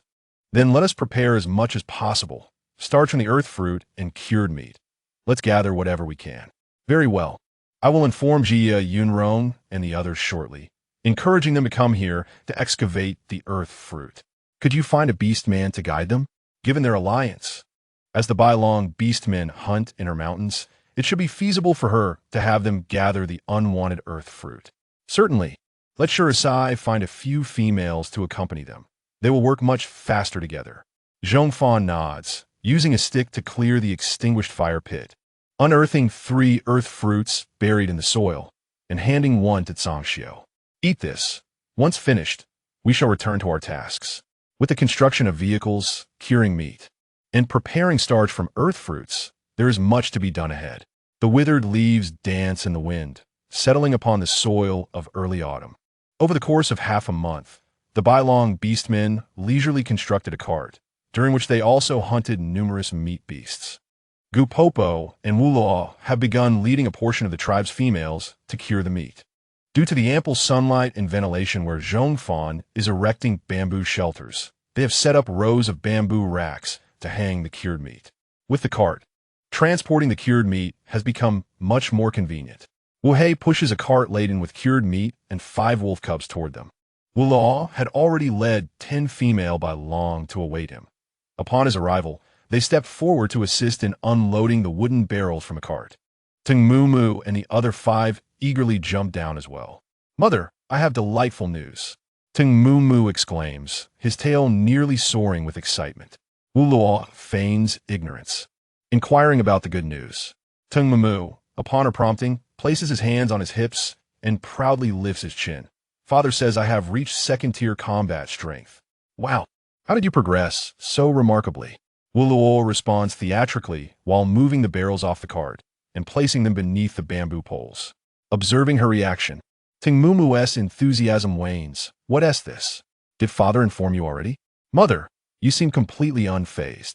Indeed, your father is quicker with his words than you. He cannot help but boast. Hey, did you know my Mumu has reached 2nd tier? Wuluo hangs the meat that has been marinating for over half a month on the bamboo poles. Once she finishes, the barrels are filled with the brine extracted from the meat. The nearby female beastmen tease. Aren't you always curious about Mumu's character? Half takes after his uncle, half after his father. Wuluo sighs, well, he did not take after me. Tingshan, that father, is more delighted about his son's 2nd tier than he was when he reached 6th tier himself. The pride of both father and son is strikingly similar. Their tails held high. This is rather dull. Mother, you do not seem surprised at all. Tengmumu mutters, continuing to converse with Wuluo. I am off to play with Ma Tingta. Go along, Wuluo responds, and Tengmumu calls out to the remaining 4, we're leaving. Come on, Mumu go. Yuchen and the others follow Tengmumu as they run off. At this moment, Wuluo suddenly recalls, oh, I heard Yunro mention today that Ma Tingta has also reached 2nd tier. How old is he?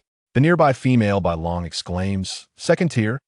I remember he is barely 6 years old, not even 7. Tengmumu is already over 10 years old, yet at this age. Achieving second tier is an impressive feat that warrants praise from anyone in the tribe. That golden lion cub reached second tier before turning 7. Indeed, he is yet to receive training from a male golden lion. How could he have improved his combat strength so quickly? The females chatter amongst themselves. Some are calling, "Oh, did not the fox leader take in 2 male gray lions? Could they be the ones instructing him?" It is said that those 2 gray lions are merely 4th tier. How could they possibly advance Motingta to second tier so swiftly? Precisely. I heard from Yunrong that the fox leader is concerned about the male lions harming the young lion and forbids those 2 gray lions from approaching Motingta. The 2 gray lions fear the fox leader and have always kept their distance from him. The 2 male lions must avoid Motingta, indicating the fox leader's strong affection for the cub. At this moment, Wu Luo interjects, "Isn't the fox leader the one training him? I have heard it rumored that the fox leader is likely a 9th tier beastman, and among the 9th tiers, she ranks quite highly.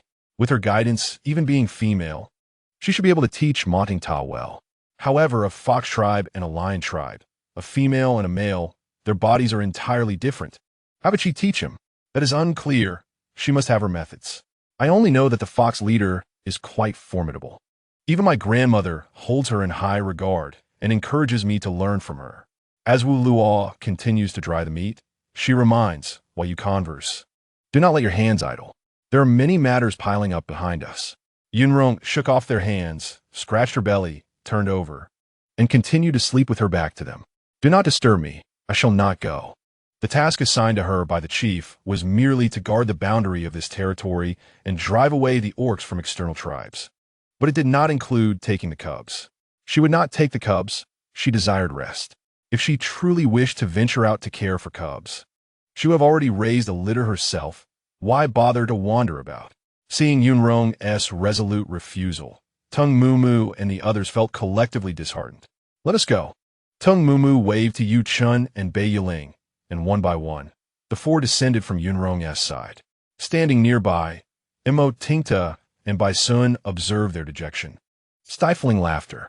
"Let us seek wild fruits. We should not disturb Aunt Yun's rest here," suggested Mo Tingta.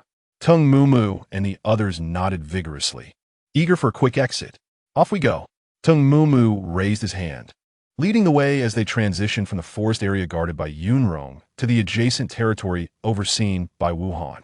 Yunrong and her group were responsible for monitoring the riverside forest, while across the mountain, the territory of the Da by Lang tribe lay unguarded. However, on this side of the mountain, directly across the river, was the domain of the Dejin Shur tribe, necessitating vigilant oversight.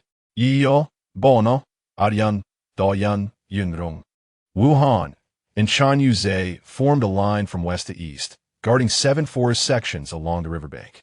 As Tung Mumu and the others approached the area guarded by Wuhan, they encountered him returning to the cave. Upon seeing Tung Mumu and the others, Wuhan's pupils narrowed instinctively, and he tightened his grip on the beast skin bundle he held. "What are you doing here? Today there are no orcs hunting in the forest. The male Bai Lang are busy transporting cured meat while the females are drying it, utterly occupied. How could these 6 cubs be here? Us." Bei Ershing tilted his head in confusion and replied casually, "We came to fetch a beehive."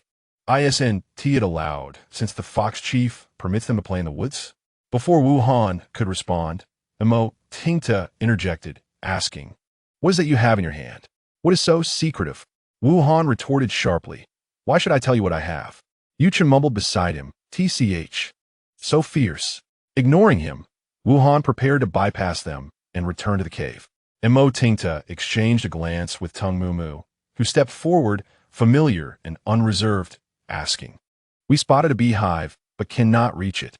Uncle Wuhan, could you help us retrieve it?" Wuhan furrowed his brow, about to refuse, but Tung Mumu continued, "If not, we will have to fetch Aunt Yun or Uncle Chanyu, which would be quite troublesome." Wuhan's refusal lodged in his throat.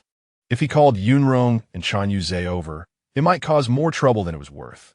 "Where's the beehive?" Vuaning quiet. Tung Mumu pointed toward the direction they intended to head to. "Over there, we will reach it soon." Wuhan, lacking patience, urged them, "Let us go. Let us go." Yu Chun, oblivious to the nuances, bounced ahead in excitement at the prospect of honey. Tung Mumu and Mo Tingta follow behind. as the two exchanged knowing glances. Wuhan seemed to catch on, glancing back at them. Bai Sun stepped forward to block their path, urging, "We should hurry. If we play too late, the mothers will scold us."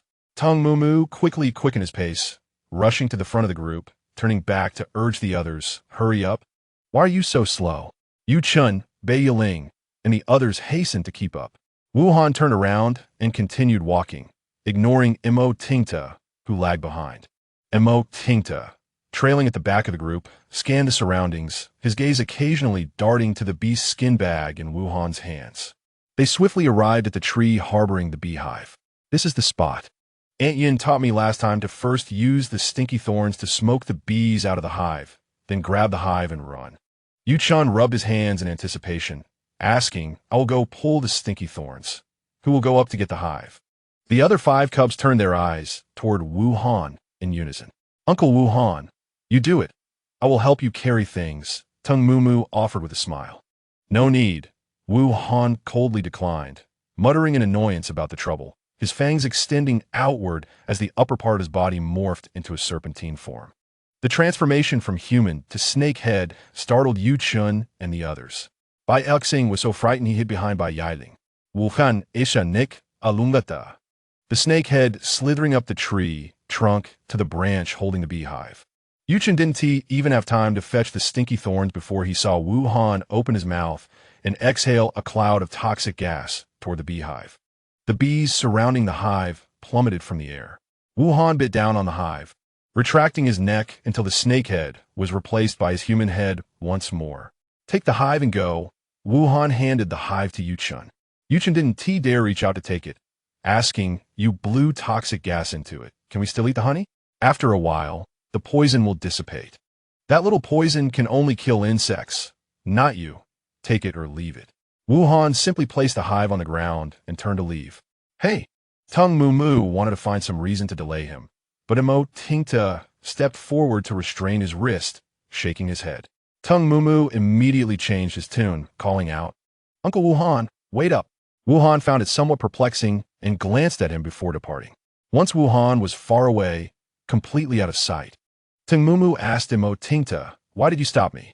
Didn't he want to find out what he was hiding in that beast skin?" Montak Tingta replied, "The chief has said, safety first. We should report back to the chief. If there is an issue, the chief will look into it. Let the adults handle adult matters.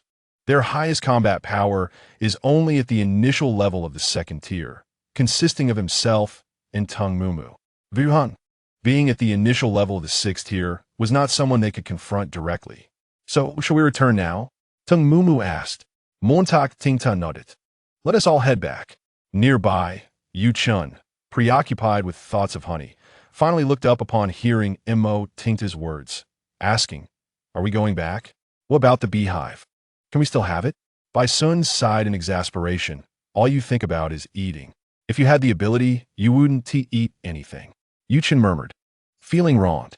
Bei Yiling chimed in, "Let it go. It's filled with toxic gas. What if something happens when we eat it? Then how do we deal with the beehive?"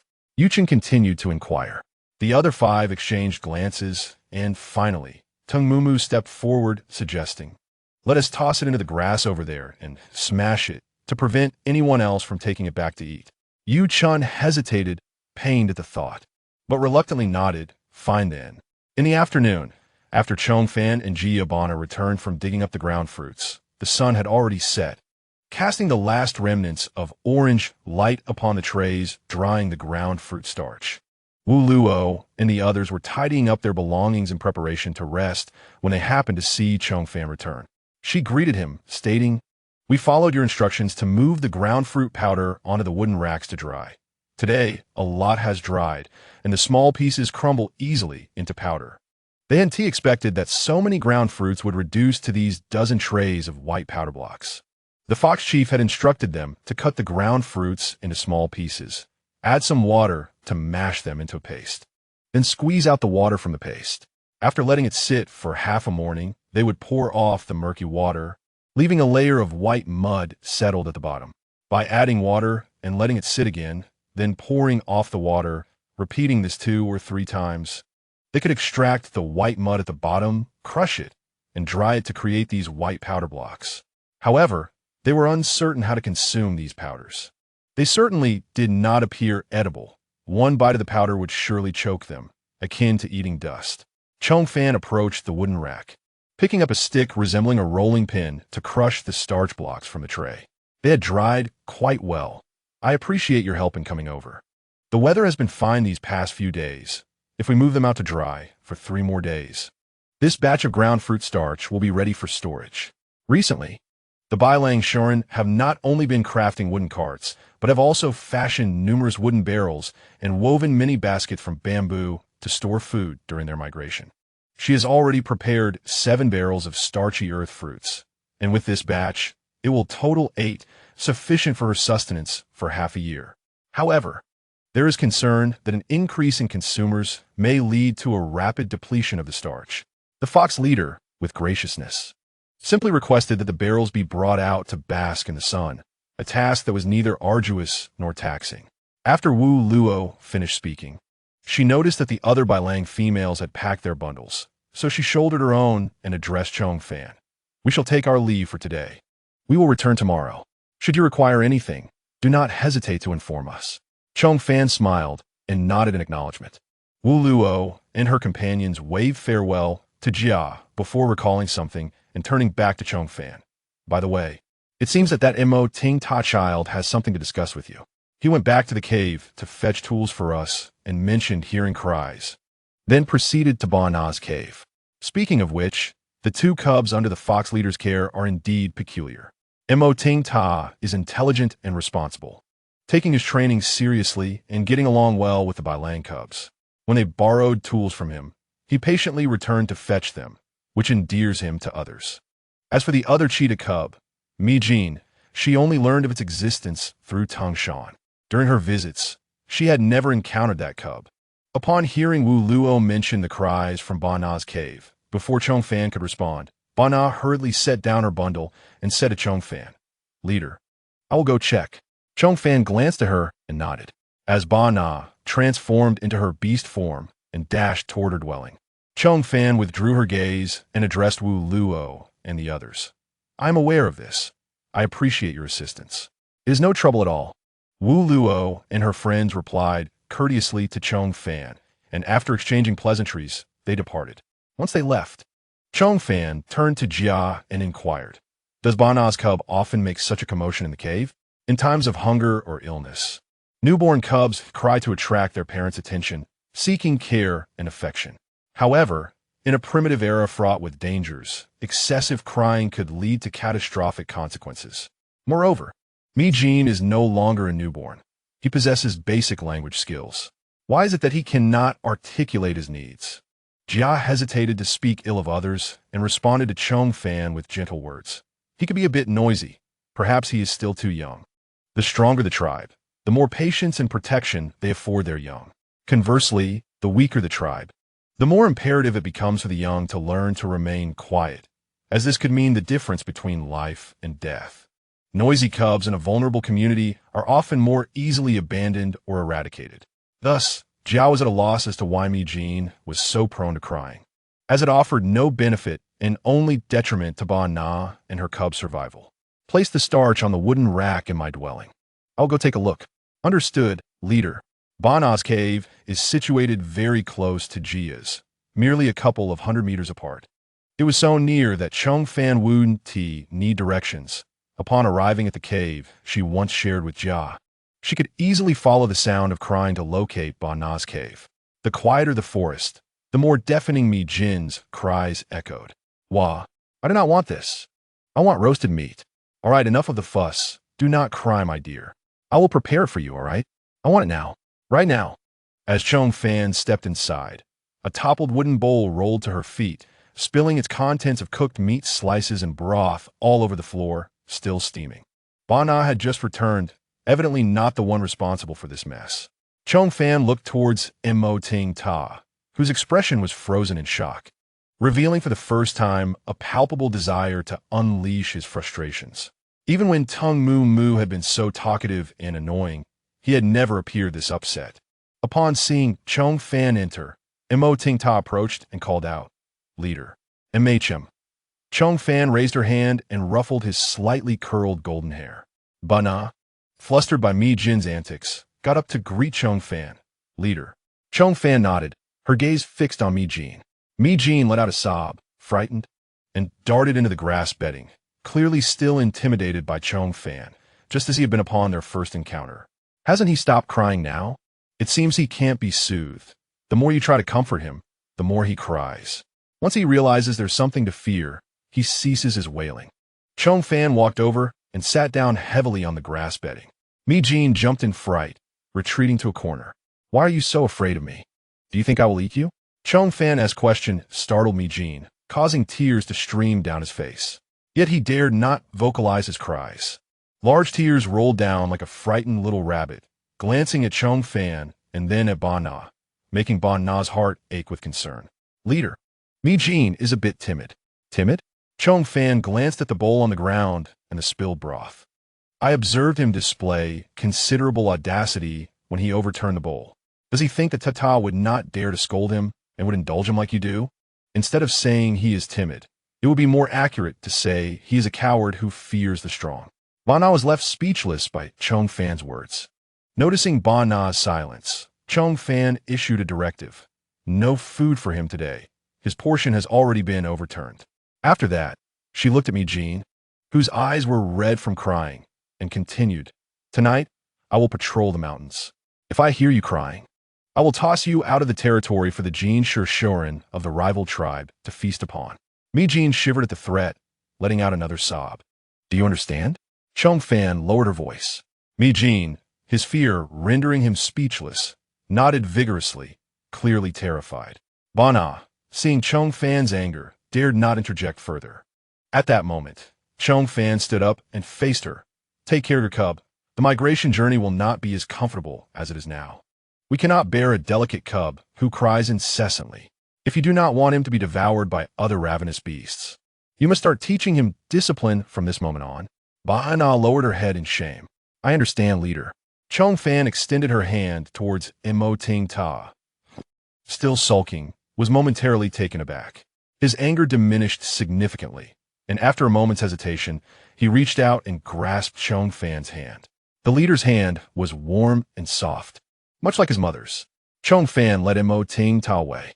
As they exited the cave, she paused and sighed. Ba Na, I truly admire your courage in leaving the tribe to wander. You are a remarkable mother. However, excessive protection from a mother can render a child inept. If you cannot learn to let go, he will remain in this cave, crying and waiting for you, for Jia, even for Mo Ting Ta, to prepare food for him and feed him.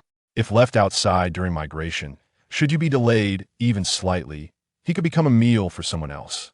After speaking, Zhong Fan did not wait for Ba Na's reaction and took Mo Ting Ta out of the cave.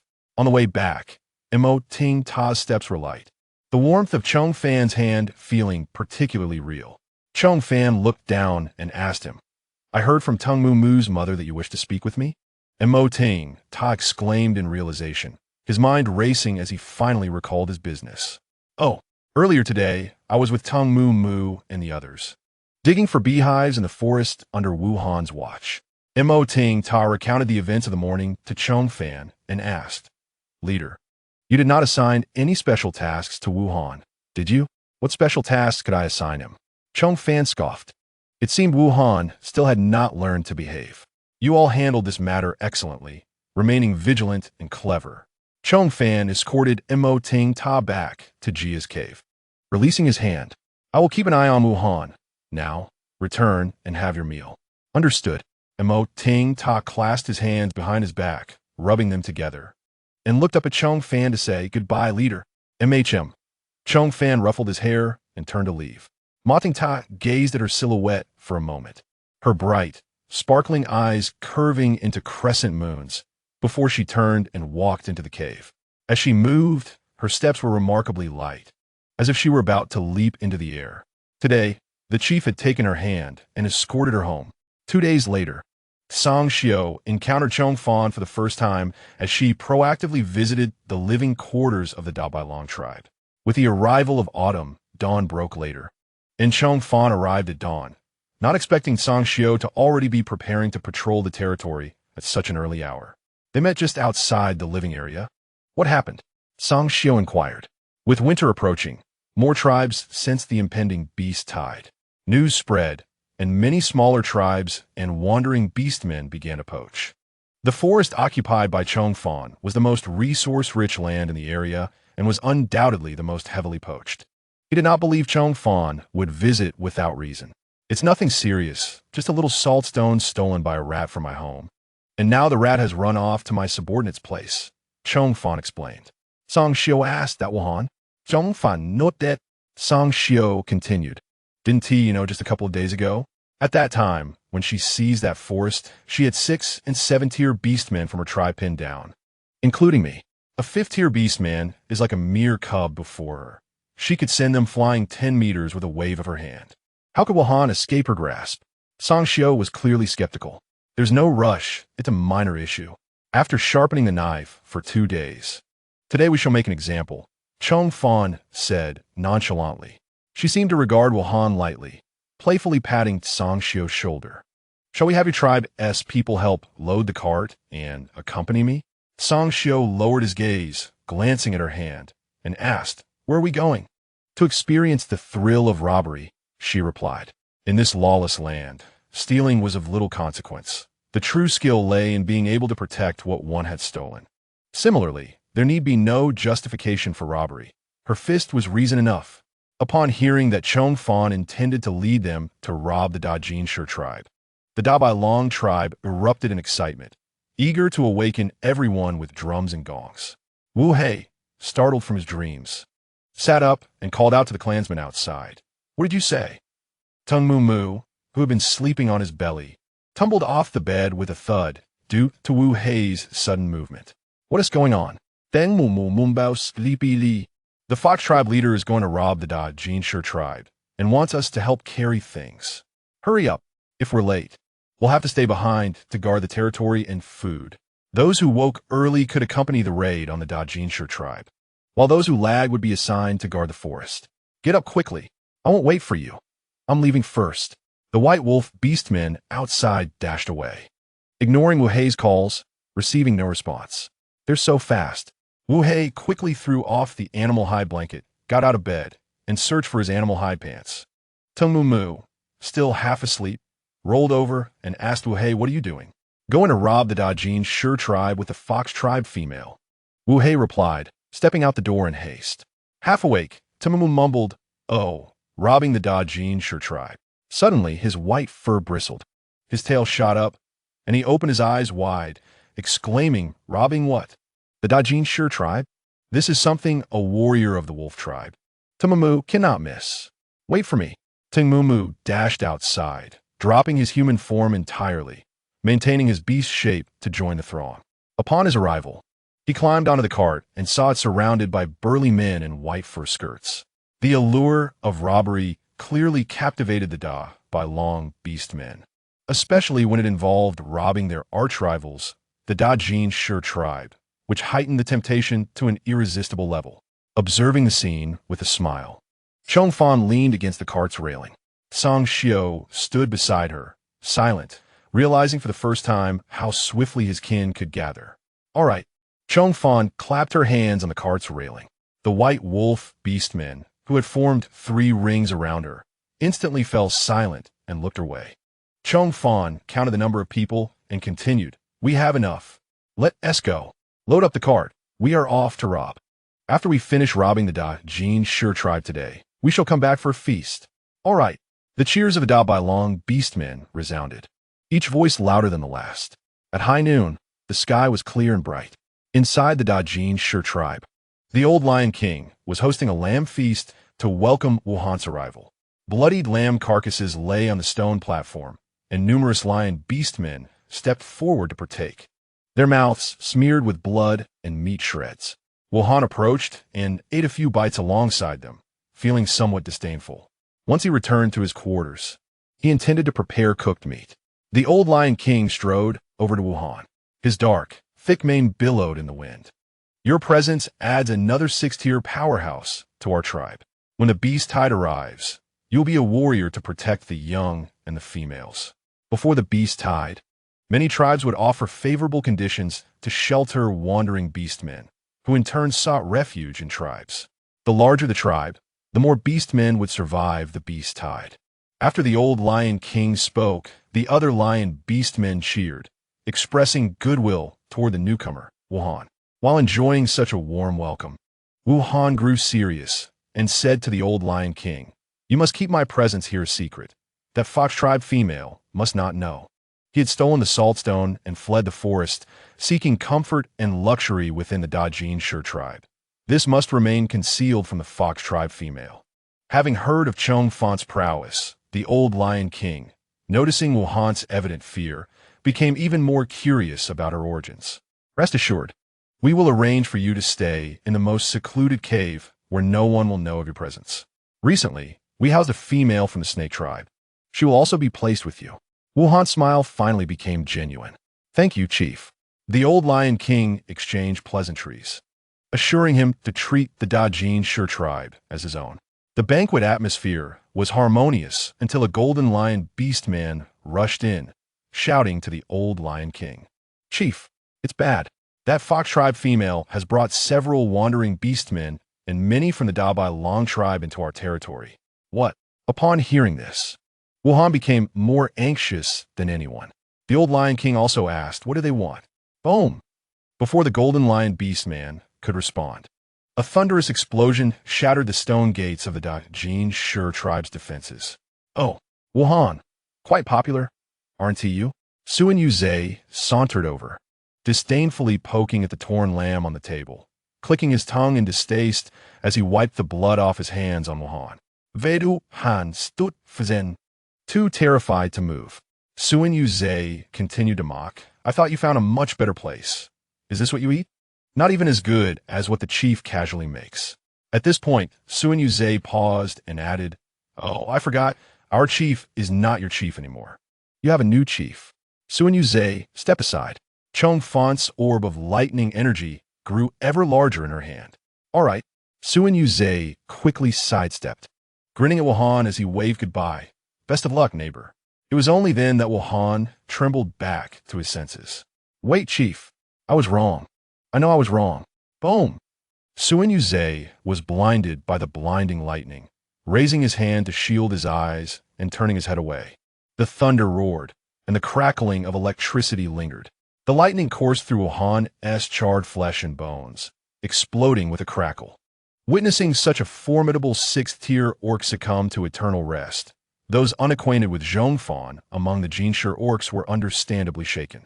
Even the brothers Dian and Arian, who accompanied Zhong Fan, were visibly perturbed by the scene. The chieftain was not merely punishing a traitor, but also issuing a stark warning to them. After all, the Jinshi tribe had initially sought to ally themselves with their own kin, the Lion Clan orcs. Had it not been for Dian's intervention, Arian might have already been ensnared by the allure of a Jinshi female. "Chieftain, the traitor has been dealt with, but what of the stolen Shinshur?" Jia interjected. They had come in pursuit of sustenance. After all, the life of Wuhan paled in comparison to the importance of food. Upon hearing this, Zhong Fan turned to the old Lion King and inquired, "I am addressing you, old Lion King. Where's our Shinshur?" Seeing the ferocity with which Zhong Fan and his company approached, compounded by the sight of her effortlessly slaying a novice sixth-tier orc, the old Lion King began to reconsider his stance. Thunder crashed at his feet, forcing him to stumble back. Zhong Fan's gaze was fierce as she pressed. "Have you lost your hearing?" As Zhong Fan raised her hand once more, the old Lion King hastily interjected. "Wait, I will send someone to retrieve it." Nearby, a Jinshi orc murmured in protest, "Chieftain, that is our Shinshur. The Makin orcs have long departed, and without that Shinshur, how can we preserve our food during migration?" "Yours?" Zhong Fan scoffed, well articulated, "but now your life is also mine." With those words echoing alongside the thunder, the Jinshi orc collapsed beside the old Lion King. Witnessing such brutality, how many Jinshi orcs dared to oppose further? "Hurry and retrieve it," the old Lion King urged, lacking even the courage to confront Zhong Fan. After all, the orc she had just slain was not just any sixth tier, but a high-ranking one, 2 levels above Wuhan.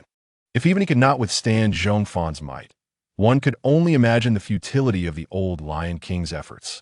The Jinshi orcs quickly produced a basketful of Shinshi, wrapped in bee skin.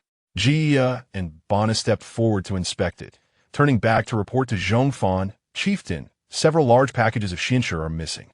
The old Lion King, feeling the pressure, attempted to explain those Shinshi have already been used to cure meat. You, Fox tribe leader, possess ample Shinshi. Surely you do not require this small amount. How do you know I do not require it? Zhong Fan interrupted him, asserting her dominance as she addressed Wuha and the others. I do require it. Go. Bring every piece of meat cured with Shinshi from your tribe. Zhong Fan's aggressive stance mirrored her previous forceful acquisition of the White Wolf tribe's territory. Excellent. We shall go at once. Wuha and the others realized they were not averse to looting. Rather, they resented being the victims. If tasked with the raid, they would undoubtedly outpace anyone else. A multitude of White Wolf orcs dispersed, commencing the plunder of the Jinshi tribe.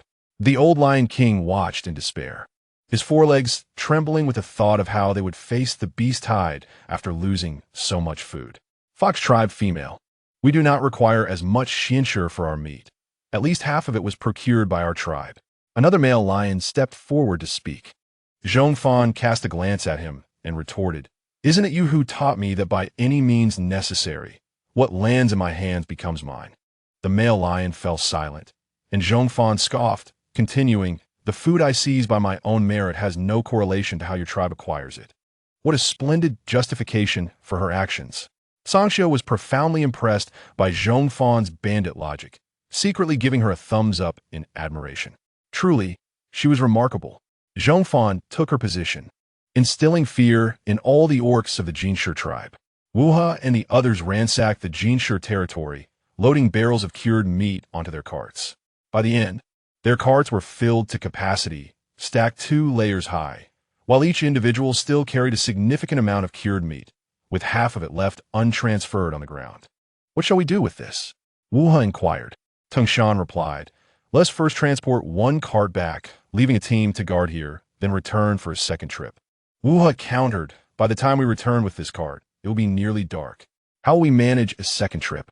Indeed, the territory of the Jinshi tribe was vast, with many expansive barren lands claimed by the Jinshi orcs. The powerful tribes dismissed these lands as trivial, while the weaker ones dared not contest them. Over time, the Jinshi tribe became the largest in the region. They had set out at dawn, pushing their carts for so long that they only arrived at the Jinshi tribe's settlement by noon, demonstrating the sheer size of the territory. If only we had built an additional cart, Beitong lamented.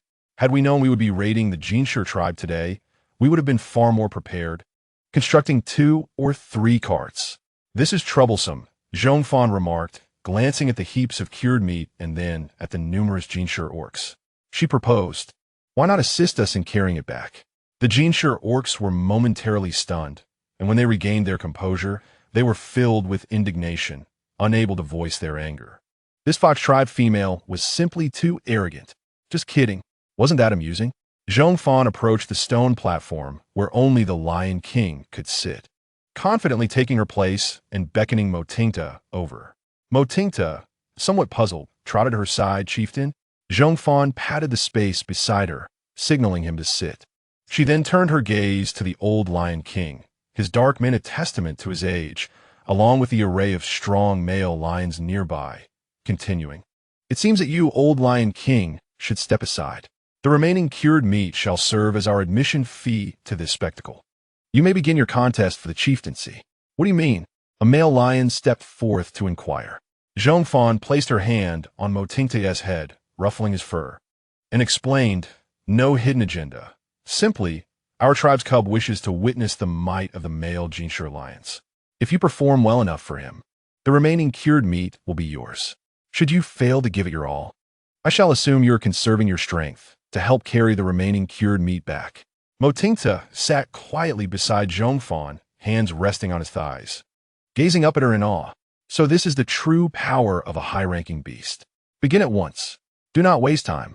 The thunderclouds loomed ominously over the banquet area, and lightning flickered ominously within the clouds, threatening to strike at any moment. The orcs of the White Wolf tribe suddenly realized that when Zhong Fan had previously seized the forest and subdued them, she had shown them a measure of mercy. They recalled the elders' tales of how the fox tribe leader had become lost from her kin, leading her to this place. At that time, perhaps because she had just lost contact with her family and was unfamiliar with the surroundings, she had acted with restraint. The current fox tribe leader, however, was revealing her true nature. The Jinshi orcs were greatly intimidated by the thundercloud above them. The male lion who had earlier challenged Zhong Fan pondered for a moment before letting out a low growl, challenging the old Lion King. The position of Lion King was tempting all male lions. "You fools!" The old Lion King fumed. He had even banished 3 of his older sons, underscoring the importance of the throne in his heart. The defiance of the male lions ignited feelings of betrayal and threat within him. The aged Lion King, unwilling to relinquish power, had no choice but to accept the challenge from the younger male lions.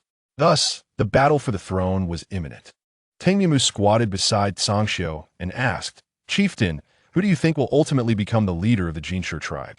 "Lin Jiaxu," Tsangxiu replied, naming the youngest brother of the old Lion King, the uncle of Lingyan and Lingyang, and the only other 7th-tier beast in the Jinshi tribe aside from the old Lion King. However, Lin Jiaxu had only recently reached the initial 7th tier and was still unstable. Thus, he would likely not be the first to challenge the old Lion King. Tung Mu Mu let out a soft "oh," nodding half-heartedly, partially comprehending, yet still adrift in thought, as he resumed watching the lions' fierce contest. As Tsangxiu had foreseen, several male lions took turns challenging the aging sovereign, gradually sapping his strength. At that precise moment, a powerfully built golden lion stepped forward to issue his challenge. Ling Yisu, with a decisive lunge. Ling Yisu sank his fangs into the old king's throat, sealing the end of the contest and proclaiming himself the new sovereign. Montauk Ding Tasto transfixed, his mind still echoing with the raw intensity of a lion's combat, so deeply immersed that he remained silent for a long while, scarcely blinking. Ling Yisu turned toward Zhong Fan, his golden mane streaked with crimson, saliva and blood mingling at the corners of his mouth as he spoke. "Have you watched your fill, vixen of the Fox clan?"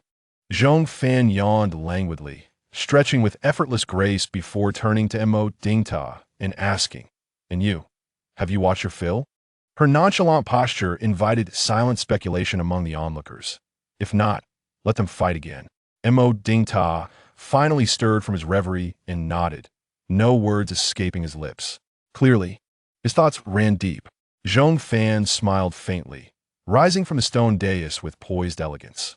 An admirable new sovereign, robust, commanding, and surely destined to lead his tribe toward prosperity. Consider those cured meats our ceremonial gift to mark your ascension. No thanks necessary. With that, she beckoned to Tsangxiu and the others. "Let us go. Time to roast meat back home." A cheer erupted among the White Wolf shifters and Dan Yuzi's entourage.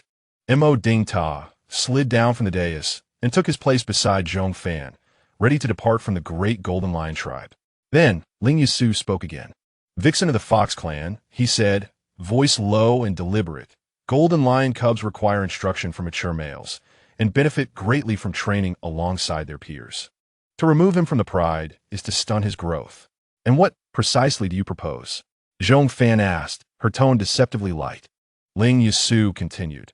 "He is already of an age where his development accelerates. By 8 or 10 summers, his mother will likely enter estrus again, seeking a mate to bear new offspring. Remaining within the pride is optimal for both cub and mother."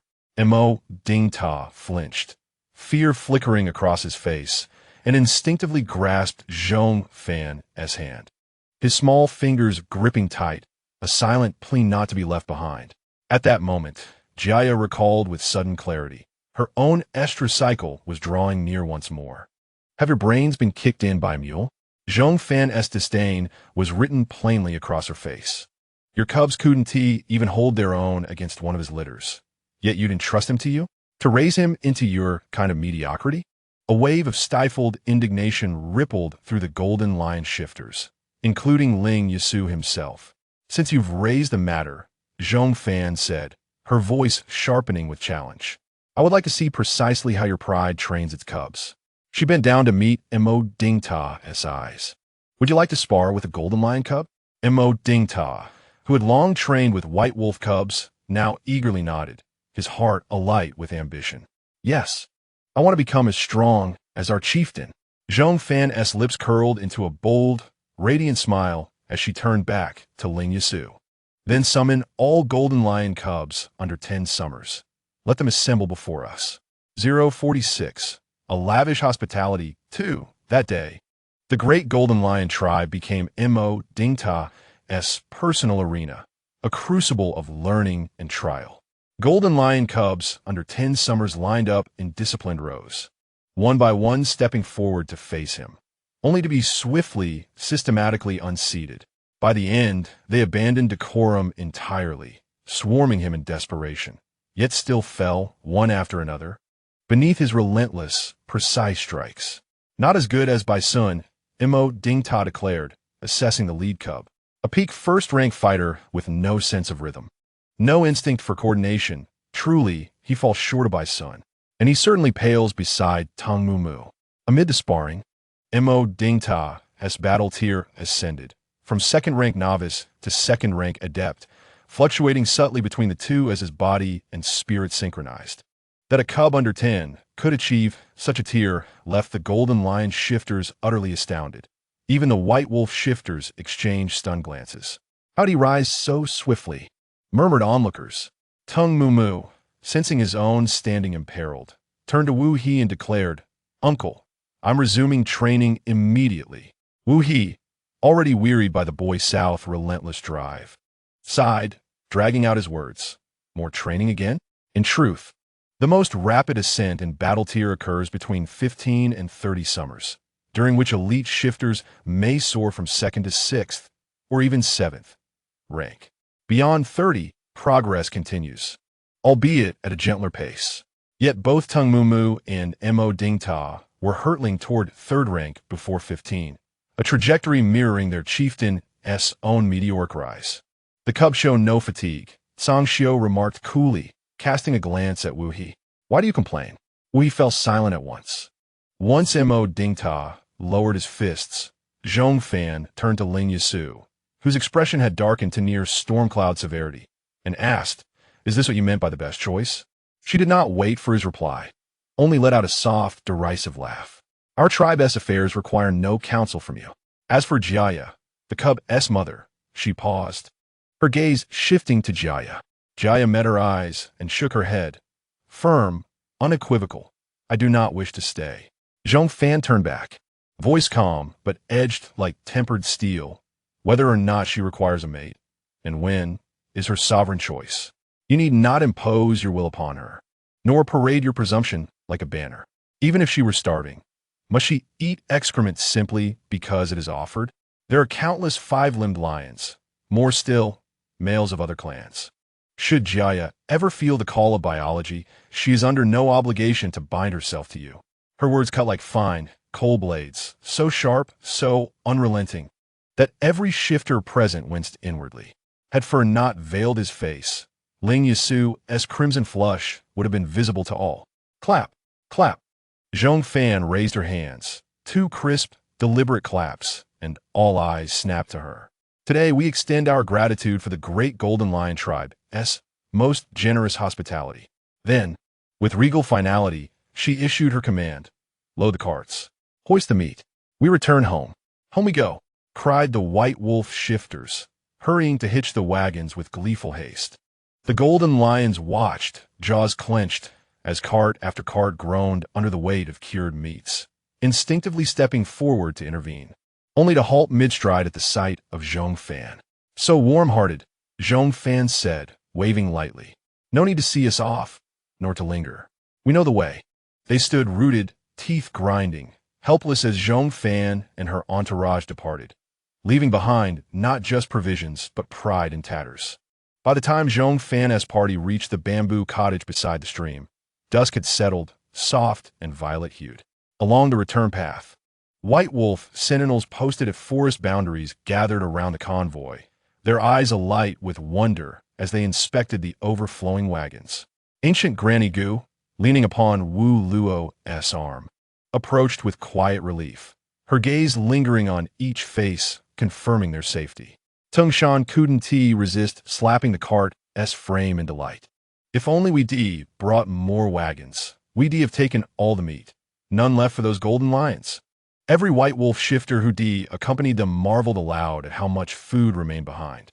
Those who stayed behind cursed their own drowsiness, wishing they stirred earlier.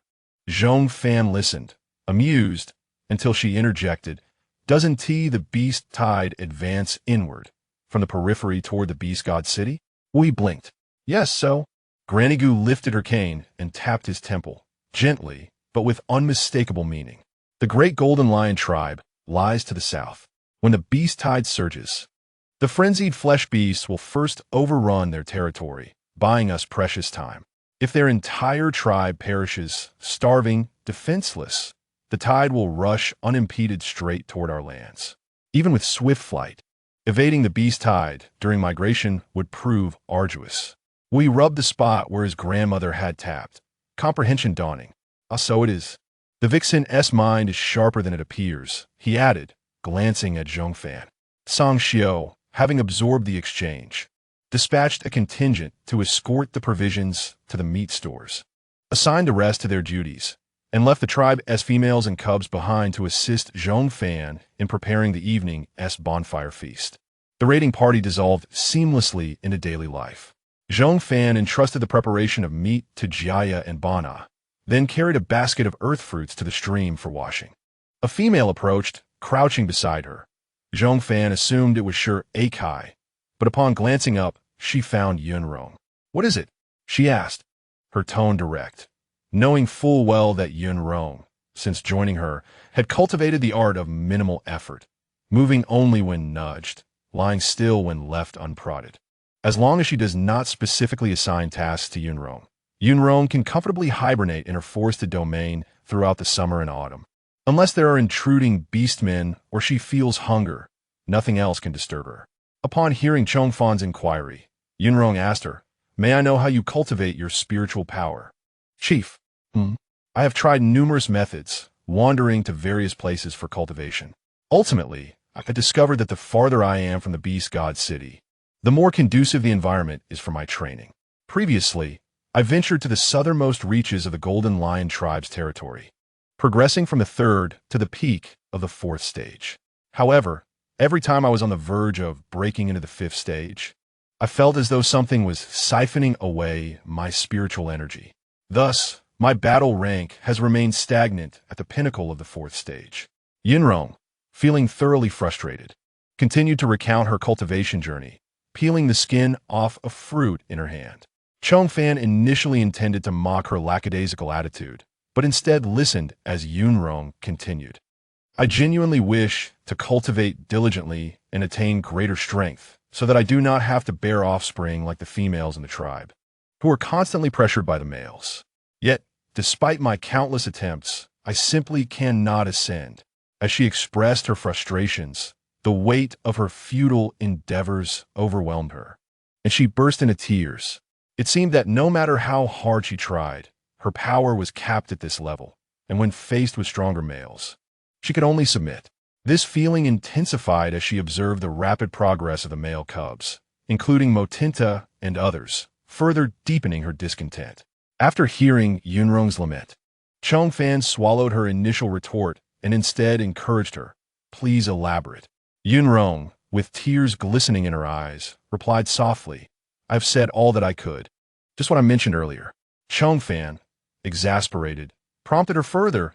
"You mentioned that the farther you are from the beast god city, the better your cultivation becomes, and that you sense something draining your spiritual energy. Please tell me more." Yunrong wiped her face with the back of her hand and explained, "The farther I am from the beast god city, the more swiftly my strength increases. However, the Golden Lion tribe is the farthest I can venture. Beyond that lies a mountain range filled with large carnivorous beasts. There are no beastmen there, and I dare not go. As for the entity that drains my energy, I cannot identify it. I just sense its presence. When I was near the beast god city, it drained my energy even as I moved from the second to the third stage. It improved somewhat after distancing myself from the city. Yet I still cannot reach the 5th stage. Yunrong's description resonated with Zhong Fan, who recalled a similar sentiment expressed by the ancient matriarch during their first meeting. In that case, you should speak to Jayabana about this matter. During the beast tide, we will be migrating towards the beast god city. Inform her to be vigilant along the way and to observe if she senses anything akin to what you described. Zhong Fan, who never shied away from seeking solutions, believed that if a problem persisted despite one's efforts, it must be due to external circumstances. Therefore, if the environment posed a challenge, it necessitated exploration. Yunrong, with tears streaming down her face, nodded in agreement. As she stood to leave, Zhong Fan reminded her, "Wash your face before you go and put down that fruit.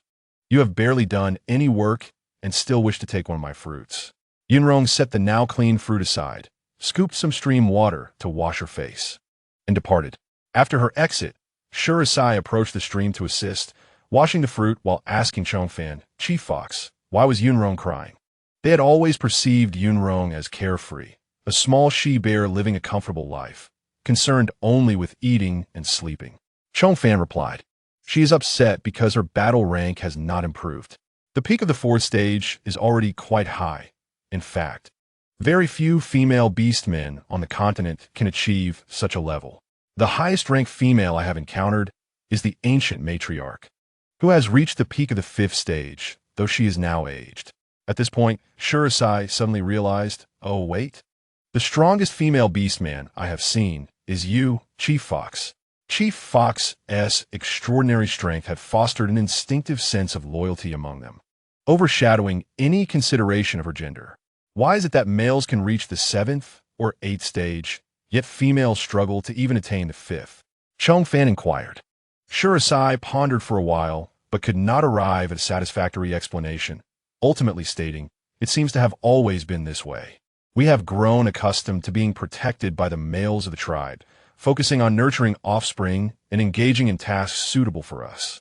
Noticing Zhong Fan's silence, Shurasai sighed and added with a smile, "It would indeed be wonderful if females could achieve high battle ranks. We all admire you, Chief Fox, as well as Yunrong. You both possess remarkable courage to fight and strive. Sometimes, when we see you, we begin to understand why the ancient matriarch finds such solace in your presence. They were already mothers to several cubs and lacked the courage to pursue such ambitions, wishing only for their offspring to grow up safely." Zhong Fan chose not to delve further into this topic, simply instructing, "Once the fruit is clean, peel it." Understood. Shurasai observed Zhong Fan meticulously cleaning the fruit, feeling that the Chief Fox truly was an enigma. No one knew where she came from, what her name was, or what she was thinking. As night descended, the bonfire festivities commenced. All the beastmen reveled in feasting on meat, while Zhong Fan sat on the steps of her bamboo hut, holding a bowl of steamed, crushed fruit, stirring the broth and eating it intermittently. Unbeknownst to everyone, her pupils glowed with a blue light as a virtual screen floated before her eyes. "The survival system is connecting to the base satellite. Please be patient, host." Seeing the familiar prompt on the screen, Zhong Fan sighed internally. It was taking too long. The survival system had yet to connect to the base satellite. Otherwise, she could have requested access to GUE to inquire about the constraints surrounding female cultivation in the Beastman Continent. "Chief, why aren't you joining the females for the bonfire dance?" Don Yuze approached, eager to sit beside Zhong Fan, but the steps were too narrow for his size. Zhong Fan continued to eat the potato-like fruit puree without looking up, replying, "Go enjoy yourself. I have no interest. Later, the males will join in the dance with the females." "Are you really not coming?" Danyusha persisted. The bonfire dance among the beastmen lacked specific steps. They simply held hands and danced joyously, both thanking the beast god for the gift of fire and celebrating their bountiful food supply. If a male and female caught each other's eye, it also signified a celebration of impending new life for the tribe. "No, you go have fun." Zhong Fan firmly rejected, truly uninterested. Don Yuze, having faced her refusals numerous times, quickly recovered from his brief disappointment, saying, "Fine, then I'll go play." Zhong Fan nodded and resumed her meal. Shortly after Don Yuze left, Motinta approached with grilled meat to offer Zhong Fan more food, placing the meat and fruit juice on the steps before her. Chief, are you really not going to join the mothers in their revelry? They say this is the last celebration before the beast tide. Once it begins, who knows if we will have the chance to eat grilled meat and dance around the bonfire again. Motintha squatted in front of Zhong Fan, tilting his head back, his eyes sparkling as he gazed at her. Zhong Fan replied, there will be plenty of bonfire festivities after the beast tide. There is no need to rush this one. Upon hearing Zhong Fan's confident words, Motintha found himself speechless and could only admonish her like a little adult. All right then, Chief, make sure to eat more meat. I'll go join Tang Yimu and the others. Go ahead. Zhong Fan lowered her head to continue eating. Not long after, another figure appeared before her.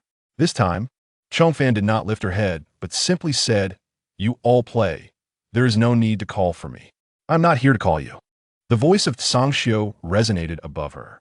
Zhong Fan raised her head to look at him, only to find Tsangxiu sitting directly on the grass at her feet, reminding her, if you cannot transform into beast form, you must quickly gather enough animal skins before winter arrives to create a coat that envelopes your entire body. During winter, they mostly endure in beast form, benefiting from the warmth of their fur. If she cannot transform, surviving the harsh winter will be exceedingly difficult. Zhong Fan replied, I understand. I have a technological down jacket that can keep me warm in extreme cold. When the time comes, I will simply wear a loose beast skin coat over it for coverage. Noticing that Tsangxiu remained seated at her feet, completely unwilling to move, Zhong Fan inquired, aren't you going to play? I don't dance. I won't go. Tsangxiu's response was as concise as ever. Zhong Fan vaguely remembered that the bonfire dance here did not require one to know how to dance. Simply linking arms and kicking one's legs would suffice. You didn't dance before? Zhong Fan continued to question. Tsangxiu replied, I did not dance. Seeing Zhong Fan's confusion, he further explained, food is precious and is not often consumed openly. The tribe can hardly hold 2 such feasts a year. It was only after you arrived that they began to enjoy such abundant food so often. This is another reason why the beastmen of their tribe like her. She is generous and knows how to help them indulge. Being with her means they can eat their fill and witness many new experiences. According to your words, the previous feasts were even more rare than now. Why did you never participate? Zhong Fan continued to chat with him. After posing this question, she recalled what the ancient matriarch had said before. Tsangxiu was not well liked by his kin when he was young. Just as she was about to change the subject, Tsangxiu answered, I got used to it. I do not enjoy too much revelry. While they're all playing, someone must patrol the territory. Tsangxiu kept silent about his childhood, and Zhong Fan did not press further, continuing the conversation. My territory is small. I do not have such concerns. After saying this, Zhong Fan raised the bowl in her hand and asked him, would you like some? There is still a bowl in the pot. Thinking about the need to share these ground fruits with her during their migration, Tsangxiu nodded, adopting a mindset of early adaptation. Zhong Fan led him to scoop a bowl of mashed ground fruit, drizzling it with a ladle of thick, savory broth. As Tsangxiu caught a whiff of the broth's aroma, he suddenly felt a flicker of anticipation for this mud-like dish. Be careful, it's hot. Zhong Fan handed him the bowl. Tsangxiu picked up the spoon to stir it, finding her utensils indeed convenient to use. Zhong Fan asked him, will you still go patrol the territory later? What do you want to do? Tsangxiu countered her question, scooping a spoonful of the broth-coated ground fruit into his mouth, his eyes lighting up. This ground fruit can actually be made into something so delicious. What can I do? I just asked casually. The smoke from the roasted meat here is too strong. If you go patrol, I will walk with you for a bit to ease my digestion. Tsangxiu glanced at the piles of bonfires, acknowledging that the smoke was indeed considerable.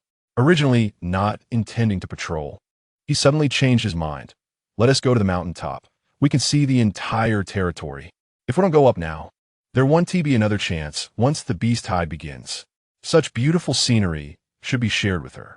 Zhong Fan had no objections about where to go and beckoned. Lead the way. The two of them, bowls in hand, passed by the bonfire, their steps remarkably synchronized, moving slowly while eating. As they walked past, the circles of beastmen dancing gradually halted, various gazes sweeping over the figures of Zhong Fan and Tsangxiu. What are the chief and the fox chief doing? Wu Yes's mind momentarily faltered. I don't know. Tung Shan stretched his neck to look in the direction Zhong Fan and Song Xiao had departed. Beside him, Wu Luo pinched his arm, laughing as he told the others, "Why stop? Everyone continue dancing." "Exactly. Keep dancing." Thing Mumu, holding hands with Mo Ting Ta in one hand and Bai Sun in the other, urged the adults to keep going. The little ones mixed into the crowd of adults, dancing fervently. It was only when the Beastmen resumed their joyous singing and dancing around the bonfire that Tung Mu Mu quietly asked Mo Ting Ta while dancing, "What are our chief and your chief doing?" The chief didn't tell me. Mo Ting Ta was equally curious. The dancing Beastmen, evidently distracted, had found a topic of conversation, discussing amidst their movements. "What exactly are the two chiefs up to?" "Bana visperto y you see. I told you the White Wolf chief treats our chief differently. He doesn't harbor any disdain. It's something else entirely."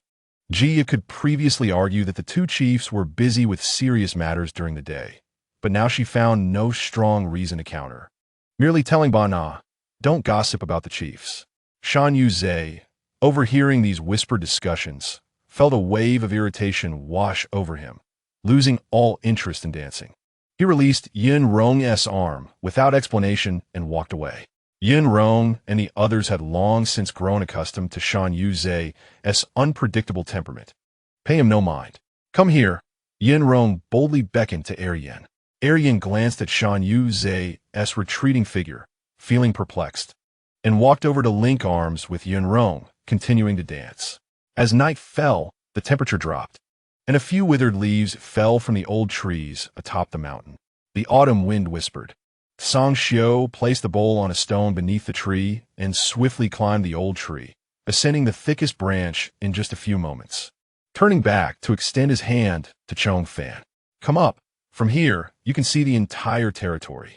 Zhong Fan also set her bowl on the stone, grasping his hand for support, stepping on the trunk to ascend a tree. "Sit here." Song Xiao offered her the outer position, where the view was splendid, and it would be easier for him to descend first and assist her later.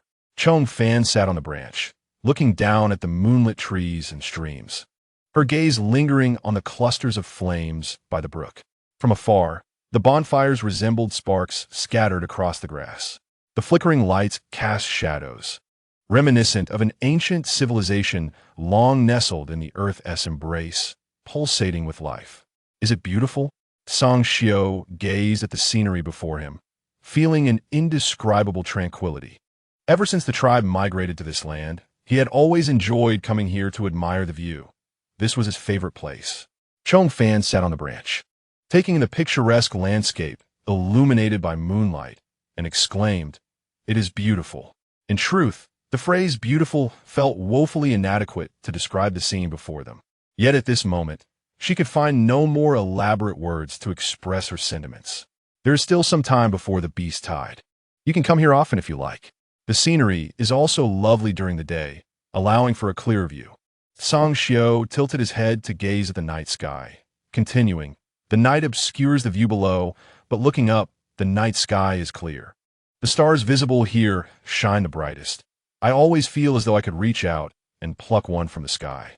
Zhong Fan tilted her head back, feeling as if a river of stars crowned her. She couldn't help but exclaim, "Wolf Chief, you have an eye for finding places." Song Xiao leaned against the trunk, a smile playing at the corners of his mouth, mimicking her usual posture with his arms crossed, adopting an air of inscrutability. Zhong Fan looked at him and asked again, "Do you think the beast tide is truly as terrifying as they say?" Song Xiao's smile faded as he replied, "I do not know. Those who have not experienced it ask this question, while those who have say it is terrifying. It must indeed be somewhat fearsome. But I feel that what we face is not merely the rampaging flesh beasts, but more so the beastmen, each with their own thoughts during the migration." "How so?" Song Xiao continued. "According to the ancient matriarch, no beastmen survive after being trampled by a horde of rampaging flesh beasts. The beast tide is undoubtedly terrifying. However, as long as we migrate swiftly and reach a safe zone before being pursued by the rampaging beasts, the beast tide cannot harm us. The most frightening aspect must be the famished beastmen along the migration route. During the beast tide migration, food becomes exceedingly scarce, and hunting for sustenance proves extremely challenging. It is not uncommon for beastmen to resort to cannibalism. No one knows the lengths to which the orcs will go to survive. The human heart is far more terrifying than the tide of beasts. Zhong Fan, with a myriad of thoughts swirling in his mind, allowed a deep sigh and remarked, "We must hasten our preparations for vehicles and provisions, as well as tools for warmth. Yes, once they finish their celebrations today, we shall increase our pace come tomorrow." Sangxiu gazed up at the silver moon hanging in the sky, its luminescence cascading over him, bestowing a silvery sheen upon his refined features. Zhong Fan cast a sidelong glance at him, realizing that the moonlight paled in comparison to the brilliance of his silver hair. 2 months elapsed. The White Wolf orcs, though moving with urgency, grew increasingly adept at the craft of felling trees and shaping components. As they skinned and salted the beasts they hunted, they managed to construct 10 carts in the process, 2 of which were equipped with compartments to shield against the wind. Meanwhile, the wandering orcs under Zhong Fan's command busied themselves in the production of tuber starch, with many female members of the White Wolf tribe coming to assist, sealing barrel after barrel for preservation. The speed at which they hoarded provisions and built carts could be succinctly described as nothing short of rapid. Snow began to fall.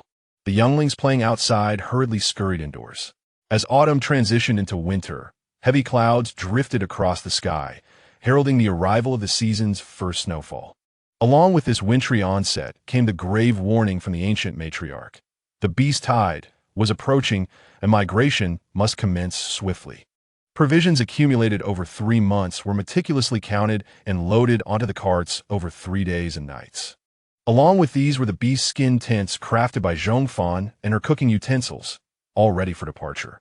The remaining 2 carts were filled with animal skin bedding, where the transformed elder orcs and their younglings awaited, while Zhong Fan, unable to assume her beast form, also found her place among them.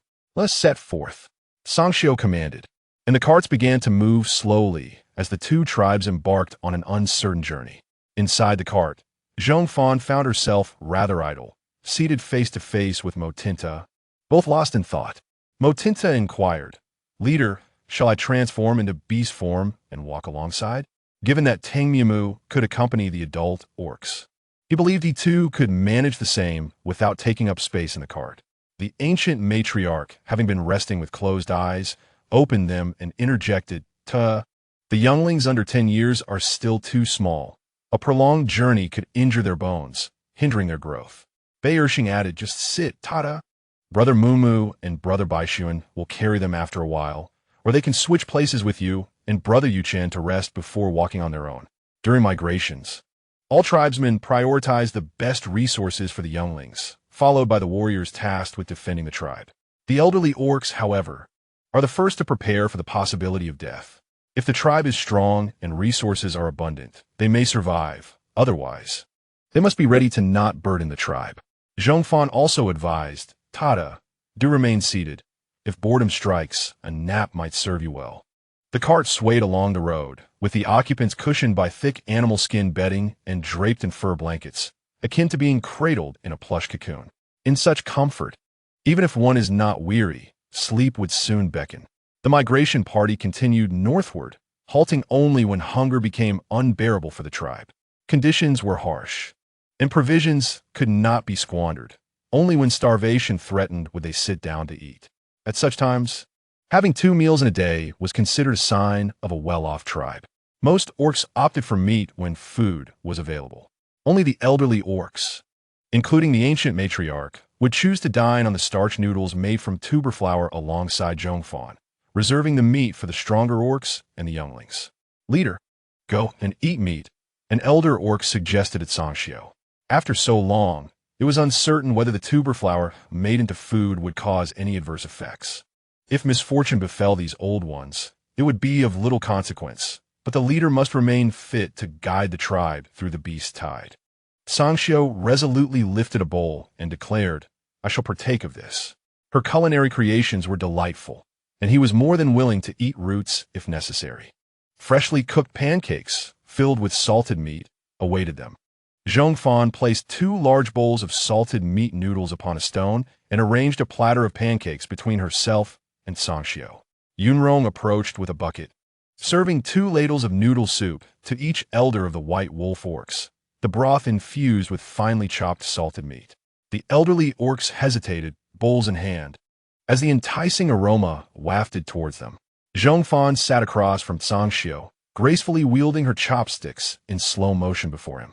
This was Sangxiu's first experience with chopsticks. Fortunately, his quick mind allowed him to grasp the technique after observing Zhong Fan for a short while, enabling him to slurp up the noodles effortlessly. The pancakes were quite filling, making hunger less of a concern. Zhong Fan pushed the plate slightly toward him, tearing a pancake into smaller pieces to soak in the broth before consuming. Noticing Sangxiu mimicking her actions, she took a pancake and bit into it, signaling that he could eat directly as well. Seeing Zhong Fan and Sangxiu savoring their meal brought the ancient matriarch to lift her bowl and join in. After a few sips, she couldn't help but exclaim, "This broth is truly delightful. It seems even more flavorful than meat." The other elder orcs followed suit, raising their bowls to drink. The expressions of those who moments ago appeared resigned to their fate now softened, their wrinkles unfolding as they marveled. Who would have thought tubers could yield such exquisite fare? The commotion from their side piqued the interest of the other orcs. Motinta and Jiaya exchanged words, but after a brief conversation, Jiaya waved him off. Motinta rushed to Zhong Fan's side and exclaimed, "Leader, I wish to try that pancake too. Have you spoken to your mother?" Zhong Fan asked knowingly, a statement directed at both Motinta and Jiaya, as well as the other orcs. "I will not bear responsibility for any repercussions from eating, if you truly wish to partake.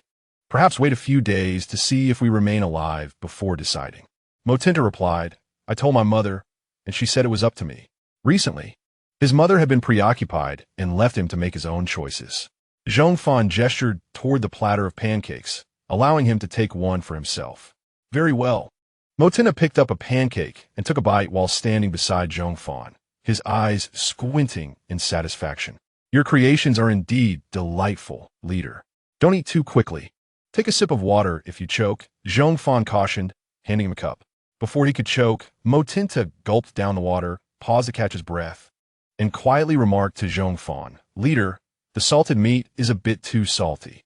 Long ago, back in the small Golden Lion tribe, he had often complained that the salt water provided by the tribe was insufficiently seasoned. It was only after following the leader that he had the chance to enjoy such savory dishes. Yet now, the heavily salted meat was difficult for him to consume. His mouth felt parched, as if filled with sand, and he feared that eating more would lead to sores.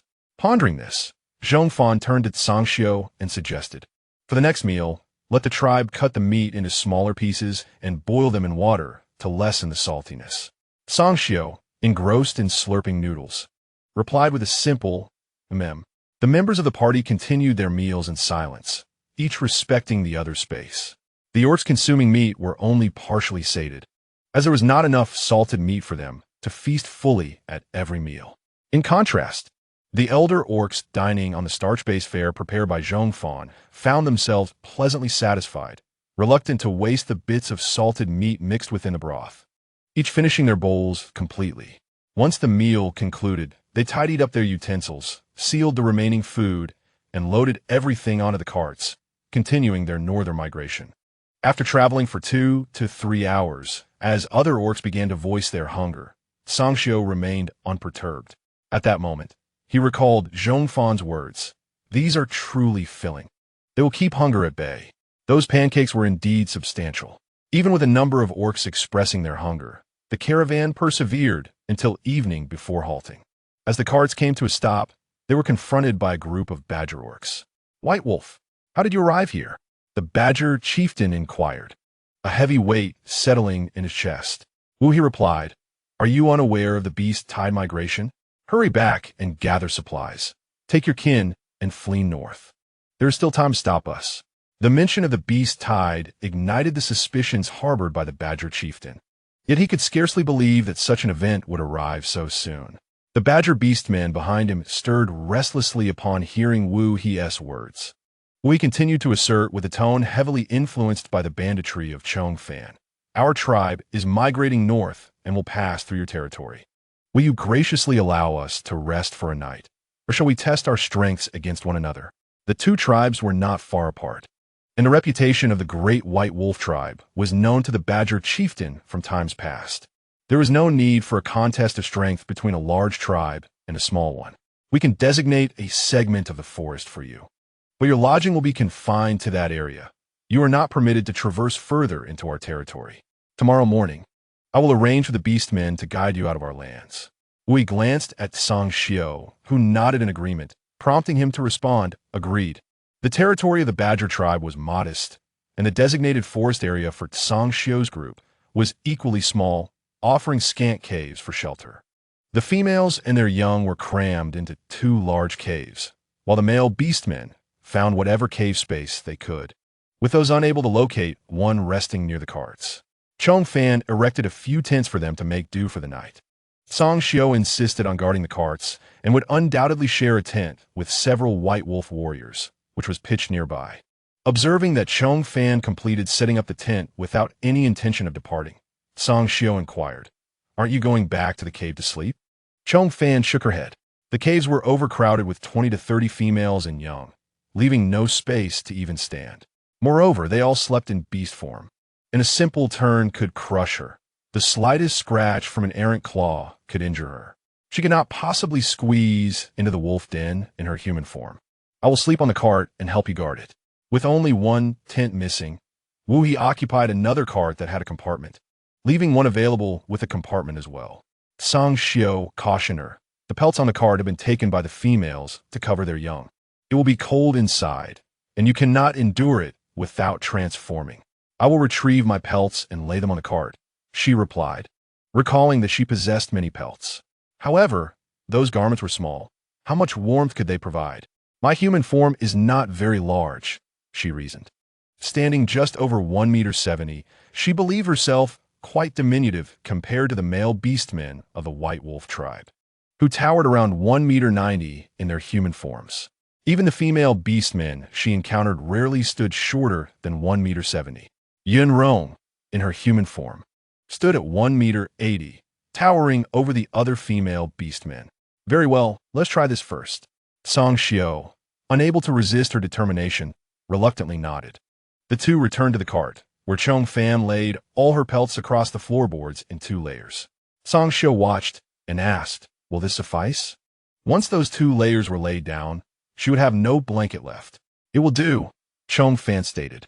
She removed her fur cloak, intending to use it as a blanket, when Song Xiao swiftly dismantled his tent, taking the large pelts and stuffing them into her cart. "Sleep well. I will go to the other cart and rest with Wu He." The cart was not spacious enough for 2 wolves, yet it could accommodate 1 more person. Wu He's fur would provide him warmth. Zhong Fan was overwhelmed by the pelts being crammed into her cart when she finally emerged for a breath. Song Xiao had already vanished. "Youth indeed brings speed," she remarked, foregoing any pursuit to express her reluctance. She arranged her bedding in the cart and fell asleep. The following morning, the group packed their belongings and set off once more. As the carts rolled past, many badger beastmen emerged from the thickets, their eyes fixed hungrily on the carts and their provisions. "How do you suppose Song Xiao's group managed to store so much food?" whispered a badger beastman, their eyes ablaze with desire. "I heard they traded countless salted stones with a Machu beastmen using that wooden cart. Furthermore, being a large tribe, they must have hunted a great deal, ensuring they have enough cured meat for the journey." The sounds of the badger beastmen swallowing echoed, their covetousness laid bare. "Now, with the winter and the beast tide upon us, if our tribe had 7th-tier beastmen, the white wolf tribe would not be borrowing from us, nor would they leave with so much food. If only we were as strong as the white wolf tribe, those carts and provisions would already be ours." A less daring badger beastman lamented. "Last night, I attempted to steal some food, but a pack of white wolf warriors surrounded the cart. I stepped on a dry leaf, and one awoke. Thankfully, I managed to flee quickly." The frustrated badger beastman cursed under their breath, brimming with resentment. Another, unwilling to concede defeat, suggested, "Let us hasten back to gather supplies for our migration. If we act swiftly, we might catch up with the white wolf tribe." "What shall we do once we catch up with them?" someone questioned. The badger beastman replied, "They carry so much food. If another tribe encounters them, a fight is inevitable.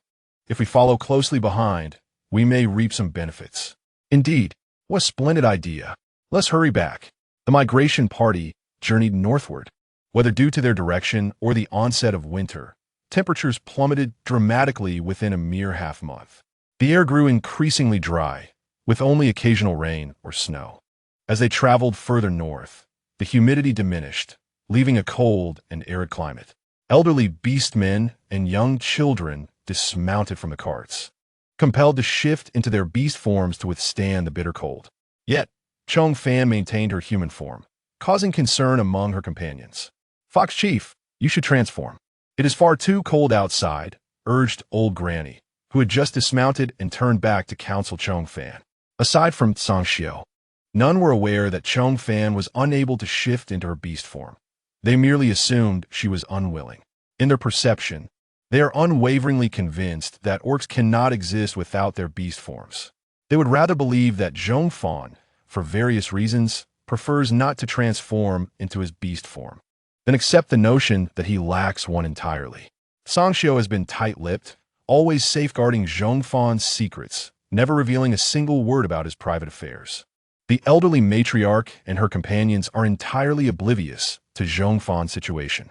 After being urged by them countless times, Zhong Fan could only briefly explain to the matriarch, stating that he had encountered some issues with his cultivation, rendering him temporarily unable to transform.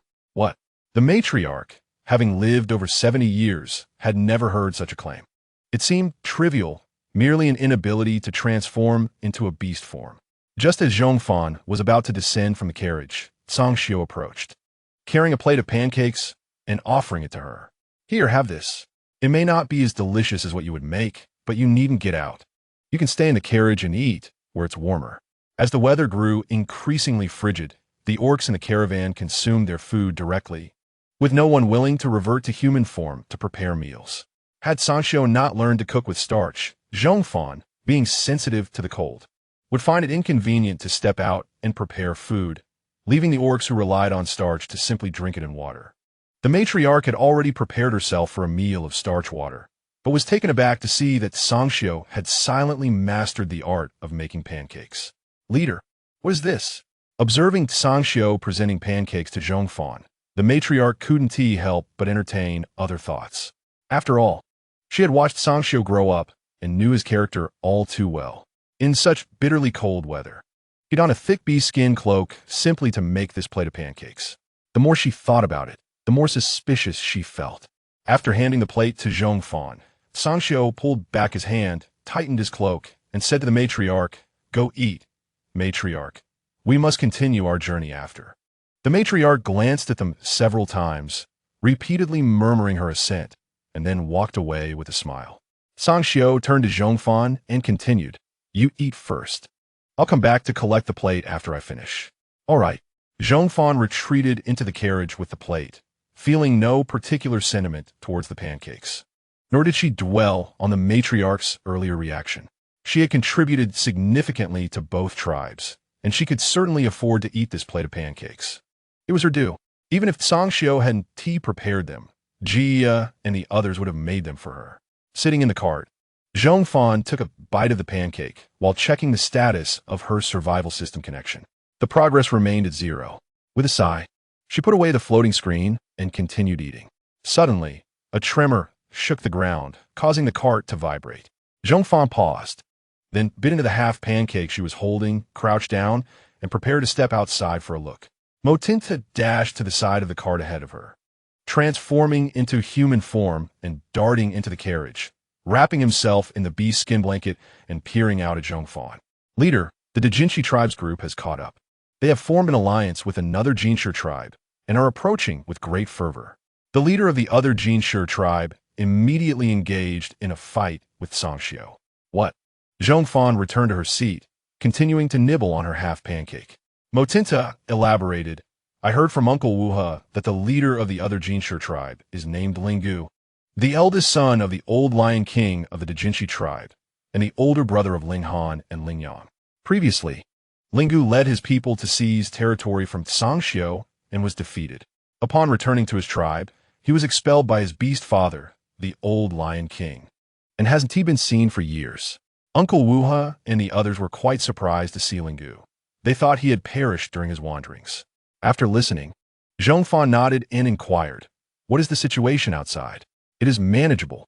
Lingu is currently at the intermediate level of the 7th rank, fiercely seeking revenge against Sangxiu, believing he can now contend with him.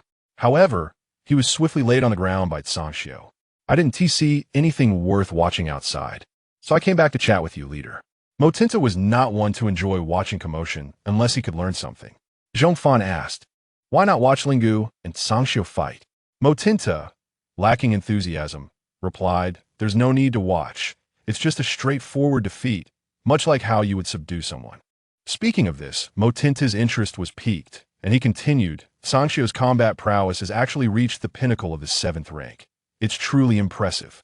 Uncle Wuha and the others say that in battle, Sangxiu is increasingly resembling you." Zhong Fan raised an eyebrow and asked, "Resembling me in what way?" "In the way you pin your opponents to the ground and beat them senseless. Which cup could resist such absolute dominance? It's simply remarkable." Zhong Fan chuckled, shifting the topic. "I recall that Ling Han and Ling Yang are not very young anymore. Lingu should be considerably older than Sangxiu. How could he dare to specifically target him?" The two groups clashed immediately upon encountering one another, indicating the depth of enmity they must have harbored. Motinta replied, "It's said that Sangxiu has consistently held the upper hand over him. Lingu has always lost at Sangxiu, which has led to his obsession with defeating him. This is not just a fixation. It has become an obsession." As Zhong Fan spoke, she offered the plate towards Motinta. "Would you like a bite?" Motinta grinned, reaching for a pancake, and as he ate, he commented, "Sangxiu learns quite quickly. He managed to make pancakes so soon.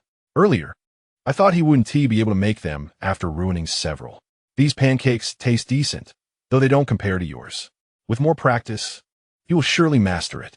Having been on the Orc continent for half a year, Zhong Fan felt her culinary skills were improving dramatically. Motinta continued, "That is true. I saw Sangxiu consume all the pancakes he ruined, so he must be quite full." Zhong Fan burst into laughter. Originally, she had felt indifferent towards the plate of pancakes. But after hearing Motinta's words, they suddenly seemed extraordinarily appetizing. Though she was already full, she felt capable of devouring another. "What are you laughing at, leader?" Motinta grinned, mirroring her joy. "Oh, nothing. My happiness often derives from the misfortunes of others." Zhong Fan stifled her laughter, tearing off another piece of pancake and continuing to eat.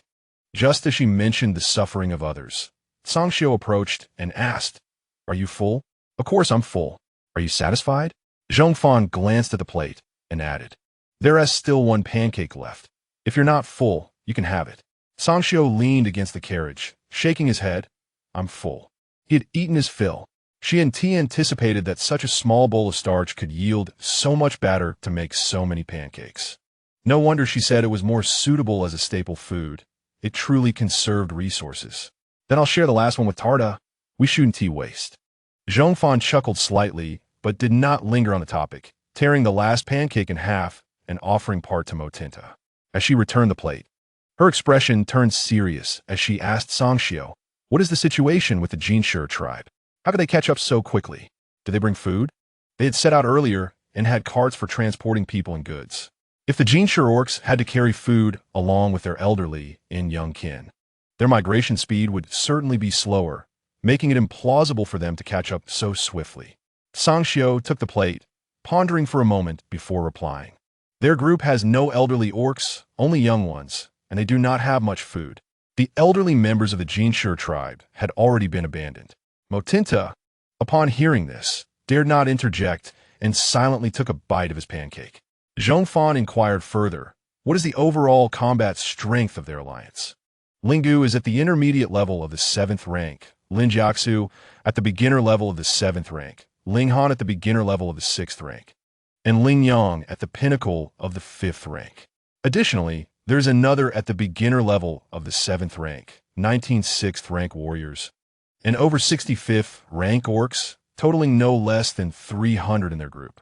Sangxiu may have fought fiercely, but he remained keenly aware of the necessary information. Zhong Fan contemplated the overall combat prowess of her side. At the pinnacle of the 7th tier was Tsang, followed by a gap where there were no 7th tier beastmen. Moving downward, they had 15 6th tier beastmen and over 40 5th tier beastmen, with the total number of their ranks being fewer than 104. The disparity in overall strength was significant. Zhong Fan cautioned Tsang, "They lack provisions, so be vigilant." Tsang replied, "I understand." Observing the others busy packing their belongings, he withdrew his gaze and continued, "I will head over first. Preparations for departure must commence." Zhong Fan nodded in agreement and hastened to finish her biscuit alongside Mo Tingta. Elderly beastmen gradually climbed onto the cart, followed closely by their young, who transformed into human form and nestled into the fur blankets. The cart began to move slowly, continuing its journey northward. A pack of white wolves encircled the cart, and the migration party leisurely vanished from the sight of the Jinshe beastmen. Among the Jinshe, a blood-stained golden lion with a fierce gaze tore a piece of meat from the cured flesh and inquired of Ling Yaksu, "Uncle, is that wooden cart created by that fox tribe female?" Earlier at the Machan market, he had overheard the Machan beastmen boasting about it. Now, upon closer inspection, it indeed seemed quite valuable. Ling Yaksu confirmed, "That is the one. I inspected it when the Machan beastmen departed. The carts that Tsang and the others crafted are of superior quality compared to the two sold to the Machan beastmen." "What a fox tribe female? Why have I not seen her?" Ling Gu questioned, reflecting on all the beastmen he had observed, none resembling a fox. Ling Yang interjected, "She must be inside the cart. Brother, I saw Tsang standing beside a wooden cart after his encounter with you. The fox tribe female is likely within." Whenever the fox tribe female was mentioned, Ling Yaksu, Ling Han, and Ling Yang fell into a profound silence. Ling Gu scoffed and asked, "Is one female, especially a fox tribe one, truly that formidable to instill such fear in you?" To his view, she could merely be clever, capable of crafting convenient items. "Do not underestimate her, brother. Tsang and the 6th-tier warriors of the Bai Lang tribe have all been bested by her," Ling Han remarked, omitting mention of their own defeats. "The fox tribe female is attractive. Have you forgotten Tsang beast father-esque temperament?" Ling Gu's face was rife with mockery. Would Tsang dare to retaliate against a fox tribe female? With such little composure, he is utterly captivated by her. "I truly fail to comprehend why the beast god is so unjust, endowing Tsang with such extraordinary talent for cultivation, while I, after years of effort and peril, struggle to establish my own tribe, ultimately falling short of one who is 6 years my junior. The beast god is undoubtedly biased." Seeing Ling Gu's persistent disbelief in Zhong Fan's combat abilities and his scornful demeanor, Ling Yaksu had no choice but to convey the truth. "It was not Tsang who raided our tribe, but that fox tribe female." "What?" Ling Gu's pace of eating slowed as he looked up at Ling Yaksu. Ling Yaksu continued, "At that time, she merely raised her hand and swiftly killed 2 6th-tier beastmen. None of us dared to resist." Ling Yang also showed Ling Gu the scar on his shoulder. "Brother, during our first encounter with that fox tribe female, while we were raiding the mountains, had she wished to kill, we would have surely perished." Upon hearing their candid revelations, Ling Gu finally regarded Zhong Fan with the seriousness she warranted. "What tier is she?" he inquired. Ling Yaksu shook his head. "No one knows, but it is certain she will not be below the 9th tier. 9th tier? Ling Gu had never considered such a possibility. Where can a 9th tier beastman emerge from outside the beast god city? We do not know either. This fox tribe female is quite enigmatic, having appeared suddenly 6 months ago. No one knows her origins. It is possible she is indeed a beastman from the beast god city, who encountered misfortune that led her here." After Ling Yaksu's explanation, Ling Gu asked, "Then why did you not seek her out, allowing her to associate with Tsang?" When this topic arose, Ling Han and Ling Yang lowered their heads. Ling Han confessed, "There were a pair of golden lion mother and child who were her followers, but we were unaware at the time. We intended to eliminate the young and take the female, which startled her. Upon her emergence, she bested both us and the Bai Lang tribe, claiming the mountains for herself. That fox tribe female first forged enmity with the Jinshe tribe before seeking alliances, surely favoring the Bai Lang tribe. You two fools." Ling Gu had been exiled years prior and harbored little affection for his younger brothers. Had they not stumbled onto his territory, he would have had no inclination to concern himself with them. Ling Han and Ling Yang remained silent, intimidated by Ling Gu, even more so than they had been before the old Lion King, their beast father. Noticing the tense atmosphere, Ling Yaxu attempted to mediate. Discussing this further is futile. We should keep our distance from Song Xiao and his group and prioritize avoiding the beast tide. We lack sufficient provisions. We will inevitably resort to plundering along the way. Have you not felt envious of the ample supplies in Song Xiao's convoy? Ling Gu asserted, to which Ling Yang quietly reminded, but we cannot contend with them. That is of no concern to you. I will search for an opportunity and inform you when the time comes. Finish your meals and prepare to depart. Ling Gu waved them off impatiently. Ling Yaxu and the others wasted no time, quickly finishing their meals and getting ready for the journey. As they approached the Shilin Gorge, they anticipated that beyond the gorge and over the Shilin mountain range, the climate would be considerably warmer. This mountain range serves as the dividing line between the central continent and our southern lands, with an entirely different landscape on the other side. The ancient elder recounted tales of the warmth beyond the mountains to Yu Chun, filling the cart with her storytelling voice. Once, she too had been a young Bai Lang female, traversing with her tribe and witnessing countless beautiful vistas while exploring and adventuring across the continent. Yu Chun and the others listened intently, their eyes wide with anticipation as they eagerly inquired about the continuation of each tale. It was only when the convoy halted that they reluctantly ceased their inquiries. Fox leader, ancient elder, we have arrived at the Jiu-Jitsu tribe, a beastman announced. The elder and her young disembarked from the cart, transforming into their beast forms, and joined the procession into the territory of the Jiu-Jitsu tribe. Only Zhong Fan remained nestled within the cart. Song Xiao slowed his pace, walking alongside the cart, and remarked, "This is the last tribe before entering the Shilin Gorge. Let's rest well here." "All right," Zhong Fan replied from within the cart, enveloping herself entirely in fur blankets as she donned her technological cotton clothing, layering it with fur trousers and an outer coat. Once dressed, she draped a fur cloak over herself, becoming rounder in appearance. Seeing the cart sway, Song Xiao asked, "Are you all right?" Zhong Fan leaped down from the cart, took a deep breath, and felt invigorated. "Of course I am well. I had been in the cart for too long. Stepping out for fresh air is far more comfortable." A few days prior, she had found the technological cotton clothing slightly too warm, yet without it, she felt cold, the temperature being quite moderate. She worried about falling ill and wasting medicine, as well as the risk of transmitting illness to the elderly and young beastmen, thus remaining in the cart. Now, with the temperature sufficiently low, she could finally wear the technological cotton clothing. Song Xiao observed her descent and asked, "Aren't you cold?" "Not at all. I'm layered in multiple garments." Zhong Fan had scarcely left the cart these past days aside from necessary moments, so she was quite thrilled to finally step out. Noting her flushed cheeks, Song Xiao asked again, "You truly aren't cold? Would you believe me if I said I was warm from wearing too many layers?" She indeed felt warm due to her multiple layers, compounded by having just dressed while cooped up in the fur blankets, causing her face to flush. However, Song Xiao appeared unconvinced and warned, "Do not feign warmth. Do not worry." Zhong Fan waved her hand dismissively, her steps light as she moved forward. Jia Ye and the others were delighted to see Zhong Fan had emerged and eagerly shared amusing tales from the days she had missed in the cart. Even the usually reticent Shan Yuze approached to join in.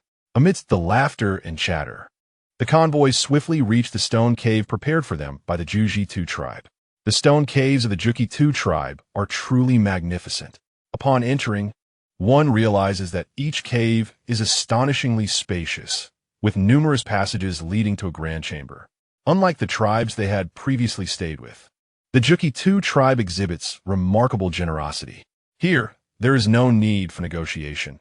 The Jiu-Jitsu orcs directly escort them to their cave. You will reside here tonight, and feel free to stay a few more days, as long as you do not wander about our tribe. When you wish to depart, do remember to ask us to guide you out, lest you lose your way. The guide, Jiu-Jitsu, spoke with a soft tone reminiscent of a youth around 16 or 17 years old. "I am Ku Ili, and I shall be your host here. I reside in this cave, so do not hesitate to seek me if you require assistance. The stone cave consists of 4 levels. And Ili pointed out one of the caves on the first floor. Orcs from other caves peeked out to observe. The migrating orcs, seeking refuge, have been allocated to this area of caves, with each section housing different groups. Noticing the number of orcs in Zhong Fan's group, which was considerable, some onlookers retreated, while many continued to gaze intently at their carriage. Observing this scene, Ili felt a bit embarrassed and remarked to Tsangxiu and the others. Our tribe merely provides accommodation. We do not interfere with your affairs. Should you have any personal matters, please resolve them in the open space here. And do not damage our caves. This implied that the orcs taking refuge might very well compete for resources within these walls. Understood. Thank you. Wuhi expressed gratitude to Ili and led his companions to position their carriage at the entrance of the cave assigned to them. After exchanging pleasantries with Wuhi, Ili bounced merrily into his dwelling, placing a wooden board to block the entrance. Tsangxiu redirected his attention from the surrounding caves to Wuhi and instructed, "Bring down the food for tonight. Assign 10 6-tier warriors to guard the carriage, and the rest should enter to allocate the caves for the night." Understood. Wuhi and his companions were diligent, aware that this was the last stop before the Shilin Gorge, where tribes lacking sufficient provisions would set their sights on them. As Tsangxiu led the group into the cave to allocate spaces, they had just ascended to the 2nd level when roars erupted from below. Zhong Fan approached the window and cast down a few bolts of lightning. So soon, Tsangxiu moved beside Zhong Fan, peering through the window. It was astonishing how quickly the groups had resorted to violence over food. Zhong Fan raised her chin, indicating to him, "Look for yourself. This is how they welcome us upon arrival. If we do not strike down this batch, the night will be rife with chaos." If they did not teach them a lesson, sleep would elude them that night. As Zhong Fan and Tsangxiu leaned against the window, Shan Yuzhe joined them, pressing against Zhong Fan to peer down, his breath wafting against her ear. "Chief, let me take a look." Tsangxiu shot him a glance, frowning at his proximity to the female orc. It was evident that Zhong Fan was equally displeased with Shan Yuzhe's lack of boundaries. Her tone growing colder as she cautioned, "Maintain your distance. Find your own place to observe." Shan Yuzhe pouted and glanced at Tsangxiu, questioning. "The White Wolf Chief is here too. Why do you not admonish him?" Zhong Fan's expression visibly chilled. Immediately, Shan Yuzhe raised his hands, saying, all right, I will find my own spot to watch." With that, he turned to leave. Tsangxiu glanced at his retreating figure, then averted his gaze, remaining silent throughout. The other orcs behind them scattered to nearby caves, ascending and descending to find vantage points to watch. Below, Tangshan and his companions had observed that most of those who rushed to seize food were 6th-tier orcs, and there was even a beginner 7th tier among them. As they braced for battle, bolts of lightning struck down, accurately hitting the marauding orcs. The orcs peeking from the nearby caves fell silent, the atmosphere thick with tension.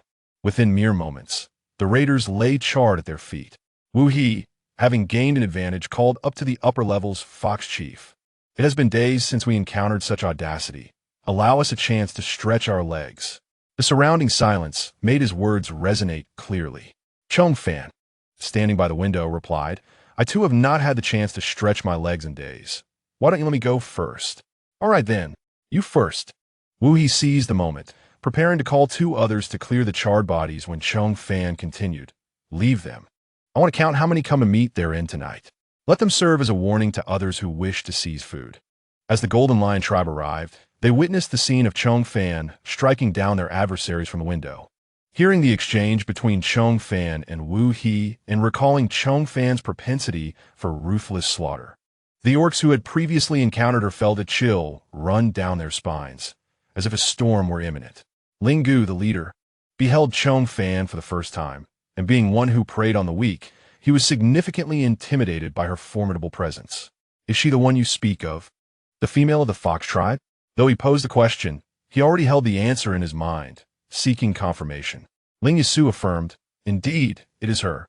The Juki 2 orc leading the Golden Lion tribe observed the spectacle from the White Wolf group and, after a brief moment of astonishment, continued, "This way? Your assigned cave is over here." Coincidentally, The caves allocated to the Golden Lion tribe were adjacent to those of the White Wolf tribe. Standing at the window on the second floor, Zhong Fan noticed the Golden Lion tribe settling next door and smiled at Song Xiao, remarking, "Now, this truly is lively." Song Xiao did not deny it and began to inform Zhong Fan about the orcs from the Golden Lion tribe. Walking behind the Juki 2 orc was Ling Gu, and following him was another 7th-tier orc with dark mane, an elder from his newly established tribe. Zhong Fan nodded slightly, committing to memory the higher-ranking members of the Golden Lion tribe. As Song Xiao provided detailed descriptions, Shan Yuzhe from the neighboring cave approached, urging, "Have you finished observing below? Chief, do we not say to allocate caves? Why is there still a delay? Chit-chatting all day long leaves little time for serious matters." Song Xiao retorted, not adhering to his usual reticence. Zhong Fan and Song Xiao moved in unison, both looking up at him. Noticing that dusk was fast approaching, Song Xiao instructed, "Call the others, allocate the remaining caves, and then we shall go eat." Shan Yu Shibautet, his delicate features contorting as he chose not to engage with Song Xiao. "You are not our chief. You cannot order me about," he muttered. Zhong Fan interjected, "Are you not eager to allocate the caves? Why not go summon the others?" With that, Shan Yuzhe turned to gather the others. Upon hearing his call, the remaining orcs converged towards them.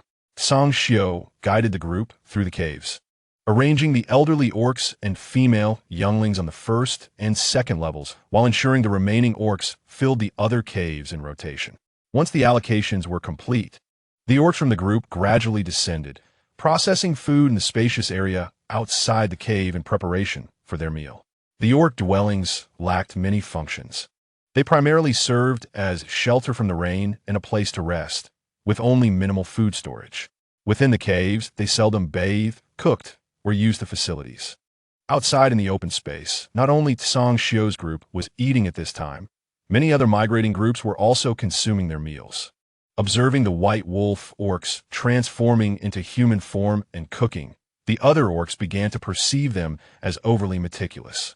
It was not until the aroma of marinated meat and thick soup wafted through the air and into their nostrils that they understood what it meant to eat without savoring the flavor. The Bailang Shou Run gathered around the campfire, enjoying the warmth and finding it bearable even in their human forms. Had I known that these starch-based dishes were so delectable, I would have indulged in them much earlier, rather than allowing Mo Ting Ta to savor them alone for so long. Tung Moo Moo, having finished a bowl of noodles, was still not satisfied, grabbing skewers resembling pigskin, devouring them with the efficiency of an unrelenting skewer-eating machine. The flattened digua starch was cut into wide strips and skewered, grilled to a perfect al dente. Seasoned with salt, brushed with meat juice, and then thoroughly cooked before being served, its texture soft and chewy. This was Tung Moo Moo's newfound passion.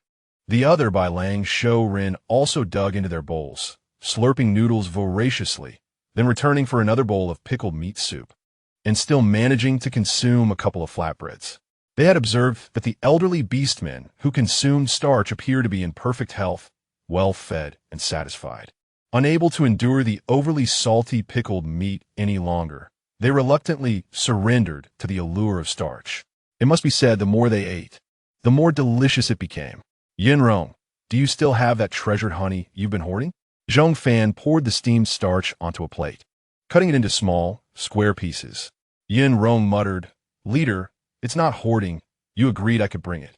"Very well, I did agree," Zhong Fan replied, taking a stack of bowls and distributing those crystalline starch cubes into each one, continuing, "Go fetch a jar of honey." "Understood," Yin Rong responded as she rose to retrieve it.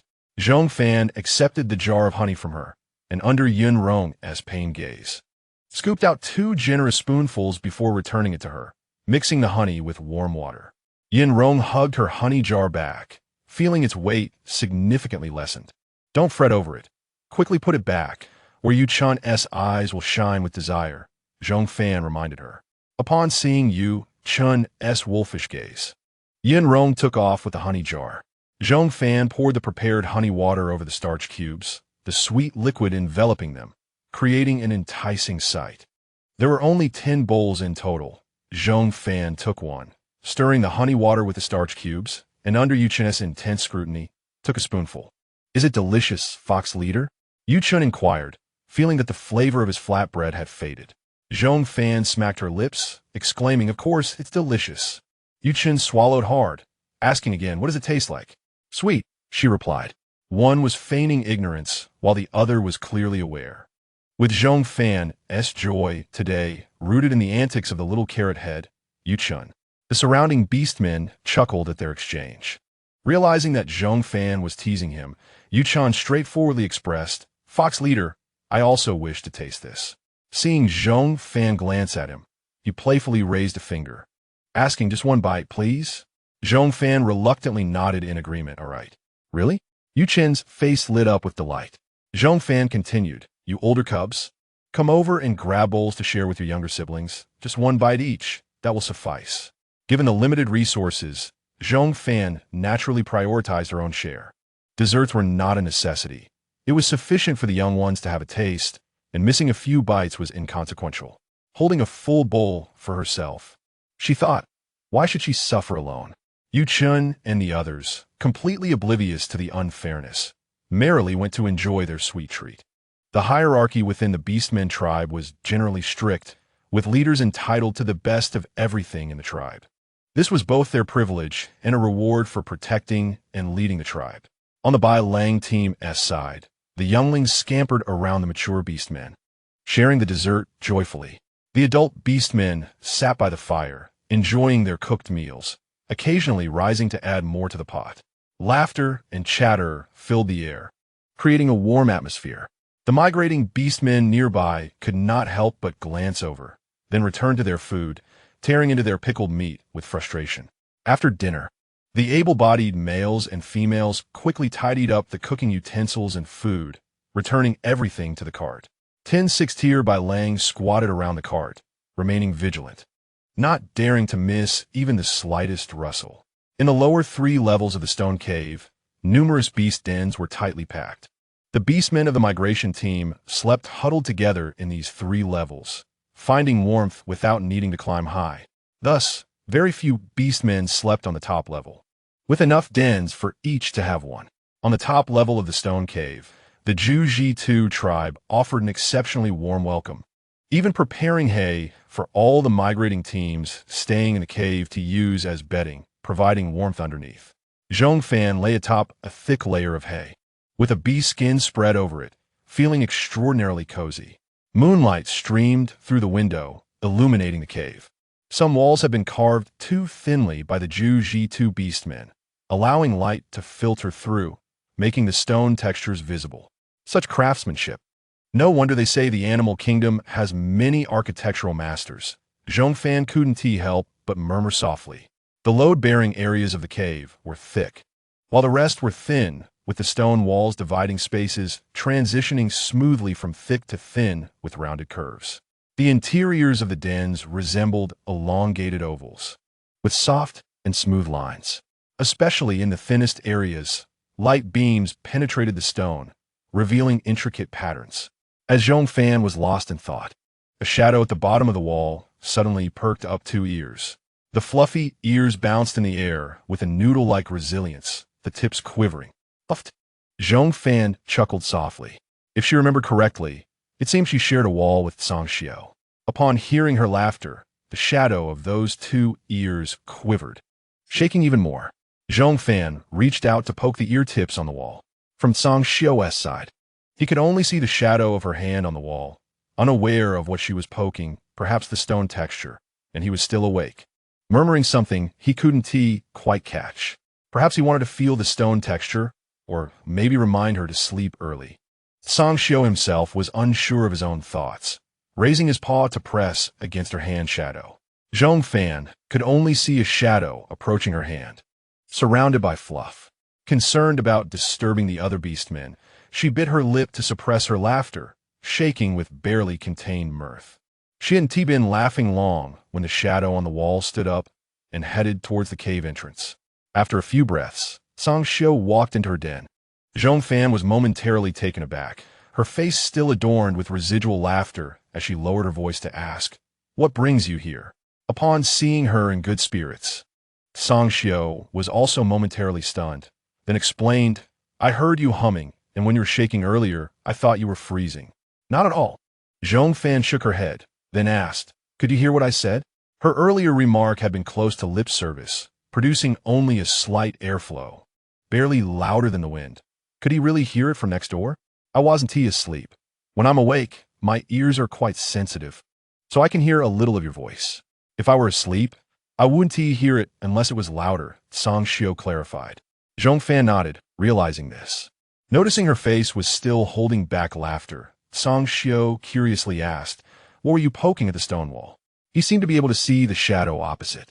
He had just been sleeping against the wall. Hearing this question, Zhong Fan instinctively glanced at his ears, her lips curling upward uncontrollably. Who would imagine that the aloof and proud wolf leader possessed such fluffy, adorable pointed ears? Seeing Zhong Fan's inability to suppress her smile, Song Xiao was convinced she had been poking at him. What are you laughing about? Song Xiao continued to inquire. Zhong Fan asked him, do you really want to know? Song Xiao nodded with certainty. Seeing Zhong Fan beckon him to lean down, he obliged. In his moment of unpreparedness, Zhong Fan playfully flicked his ear. The ear wobbled in every direction.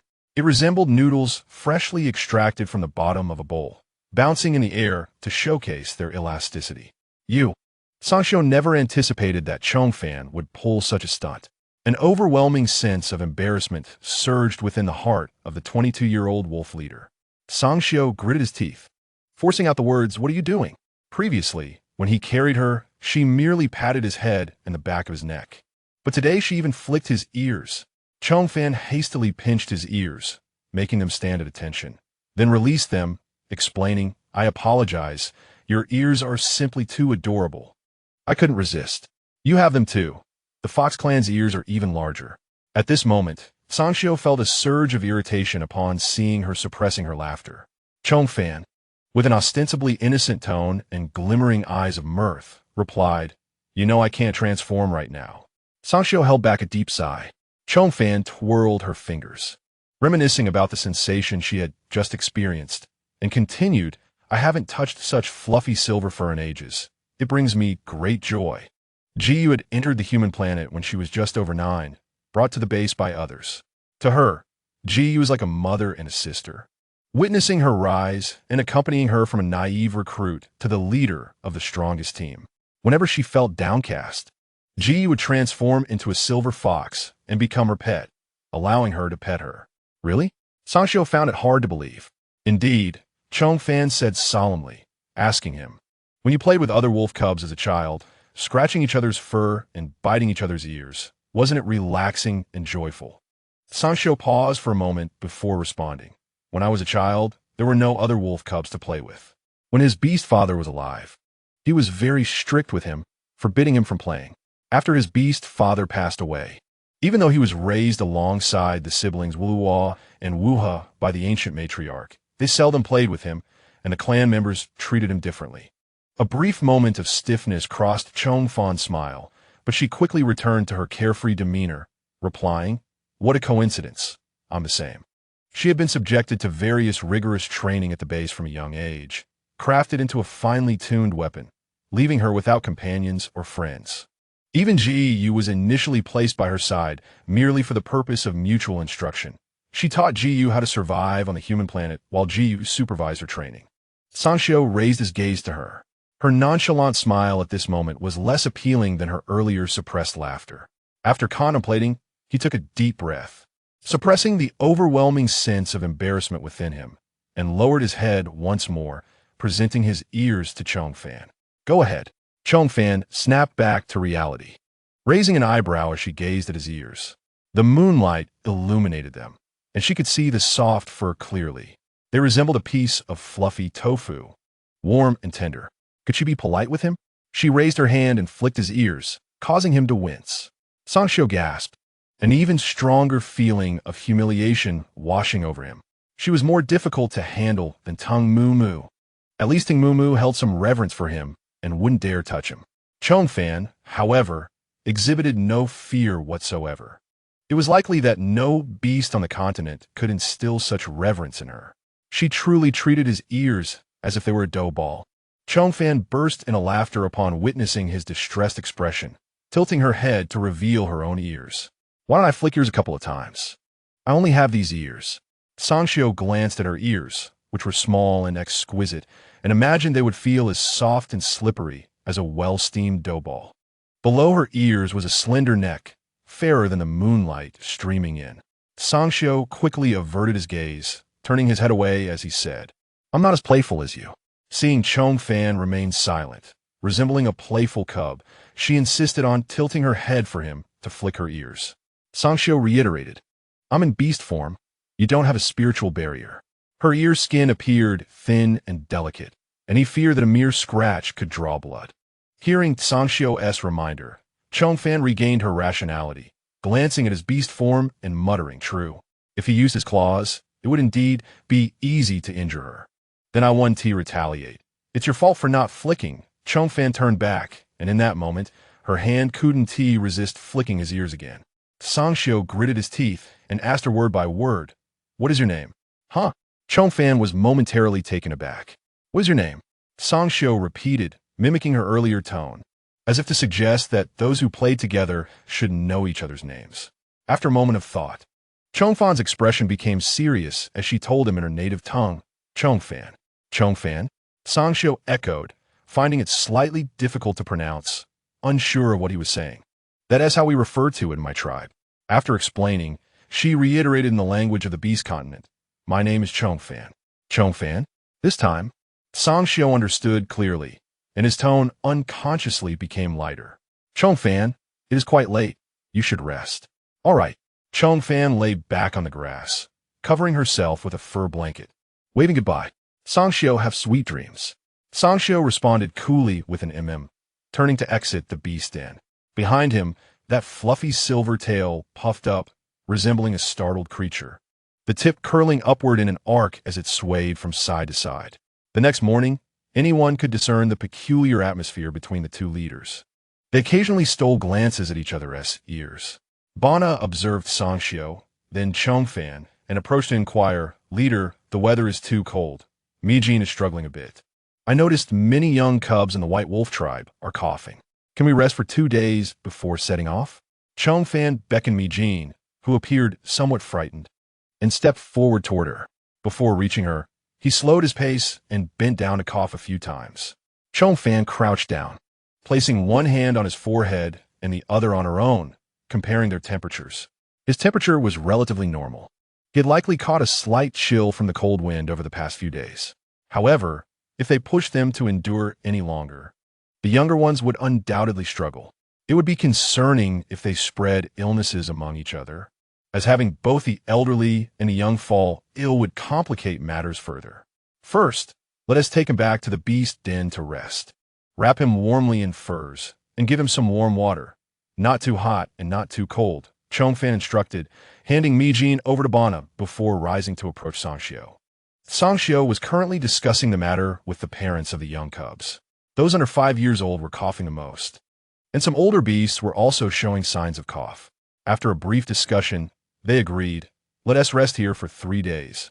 Sangxiu addressed the remaining White Wolf beasts. Take good care of the young and the elderly. Stay in the cave where it's warmer, and do not let them out to face the wind. Understood, leader. The White Wolf beasts dispersed. Zhong Fan turned to Sangxiu, pondering for a moment before saying, the larger cubs and adult beasts might be fine, but the very young and the elderly will likely struggle to recover if they fall ill. Sangxiu's expression grew serious as he recounted past winters. Each winter, there would be newly born wolf cubs and several elderly beasts who could not endure the cold. In severe cases, groups of cubs and elderly beasts would cough, ultimately succumbing to illness. The most dire situations sometimes even claimed the lives of adult beasts who could not escape the illness. Upon hearing his description, Zhong Fan, who had been contemplating, stated decisively, we cannot allow them to endure like this. We must intervene. Sangxiu inquired, do you have any solutions? At this moment, I can't think of anything particularly useful. I can only search for some medicinal food items to see if I can find something similar to what I need. Until the last moment, Zhong Fan would not dare to easily administer her special medicine to the beasts. Moreover, her supplies of medicine are not inexhaustible. Thus, it is prudent to resolve issues with existing resources rather than depleting her reserves, which are intended for emergencies. What does it mean for medicine and food to share the same origin? Song Xiao inquired. Zhong Fan replied. It refers to those substances that can serve as both sustenance and healing agents.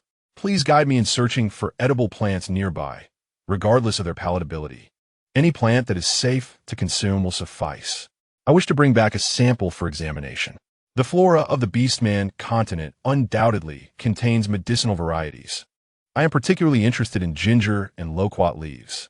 If we cannot locate any, we will have to ensure that me, Jean, and the others drink plenty of hot water. Increased hydration helps maintain body temperature, promotes circulation and metabolism, and enhances overall immunity. Song Xiao readily agreed. Very well, let us first have something to eat, and then we shall seek Ku Li for guidance. He resides here and should be familiar with the flora of our tribe. That sounds good. Zhong Fan recalled something and added, by the way, the coughing beastmen should avoid salty foods, remove any cured meat from their porridge, or eliminate the salty stones. Understood.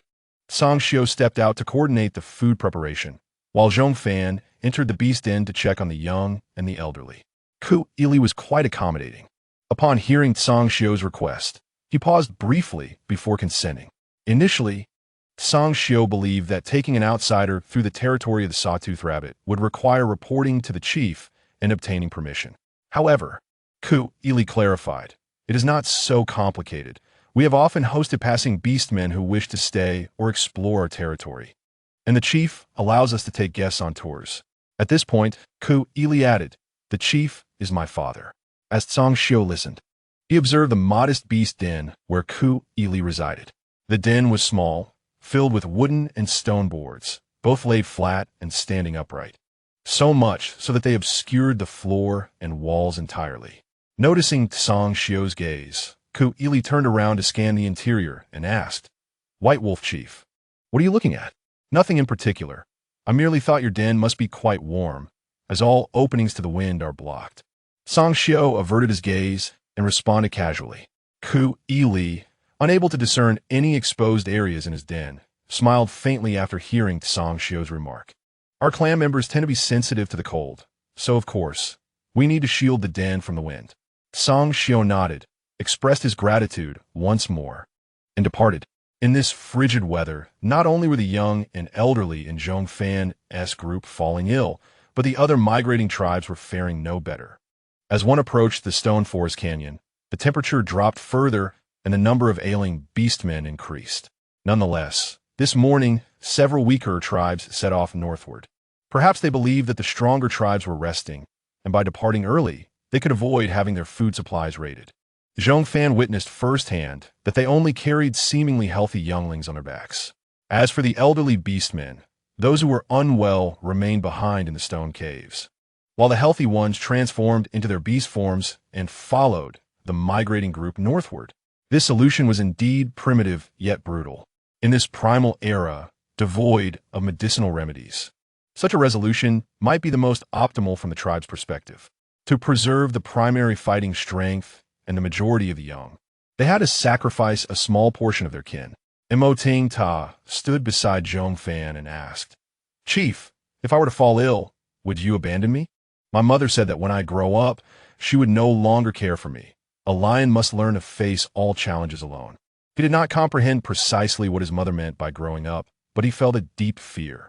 Zhong Fan glanced down at him, reached out to ruffle his hair, and replied, I will do everything in my power to save you until your very last breath. Humans and beastmen are, after all, somewhat different. This distinction may lie in their understanding of time and death, in their contemplation of self and existence. To live merely for survival is not enough. Seeking meaning beyond survival is the spark that ignites human civilization. Thus, she often felt that beastmen existed in a liminal space between beasts and humans. They seem to have been forcibly accelerated in their developmental process, suddenly possessing the conveniences of human life and the awareness of time and mortality.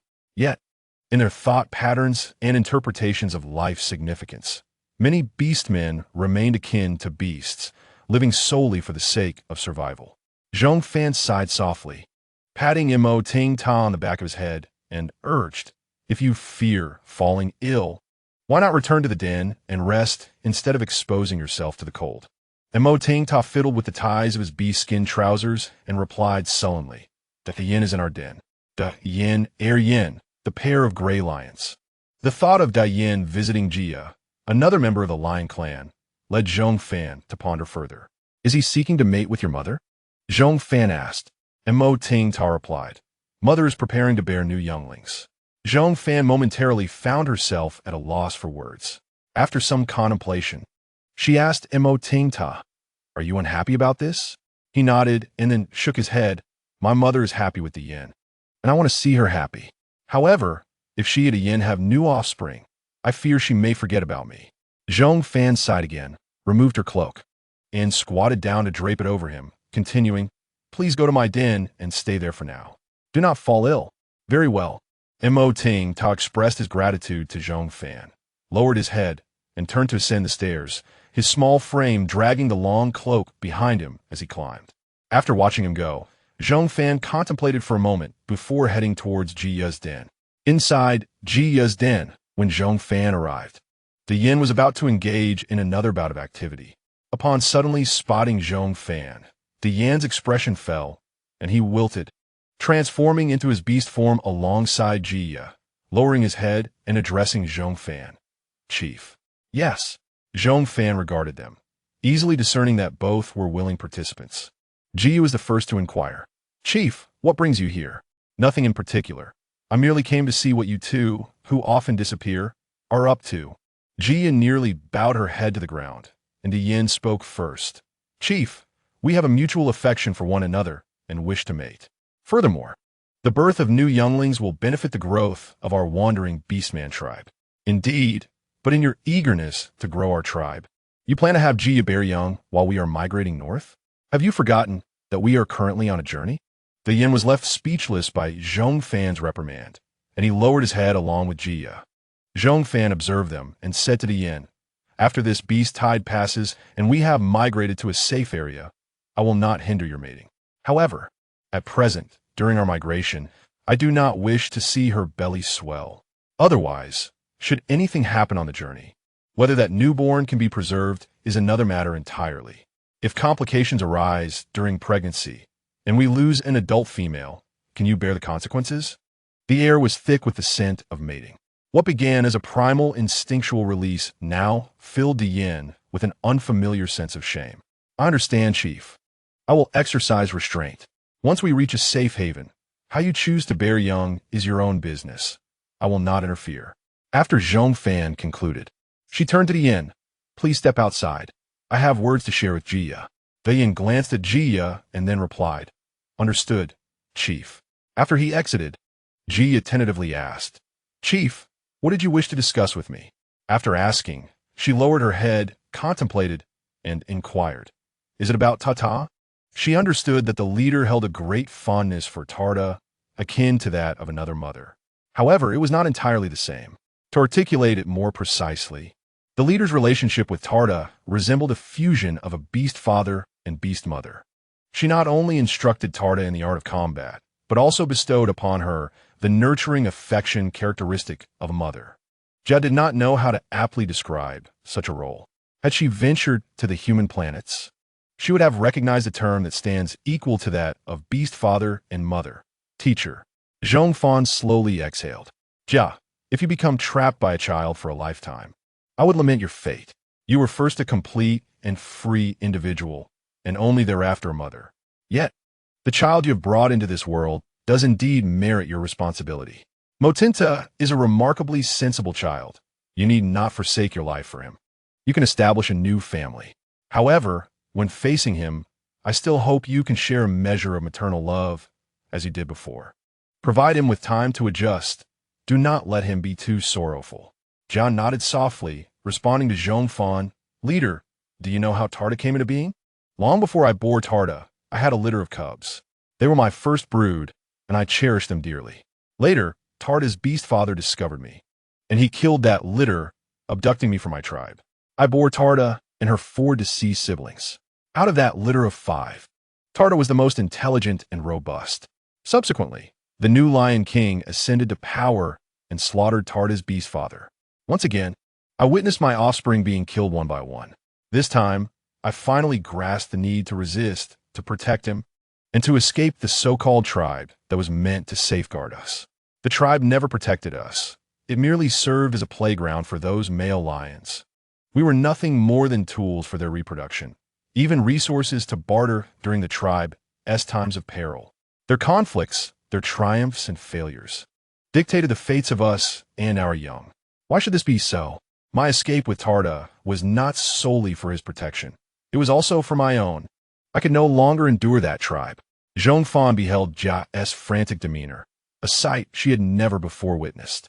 Then what do you find appealing in Diane? She inquired. Jia took a moment to compose herself before replying. Leader, as Tarda matures, my instinct to protect him will inevitably diminish. Even if I refrain from seeking a male, from mating, or from bearing new cubs, it will be challenging to care for Tarda, as I did in his infancy. If I must seek a male, I would prefer to do so within your domain. You will protect us and our offspring, rather than a male. The wandering beast tribe must grow, acquiring new laborers and warriors, and producing offspring that belong to our tribe, so that Diane and his kin may offer their true allegiance to the tribe. For a moment, Zhong Fan was at a loss for words. Jia, the tribe's expansion should not come at the cost of your body. You must understand that they lack the courage to rebel against the tribe. Should they face a threat that instills in them the fearlessness to betray me, then it would be difficult to bind you and the cubs to them. Zhong Fan squatted before Jia, continuing, our tribe will grow strong due to our crafted tools, our methods of food preparation, our combat prowess, and our knowledge, none of which should hinge upon your physical sacrifices. Jia's voice trembled with hoarseness. Zhong Fan raised her hand and gently patted her head, stating, if you truly have physiological needs for a male, I shall not impede you. However, do not conceive on a migratory path. It would not serve you well. Jia replied, I understand, leader. Moreover, even if your protective instincts for Tarda wane, there is no need to intentionally cause him sorrow or drive him away. Care for him as you would for a cherished child, treating him as though he were the offspring of another, ensuring that you do not harm him. Jia's eyes reflected a flicker of guilt. Very well, leader. I shall do my utmost. For now, Tarda will remain with me while you take the time to adjust. Zhong Fan declared, rising to leave the den, leaving Jia in deep contemplation within. As Zhong Fan descended, Sangxiu entered the cave with a platter in hand. Upon seeing her, his smile faltered, his brows furrowed, and his expression grew long. He approached her, inhaling deeply. Where have you been? What is this nauseating scent of mating that clings to you? What? Zhong Fan retorted. Didn't you claim to dislike the scent of the fox tribe? Why come so close? At her words, Sangxiu's expression turned even more peculiar. Do you not realize that the exotic scent about you has diminished significantly? Zhong Fan paused momentarily before countering. Is that not a good thing? A less pronounced scent will not draw attention. Sangxiu continued, yet there still lingers a trace of the lion tribe's male mating scent. Zhong Fan was taken aback by his keen perception. You can distinguish which tribe it belongs to? To her astonishment, he indeed possessed an acute sense of smell. She felt that the scent of Aftermath was uniformly unpleasant, lacking any discernible difference. The male's scent, the essence he emits, is quite potent. It serves as a mark, warning other males to steer clear of his female. Many females possess similar traits, but only other females can detect it. If I stand here for a while, the scent will fade considerably, having likely been acquired from a recent encounter. Sangxiu's countenance brightened. I came to find you for a meal. After eating, we still need to seek medicine. So where did you go? I had matters to discuss with Jia, Zhong Fan replied, taking a piece of bread from the platter and praising him. Your culinary skills have certainly improved, wolf leader.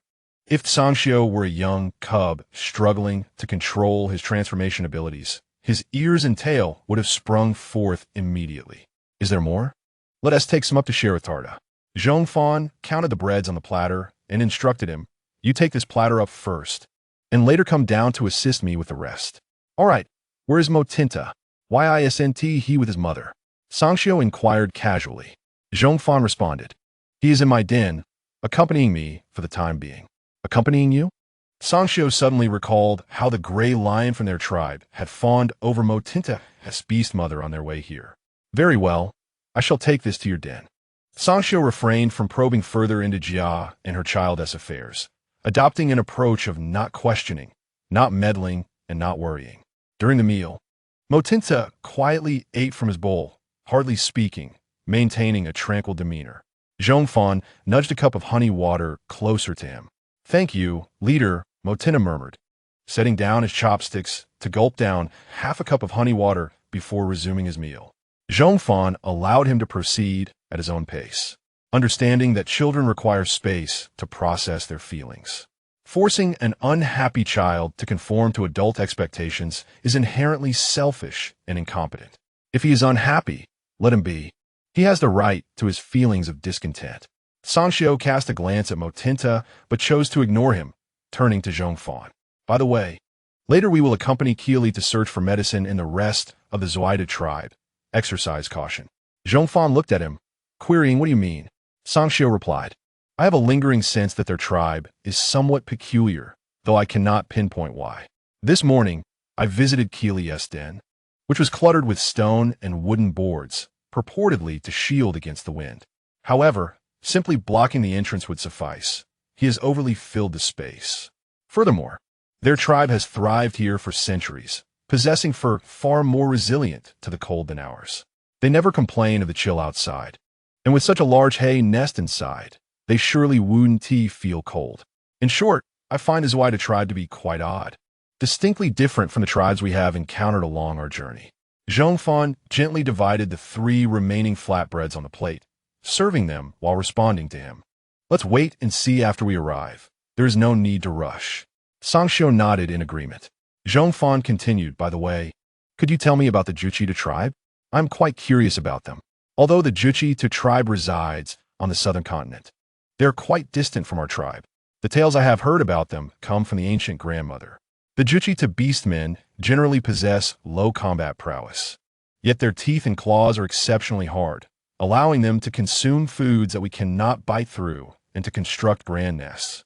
Their most mysterious and formidable trait lies not in these attributes, but in their complete lack of fear towards beast tides. In fact, after a beast tide, their tribe often grows significantly. Currently, their tribe boasts nearly 800 beastmen, categorizing them as a major tribe among the larger tribes, with a substantial number of members. Due to the vastness of their tribe, the mysterious sources of their food, and their territory being situated on the barren land near the Shirlin Xiagu for centuries. Even though other tribes have shown curiosity towards them, no beastmen have attempted to seize their land. There is no necessity to wage war against a large tribe of 800 beastmen over barren land and tough food, even if their general combat strength only reaches levels 3 to 4. After satisfying their hunger, Zhong Fan and Sangshio prepared to set out in search of medicinal herbs. Motinta, not wishing to remain in the cave, expressed a desire to venture out and train together, and Zhong Fan readily agreed to bring him along. Kiskiviko Ili, with a basket on his back, bounced ahead, softly inquiring, White Wolf leader, Fox leader, there are quite a few edible plants around here. Would you like to try them all? Please lead us to see. Sangshio followed closely behind Kuili, carrying Zhong Fan on his back, as she snugly wrapped herself in her cloak. In her hands, she held 2 bamboo baskets filled with clothing for Sangshio and Motinta. Motinta, transformed into his beast form, walked beside them, asking Zhong Fan, leader, how do we select the useful plants? Should we taste them one by one? Young man, if you're unafraid, I am, Zhong Fan replied, taken aback by Motinta's statement. The youth must learn to be cautious. Tasting them one by one, even if they are all edible, could lead to dire consequences if any of them were to clash within the body. Then, leader, how shall we select? Motinta, evidently in better spirits, engaged in conversation. Zhong Fan pondered for a moment and stated, let's first pick them and return. I will examine their appearance closely. If I cannot discern anything from their appearance, I may have to resort to being a bandit again, insisting the neighbors each take a bite and inform me of the taste. Upon hearing that Zhong Fan had no intention of tasting them herself, Kuili expressed surprise and turned to ask her, edible things look quite similar. Fox leader, how will you know what you want without tasting? Do they look alike? Zhong Fan countered, then continued. The shapes of the stems and leaves, the patterns on the leaf blades, are all distinct. They should not appear similar to you. Otherwise, how would you differentiate between what is edible and what is not? Sangxiu indeed made a valid point, as Ku Ili spoke in a disjointed manner, suggesting he had something on his mind while conversing with them. After a brief pause, Ku Ili cheerfully replied, "True. I'm still young and not well acquainted with these matters. There are tribesmen over there. They should know." Zhong Fan, resting on Sangxiu's back, pinched the base of his ears affectionately. The Juchita tribe was indeed peculiar and warranted caution. Sangxiu shook his ears, indicating understanding, and directed his attention to Motinta, saying, "Be careful to watch your step. Do not bump into the stones. Stay close to me." Motinta looked puzzled, glancing at the stones still some distance away. Although unsure of Sangxiu's meaning, he nevertheless moved closer, responding, "All right, I understand." Ku Ili bounced ahead energetically, calling out, "We are almost there." Within the territory of the Juchita tribe lay a vast expanse of wild grassland, where countless wild grasses thrived, and some plant roots had already surfaced from the ground. "There are many edible plants in the taller grass ahead. Stay close to me," Ku Ili instructed as he led the way. The surroundings were eerily quiet. Zhong Fan looked up at Ku Ili and asked, "Didn't you mention that your tribesmen were nearby?" "Were they?" "Huh? They are likely hidden by the grass. Our Juchita were not very tall," Ku Ili replied. Zhong Fan surveyed Ku Ili, then glanced at the tall, sorghum-like area ahead, realizing that the dense grass truly concealed Ku Ili from view. Yet if the Juchita beastmen were indeed inside, motionless and unproductive, what could they possibly be doing? Transform into human form. You are more agile in that form. Be careful not to trample the plants inside, Zhong Fan instructed. Dismounting from Sangxiu's back and handing her bamboo baskets to Sangxiu and Motinta before turning her back to them. Sangxiu and Motinta shifted into human form, dressing and wrapping themselves in animal skins for warmth. Ku Ili looked at Zhong Fan and asked, "Fox leader, you seem quite familiar with edible plants. Does your tribe also consume plants?" "We eat both meat and plants, do you not?" Zhong Fan replied. The surprise she felt upon learning that the Juchita beastmen consumed meat was akin to her astonishment at the lion and tiger tribes being able to thrive on a vegetarian diet. It seemed that beastmen across the continent, regardless of whether their beast form belonged to carnivores, herbivores, or scavengers, became omnivorous upon transformation into human form, much like humans.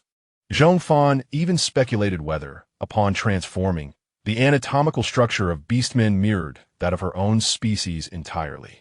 Upon hearing Zhong Fan's inquiry, Ku Ili began to chuckle. "Indeed, our tribesmen consume meat less frequently, preferring plants instead.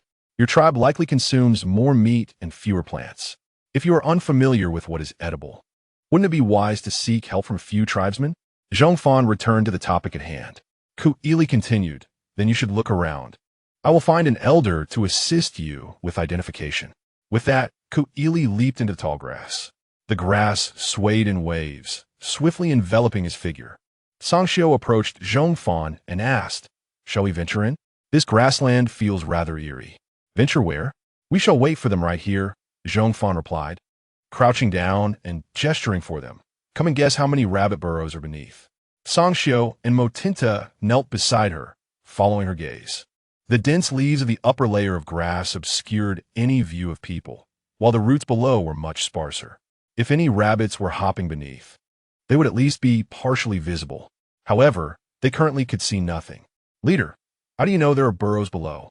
Motinta asked quietly. "Look up," Zhong Fan instructed. Motinta complied, tilting his head skyward and inquired. "And then?" Zhong Fan retorted, "If there are none above and none below, where else could they be?" "True," Motinta nodded, lowering his head again, and asked, "How long will they take to emerge? Must we remain here?" "They likely do not intend to come out." Zhong Fan gently patted his small head, then said to Sangxiu, "Let's head back and check. The roots that just appeared on the ground resemble Digua." Sangxiu asked, "What about this area?" "If they remain still, we shall remain still as well. We will wait for them to guide us," Zhong Fan stated, standing up and continuing. "Stay behind me and tread carefully." Rabbits are born diggers, especially the Juchi two with their sharp claws. Zhong Fan gathered a surge of electrical energy in her hands, sending 3 bolts of lightning downwards from her position, striking the ground before her and to her sides. The lightning was not forceful, merely scorching the earth lightly. "Are you afraid we will fall into their burrows?" Sanxiu asked, picking up a stick from the ground and tapping it against the earth. Motinta mimicked him, also picking up a stick to strike the ground. Zhong Fan replied, "Only a famished beast would care not whether meat or grass. As long as it is food, they will covet it." The Zhujarabbit tribe, despite their relatively low overall combat strength, must possess alternative methods to safeguard their community. For instance, they could leverage their advantages to lay traps for intruders, based on the excavation techniques observed in the stone caves. She firmly believed that the Zhujarabbit orcs were entirely capable of hollowing out the ground without leaving any visible signs on the surface. It raises an intriguing question. Does it not strike you as odd that the tribe's expansion necessitates a secure environment and ample food resources for the male and female orcs to reproduce and ensure the survival of their young? Yet, the growth of the Zhujarabbit tribe coincided with the onset of the beast tide. This implies that the beast tide had a positive impact on them. The rampaging flesh beasts did not attack their territory. On the contrary, they appear to have reaped numerous benefits from the chaos of the beast tide. Motinta, while striking the ground with a stick, inquired of Zhong Fan, "What benefits? How could the beast tide possibly yield advantages?" Zhong Fan shrugged and casually replied, "How should I know? Surely there is food, but whether it comes from those rampaging flesh beasts or from our own group, or perhaps both, remains uncertain. Is it safe for us to continue staying here?" Motinta expressed her concerns for their party. Zhong Fan sighed, pondering the notion of safety. It hardly mattered. They could not allow the sickly elders and young ones to endure the harsh winds while traveling. With this reminder, Motinta recalled her worries, conceding, "That is true." Sanxiu had been quietly listening to their conversation while using a stick to sift through the plant roots on the ground. As Zhong Fan and Motinta were about to move forward, Sanxiu called out to them, crouching down to say, "Come look, this is another kind of ground fruit, and it is edible." Zhong Fan turned back, crouching beside him to observe for a moment before extending her hand toward Motinta. Taken aback, Motinta glanced around and then handed the stick in her grasp to Zhong Fan. Together, they began to excavate the soil. Upon uncovering a cluster of long-root vegetables resembling grapes, Zhong Fan inquired, "Is this it?" This variety of ground fruit appeared quite unique, with round, plump pieces strung together like small potatoes in a grape-like formation. Indeed, it is. Further north, across from the Shirlin mountain range, this type of ground fruit also grows. When our tribe migrated from the other side of the Shirlin mountain range, we relied on these to stave off hunger along the way. After hearing this, Zhong Fan promptly placed the cluster of grape-like potatoes into the bamboo basket Sanxiu was carrying. "Let us take this with us and continue our search." She returned the stick to Motinta, brushed off the dirt from her hands, and stood up. Sanxiu, carrying the bamboo basket and following closely behind her, noticed Zhong Fan seemed to be searching for something. He inquired, "What are you looking for? In such a vast area, there must be more than just this single ground fruit. Several patches of soil around here have been turned over and flattened, indicating there should be plenty of ground fruits. What we unearthed might merely be what they overlooked," Zhong Fan explained, concluding, "Without transportation tools and lacking the robust strength of larger orcs, they cannot move these ground fruits far. Therefore, there must be a granary nearby." "What is a granary?" Motinta asked. Zhong Fan clarified, "It is a storage place for food, similar to a meat storehouse, where all non-perishable food items are kept." "Oh," Motinta nodded, understanding. "So, a granary is essentially a food storage facility akin to a meat storehouse. But why is it called a granary?" Motinta pondered this internally, hastening to stay close to Zhong Fan, wary of misstepping. Meanwhile, within the underground passage, Ku Ili had been listening intently for a while, but had yet to hear any movement. He turned to the Zhujarabbit orc beside him. "Father, it seems they have not approached." Kudong sensed something amiss and was about to send another tribe member to investigate when the one he had dispatched earlier hurried back. "Chief, that Fox tribe female is close to discovering our food storage cave." "What did you say?" Kudong's eyes widened as he asked. Did they not enter this patch of tall grass? No, they did not enter at all. They dug up the ground fruits we had left unfinished in the cleared area, and have since moved further away, yet they seem to be approaching our food storage cave. Ground fruits lack any distinct odor, unlike the pungent scent of meat, and he truly could not fathom how that fox tribe female managed to locate their hiding place. Upon hearing this, Ku'ili immediately said to Kudong, "Father, let me go call them." Kudong halted him. "I will go with you." Above the tunnel, Zhong Fan crouched down, pressing her fingers into the ground at various angles before probing with her stick to confirm the direction, saying to Tsangxiu and Motinta, "This way." Motinta quickly followed her lead. Tsangxiu asked, "What are you pressing into the ground?" Motinta leaned closer, standing on tiptoe to see, clearly intrigued. After covering some distance, Zhong Fan crouched down again, responding, "I'm checking to see which areas have been most frequently stepped on. The more compact the soil, the more it indicates that many have walked there. This helps me deduce where the dispersed laborers from the Tsundere tribe might be converging." "How can you tell?" Tsangxiu continued to inquire, his curiosity piqued. Zhong Fan gestured for him to come and crouch beside her, demonstrating by jabbing the stick into the earth. Tsangxiu and Motinta crouched on either side of her, observing intently. Notice the ground. Generally, the harder it is, the more individuals have stepped on it. The nearby areas that have seen little traffic can be easily dug up with the stick. Look here. This spot is so compact that the stick cannot penetrate at all. Indeed, seeing Motinta eager to try, Zhong Fan returned the stick to her and turned to Tsangxiu, continuing, "No matter where they dig, as long as they ultimately store the ground fruits in the granary, they must frequently tread near the entrance of the granary. In other words, the more compact the soil, the closer it is to the granary entrance." Just as Zhong Fan finished speaking, Ku'ili's voice echoed from the distant tall grass. "Fox leader, wolf leader, I found my father. He has agreed to help us find edible plants." Ku'ili jumped up, waving to them, continuing to call, "Hurry over. There are many different grasses here. All of them are edible." The three of them straightened up and turned to see Kudong and his son waving back at them, both exuding the same warmth and hospitality. Scattered Tsundere orcs began to emerge from the tall grass, moving about. Zhong Fan quietly marveled. The timing is impeccable. I feel as though we are about to uncover the entrance to their granary. Tsangxiu did not dispute this, but asked her, "What now? Shall we proceed?" "Of course. How else shall we locate it if we do not follow them?" Tsangxiu contemplated for a moment before asking, "What if there are dangers lurking in the grassland?" Zhong Fan simply replied, "Stay behind me and tread in my footprints. Do not venture into areas I have not traversed." "Understood." Tsangxiu grasped Motinta's clothing, pulling her into the space between himself and Zhong Fan to prevent her from getting lost. Motinta, sandwiched between them, had to look up at them. "Let's be off."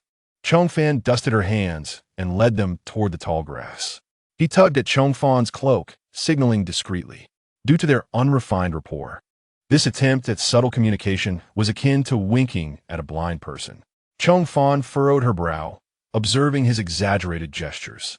Although she comprehended little, she could surmise that his intent was to remain vigilant, for she detected a faint scent of blood.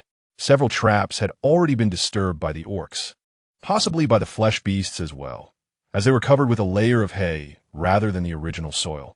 The untouched traps, when probed with electrical currents, felt as though a cylindrical cavity had been excavated beneath, yet the surface layer appeared undisturbed. Only by stepping onto it could one ascertain its fragility. As Zhong Fan and her companions approached, Keely composed his expression, maintaining his soft, youthful tone, and skipped forward to introduce. "Fox leader, wolf leader, this is my father, the chief of our Zukitu tribe." "Rabbit chief," Zhong Fan greeted, continuing, "We appreciate your effort in accompanying us on this journey." "No need for formalities, follow me," he replied. "Our tribe has an abundance of edible plants. I fear you may not be able to gather them all." Kudong led the way, parting the grass and guiding Zhong Fan and her companions to a small cluster of wildflowers and grasses, continuing, "These are sweet. Many of the young ones in our tribe enjoy them." Noticing Zhong Fan's hesitation, Keely plucked a few strands of the grass and popped them into his mouth, his previously drooping ears perking up. "This is truly delicious. You should try some," Keely exclaimed as he chewed. After he finished, Zhong Fan finally took action. Gathering a few of the grasses he had just eaten and placing them into Motinte's bamboo basket, Keely glanced at Kedong, who shook his head, leading them to the next location. Along the way, Zhong Fan casually inquired, "The Zukita tribe does not migrate during the beast tide. How do you evade it? Do you hide underground?" "This is not a secret," Kedong responded. "Indeed, while we may not possess the combat prowess of other races, we have a unique talent for burrowing. When the beast tide arrives, we can take refuge underground, effectively avoiding it. Are there not burrowing flesh beasts within the beast tide?" Zhong Fan continued to question. Kedong replied, "Certainly, but those burrowing flesh beasts are not particularly formidable. We can manage them." "What if the underground collapses during a fight?" Zhong Fan asked, her concern evident. Kedong smirked dismissively, exuding confidence in their tribe's unique burrowing skills. "We dig swiftly, and our size allows us to navigate easily. Even if a tunnel collapses, it would only crush the sluggish flesh beasts. We can quickly excavate an escape route. Since ancient times, many beasts have inquired about our tribe's method of avoiding migration during the beast tide, yet no other tribe has achieved our level of evasion." Zhong Fan nodded, posing another question. "Have there been smaller passing orcs who wish to hide with you underground during the beast tide?" "Indeed, but we are reluctant to allow foreign orcs to join us," Kedong asserted firmly. "Our ancestors were once deceived by foreign orcs during the beast tide. They sought to occupy our tunnels and consume our food, nearly leading to our tribe's extinction." Zhong Fan smiled and replied, "During the beast tide, food is exceedingly precious. I imagine few would be able to resist the allure of your tribe's granaries." As soon as she spoke, the expressions of Kedong and Keely shifted dramatically. "Have you secretly entered our food storage tunnels?" The father and son appeared alarmed. Zhong Fan chose not to answer, instead continuing, "Thus, you keep the visiting orcs confined to the caves to prevent them from discovering your ample food supplies. Those who wish to roam within your territory are led to the pits, where they meet their demise upon falling into the traps. Near your food storage tunnels, such deadly pits abound. Am I correct?" Zhong Fan elucidated her reasoning, feeling it prudent to speak candidly. As Kedong fell silent, Keely responded, "We have always understood that our tribe's combat capabilities are limited, hence we must employ such measures for our defense. We do not desire enmity with other orcs. Thus we have never refused their requests for shelter. If it is merely a temporary stay, we provide you with caves. Is that not sufficient?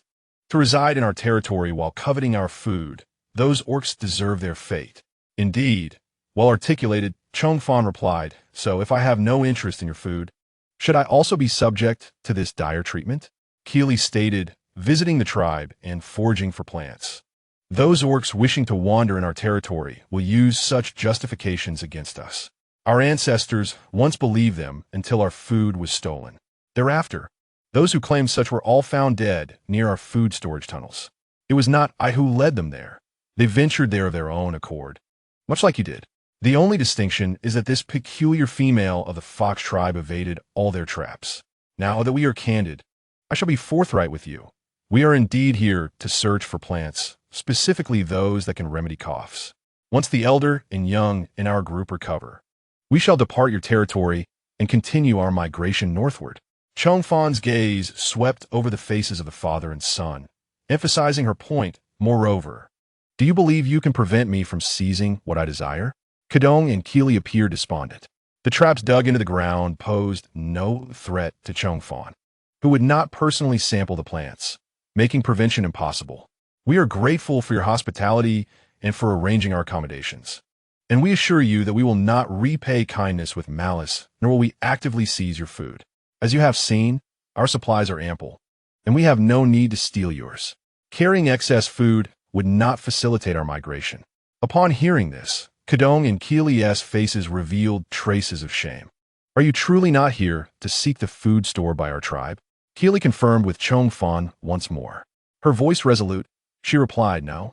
Keely turned to Kedong, who waved him off, saying, "Then take the fox leader and wolf leader to find those plants. The barrenness of the Zukita territory is merely perceived as such by the orcs of other tribes. To those orcs, land devoid of substantial flesh beasts for them to hunt is deemed barren. Yet, in the eyes of the Zuki, two orcs, Their territory can foster the most magnificent stone caves and cultivate the most delectable flora.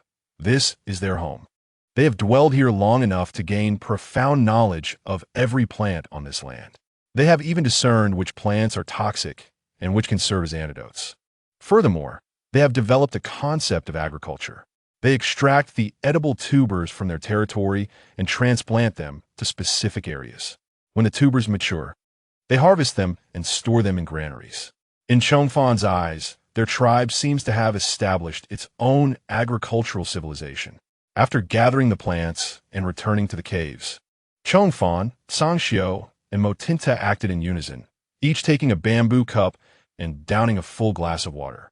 Keely, who possessed remarkable drought resistance, stood nearby, smiling at them. Our tribe's priest stated that, in the past, the stone forest gorge was carved by a great river. Eventually, the river dried up and our water supply diminished. Keely's pride swelled as he continued. Later, several generations of our kin excavated deeper underground until we unearthed the underground waters gifted by the beast god, providing us with water. You truly managed to access underground water? Sanshio interjected, uncharacteristically speaking. He initially believed that the underground water was merely a legend of the Shoshincheng.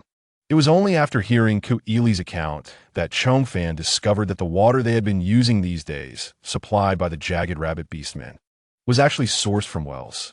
The notion of extracting underground water in this era exceeded Zhong Fan's expectations regarding the developmental progress of their time. In the Stone Age, how could they possibly know that water lay beneath the surface? Zhong Fan found herself at a loss for a rational explanation. Yet she noticed that Song Xiao and the others seemed to possess some understanding about the existence of underground water. She refrained from inquiring further to avoid revealing too much. Upon hearing Song Xiao's words, Kuili responded, "Of course, this is a blessing from the beast god to our tribe, a reward for the diligent labors of our ancestors." Song Xiao nodded, choosing not to pry into the internal matters of the tribe. At that moment, it seemed Kuili had made a decision. He mustered the courage to look earnestly at Zhong Fan and Song Xiao and requested, regarding those spike pits and the food storage caves in our tribe, "Please do not disclose this to anyone, if you would." If the other beastmen were to learn that their tribe possessed such an abundance of edible resources, even if it were just earth fruits, they would undoubtedly become envious during this impending beast tide. Zhong Fan and Song Xiao exchanged glances and nodded in agreement. Certainly. Kuili turned to the youngest, Motinta, appearing somewhat troubled. "Then I won't say anything." Motinta readily chimed in. Zhong Fan put an arm around Motinta's shoulder and said to Kuili, "Tada is a very clever cub. He understands the implications of silence." Kuili sighed in relief, revealing a smile that showcased his rabbit teeth. "That's good. Don't forget our agreement. Remember to bring the tribe members this afternoon to help us test the herbs." Zhong Fan reminded him, simultaneously bidding him farewell. Kuili nodded. "All right, I will head back now. You both get some rest. And this afternoon, I will bring the tribe over to assist." Zhong Fan needed assistance in tasting the flavors of those plants. Moreover, to ensure safety, only one person could taste each type, necessitating a considerable number of helpers. The Jagged Rabbit tribe had many beastmen, and as long as Zhong Fan did not encroach upon their food, they would be more than willing to lend a hand. After watching Kuili depart from the stone cave, Zhong Fan guided Motinta back to the Beast Inn on the 4th floor. Song Xiao followed behind, carrying 2 bamboo baskets. As a young cub, Motinta had exhausted much of his energy that morning. Upon returning to Zhong Fan's den, he collapsed onto the hay bedding, sleepily uttering, "Leader, I want to sleep." "Go ahead," Zhong Fan replied, bending down to tuck him in with a fur blanket. With a number of sick beastmen in the group, and young cubs being even harder to care for, ensuring warmth was a priority. Song Xiao observed her as she tucked Motinta in, and once she stood up, he spoke.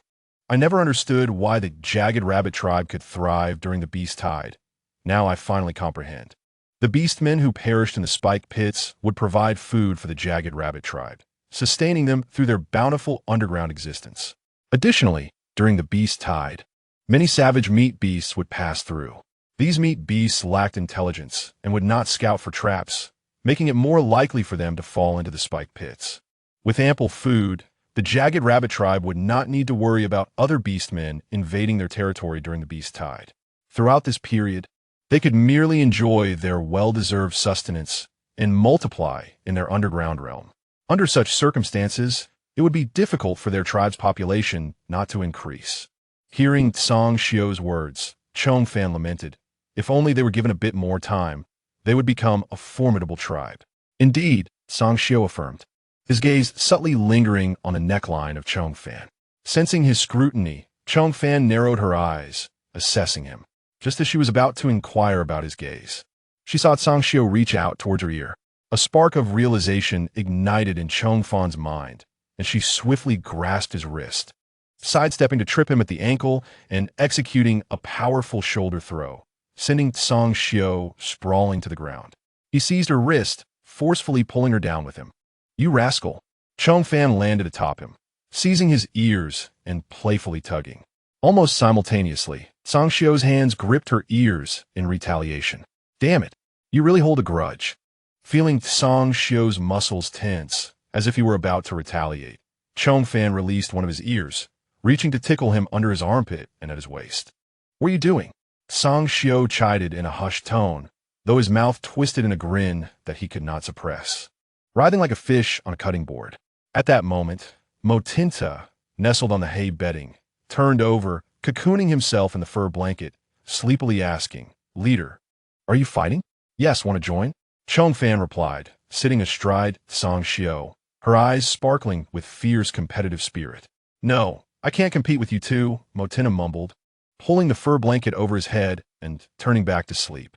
Zhong Fan turned back, ready to continue her playful assault, but Zhong Fan wrapped his legs around her waist, rolling them both to the side and pinning her hand above her head.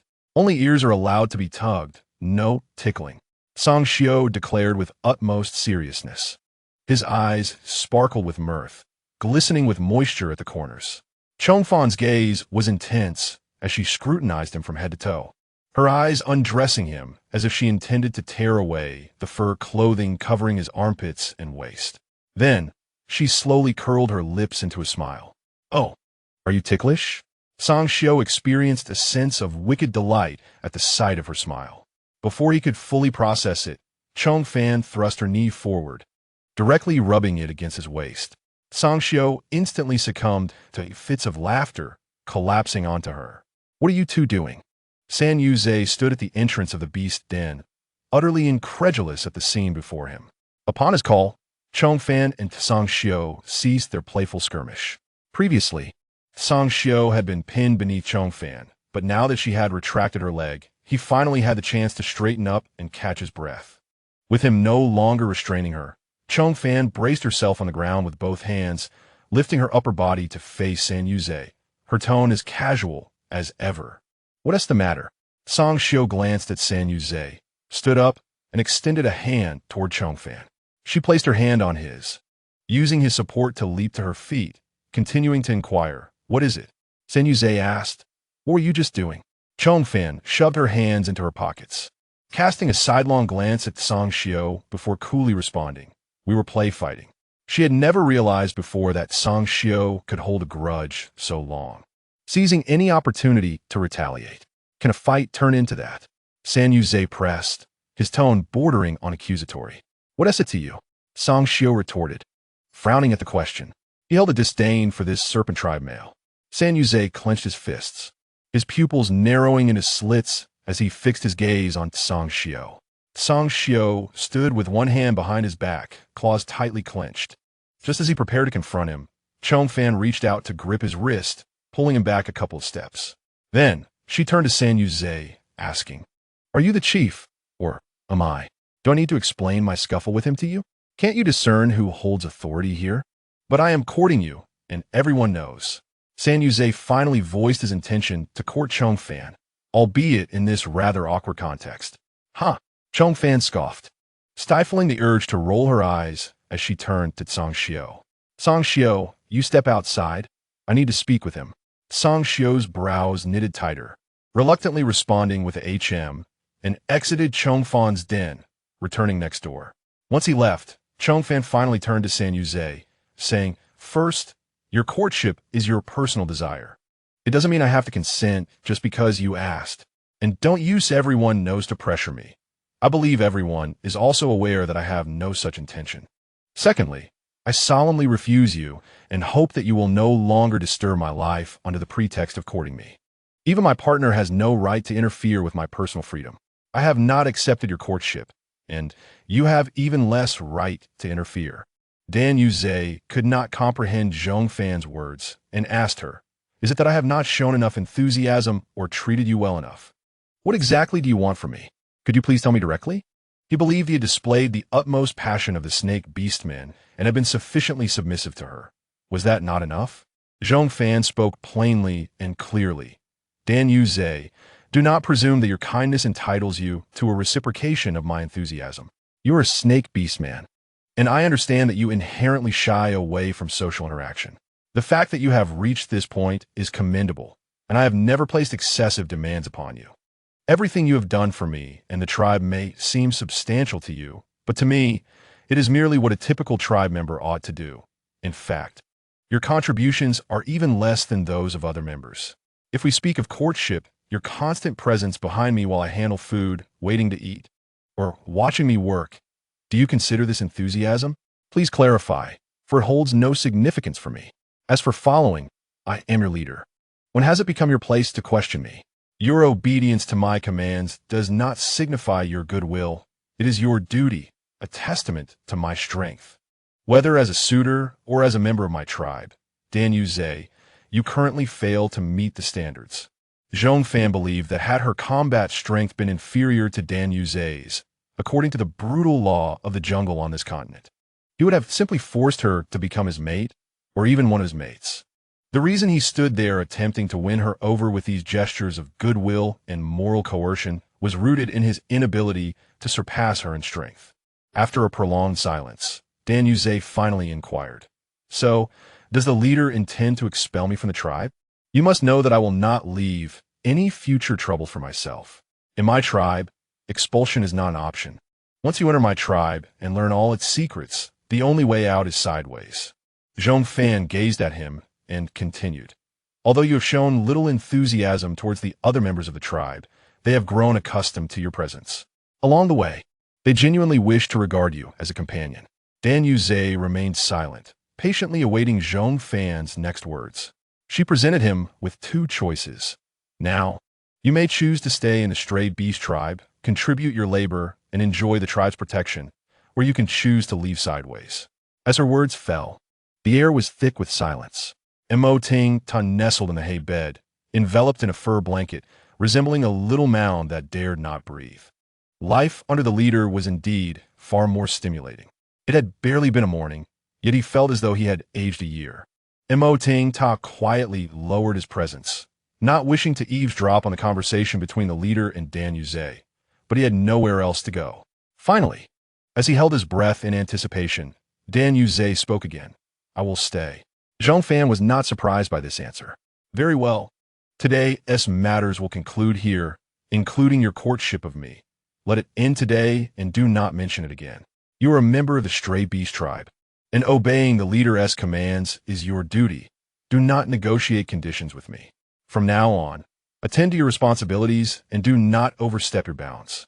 Dan Yuze lowered his head, and for a moment, his expression could not conceal his disappointment as he replied, "I understand, leader."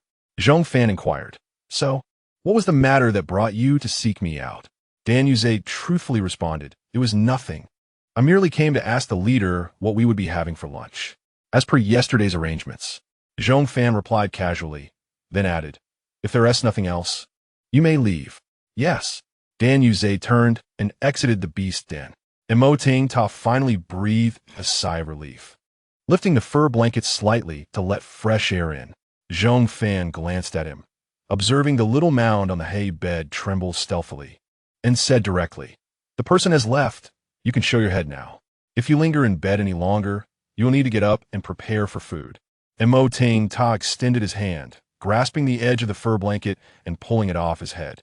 "Leader, your pile of hay is so warm." Mo Ting Ta squinted his eyes in pleasure. Zhong Fan replied, "As long as it is warm, it is good. You have been sleeping with me these past few nights. We can keep each other warm at night." Mo Ting Ta readily agreed. Good.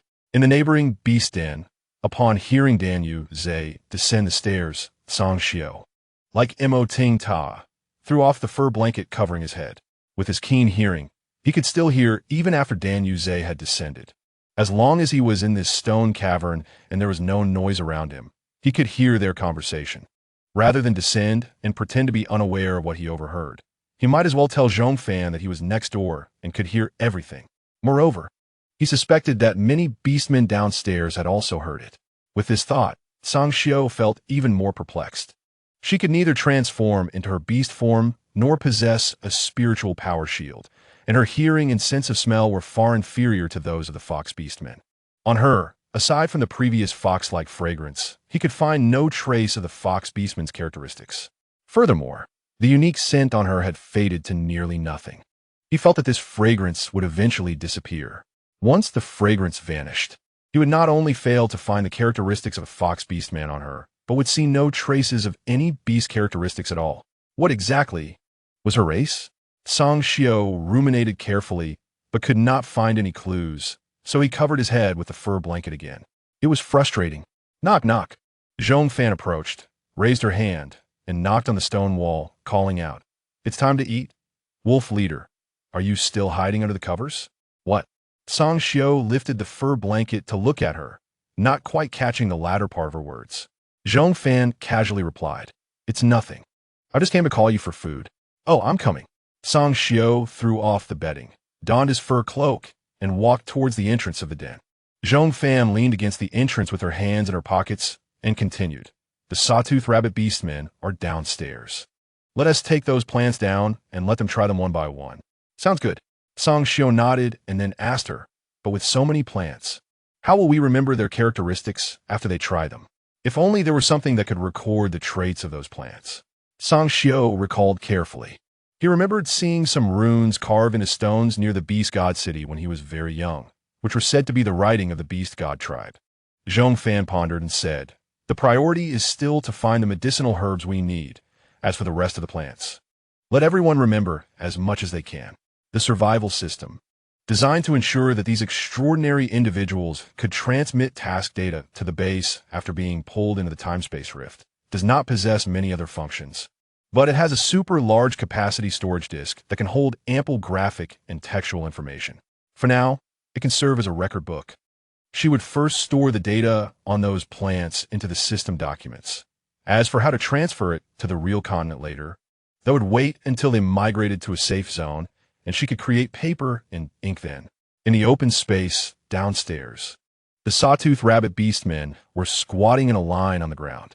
As soon as Zhong Fan stepped outside, she initially thought she had stumbled upon a rabbit warren. Ku Ili jumped up and said to her, "Fox leader, we are ready. When shall we begin testing those plants?" He asked with a hint of urgency. And Zhong Fan, aware that they had their own tribe matters to attend to, skipped the pleasantries and replied directly, "We can start now." Song Xiao followed her out, carrying a bamboo basket in one hand and dumping the plants from the basket onto the ground. Mo Ting Ta called upon Tung Mu Mu and the others to assist, and the 6 cubs squatted on the ground, neatly arranging the plants one by one. Zhong Fan crouched down and addressed Ku Li and the others, instructing them to line up and approach one by one. Each individual was to sample a single plant, after which they were to report the taste and any sensations they experienced. Ku Li turned back, signaling to her companions behind her. The serrated rabbit beastmen hopped forward in turn to taste the plants, providing detailed feedback to Zhong Fan afterward. Crouching before them, a flicker of blue light gleamed in the depths of Zhong Fan's pupils.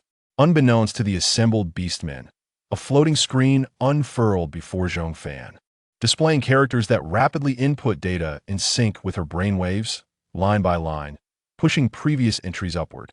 After consuming the plants, the beastmen were instructed to remain in place for a while, calling out if they felt anything further and could leave once they were completely devoid of sensation. The serrated rabbit beastmen complied readily, lingering for about 10 minutes after trying each plant before gradually departing the open space. Once they completed a round of sampling, Zhong Fan selected a few plants known to induce warmth and tore apart their roots and leaves, allowing the remaining serrated rabbit beastmen to sample them separately. Only after thoroughly understanding which parts cause the heat effect did Zhong Fan rise to express her gratitude. Ku Ili courteously responded several times, adding that they would return to their work and inviting Zhong Fan to seek them out if she required anything further. Zhong Fan bid farewell to Ku Ili, carefully stowing away the plants that induced warmth, and instructed Imo, Ting Ta, and the others to gather the scattered plant remnants from the ground. Song Xiao observed her until she completed her tasks and then approached to take the plants from her hands, inquiring if these were the ones. Zhong Fan's hands had turned a deep crimson from the cold after handing the plants to him. She quickly rubbed her hands together and tucked them in her pockets for warmth while heading toward the stone cave, replying that she would test these further. You will try? Song Xiao was taken aback by Zhong Fan's willingness to taste them herself. She simply stated that since so many serrated rabbit beastmen had tried them, they should be safe to consume. I will test one shortly.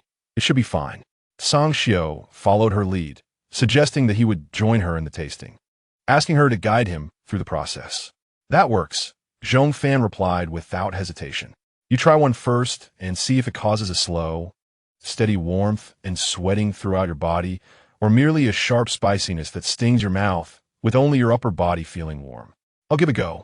Song Xiao plucked 2 leaves and placed them in his mouth. Zhong Fan awaited his response. A short while later, Song Xiao turned his head, slowly sticking out his tongue. His expression contorted in discomfort. Zhong Fan stifled a laugh and asked how he felt. My mouth and throat sting a bit, and my head feels warm. Song Xiao took a moment to assess, gesturing to a spot just below his collarbone, indicating that it felt warm as well. Wait a moment. Have a seat and see if your abdomen and extremities feel warm, Zhong Fan instructed, signaling to a nearby White Wolf Beastman. The White Wolf Beastman glanced around, finally realizing that Zhong Fan was pointing to a wooden stump, and promptly moved it over for Song Xiao to sit on. After a brief period, Song Xiao's expression began to return to normal. Zhong Fan inquired again, what do you feel now? Song Xiao pressed his lips tightly together, maintaining a serious expression as he focused, then shook his head, indicating that he felt nothing at the moment. Then this is purely spicy. Let's set aside for now. I will test it again later. It had been a long time since Zhong Fan had tasted anything spicy, and she was eager to find a suitable substitute for chili peppers. Noting that Song Xiao seemed eager to continue sampling, she interjected, don't eat continuously. First, drink some water to cleanse your palate. As soon as she finished speaking, a White Wolf Beastman approached with a cup of water for Song Xiao. Another White Wolf Beastman offered Zhong Fan a wooden stump, saying, Fox Leader, please sit. We can also try these herbs. The 2 leaders were working hard to aid the tribe's elders and young ones, and they too should not remain idle. Seeing their enthusiasm, Zhong Fan nodded and distributed the selected herbs among them. The other White Wolf Beastmen sampled the herbs, each experiencing varying levels of spiciness. Only Wu He, after consuming several leaves, felt a refreshing chill, as if a cup of cool water had been poured down his throat, even penetrating his skull. Will it really induce warmth? My throat feels so cold. Speaking brings a rush of cold air in. It is best for your throat to remain clear, Zhong Fan continued. This herb aids in phlegm reduction, cough relief, and lung soothing. It can be steeped in water for the coughing young and elderly to drink. Cold for the young and elderly? Wei was taken aback. Each time Zhong Fan proposed a treatment method, it seemed to contradict their understanding. Yes, clean it. Steep it in warm water for them to drink. Ensure they stay warm and soak their feet in hot water before bed until their bodies feel warm. Then dry their feet before sleeping. After Zhong Fan finished speaking, Wu He nodded, stating he would have the serrated rabbit beastmen take him to gather some of these leaves. Tung Shan and the others inquired, Fox Leader, what about the remaining herbs? Zhong Fan selected 2 types that induced warmth throughout the body, one being the root and the other the stem of the plant, having personally tested one of them. Keep these 2, wash them, and boil them in water for drinking. The beastmen who are not ill and those with mild coughs should drink this twice daily, morning and evening, to dispel cold and generate warmth. Song Xiao nodded, all right. We will return this afternoon and have Ku Ili guide us to gather more. Good. Be thorough in your examination. Check multiple times. Direct tasting is acceptable, but remember to gather the same type. Understood. Wu collected all 3 herbs and then exchanged knowing glances with Tang Shan and Bei Tong, prompting the group to scatter. Yuchen was about to ask something when his father swiftly covered his mouth and carried him away. The young ones obediently followed their elders out. Zhong Fan and Tsang Xiu exchanged a glance, both somewhat puzzled. What are they doing? Zhong Fan could not comprehend. Tsang Xiu shook his head in response. I don't know. Perhaps they are preparing tools to dig for herbs later. Zhong Fan considered this and decided not to intervene. Tsang Xiu continued. Several teams are preparing to leave the stone cave tomorrow, including the poisonous frog team. However, I noticed some of the poisonous frog beastmen acting suspiciously over the past few days, as if they were tracking the serrated rabbit tribe's beastmen. Poisonous frog beastmen? Zhong Fan pondered, asking if they were the colorful ones that could spray venom. Yes, Zhong Fan further inquired. I recall their supplies were limited. Do you suspect they have set their sights on the food of the serrated rabbit tribe? Tsang Xiu nodded earnestly, admitting he indeed harbored such suspicions. If they planned to act, it wouldn't be today during daylight. Stealing during the day would carry a sense of guilt, wouldn't it? Zhong Fan continued. Tsang Xiu's expression became complex as he regarded her. What are you looking at? Zhong Fan questioned. Tsang Xiu replied. You seem to steal things during the day without any guilt. Is stealing the same as robbing?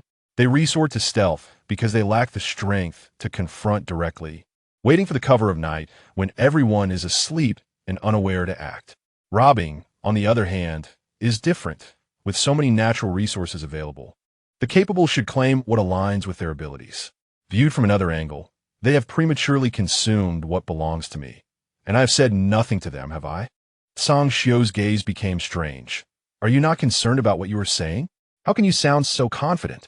Zhong Fan patted his shoulder, continuing her playful rhetoric. Moreover, I did inform them in advance that I was there to take things. That was already quite polite of me. If they lack the capability, so be it. It would be better for us to not disturb each other's waters. Yet they insist on bringing good things to my doorstep, provoking me. ISNT, that's simply inviting theft? Zhong Fan detested those little nuisances that jumped up to her. For if she did not take action, they would continue to leap around, causing her distress. As someone of her age, she found it intolerable to deal with such bothersome matters. Tsang Xiu grew increasingly uncomfortable as he muttered, We didn't approach you either. When they were robbed, they certainly did not provoke her. Zhong Fan was taken aback for a moment, then patted his shoulder reassuringly, saying, You simply had a stroke of misfortune, as I happen to be in need of a territory, and you have unwittingly crossed my path. Upon hearing her words, Tsang Xiu found himself at a loss. All he could do was swallow his indignation. Zhong Fan continued with her rather blunt consolation. Have you not noticed how particularly kind I have been to you? Just look at the neighboring Jinshi tribe. When I seized their territory, I showed them no mercy. Particularly kind? Tsang Xiu thought her words had a remarkable capacity to infuriate others. Zhong Fan feigned innocence, as if questioning, Was I not gentle enough when I confronted you? Observing her expression, Tsang Xiu stifled a response for a long while before managing to say, Once I reach the 9th level, we shall have a rematch. He felt he was on the verge of advancing to the initial stage of the 8th level. Give him 4 years, and by the time he was 26, like her, he would surely attain the 9th level. All right, I haven't had a good brawl in ages. Zhong Fan expressed her anticipation for his advancement, whistling at him playfully. Little Wolf King, hurry up and grow. I'm looking forward to you giving me a good thrashing. Tsang Xiu's competitive spirit was ignited by her whistle. She truly was audacious. The day he could defeat her, he would pin her down and give her a thorough scolding, even tugging at her ears. Returning to the main topic, she asked, Do you wish to assist the Sawtooth Rabbit tribe? Zhong Fan's demeanor turned serious. Tsang Xiu snapped back to attention and nodded. I do wish to help them. They have provided us a shelter and even assisted us in finding medicine. It is only right that we offer our assistance within our means. After finishing her statement, Zhong Fan looked at him. When we go tonight, just call for me. You lack ranged attacks, so I shall go. The poison frog beastman's innate ability to spray venom posed a significant threat. Were it not for this, Tsang Xiu's nature would likely compel him to venture out alone without a second thought, not even considering taking her along. His intention in bringing it up was to invite Zhong Fan to join him. Hearing her agreement, he readily replied, "All right, I will call for you when I go." Meanwhile, the Jin Shur tribe, residing in the neighboring cave, was busy packing their belongings. Their group contained no elderly beastmen or newborn cubs. The young lions were all of considerable age. Even those who were ill only exhibited mild coughs, and their condition wasn't too severe at present. "Leader, shall we not wait for the cubs to rest before departing?" A female lion approached Ling Gu to inquire. She was Ling Gu's lioness, the mother of his 3 young cubs. Ling Gu's voice lacked paternal affection, stating, "If they cannot endure this little chill, they will only become a burden to the tribe." The Lion King possessed the mating rights to all the lionesses in the tribe. While Lucy E was his mate, she was not his only partner. In the future, he would sire more than just these 3 cubs. First, he must protect the pride and his authority. Only then could he consider the protection of the young. Lucy E could not hide her desolation. Yielding to Ling Gu's power, she bowed her head and replied, "I understand." As night fell, the temperature plummeted by more than 10 degrees. Emoting Ta curled into a ball, burrowing into Zhong Fan's embrace. His hair brushed against her chin, causing her to momentarily ponder that a bald head was indeed a delightful style. With one arm around him and the other pressing against his hair to create a barrier, she was about to drift off to sleep when footsteps approached from afar. Song Xiao treaded lightly as he approached, resting his front paws on Zhong Fan's hair, daringly pressing down with his claws to arouse her. Zhong Fan turned to cast him a sidelong glance, wishing to avoid waking Mo Ting Ta. She chose not to engage him, merely swatting his paw away. Song Xiao withdrew his paw and sat at the edge of the bed, watching her rise. Mo Ting Ta let out a few soft murmurs, akin to a lamb. Zhong Fan got out of bed, donned her cloak, and bent down to tuck him in comfortably, patting his back. Once Mo Ting Ta fell back asleep, she rose and departed the cave with Song Xiao. On their way, Zhong Fan sensed Song Xiao's pace was unusually slow that night. Leaning closer to his ear, she asked, "Did you not eat enough tonight?" "What do you mean?" Song Xiao was puzzled. Zhong Fan elaborated, "You were running much slower than usual. I thought you might not be full." Song Xiao was almost amused to the point of laughter at her remark, retorting, "On such a cold night, do you fear I might freeze if I ran faster?" "Wait a moment." Zhong Fan adjusted the hood of her cloak before leaning against Song Xiao's back, burying her face in the fur of his neck. "All right, you may run now. If you go any slower, the rabbit meat might be served before we arrive." "Hold on tight," Song Xiao reminded her. Zhong Fan grasped the edge of the hood and his fur at the nape of his neck. All set. Just as she finished speaking, the howling wind intensified, lifting her cloak and sending it fluttering into the air. The night enveloped the land, with the silvery wolf king galloping across the wilderness, carrying a woman upon his back. Together, they were like travelers against the harsh winds, their bodies pressed close, providing each other with the most primal warmth. Song Xiao did not take Zhong Fan to the battlefield where the sawtooth rabbit beastmen clashed with the poison frog beastmen. Instead, he led her to a small hill to overlook the battlefield. Keeping a distance allowed them to avoid the splatter of the poisonous liquid from the poison frog beastmen, for she had no protective barrier. Zhong Fan tightened her cloak, remaining on his back, ensuring both their warmth. Primarily, it was she who benefited from the warmth. Song Xiao felt a bit bashful to address it, standing tall at the vantage point, feeling the heavy storm clouds gathering above him. The rumbling thunder sounded like a portent of divine wrath. With a tremendous crash, a bolt of lightning struck the ground, illuminating half the sky in a brilliant white. The shockwave resonated with the earth, causing everything to tremble momentarily. Song Xiao looked down. The hill beneath him quaked in unison with the earth. At that moment, the heavens and mountains bowed beneath her might, and he was no exception. Indeed, she had shown them too much leniency in the past. As the lightning passed, the sawtooth rabbit beastmen below remained oblivious to the situation, lacking even the awareness to flee from the impending storm. The storm clouds dispersed, and the moonlight cascaded down, illuminating the ground strewn with corpses. They could not discern whether the recent events were due to the aid of beastmen or the wrath of the gods. On a distant hill, Zhong Fan closed her eyes against Song Xiao's back, her voice slightly weakened. Let us return. The prior strike had been overwhelming, and the bright light had dazzled her eyes. In truth, she had a slight aversion to bright lights and needed to rest her eyes for a moment. Are you all right? Zhong Fan inquired. If I were unwell, could I still converse with you? Zhong Fan countered, then reassured him. Do not worry, I am fine, merely fatigued. A bit of food and a good sleep will suffice. Previously, she had struck one by one, scaring off a group of beastmen with the demise of a few. Today, she had eliminated a significant portion of the poison frog tribe in one fell swoop from a distance. She was not invincible, and the exertion had indeed taken its toll. Then hold on tight. We shall return now. Zhong Fan turned to head back, slowing his pace considerably, mindful that Zhong Fan's body might not withstand the chilling winds. At the base of the hill, Ku Ili scanned the surroundings until he finally spotted the silvery figure. Father, it is the White Wolf leader. He gestured for Ku Dong to come closer, continuing, aside from the fox leader, no beastman can wield lightning, and those two leaders often venture out together. At this moment, Ku Dong fully believed Zhong Fan's assertion, his face a mask of shock, murmuring, whatever she aims to seize, no one can stop her. Not only could they not impede her, but it seemed that even outside the beast god city, and within it, there was no one who could hinder her. Father, she has aided us immensely today, Ku Ili reminded.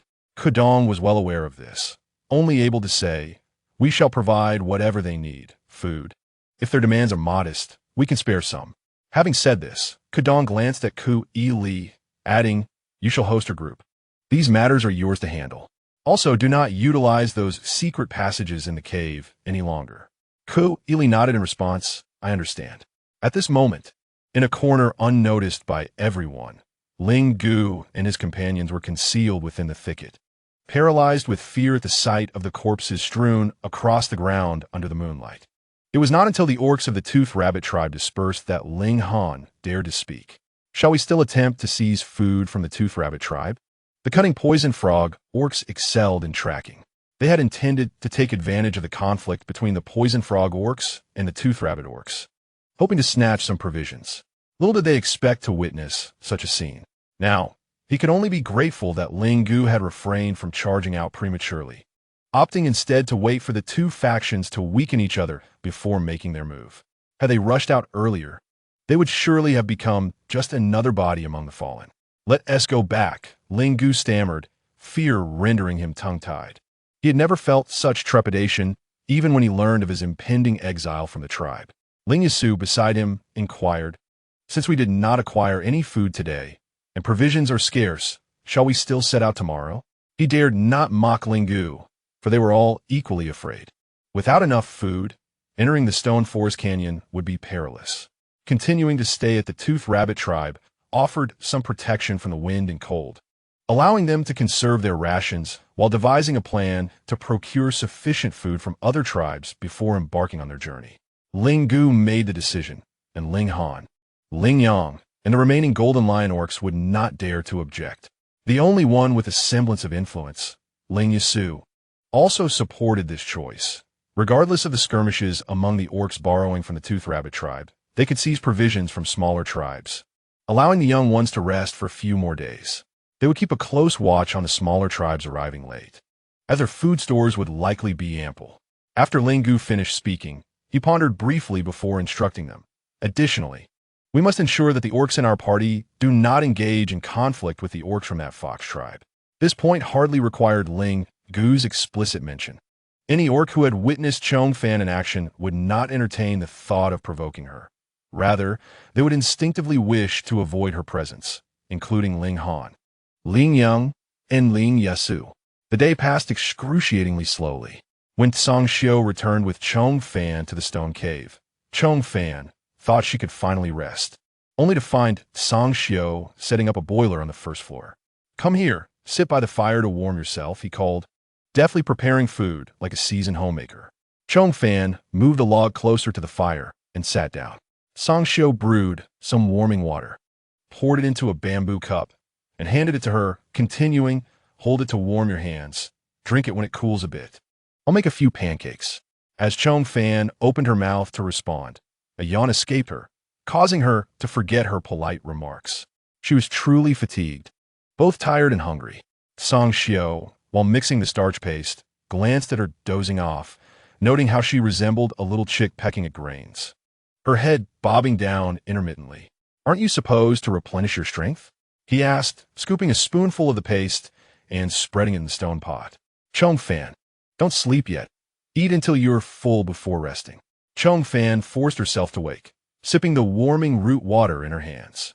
Song Xiao worked efficiently, taking the freshly made pancakes outside to cool in the breeze. The cold air chilled the pancakes almost instantly. Once Zhong Fan finished her drink, Song Xiao returned with a plate of warm pancakes, placing them before her. "You can eat now." Zhong Fan felt a bit more alert and began to roll the pancake toward her mouth. While she ate, Song Xiao tidied up the cooking tools and cleaned the area. They completed their tasks together. "Let us go," Song Xiao said, collecting the plates to wash tomorrow, urging her to head upstairs to sleep. Zhong Fan rubbed her belly and looked up at the fourth floor. Each level of the stone cave stood over 4 meters high, making the fourth floor taller than an average human 5-story building. After gauging the height and distance, Zhong Fan turned to Song Xiao, asking, "Why don't you transform into your beast form to climb upstairs?" Song Xiao furrowed his brow slowly, responding him.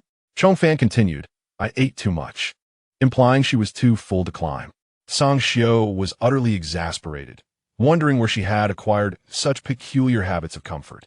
He then straightened his face, approached her, turned around, and squatted down. "Get on." Previously, he had to transform into his beast form to carry her. Now, he had to shift back to human form to carry her on his back, and the more he thought about it, the odder it felt. Had he ever visited a human planet, he would know of something called a mount.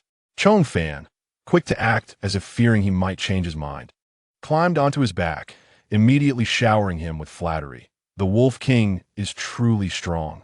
"Umph," Song Xiao scoffed, supporting her legs with his hands, a disdainful smirk curling at his lips, more difficult to suppress than the howling winds outside the stone cave.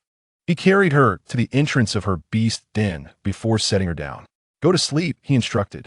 After saying this, Zhong Fan waved her hand at him, wishing him good night. "Good night, little Wolf King." Song Xiao found her amusing. Moments ago, she had called him the Wolf King, and now he had become the Little Wolf King. Her ability to shift her demeanor was astonishing. Once Zhong Fan stepped into her den, Song Xiao could only mentally note this incident, adding it to his list of grievances against her. He then turned and returned to his own den to rest, feeling utterly fatigued. Upon returning to her den, Zhong Fan took off her cloak beside the hay bed, draping it over the fur blanket before gently lifting the blanket. The moment she lay down, Emo Ting Ta rolled into her arms. "Chief," he murmured. Zhong Fan paused at the sound, continuing to tuck the blanket around them, asking, "Why aren't you sleeping?" Emo Ting Ta whispered, "I woke up from the thunder outside." The thunder had rattled the entire cave, waking him from his slumber. Upon waking and noticing her absence, he surmised that their chief was busy with her duties again.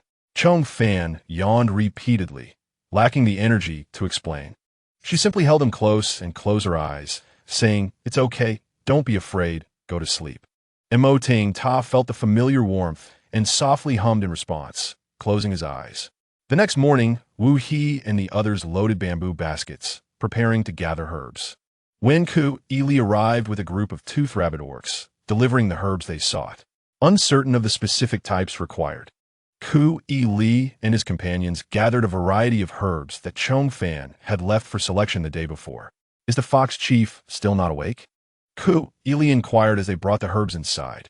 Wu scratched his head, responding nonchalantly, "How would I know? The chief resides on the top floor. If you want to know if the fox chief is awake, you'll have to ask our chief." "Ask me what?" Song Xiao emerged just then. Wu replied, "Oh, he was just asking if the fox chief is awake." Song Xiao did not respond immediately. Instead, he turned to Ku Ili, asking, "What do you need her for?" "Nothing much, just wanted to thank you. If the fox chief hasn't awakened, I can thank you first." Upon finishing his words, the orcs who had been moving herbs finished their task and exited. Ku Ili added, "If you need any plants, just let us know. Our tribe has many orcs. We can gather together." Song Xiao nodded in acknowledgement. "Thank you. We should be the ones thanking you. Ku'ili replied as several more toothed rabbit orcs arrived, bringing in a new group to shelter in the cave. The little rabbits hopped over, passing by Ku'ili, collectively calling him brother. After the little rabbits finished their greetings, they led the new group to settle in the stone area adjacent to the White Wolf tribe. Ku'ili smiled at them before turning to Song Shio, saying, "These are all my younger brothers." Unlike the large beast orcs, the rabbit tribe orcs had a relatively easier time reproducing, resulting in a larger number of offspring. Song Shio nodded at Ku'ili, glancing at the new group. He then looked at the Golden Lion orcs emerging for food, inquiring, "Aren't the Golden Lion tribe departing today?" Ku'ili lowered his voice, responding in a sinister tone. "Perhaps the food is insufficient, and they dare not venture into Shirling Gorge. They likely wish to remain here and scavenge for food." Those Golden Lion orcs. Do not be deceived by their absence last night. It is clear that their intentions were not lost on anyone. Song Shio cast a sidelong glance at him, narrowing his eyes slightly. Just as Zhong Fan approached, he overheard Ku'ili's remarks and, with a hint of bewilderment, inquired, "Are you a parasite in their bellies? To know their thoughts so well?" Upon seeing Zhong Fan emerge, the Golden Lion orcs, caught off guard while eating in the open, hastily retreated into the cave with their meat. Such behavior cannot simply be described as cowardly. Ku'ili regarded Zhong Fan, but hesitated to respond immediately, instead suggesting, "Let's speak in my beast cave. It is rather chilly outside." Zhong Fan raised an eyebrow, exchanged a glance with Song Shio, and with hands in pockets, nodded in agreement. The cold was indeed biting, and thankfully Jia had crafted a hand warmer for her. Otherwise, her hands would surely suffer from frostbite. The two followed Ku'ili into the beast cave. This was Zhong Fan's first visit to Ku'ili's abode, which, as Song Shio had described, was adorned with wooden and stone slabs that covered the floor. As she stepped onto the stone's surface, feeling an odd sensation underfoot, Zhong Fan tapped her heel against the slab a couple of times. Song Shio observed her expression darkening. "Ku'ili, your tribe had better provide a satisfactory explanation." Ku'ili lifted a stone slab from the ground and removed a wooden panel leaning against the wall. In his cave, not only did a dark passage lie beneath, but there were also stairs leading to the upper floor embedded in the walls. At each entrance, a pair of animal skin foot covers was placed, akin to socks, enabling them to tread lightly through the passageways. With so many migrating groups residing in our tribe, and numerous others seeking to pilfer our food supplies, we simply cannot afford to be unprepared. After stating this, Ku'ili proceeded to explain to Zhong Fan where these passages led and which beast caves they could monitor. The so-called hospitality extended to the migrating groups by the jagged rabbit orcs was merely a guise for eavesdropping. "So what have you been spying on?" Zhong Fan pressed further. At this moment, Song Shio understood the reason behind Zhong Fan's earlier displeasure, and his expression mirrored her somber demeanor. It was commonplace for orcs to be seen unclothed. He couldn't fathom why it would incite anger. However, the thought of someone potentially spying on her ignited his ire. Perhaps it was because they shared such a close friendship that anything upsetting Zhong Fan would equally disturb him. Ku'ili, slightly perplexed by Zhong Fan's inquiry, replied, "We generally do not spy because many orcs are sensitive to being watched. It is easy to be discovered. Moreover, after transforming into humanoid form, their bodies all resemble one another to a degree, offering little to behold. Unless it is necessary to recognize someone, we only peek through a small hole." Upon hearing this, Zhong Fan recalled her initial arrival in this land, when many orcs would transform before her very eyes. Subsequently, out of respect for her feelings, the orcs around her had become more mindful, refraining from exposing such scenes frequently. Now, discussing the matter of privacy with Ku'ili, Zhong Fan realized that she had yet to acclimate to this unfamiliar territory. Here, many orcs lacked a concept of privacy and found no issue with being seen in the nude. Noticing Zhong Fan's sudden silence, Ku'ili felt an inexplicable sense of urgency. Continuing, "As for the other tribesmen, I cannot speak for them. I have never peered through the small hole, only listened to your usual conversations. If you do not discuss matters related to our tribe, I would only listen for a while before taking a break. Generally, the more powerful the orc, the more sensitive they are to being watched. When faced with higher-tier orcs, They only eavesdrop without looking.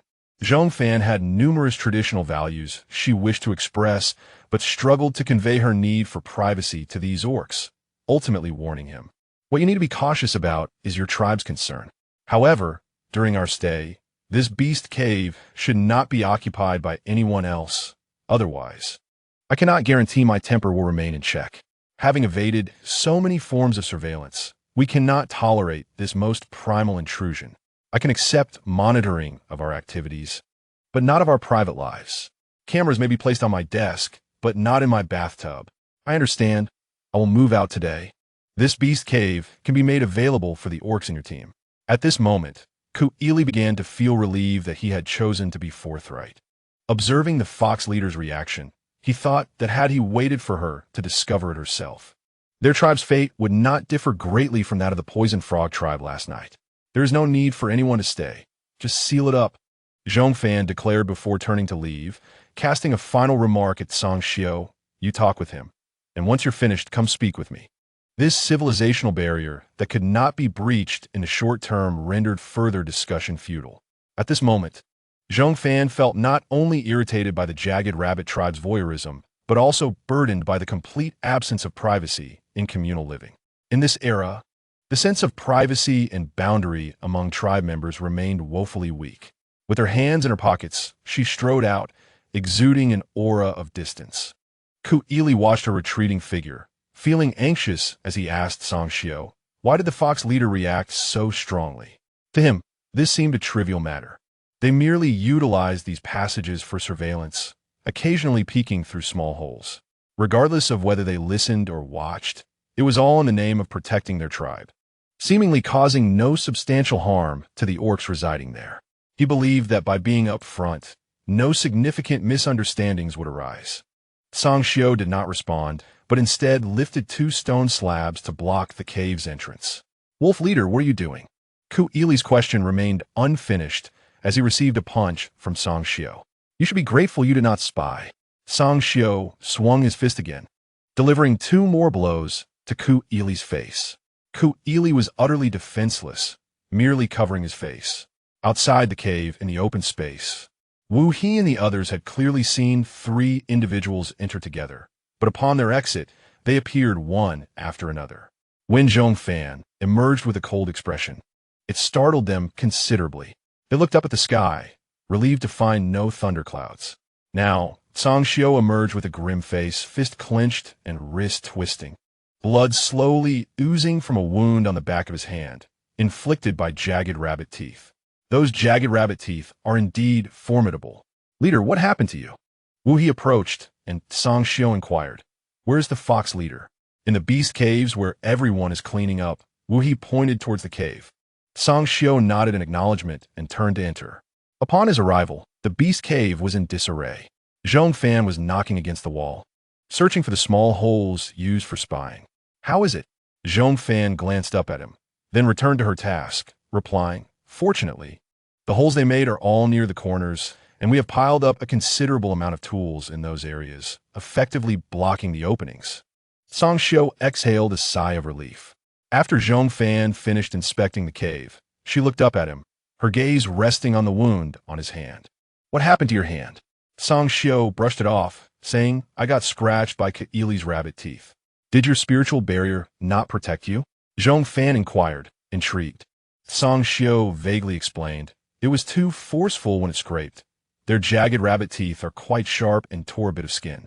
It was not so much the force of his scrape, but rather the force of his punches. A curious incident indeed. Noticing a bowl of cooled, boiled water nearby, Zhong Fan beckoned him, come here. What for? Song Xiao asked, walking towards her. Zhong Fan took his hand, placing it under the bowl to slowly pour water over the dirt and grass stuck to his wound. I will gather firewood to roast the fruit. You dry your hand. After cleaning his wound, Zhong Fan collected the bowl and asked, by the way, did you find out why the Golden Lion tribe has yet to depart? Oh, I found out. Song Xiao retracted his hand and continued to speak. The orcs of the Zhuji-Tu tribe have learned of the Golden Lion tribe's plans. Ling Gu and his companions had originally intended to wait for the Zhuji-Tu tribe and the Poison Frog tribe to weaken each other before seizing the Zhuji-Tu tribe's food. Had they managed to acquire sufficient provisions last night, they would have undoubtedly set off this morning to traverse the Shirlin Gorge. However, due to your interference, they were unable to procure any food and must now linger here for a while longer, waiting to ambush the later migrating groups for sustenance. Zhong Fan chuckled lightly and remarked, "Quite audacious, aren't they?" 5 days later, with the aid of medicinal herbs, the elderly orcs and the young ones in Zhong Fan's group gradually improved, and the cave was filled with far fewer coughs. This swift recovery attracted the attention of orcs from other groups, many of whom were eager to uncover the healing methods employed by the Bailang team. Yet, each time they laid eyes on Zhong Fan, who was roasting di gua at the entrance, their courage dissipated. The orcs of the Ji2 tribe, having assisted Zhong Fan in gathering herbs and possessing a natural affinity for flora, quickly deduced the uses of the medicinal plants. These herbs alleviated much of the coughing among the young ones, and in gratitude, Kuili brought 10 baskets of dried di gua to Zhong Fan. These were ready to eat, sweetened by the drying process. Concerned that Zhong Fan might suspect them to be toxic, he began to eat from the basket, intending to sample each variety. Yu Chun, standing nearby, asked, "Brother Rabbit, are you offering these to us, or do you intend to consume them all yourself?" He examined Yu Chun from head to toe several times and turned to Zhong Fan, saying, "You have raised this little wolf cub quite well. Its fur is so fluffy. Just look at how it has plumped up, eyeing those di gua. You two should be more restrained." Zhong Fan withdrew her stick, picked the freshly roasted di gua, and looked at them in turn. "You, once you've delivered your gifts, you're free to leave. You, stop fixating on my roasted di gua. There's none for you." Zhong Fan's words were as sharp as a knife, piercing through both of them in succession. "Very well, then, Fox Chief, we shall take our leave." Zhong Fan waved her hand, and Ku Ili obediently led his clan away. Just as Yu Chun was about to say something, his gaze drifted into the distance, and he forgot his words, exclaiming, "Fox Chief, look quickly, they have returned with a bounty of food." Following his gaze, Zhong Fan observed the lion pride. Just back from hunting, each golden lion laden with provisions. Some golden lions even carried clothing and bedding made from animal hides in their mouths. Yu Chun scampered over to Zhong Fan, whispering, "They must have raided those small tribes. I heard from my father that the Golden Lion tribe has allied with other large tribes residing here. They exclusively target those newly arrived small tribes, seizing their food and warm animal hides." Upon hearing this, Zhong Fan glanced at the Golden Lion orcs with a smile in her eyes, a glimmer of kindness within. "It has been a while since I last engaged in such plundering." Yu Chun did not catch her words clearly. "Fox Chief, what did you say?" "Nothing." After Zhong Fan uttered this, Yu Chun brushed it aside, intending to change the topic and charm her into roasting more di gua for him. Just then, a bolt of lightning struck before the Golden Lion orc carrying animal hides. Yu Chun, Golden Lion orc. The other orcs in the cave, alerted by the thunderous crack, rushed outside to investigate. Upon emerging, they heard a voice say, "It has been a bit chilly at night lately. May I borrow your animal hides?" Zhong Fan sat at the entrance, peeling roasted di gua, a blanket made of animal hide draped over her legs. The tone in which she spoke resembled a friendly, neighborly inquiry. The Golden Lion orcs, having just returned from raiding another small tribe, were caught off guard as Zhong Fan blocked their exit, ready to rob them. The sensation was beyond mere discomfort. The chief of the Golden Lion orcs turned to Ling Gu, who glanced back at Zhong Fan, gritting his teeth with a tone of resignation. "Give it to her. Come on, bring it over." Zhong Fan waved her hand to the Golden Lion orcs, urging the curious Bailang orcs behind her to make way. Seeing the Golden Lion orcs hesitate, Zhong Fan asked, "Do you want me to come over and carry it?" Before they could respond, she nodded to herself and continued, "That works too. If I come over and find something else I like." Before she could finish her sentence, the Golden Lion orcs approached, dropping the animal hides at her feet. "You have cleared the way. Why aren't you helping to carry it inside?" Tung Shan sincerely inquired. The Golden Lion orcs turned their heads, shooting him a fierce glare. Ignoring them, Zhong Fan scanned the surroundings for Tsang Xiao, only to turn to Wu He and say, "Distribute these animal hides among the weaker clan members to bolster their bedding." "Absolutely." We gestured to several humanoid orcs behind him, who rushed over to assist in moving the hides into the cave. And these Digua, let us bring them in as well. After finishing her words, Zhong Fan grabbed a handful of Digua, roughly the size of lychees, and placed them on the animal hide blanket on her lap. The other by laying orcs heard her and hurried over to carry the 10 baskets of dried Digua inside. The neighboring Golden Lion orcs swiftly moved their stolen goods into the cave, fearing they might be seen by Zhong Fan again. Once the excitement outside subsided, the orcs behind Zhong Fan gradually returned to their tasks. She continued to enjoy her roasted Digua while Yu-chun looked on eagerly. Why don't you roast one for yourself? Zhong Fan peeled the roasted Digua. The Digua growing around the Juji-2 tribe had some varieties that were quite sweet. Roasted, they tasted akin to sweet potatoes, fragrant and soft. Yu-chun shook his head and replied, Fox Chief, I don't wish to eat roasted Digua right now. Zhong Fan glanced at the Digua on the blanket. She picked one up, tasted it, and found it quite delightful, reluctantly sharing 2 smaller pieces with Yu-chun. Had it not been tasty, she would have given him the whole lot. Thank you, Fox Chief, Yu-chun exclaimed, wagging his tail as he received the 2 pieces. Tung Moo looked down from the second-floor window, his gaze landing on Yu-chun in his dog-like demeanor, and he could only scold. Yu-chun, eat, eat, eat. Is that all you know? Hurry up and come help spread the animal hides. Zhong Fan glanced up at them, and several small heads popped out from the second-floor window, all calling for Yu-chun to come upstairs to work. Even Mo Ting Ta chimed in. Chief, don't give him any food. He'll just eat and then laze around. Zhong Fan snatched the remaining Digua from Yu-chun's hand. Go help with the work. Once it's done, I'll return it to you. At such a young age, already learning to slack off with her. What a bad influence. Understood. Yu-chun appeared as pitiful as could be, drooping his head and glancing back 3 times as he ascended the stairs. Once he was sent away, Zhong Fan relished the peace. When Tsang Xiu returned, he found her sitting at the entrance, covered with a blanket, leisurely eating, resembling an old lady at ease. Next, Zhong Fan tossed him a piece of Digua, and Tsang Xiu, without considering what it was, instinctively opened his mouth to catch it. It's quite tasty. The ones Ku Yi Li and the others sent over, Zhong Fan continued. After finishing, Tsang Xiu nodded at her, confirming its taste. By the way, where have you been? I went to scout the route into Shirlin Gorge, Tsang Xiu explained. In recent days, more and more orcs have arrived here, seeking refuge. And their migration speed is increasingly rapid, all fleeing for their lives. A beast tide is likely approaching, and we must prepare to depart.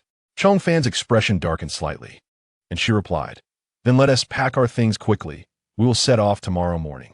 Zhong Fan's group departed quite unexpectedly, prompting Ku Dong and his son to hurriedly bring a few clan members to send them off, even bringing several baskets of medicinal herbs for Zhong Fan's group. You should keep these for the journey.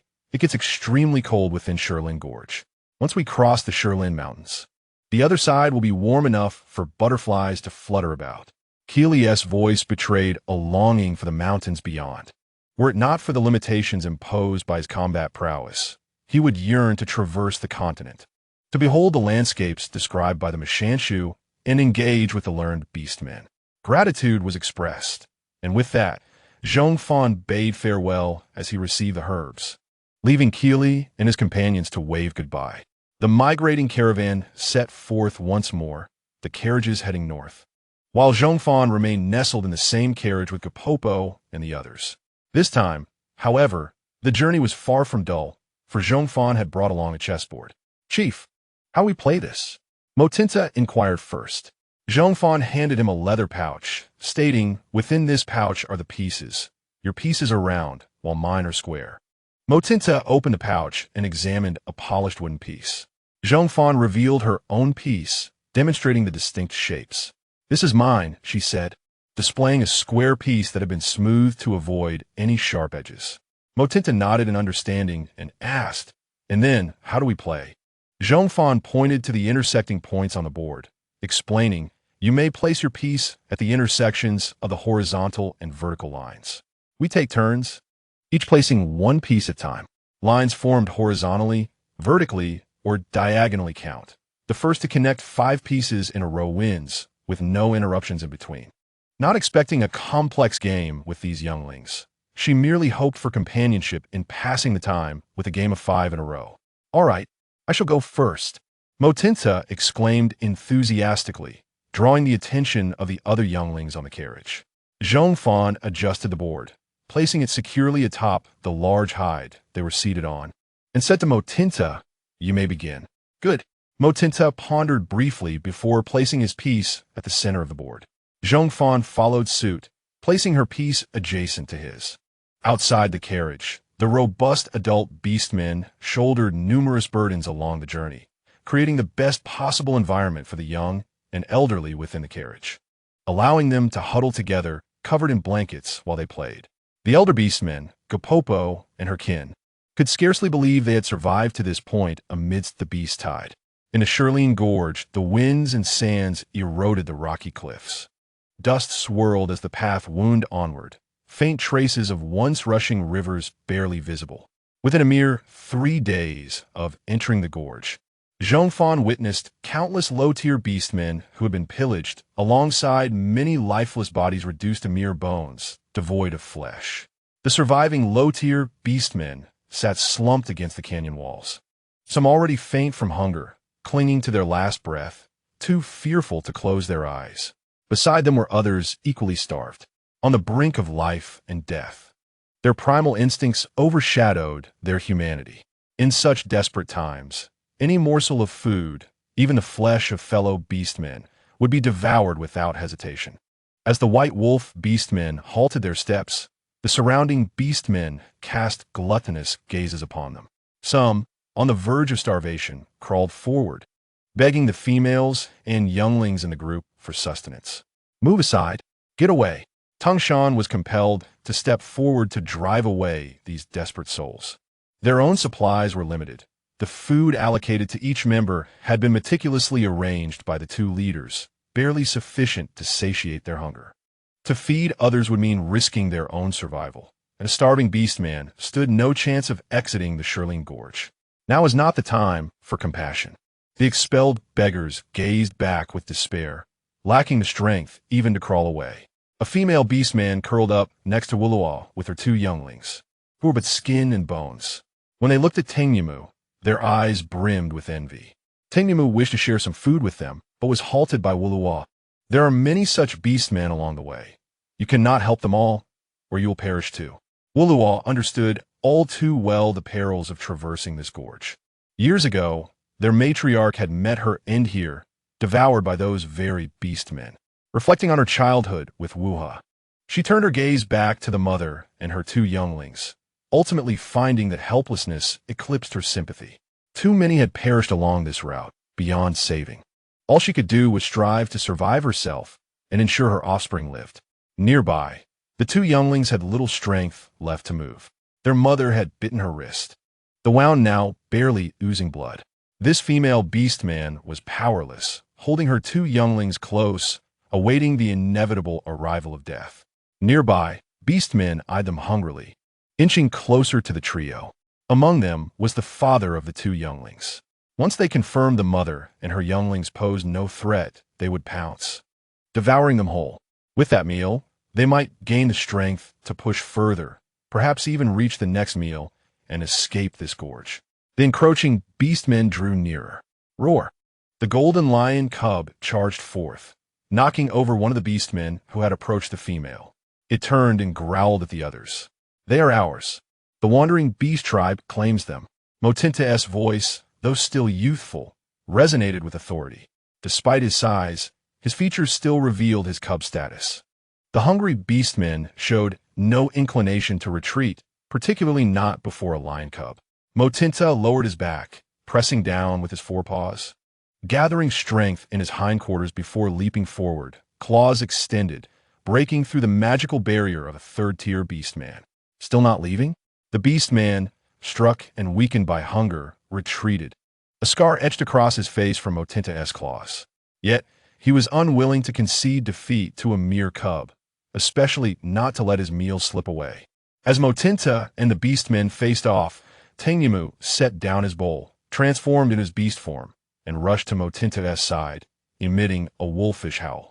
This time, Wuluwa did not hinder him. Motinta had stepped forward, embodying the will of the fox leader. Hearing the commotion, Bai Xiuan and the others hurried over from different parts of the group. Roar! A low growl erupted from the hungry beastmen. In truth, these younglings did not instill fear in the ravenous beastmen. They were more interested in consuming these seemingly meteor cubs. The adult beastmen surrounding the younglings, however, were what truly deterred them. Although Tangshan and the others showed no outward reaction, busy with their tasks, their peripheral vision remained fixed on Tengmu. Dian and Arian also paced nearby Motinda. Should the hungry beastmen dare to strike, before their claws could reach the younglings, all adult beastmen would immediately transition into their beast forms and pounce. Will you leave or not? If not, we will take action. Tengmu bared his teeth in warning. Some timid beastmen began to retreat. Within 2 minutes, the circle of beastmen that had gathered dispersed. Motinta turned to Yuchen, saying, Yuchen Ji, go to Yun Yi and help bring back 2 bowls of marinated meat soup. All right. Yuchen, well-versed in the location where Yun Rong served the meals, hurried off and soon returned with 2 large bowls. Upon his return, he also had a dried fruit in his mouth. Motinta placed the marinated meat soup before the lynx female. She clutched her 2 younglings tightly, their eyes glinting with longing at the enticing aroma. The chief has declared that by consuming her food, your lives become hers. Any beastman who betrays our tribe shall face annihilation, Motinta cautioned them. The lynx female had no energy to contemplate the future. All she knew was that without sustenance, her 2 cubs would surely perish. Little flower, little honey, hurry eat. She gently placed the 2 cubs cradled in her arms onto the ground, encouraging them to eat by shaking their little bodies. Upon witnessing her cubs finally take their first bites, the lynx matriarch expressed her gratitude to Ma Tingta and the others, saying, Thank you. Thank you. No need for thanks. You will be contributing to the tribe in the future, Ma Tingta stated clearly. The lynx nodded eagerly, acknowledging her understanding. What is your name? Ma Tingta inquired. Ming Ti, she replied. What about the others? Ma Tingta continued. This larger one is Ji Hua, and the smaller one is Ji Mi. Ming Ti answered. Ma Tingta noted these names, nodded at them, and then instructed, continue eating. Once you are finished, come to meet the leader. The remaining beastmen will inform you of where the fox leader is located. Fox leader? Ming Ti was under the impression that this white wolf group only had a wolf leader. Indeed, the fox leader, do not make a mistake. Come back promptly after your meal. Do not keep the leader waiting, Ma Tingta added before turning to Luo, saying, Luo, auntie, please prepare 3 cups of warming herbal soup for them. Luo, understanding it was a command from Zhong Fan, nodded in agreement, understood. In the Shirlin Xiaogu, it is quite challenging to find a water source. The water they are currently drinking was transported from the Juchita tribe, making it rather precious. Thank you, Luo auntie. Ma Tingta expressed her gratitude and then whispered something to Tengmu Mu and the others before returning to the carriage. Outside the carriage, Song Xiao was reminding Zhong Fan. The Golden Lion group has caught up, along with 2 other migrating groups temporarily residing in the Juchi to Shirku. They're all large tribal groups. As Ma Tingta returned and climbed into the carriage, she quietly waited for them to finish their discussion. Zhong Fan remained unperturbed, swallowing the last bite of her wrap before inquiring of Song Xiao. So, these 3 groups have formed an alliance? It seems so, Song Xiao replied after some thought. Several smaller tribes that previously took refuge in the cave have also allied and set out together for mutual support. Zhong Fan further questioned. Their supplies must have been seized by the Golden Lion group. They should be moving quite rapidly, correct? Indeed, they are moving swiftly. They abandoned the elderly and young members of their tribes at the Juchita tribe, relying on plundering lesser beastmen for sustenance, and they have already surpassed us yesterday. Song Xiao explained. He refrained from mentioning that he had witnessed the beastmen from those smaller tribes tearing apart and sharing food with the starving beastmen in the canyon, not wanting to dampen Zhong Fan's appetite. After listening, Zhong Fan remarked, moving slightly slower shouldn't pose a problem. At least we have ample food on our journey. And the elderly and cubs are being well cared for. Their group, burdened by the need to care for numerous elderly and young, carried an abundance of food and tools, along with water barrels, resulting in a slower overall migration speed. Song Xiao nodded in agreement, adding, that is correct. We can continue our migration at this pace. The rampaging carnivorous beasts will not catch up to us so quickly. The other beastmen were migrating rapidly in this area because there was a lack of food in the Shirlene Xiagu, necessitating a swift passage through the canyon to find sustenance. We have sufficient provisions, so there is no need for concern. After saying this, Zhang Xiu glanced at Ma Tingta, gently reminding Zhong Fan. We will encounter many starving females and cubs along this route. We cannot save them all. Their ample food supply meant they could support every beastman in their group for half a month while crossing the Shirlene Xiagu. However, rescuing too many beastmen would strain their resources. I understand, Zhong Fan replied without elaborating, assuring, rest assured. I will only save a small portion of beastmen within the limits of our food supply. She did not possess such boundless compassion. She would only rescue those she found appealing. As for the beastmen whose primal instincts overshadowed their humanity, she lacked the energy to save them. The harsher the environment, the more brutal the character. At present, her own temperament was quite fierce, and few beastmen could sway her. That is acceptable. Saving only a small portion is still feasible. Zhang Xiu felt relieved. Many females inherently possessed a stronger sense of compassion than males, and he worried that Zhong Fan might endanger herself by rescuing too many beastmen. Just as Zhang Xiu finished speaking, Mingti approached with her 2 cubs in tow.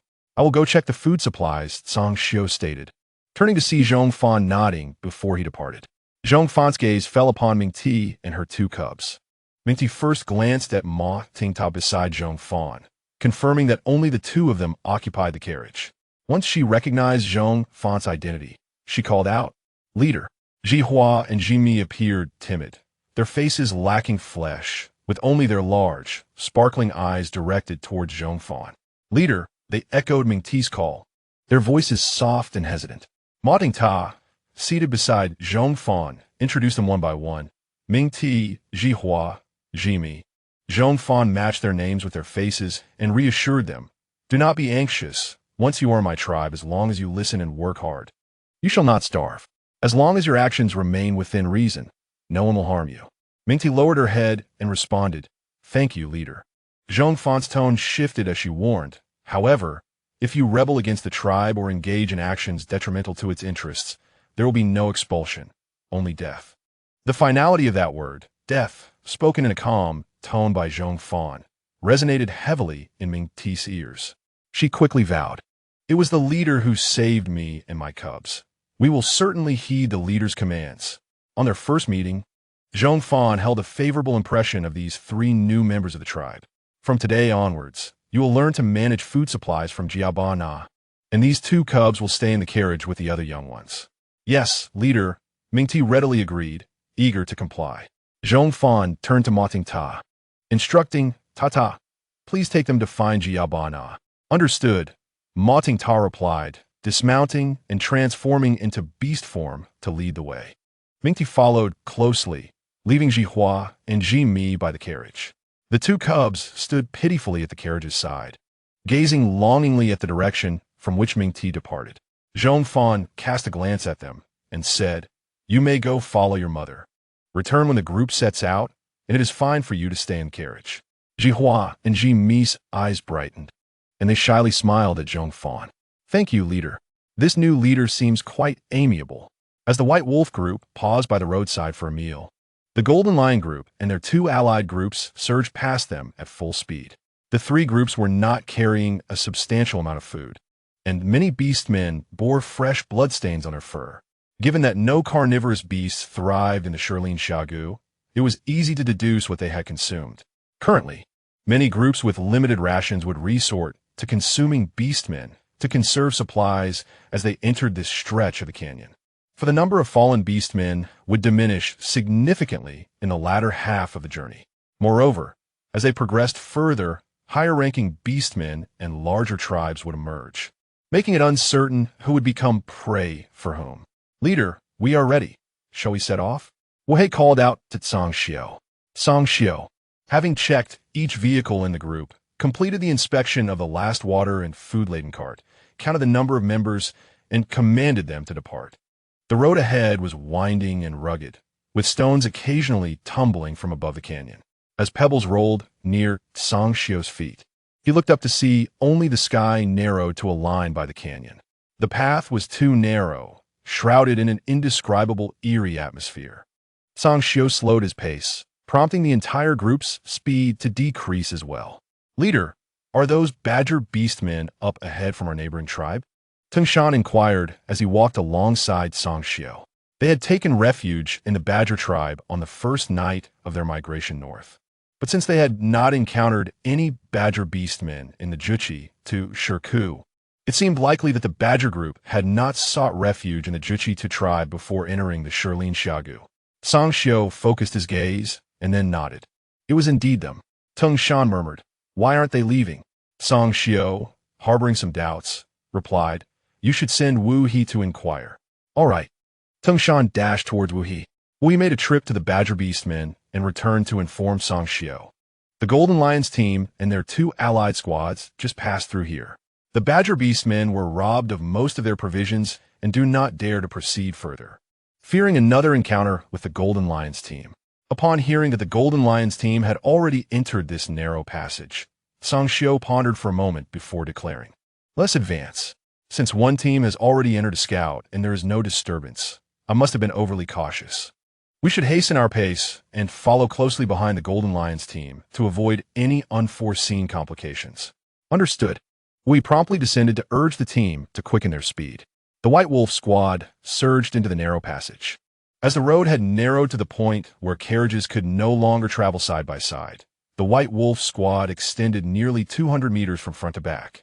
At the bend of the narrow passage, the badger beastmen raised their heads and stretched their necks to gaze at the receding figures. After a considerable time, one badger beastman quietly inquired, "Do you think they will succeed?" The beastmen within the White Wolf squad were exceedingly fierce, particularly their 2 leaders. If they succeeded, all would be well. However, if they failed, chaos would surely ensue, and the squads behind them would find it impossible to traverse the narrow passage. Another badger beastman cautioned, "Don't mention this matter. Do you think others are unaware? Until it is accomplished, it has nothing to do with us. It never did concern us. We have not taken any action. Why should we be frightened? Even if they survive, they will not seek revenge on us." The first badger beastman retorted, "Where did we just come from?" When the White Wolf's beastmen came to ask, "Did you not lie to them? What are you getting so worked up about? You are the one most afraid of them. Coward. Our supplies are running low, while the White Wolf squad has ample provisions. If we trick them into advancing, we can gather what we need from behind them. What if they come to no harm? How would they possibly escape unscathed? At least some will perish." The 2 engaged in a heated debate until the badger leader's furious reprimand silenced them. Meanwhile, within the narrow gorge, Ling Gu and his 3 squads were halted for a meal when Zhong Fan's team unexpectedly caught up, catching them off guard.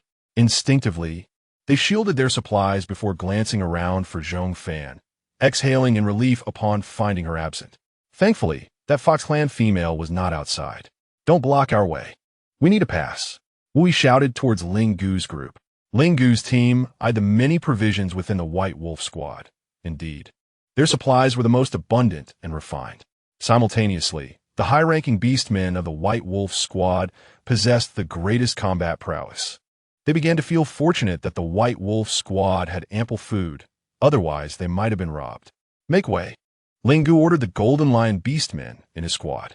The leaders of the other 2 squads followed suit, instructing their beastmen to press against the stone wall to allow the White Wolf's squad to pass. Just as Zhong Fan was about to issue a command, an unexpected event occurred. Boom! A massive boulder tumbled from above the gorge, carrying tremendous force as it plummeted. In the narrow passage, many beastmen were caught off guard, resulting in 2 rhino beastmen being crushed beneath the fallen stone. One rhino beastman had his energy shield shattered, dying instantly under the weight of the boulder. Subsequently, countless boulders and wooden piles cascaded down from the gorge above. Zhong Fan heard the commotion outside and immediately exited the carriage. As she stepped out, she looked up to see a boulder hurtling towards her. "Stay inside," Zhong Fan shouted just as Zhong Fan raised her hand, obliterating the boulder with a lightning strike. Still reeling from her descent, Zhong Fan scanned the area and observed the multitude of beastmen trapped within the narrow passage, akin to fish in a barrel, vulnerable to ambush. Song Xiao called out to the remaining beastmen in the team. All young ones, come out. The ones behind, retreat. The ones in front, run. Drop the supplies and flee. Elders, stay in the car. Do not come out. The elders moved too slowly. Even if they came out, they would not escape. And remaining in the carriage might give them a chance to survive. Zhong Fan looked up at the elongated narrow passage and the disarray of the other 3 squads. There were too many ambushers above, and boulders were rolling down over a long stretch. No matter how fast they ran, they remained within the attack's range, making escape difficult. Moreover, with so many beastmen present, chaos could easily lead to trampling, complicating their escape further. Zhong Fan swept her gaze across the rocky outcrops at the gorge's summit, rapidly calculating angles before shouting to Song Xiao, gather all the beastmen in the team around me. Now, quickly. The assembly of all members was an easy command for the Wolf Clan to convey, yet it was not suitable for the current situation. Song Xiao hesitated, but ultimately chose to trust Zhong Fan's capabilities, dodging the descending boulders and sprinting towards her. During their flight, a boulder fell too swiftly, smashing his energy shield and striking his foreleg. Fortunately, the energy shield had absorbed most of the impact, so the blow was not severe. Gritting his teeth, he conjured another layer of energy shield, reached Zhong Fan, and positioned his forepaws on either side of her, shielding her within his embrace while howling to the heavens. The call of the Wolf King echoed through the gorge, and the white wolf beastmen, who were about to scatter, swiftly gathered towards the source of the sound. Jia and her companions, mingling with the wolf pack, naturally acted in unison as they collectively dashed toward Zhong Fan's location. Boom!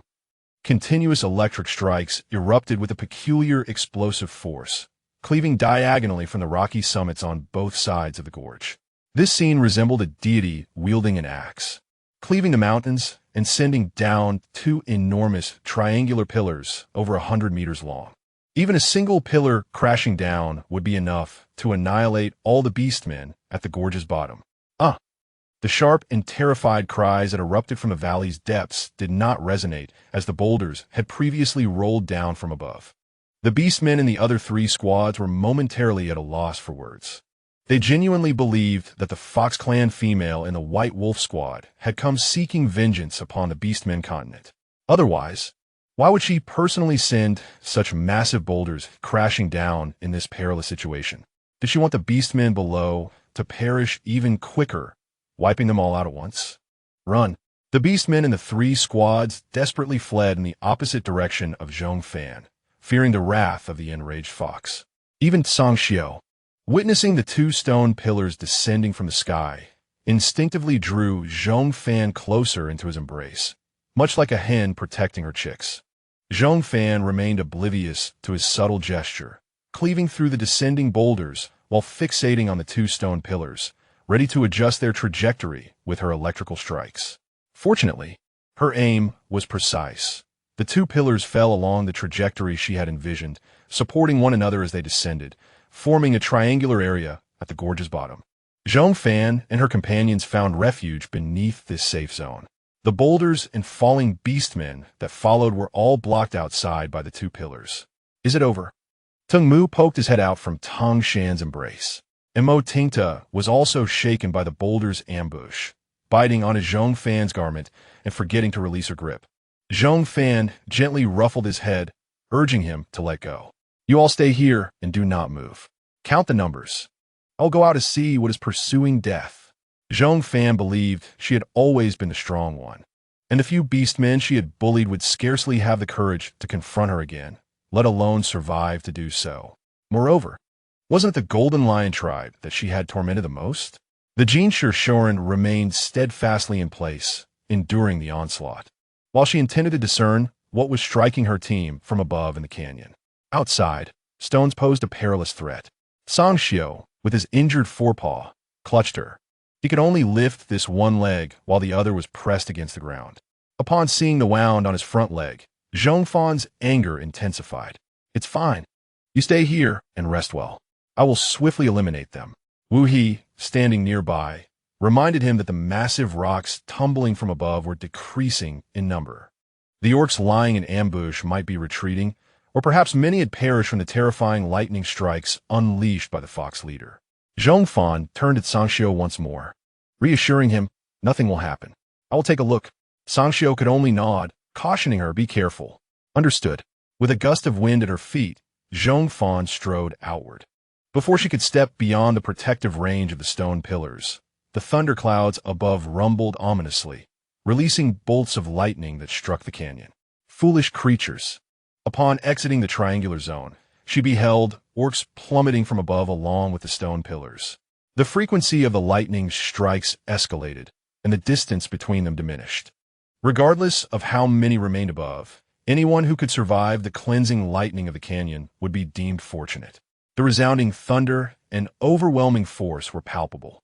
Those with discerning eyes could perceive the weight of Zhong Fan's fury, as the boulders and wooden stakes cascading from the canyon above dwindled. The orcs from the other three teams found a moment to catch their breath. In this pause, when they glanced back at Zhong Fan, they felt an insurmountable chasm separating them. This was a sensation only absolute power could impart. Lingu and his companions had witnessed Zhong Fan's prowess before, yet each display evoked a unique shock deep within them, reshaping their understanding of strength.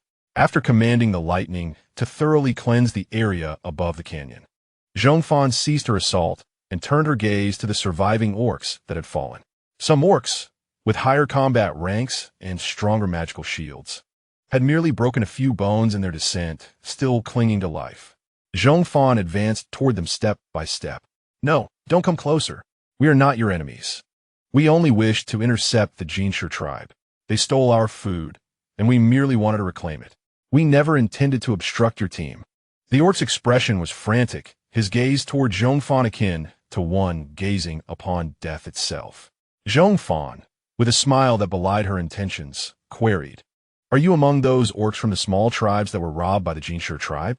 The orc nodded vigorously, Yes. We only wish to retrieve our food. Please do not kill me."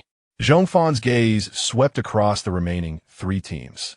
Lingu and his companions felt a chill run down their spines under her icy stare. Realizing that the Bai Lang team had been caught in the crossfire, they feared that a single displeasure from Zhong Fan could spell their doom. Yet, contrary to their expectations, Zhong Fan refrained from attacking and instead inquired, "How many tribes did you rob?" The leaders of the three teams exchanged glances, hesitant to respond. "Speak." Zhong Fan's tone caused them to tremble. Lingu quickly listed the small tribes they had robbed. Zhong Fan seized upon the crucial detail, asking, "You did not rob the Banjiao tribe's food?" Lingu recalled with certainty, shaking his head, "No, we have never encountered the Banjiao orcs." "Is that so?" The smile on Zhong Fan's face grew increasingly frigid. Having divulged so much, there was no reason to conceal anything about the Banjiao tribe. Realizing this, Zhong Fan posed another question to the orc, "The Banjiao tribe. Does that name ring a bell?" The orc, desperate to save his life, nodded hurriedly, I know them. Their tribe initially agreed to join us in smashing stones in the canyon. But then they concocted an excuse to retreat. They simply did not wish to exert themselves while hoping to reap the benefits. So you only sought revenge against the Jinshe tribe and did not consider having the Banjiao orcs block the rear teams? Zhong Fan continued her interrogation. The orc, filled with trepidation, replied hastily, "We had no knowledge of their intentions. Those Banjiao orcs are cunning. How could we know they allowed you to come in?" Zhong Fan's voice turned frigid as she posed her final question. "If you were unaware, then why did you not act when their three teams sat down to eat? Why wait until we arrived to strike?" This single inquiry shattered the orcs' previous lies. It was greed. They had seen that our team possessed more food and sought to claim it for themselves. Thus they waited until we arrived to make their move. In truth, the primary target of their attack was not those three teams, but our own, was it not? Zhong Fan's words resonated like thunder, exposing the orc's deepest, most sordid greed. The orc now dared not even breathe, trembling in fear of death and of Zhong Fan. Lingu and his companions exhaled in relief, feeling as though they had danced on the precipice of death. At that moment, Zhong Fan turned her gaze upon them. "You all come here." Lingu and the others felt their hearts leap into their throats, instinctively asking, "What for?" "Bring your tribesmen, drag along these few survivors, and return with me along the same path." As she concluded, Zhong Fan grinned sinisterly.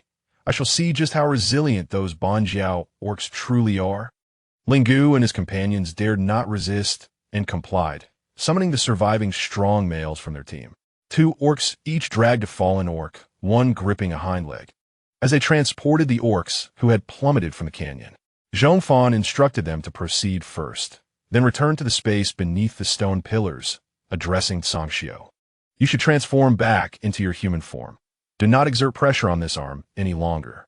Afterward, she turned to the others, continuing, everyone, exit from here now. Do not linger below to avoid potential collapses. Those uninjured should gather food and tools, inspect the damaged carts, and repair what can be salvaged. Understood. The outermost orcs began to exit in succession, moving from the front and back ends of the stone pillars. After arranging them, Zhong Fan conveyed instructions to Tsundere, then allowed the quicker Bana to carry her back along the original path. At the narrow bend, the Banjiao orcs were still discussing the recent lightning and boulders, utterly oblivious to the grim Reaper's approach. Why is there no sound at all? One Banjiao orc inquired anxiously. Another replied, they must have all perished. Did you not see those 2 massive boulders split by the lightning? Each of those boulders, if it fell, would be disastrous. Yet another Banjiao orc urged, should we not hurry? Just look at the amount of food the Bai Lang team possessed. Did you not see it? If we delay, will there still be any left for our tribe? His words roused many Banjiao orcs from their stupor. The Banjiao leader, feeling tempted, declared, let's tidy up and set off now. Just then, a chilling voice echoed from around the corner. Where are you all headed? Lingu emerged, leading a throng of high-ranking orcs, encircling the Banjiao orcs. I heard you robbed our tribe's food. Come, let me see. What do we take from you? Was it these meager scraps, or your worthless lives? Lingu lunged at the Banjiao leader, pinning him to the ground. Rage surged within him as he bared his fangs, poised to sever the Banjiao leader's throat when Bana, carrying Zhong Fan, arrived in pursuit. The fury that had surged within Lingu was extinguished upon seeing Zhong Fan. He retracted his claws, leaving the Banjiao leader gasping in fear. I thought you were going to strike directly, Zhong Fan remarked, her tone ambiguous, leaving the others uncertain of her intentions. She said little more, merely gesturing to those dragging the orcs to place the captured orcs before the Banjiao leader. The orcs being dragged, having scraped along the ground in their injuries, were still alive. Which of you answered when the Bai Lang orcs came to inquire just now? Zhong Fan held a sphere of lightning energy, tossing it up and down. Hearing the crackling sound of thunder, a badger beastman immediately pushed the responding beastman forward. It's him. Yes, it's him, just him. The pushed badger beastman was incredulous.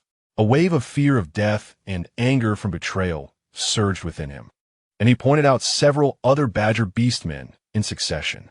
You all wanted to come down from the canyon to scavenge for food. You were the ones who sought to deceive them into the White Wolf tribe, where food is abundant. All that I did was with the leader's consent. The more Zhong Fan observed, the more she found it amusing. A true spectacle of dog-eat-dog. Come, all those named, step forward. Zhong Fan beckoned to the badger beastmen. When they remained still, she unleashed a bolt of lightning, instantly eliminating one. Step forward. Are you deaf? The badger beastmen jostled each other, stepping out to stand in line. Before they could ponder Zhong Fan's intentions, she commanded them, consume these beastmen on the ground. At that moment, Lingu and his group of beastmen felt a chill run down their spines. Although cannibalism among beastmen was common in this rocky canyon, for some inexplicable reason, witnessing Zhong Fan drag the ambushed beastmen over for the badger beastmen to devour made them feel as though they had plunged into an icy pit, their bodies trembling with dread. After a brief silence, those ambushed beastmen reacted, crying out for mercy. We did not prepare to attack your group. Truly, we merely wanted to reclaim food to survive. Please spare us. We will never dare again. Hearing their cries, there was little fluctuation in Zhong Fan's gaze. Had you not allowed greed to seduce you, truly only seeking vengeance against the 3 teams and merely wishing to reclaim your stolen food, I would not only have refrained from obstructing you, but would have praised your cleverness and commended your counterattack. She spoke no falsehood. In this Stone Age era, where tools were just being utilized, she genuinely thought them clever for employing the terrain to ambush. Yet, this cleverness had taken a misguided path. They should never have dared to hurl stones at her head. Zhong Fan gazed at the Badger Beastmen, continuing, "Eat them, or I will strike you down now." The Badger Beastmen no longer hesitated, braving the chilling sensation creeping down their spines, beginning to tear into the wounds of the fallen Beastmen.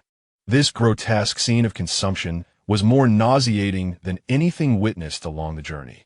Bana could no longer endure her queasy stomach and rushed aside to retch. Hearing her gagging, many beastmen were similarly compelled to find places to vomit. Lingu stood slightly behind Zhong Fan, feeling intensely uncomfortable himself. Yet, seeing Zhong Fan stand there, coldly observing the Badger Beastmen devour the ambushed ones, her eyes reflected a grim tableau of blood and bones, icy and devoid of warmth. In that instant, Lingu felt as though he had been frozen in place, even suppressing the urge to gag. The Badger Beastmen, engrossed in their feast, finally relaxed their taut bellies once they had finished consuming the ambushed beastmen. Just as they believed they had secured their survival, Zhong Fan spoke again. "I did not say you could finish them. I only said I would not strike you down." She had clearly perceived their primal nature, recognizing the extents to which they would go to survive. Perhaps it was not solely primal instinct. After all, who could clearly delineate between beastliness and humanity? Beasts can be gentle and loyal, while humans can be treacherous and cunning. Categorizing character based solely on species is profoundly unjust and a form of prejudice. It is not by kind that one should be judged, but by the unique essence of each individual. Such individuals, whose natures are unworthy of existence, should not remain in this world. Zhong Fan slowly raised her hand, purple lightning energy swirling at her fingertips. No, no. Under the terrified gazes of the Badger Beastmen, that hand, imbued with immense force, came crashing down. Boom! After eliminating the Badger Beastmen, Zhong Fan turned her attention to the remaining members of the Badger tribe.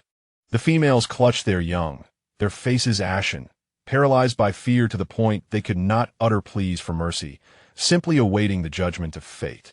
However, to their surprise, Zhong Fan did not continue her assault. She had only struck down those with the power to speak.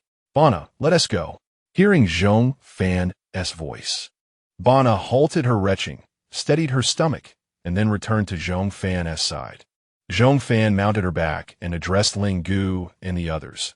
"To ensure the safety of our group and yours, and to prevent such occurrences from happening again, you will now follow behind our team. If anyone from your group crosses ahead of us, regardless of the reason, it will be considered an ambush."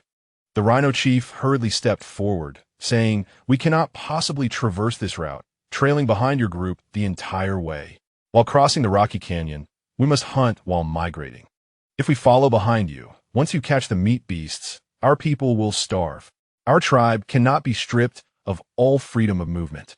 Upon exiting the Rocky Canyon, you may go wherever you wish. No one will stop you. Within the Rocky Canyon, anyone who crosses ahead will be struck down. The terrain here is too conducive to ambush. After this initial incident, others will surely follow suit, and we must remain vigilant. As for beyond this canyon, when the mountains rise and the seas stretch wide, who can govern whom?" Listening to Zhong Fan, the Rhino Chief fell silent. Ling Gu and another chief nodded in agreement, signaling their acceptance of Zhong Fan's demands. With the desired response attained, Zhong Fan instructed Bana to return to the group. In the team, the old matriarch, upon seeing the 3 damaged carts and the spilled salt and starch scattered on the ground, felt a pang of sorrow. Wu Luo stepped forward to console her. "Grandmother, we have plenty of food in our group. The remaining provisions are sufficient. Let us hasten through the Rocky Canyon, and we can prepare new supplies soon. This stretch of the Rocky Canyon is the most arduous. Once we pass through to the Stone Forest mountain range, where meat beasts reside, conditions will improve significantly. After we cross the Stone Forest mountains and find fertile land more suitable for survival, there will be ample food awaiting us." The old matriarch nodded, but still felt regret. The food had been prepared for so long, and the 2 leaders had worked so hard with everyone. It was truly a shame to waste any of it. Speaking of leaders, Wu Luo inquired, Is the leader's injury serious? The old matriarch sighed. Healing bones is no simple task. It's likely that it will be a long time before they can shift into beast form. Not being able to shift into beast form is perilous for beastmen, especially in a time of tribal migration. We must continue to migrate while ensuring the safety of the leader and the other injured tribesmen. The old matriarch contemplated, making a decision. Let all capable elders shift into beast form so we can keep up with the group, allowing the leader and the young ones to remain in the carts. They cannot always be a burden to the group. They must contribute in some way. Grandmother, your age is no longer suited for the demands of a long migration. Wu Luo hesitated to voice her remaining thoughts, fearing it might distress the old matriarch. The old matriarch replied, there are only a few carts. We cannot occupy them any longer. The leader and the young beastmen are more vital to the tribe. They must survive. As for us old folks, surviving is already a grace from the beast god. If we do not, there is nothing to lament. It was something we prepared for long ago. Wu Luo wished to say more, but found herself at a loss for words. At that moment, Bana returned, carrying Zhong Fan. Zhong Fan dismounted and inquired, are there many injured tribesmen? Beitong stepped forward to report. Leader, Tung Shan, Wu He, and 3 6-tier warriors are injured. The leader and Wu He are more severely hurt. Wu He's shoulder was scraped by a sharp rock, leaving a deep gash. The leader's foreleg bone was fractured from being struck by a boulder and will require a lengthy recovery. Among the remaining clan members, 8 young males were injured. 5 females sustained injuries, but the cubs were unharmed. Furthermore, 1 elder passed away. Perhaps the weight of the word death was too heavy, causing Zhong Fan to pause momentarily before acknowledging it with sound.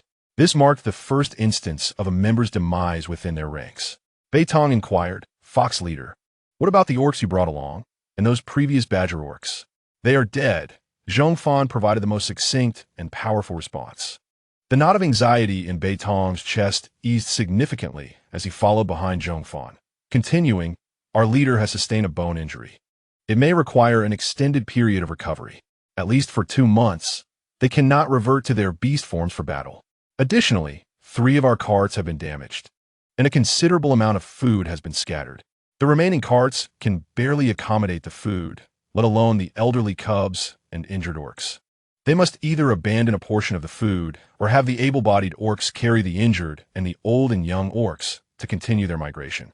However, the able-bodied orcs still need to pull the carts and protect the group, which will significantly exhaust their strength.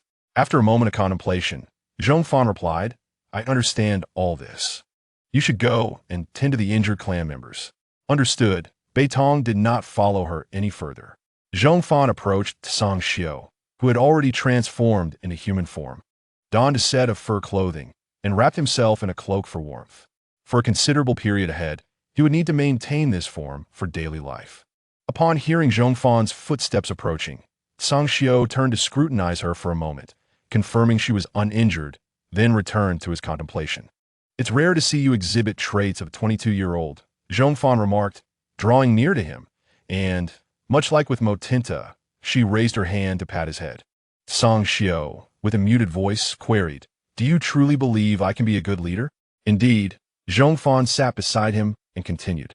You are the most empathetic tribal leader I have encountered thus far. The moment you refuse to give up on any of your clan members, you have already proven yourself as a commendable leader. Do not be too hard on yourself. Compared to other tribes, our losses along this journey have been minimal. As she spoke, she gently pulled his injured arm to examine it. Her touch was light, and Tsang Xiu cooperated, extending his arm before her, reassuring her, it's nothing serious. Just a minor fracture. If I refrain from moving it for a while, it will heal. Coughing and fever may be a significant concern for you. Yet a serious bone injury is deemed a minor issue. Zhong Fan meticulously inspected his wound. A slight fracture could indeed heal on its own, but it required some stabilization to prevent any major movements from displacing the fracture. Fortunately, with a layer of spiritual energy shielding, she instructed, come with me. I will tend to your wound. Rising, Zhong Fan cautioned him, do not move your injured arm. Understood. Tsang Xiu stood up and followed her. The two entered the cart in succession, where Zhong Fan hung a piece of fur to obscure their view. Numerous orcs outside witnessed this scene, exchanging glances. Their expressions varied with intrigue before resuming their tasks. Inside the cart, Zhong Fan was puzzled as to why his wound required treatment here. Just as he was about to inquire, Zhong Fan swiftly removed her fur cloak and draped it over his head, instructing, "Close your eyes and do not look." Zhong Fan declared, "I see nothing." With his head shrouded, he was grateful that he could still breathe. "After I treat your wound, do not remove the bandages yourself. I will call for you when it is time to change the dressing. If you feel any discomfort, inform me immediately." Zhong Fan first addressed the superficial injuries on his forearm, then carefully cut splint materials to fit his arm, wrapping them in gauze before spraying water to activate them. Zhong Fan, concealed beneath the cloak, furrowed his brow and remarked, "It is hardening." He was unaware of what she had bound to his arm, yet the material was indeed solidifying. Zhong Fan reassured him, "That is normal. Just wait until it hardens completely. Once this is secured, refrain from moving until the bone heals properly." She could have used wooden boards or bamboo strips for stabilization, but those were only suitable for temporary measures in the absence of medical supplies, lacking the precision of professional materials. Understood, Zhong Fan's heartbeat quickened. In the absence of any clan members bringing supplies, he was bewildered as to where she procured these materials to wrap his arm, especially the water she was spraying, which had already reached his hand, though he distinctly remembered there being no water within the cart. "Do you have any further questions?" Zhong Fan inquired while checking the hardening of the splint material. Given Zhong Fan's external injuries, she had to address those before activating the splint, which inevitably slowed the process. Upon hearing her question, Zhong Fan asked, "Are you a member of the Fox tribe?" After a moment of silence with no response, he continued, "The scent of the Fox tribe on you has completely dissipated." Zhong Fan was somewhat taken aback. Had it truly vanished? Zhong Fan answered, "In any case, I cannot detect it. If even his keen sense of smell could not detect it, it was indistinguishable from having disappeared." After pondering, Zhong Fan responded to his earlier question, "I am not of the Fox tribe." Zhong Fan was eager to inquire about her own tribal affiliation, her origins, and to unravel the countless mysteries surrounding her. However, he opened his mouth only to utter a sound of acknowledgement. Zhong Fan pressed, "Do you have no other questions?" Zhong Fan's voice emerged from beneath the cloak. "None." Aware that asking too many questions would burden her, he questioned why he had even asked so much. Zhong Fan raised an eyebrow, "Then let us wait. It will soon be ready." She had expected him to have numerous inquiries awaiting answers, but to her surprise, the 22-year-old Wolf King exhibited remarkable restraint over his curiosity. Zhong Fan nodded in agreement. These items must be precious. Her willingness to use them on him indicated that she truly regarded him as a companion. He too should adhere to their agreement. No looking, no speaking, and keep her secrets. Zhong Fan repeatedly persuaded himself internally. Yet the familiar feeling of being abandoned in childhood surged anew, both alien and familiar. "Will you leave once you find your kin?" he suddenly asked her. Zhong Fan's hands faltered for a moment, and after a prolonged silence, she replied, "It depends." Prompted by his question, she recalled that she had indeed not checked the connection progress for some time. However, once the system connected to the base satellite, such significant matters would trigger immediate notifications, and she would be informed without delay. Zhong Fan appeared somewhat obsessed with this question, asking again, "What do you mean by it depends?" Zhong Fan replied, "My tribe is far away. It is not so easy to return, nor is it simple for my kin to find me. Is the white tiger shaman that Shakulin mentioned searching for your kin?" Zhong Fan blurted out, clearly having pondered this for quite some time. Zhong Fan, momentarily startled, recalled who Shakulin and the white tiger shaman were. After some thought, she earnestly replied, "I would need to meet him to ascertain. He is very likely one of my kin, but he is not here to seek me. He, like me, has ended up here." Zhong Fan fell silent once more, enveloped in a sense of helplessness. The Machan tribe held high standards. Anyone they praised must be exceptionally strong. With two such formidable kin lost, where could their tribe possibly be that they could not locate them? Did such a distant tribe truly exist on this continent? Observing Zhong Fan sitting quietly, motionless, and no longer speaking, Zhong Fan too remained silent, seated nearby, cutting fur to fashion a simple sleeve for him. I will provide you with a fur glove to cover your wound and keep you warm. Remember not to use your right hand for work over these days. Zhong Fan fitted the simple sleeve on his right arm, which resembled an elongated sock, enveloping Tsang Xiu's hand and forearm entirely. If you experience any discomfort, come find me and do not remove it yourself. As she spoke, she secured the sleeve with ties around his upper arm and shoulder. Understood, he replied. Tsang Xiu found himself enveloped in utter darkness, unable to perceive anything around him. Yet, he could feel the warmth emanating from Zhong Fan's body, along with the delicate tickle of her hair brushing against his arm and shoulder. He recalled her raven-black hair, lustrous and devoid of any blemish. Few races could achieve such a hue when in human form. His thoughts were muddled until Zhong Fan removed the cloak from atop his head, the dim light illuminating his surroundings and bringing him back to his senses. The carriage remained unchanged, stacked with layers of animal hides, just as it had been when he first boarded. I have heard that Wu Hei is gravely injured. I shall go check on him, Zhong Fan stated. As she spoke, Tsang Xiu called out to her, I shall accompany you. Very well, she replied. Zhong Fan lifted the animal hides and leaped down from the carriage, turning back to extend her hand towards Tsang Xiu. Come down, little wolf king. Instinctively, he reached out to her but hesitated, pulling back his fingers to observe her hand. Confirming through her expression that she meant what he thought she did, he slowly extended his hand once more, placing his left hand on hers. He couldn't shake the feeling that something was amiss. Watch your step. Be careful not to miss the ground, Zhong Fan cautioned him. Understood. Tsang Xiu managed to endure without her assistance, even with an injured arm, but now that someone was caring for him, he felt somewhat lost. After Zhong Fan helped him down, she withdrew her hand and moved towards the injured. Tsang Xiu followed closely, his mind a chaotic blur. At the injured area, the others bore various wounds. Bruises and lacerations adorned their bodies, with medicinal herbs sent by the Juji rabbit tribe applied to their injuries. However, Wu Hei's condition was strikingly different. A 20-centimeter gash ran from his left shoulder to his upper arm, tightly bound with animal hide. Despite losing a significant amount of blood and appearing pale, he still engaged in conversation with the others. Zhong Fan couldn't help but express her admiration upon seeing him. Your life is truly resilient. Wu Hei responded with a grin. What is this?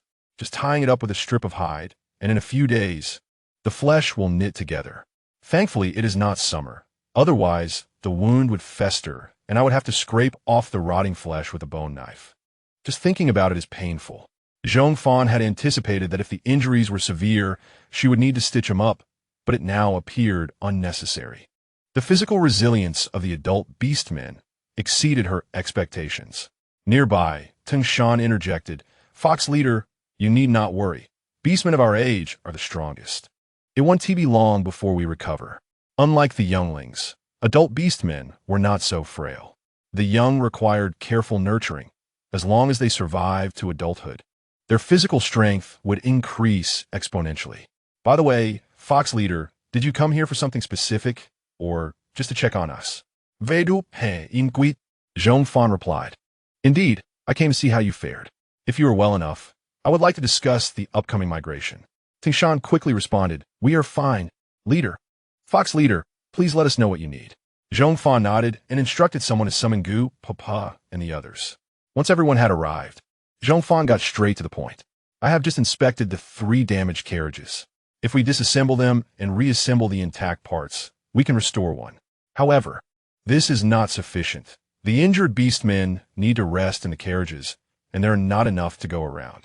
Until they recover, the adults will ride in the carriages while the young will have to sit in the carts meant for transporting food. As she finished speaking, Wu Luo asked Fox leader, what about the elderly beastmen? An injured member spoke up, I am not severely hurt and can still travel. Fox leader, let the elders take my place. The other injured chimed in, echoing similar sentiments. Gupapa felt a sense of relief and warmth within. Very well, let us old folks move about a bit. You have all worked hard on this journey. The arrangements made by the Fox leader are commendable. You are all brave children and the pillars of the tribe. On the road northward, the tribe will rely on your protection. You must not falter. The younger beastmen felt a tinge of shame at her words. They could not protect the tribe at present, and could only contribute in minor ways. Sitting in the carriages to recuperate and occupying the space meant for the elderly and younglings. Zhong Fan observed them and continued, "I have not finished speaking. You may have misunderstood my intent." Noticing their attentive gazes, she elaborated, "Our tribe has a portion of food that cannot be carried. It is burdensome to haul, yet wasteful to discard. Instead of allowing others to scavenge it, we could exchange this food for some labor. I will speak with the 3 leaders to distribute that portion of food to them, allowing their beastmen to carry it and help our elderly continue the migration. This way, the physical strain on the healthy beastmen in our group will be significantly reduced, allowing all members to catch their breath." While she could have coerced the beastmen of the 3 groups to assist, the difference in voluntary cooperation versus forced labor was substantial. She feared that excessive pressure would lead to resentment, resulting in rough actions that could injure the elders, rendering the effort counterproductive. This is an excellent plan," Wu Hei exclaimed, inadvertently aggravating his wound and grimacing in pain. "After all, we cannot take that food with us. It is better to let them have it." Although their relationship with the Golden Lion Beastmen had always been strained, ensuring the safety of the tribe's elders was paramount, and a temporary trade with them was acceptable. The other Beastmen expressed their agreement. "That works. Very well. Continue to rest. Do not exert yourselves," Zhong Fan instructed, then turned to the remaining uninjured members. "The rest of you, come with me to dismantle the carriages and reassemble them." Wu Luo asked, Fox leader, "Are we not going to discuss the trade with the 3 groups?" "We will talk when they catch up. There is no need to rush back," Zhong Fan replied, rubbing her hands together and blowing into them for warmth before tucking them into her sleeves. The wind in the canyon howled fiercely, as if intent on tearing her skull apart. In this region, winter was not a time to linger outdoors. Zhong Fan tucked her hands into the sleeves of her other arm, her hands encasing one another. Seeing her farmer-like gesture inexplicably made all the beastmen feel a sense of connection and warmth. Song Xiao observed her actions, his previously chaotic thoughts halting momentarily, and he found it difficult to suppress a smile, struggling to quell the strange impulse to ruffle her hair. Zhong Fan remained blissfully unaware of this, focused on her arrangements. "Leave a few females to handle the food. The rest of you, come with me to dismantle the carriages." "Very well." Wu Luo led several females to manage the food, while Zhong Fan guided the remaining uninjured beastmen away. Although Song Xiao was injured, it did not hinder his ability to follow along and observe. Several hours later, as dusk approached, the 3 groups lagged behind, slowly following to see if Zhong Fan and her team had departed. Upon their arrival, Zhong Fan had just directed Bei Tong and the others to assemble the carriages. Spotting the approach of Lingu and his group, she sat upon a stone and waved them over, signaling them to come closer. Her posture resembled that of someone calling over a pet, inciting irritation among the onlookers. Lingu was the first to speak. "Fox Clan female, what business do you have?" The area was littered with the bodies of many beastmen, all belonging to their 3 groups, including his 2 younglings and his younger brother Lingyang. In contrast, the White Wolf group had suffered minimal casualties. Behind Lingu and his 2 companions, the beastmen spread out, pushing aside stones to search for their kin. The mournful cries of those who had lost their partners and younglings echoed mournfully throughout the valley. Zhong Fan averted her gaze, placing her hands into the animal hide cushion gifted by Ji Ya, and addressed Lingu and the others. "We wish to negotiate a trade. We need your beastmen to carry a portion of food and assist in transporting some of the elderly. Before departing from Shirling Gorge, we allocated a portion of our provisions to you." The rhinoceros chief directly inquired, "How much food will we receive?" After a moment's contemplation, Zhong Fan replied, "We require 30 orcs from your ranks to assist us. The food we provide will be distributed in 2 meals daily, comprising 90 flatbreads and 6 barrels of gruel for each meal, sufficient to satiate these 30 orcs. Any surplus food can also nourish a few cubs. What do you think?" Lingu and the others calculated carefully, realizing that not only would they save on the 30 orc sustenance, but there might also be leftovers to benefit their tribe. It was indeed a fair exchange. Zhong Fan continued, "We only need 30 orcs in total, prioritizing those who are robust and strong. I will strive to ensure the safety of the selected orcs, before we leave Shirlin Gorge. This arrangement not only secured food, but also provided the protection of Zhong Fan, a high-ranking beastman. The rhinoceros chief promptly agreed, declaring, "Very well. Our tribe's orcs shall come." The speed of the rhinoceros chief's decision caught Lingu and another chief off guard, casting them a sharp glance. "Our tribe's orcs are also eligible," another chief quickly added. Lingu interjected, "Aren't you seeking the strongest and most robust? You might as well select from our ranks." He was confident that their Jinsher beastmen were sufficiently strong. "Very well," Zhong Fan said as she withdrew her hand from the cushion, preparing to descend from the boulder. Song Xiao, who had been standing like a pillar beside her, finally moved, extending his uninjured left hand to assist her. Zhong Fan, accustomed to such gestures, placed her hand upon his, using his support to leap down from the boulder, her heels finding purchase on the uneven side. Observing this scene, the expressions of the three chiefs varied. It was not until Zhong Fan and Song Xiao walked away to select orcs from their ranks that the rhinoceros chief murmured, "That young rascal Song Xiao knows how to align himself with the right allies. If he were a decade younger, he might have competed with him. Such a powerful and knowledgeable female, if united as a partner, would serve as a formidable protection for the entire tribe." During the time Zhong Fan spent selecting orcs from the other three teams, the injured members of her group conferred and decided to ride in the newly assembled cargo cart. The cart lacked windbreaks, making it unsuitable for the cubs, but the adults could manage. Song Xiao nodded in agreement, instructing someone to fetch a few animal skin blankets from the cart to keep them warm. To prevent the body of the deceased elderly orc from being consumed by the others, Zhong Fan dismantled all the broken components of the cart, stacking them up for a cremation ceremony for the aged orc. The four teams remained in the narrow passage of the gorge overnight and set forth again at dawn. The remainder of the journey proceeded smoothly. Half a month later, the four teams emerged from Shirlin Gorge. The moment they exited the gorge, the view expanded infinitely on either side, with the mountain winds rushing toward them and the undulating mountain ranges stretching into the distance. Sunlight penetrated the clouds, casting gentle warmth upon them in the winter chill. "We are out," Teng Yimu exclaimed, rolling joyfully at the front of the group. "Father said that surviving the passage through Shirlin Gorge is akin to winning a great battle. Our team is incredible." Over 20 cubs followed him, frolicking ahead like fluffy little balls, their laughter dispelling the weariness of the journey. During this half-month, the injured members of Zhong Fan's group gradually recovered. Except for Song Xiao and Wuha, the remaining injured had resumed work, reintegrating into their previous communal life. The fox chief approached. "Now that we have emerged from Shirlin Gorge, may our tribe proceed ahead?" The rhinoceros chief inquired. He had never anticipated such a smooth journey during the latter half, given the size and strength of the rhinoceros orcs. Zhong Fan had selected 16 from their tribe, ensuring they received the most food.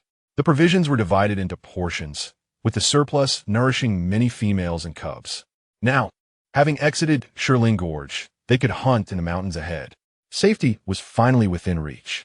Hearing his words, Zhong Fan dismounted to observe the three teams following them. From the rear, Gupa and her companions dismounted from the rhinoceros orcs and joined their kin. Zhong Fan addressed the rhinoceros chief. "You may go now. Please inform the other two teams that they are free to leave as well." Throughout their journey, the injured had steadily recovered, and food supplies had diminished. With the cart now more spacious after passing through the gorge, there was ample room for the elderly and cubs to sit without needing to burden the orcs. "Very well. We shall take our leave." The rhinoceros chief bid farewell to Zhong Fan. The vast continent was boundless, with each tribe following different migratory paths. This parting could mean they would never meet again. Yet for them, not seeing Zhong Fan was a blessing. "Goodbye," Zhong Fan waved. The rhinoceros chief nodded and turned to depart. Shortly after, the three teams dispersed, circumventing Zhong Fan's group as all the orcs hastened into the Shirlin Mountains. They had endured hunger for far too long and urgently needed to hunt for a hearty meal.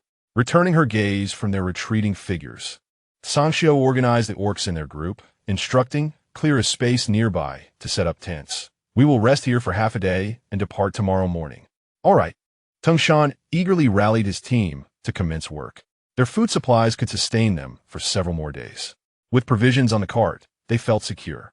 Unlike the urgency of the three teams, they could afford to rest well today and continue their migration tomorrow to hunt in mountains. Zhong sat on a nearby stone, supervising their efforts. Zhong Fan approached, patting his shoulder to change his bandages. Zhong acknowledged, rising from a stone to follow Zhong Fan into the cart. Once inside, he donned his familiar hooded cloak. How long do you typically require to recover from a broken bone? Zhong Fan inquired while unwrapping the bandages. Zhong replied, if it's not severe, for someone like me, 2 months of rest will suffice to resume normal activity. A more serious fracture might take 3 months to heal, but even then, I would struggle with regular movement, possibly resulting in a limp. Just 2 months? Zhong Fan was astonished at the resilience of orc physiology. With her exceptional capabilities and the assistance of lightning-infused recovery, it would take her 2 months to heal a fracture. In this land of orcs, she was merely an average beastman's physique.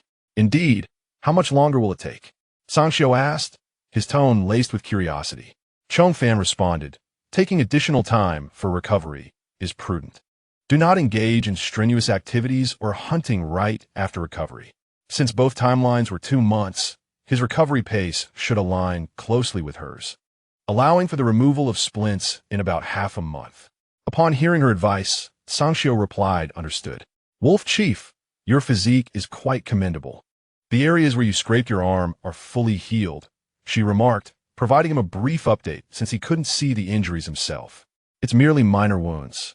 They heal quickly. Zhong shrugged off the concern. In truth, he did not wish to worry her or waste the medicine, yet every time she called for him, he found himself unable to refuse. Hearing him downplay his injuries made Zhong Fan chuckle, remarking, a cold and fever are significant matters, while a fracture is a minor injury. You truly are something else.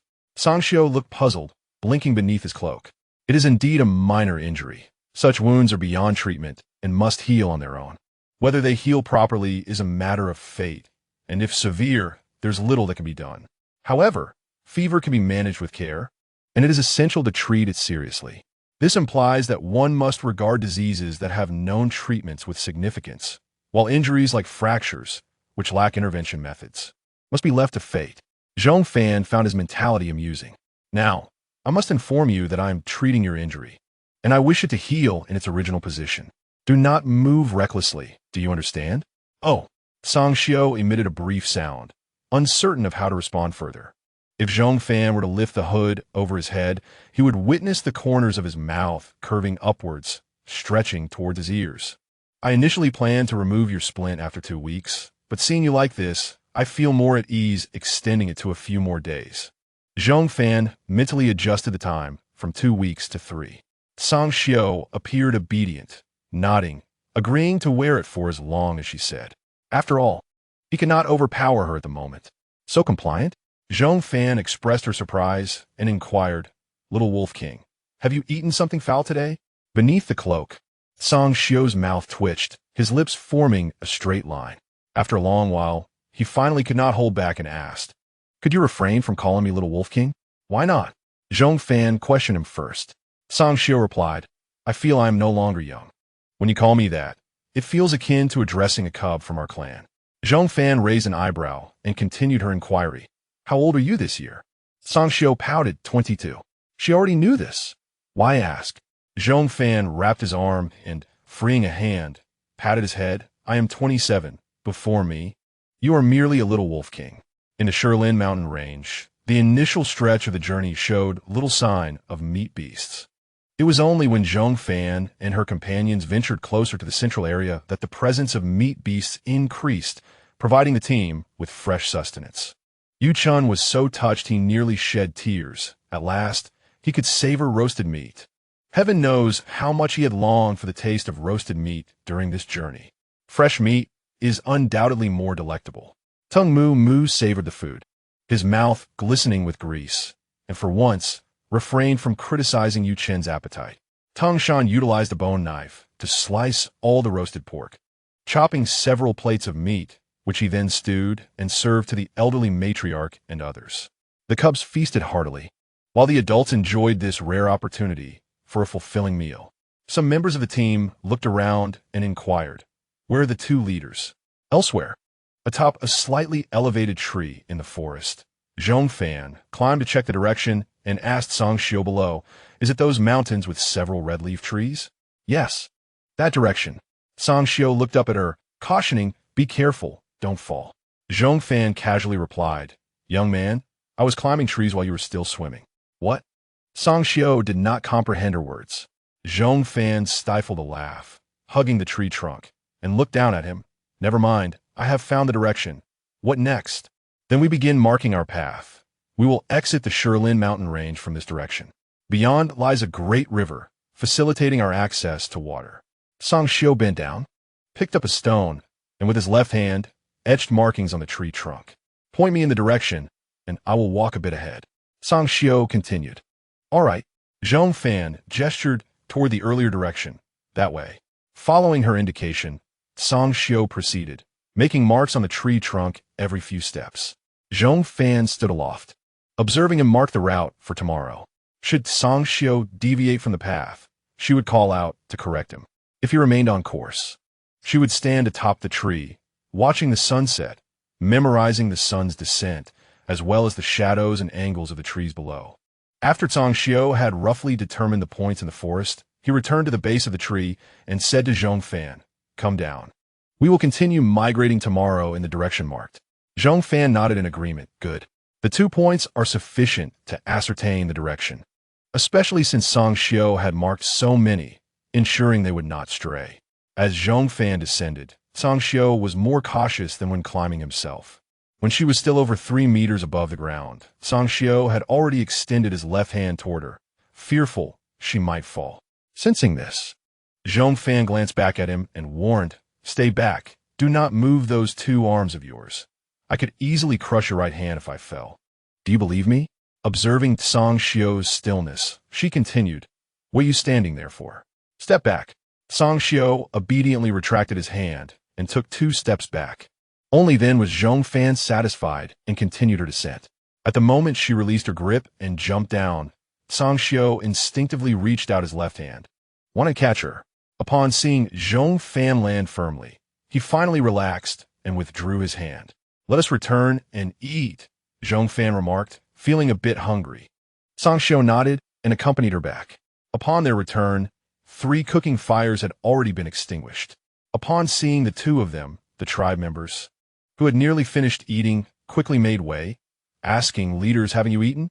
"No," Sangxiu replied as he sat down and took a spoon with his left hand.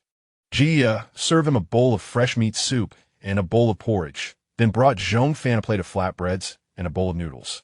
Whispering in her ear, "Leader, would you like to drink the juice made from berries? It is a new concoction made by Yun Rong and the cubs." Zhong Fan first inquired, "How does it taste?" Jia's expression was hard to describe. She merely said, "It is drinkable, but not particularly pleasant." She found it difficult to articulate the flavor of the berry juice. Intrigued, Zhong Fan poured half a cup. "I shall taste it." "Understood." Leader, Jia promptly went to pour. Zhong Fan specified half a cup, neither more nor less, and Jia filled the bamboo cup to precisely half. Jia placed the cup beside Zhong Fan, eagerly awaiting her reaction. Zhong Fan first picked up the cup and tentatively took a small sip. Finding no discernible flavor, she then took a larger gulp. The taste was neither sour nor sweet, neither bitter nor bland.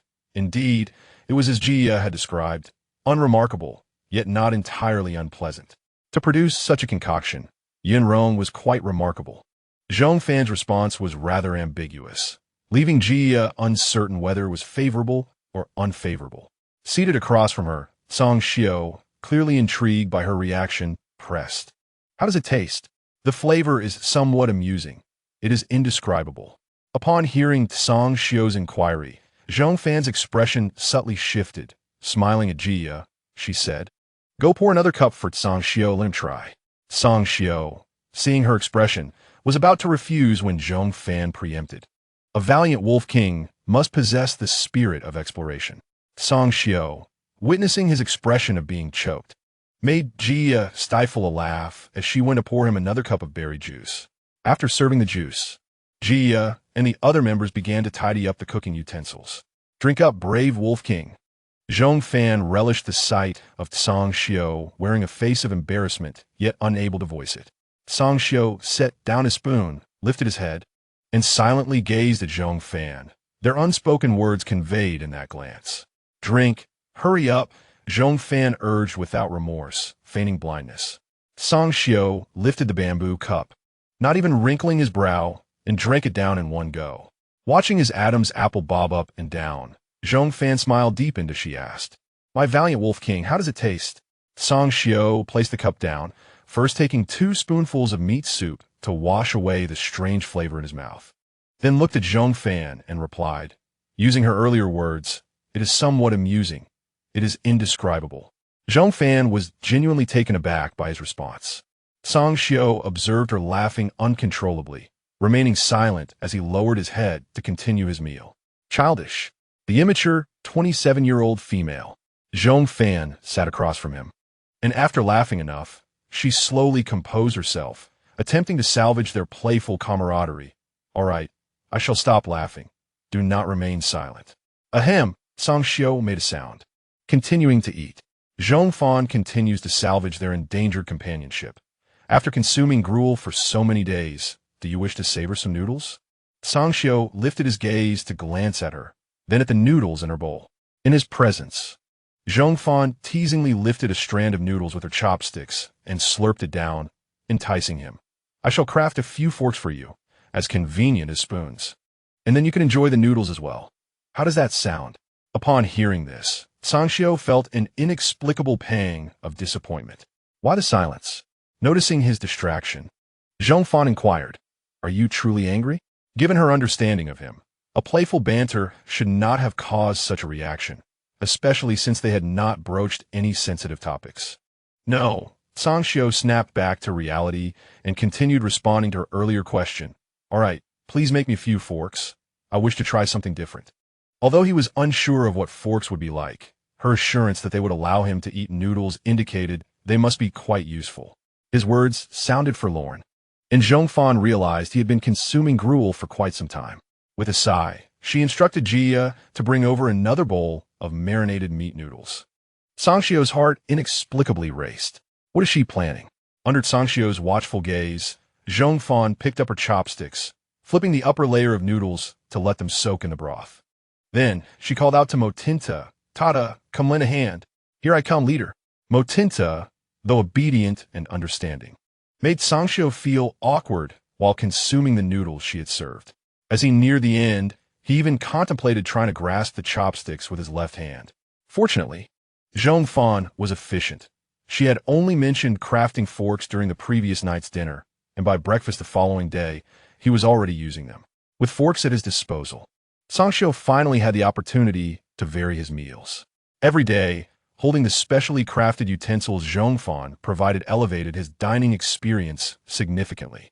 The journey across the Shilin Mountains was long, spanning 2 full months as Zhong Fan and her companions navigated through the forest. On several nights, they encountered beastly attacks during their slumber.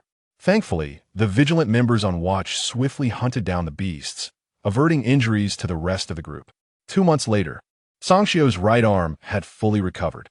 Although Zhong Fan restricted him from engaging in strenuous labor and hunting in beast form, he was capable of handling general tasks on his own. Has it become warmer recently? A few beastmen processing food beside the campfire wiped their brows with the backs of their hands, shedding their beast skin garments. Whether due to geographical or seasonal factors, the temperature in the forest had risen sharply since spring began. Even Zhong Fan had removed her technologically advanced padded jacket, stowing it away. It is indeed quite warm. Many trees in the woods have sprouted new leaves, and numerous small flowers have blossomed on the ground.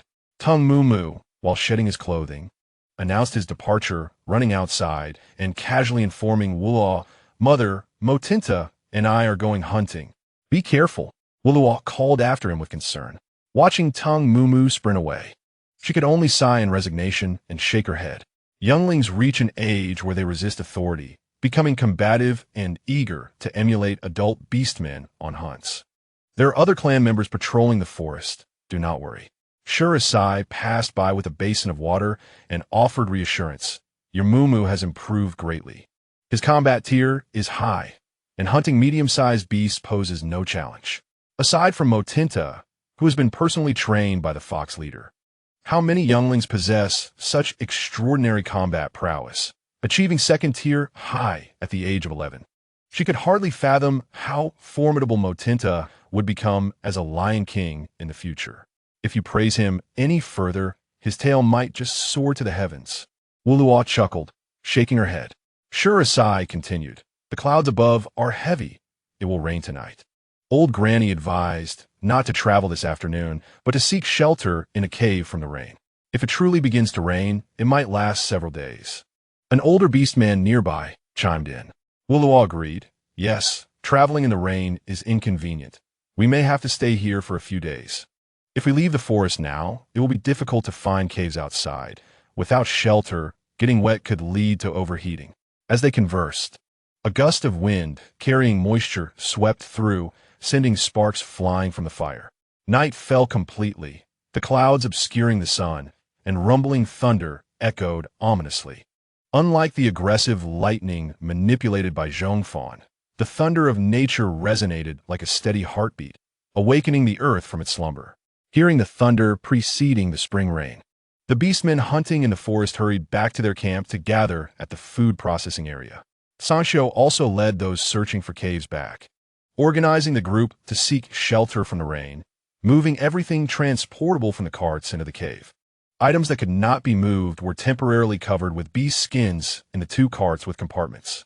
Once the rain fell, the wild beasts would dare to rest. Outside, the rain pattered down, while Zhong Fan and the other beastmen took refuge in the cave, gathering around the fire. In contrast to the wind and rain outside, the cave exuded warmth. The beastmen extended their hands to the fire, drying off the moisture on their bodies. They would rest in the cave for the next few days, awaiting the rain's cessation before venturing out from the Shirlin Mountains. Old Granny appeared relaxed. During the rainfall, when all beasts return to their nests, it is the safest and most tranquil time. The remaining beastmen in the cave sat beside Old Granny, listening to her recount tales of the tribe's history and her youthful adventures. The atmosphere around the fire was warm. Some listened to the stories while working weaving baskets, sewing beast skins, and polishing wooden tools. Many weary beastmen had already found corners to rest, lulled to sleep by Old Granny's tales. Only Zhong Fan sat cross-legged in a corner, silent and out of place, her presence seemingly warding off the entirety of the cave's occupants. The thunderstorm created by nature was the moment when the energy of lightning was most concentrated, making it an optimal time for Zhong Fan to cultivate. The lightning energy nurtured by the Beastman Continent was exceptionally pure, even more suitable for her cultivation than that of human planets. When Sangxiu approached her with a beast skin blanket, he found her sitting upright, surrounded by a circle of purple mist, within which flickering sparks of electricity danced. This divine and resplendent scene momentarily suggested that her place was not a cave, but a palace dedicated to deities. As Sangxiu stared in awe, the deity opened her eyes to gaze at him. What is it? Zhong Fan scrutinized him, her gaze watchful, as if questioning his intentions. Sangxiu barely managed to suppress a look of exasperation. He felt a twinge of shame for his earlier thoughts. After all, what kind of deity speaks in such a manner? Afraid you might be cold at night, I have brought you 2 bee-skin blankets to keep warm while you rest. As he spoke, Sangxiu squatted down to lay out the bedding, executing the task with remarkable skill. Having spent so long in Zhong Fan's company, he had learned her habits and preferred to delegate tasks rather than exert himself. It can be said that while Jia and the others might not be entirely dependent on Zhong Fan, she certainly relied on them, as they managed all her daily affairs. Sangxiu meticulously arranged the bedding for Zhong Fan. She dared not utter a word, and at a mere glance from him, she quickly lifted her feet, having long since discarded the arrogance she displayed upon their initial meeting. Thank you to my considerate wolf leader.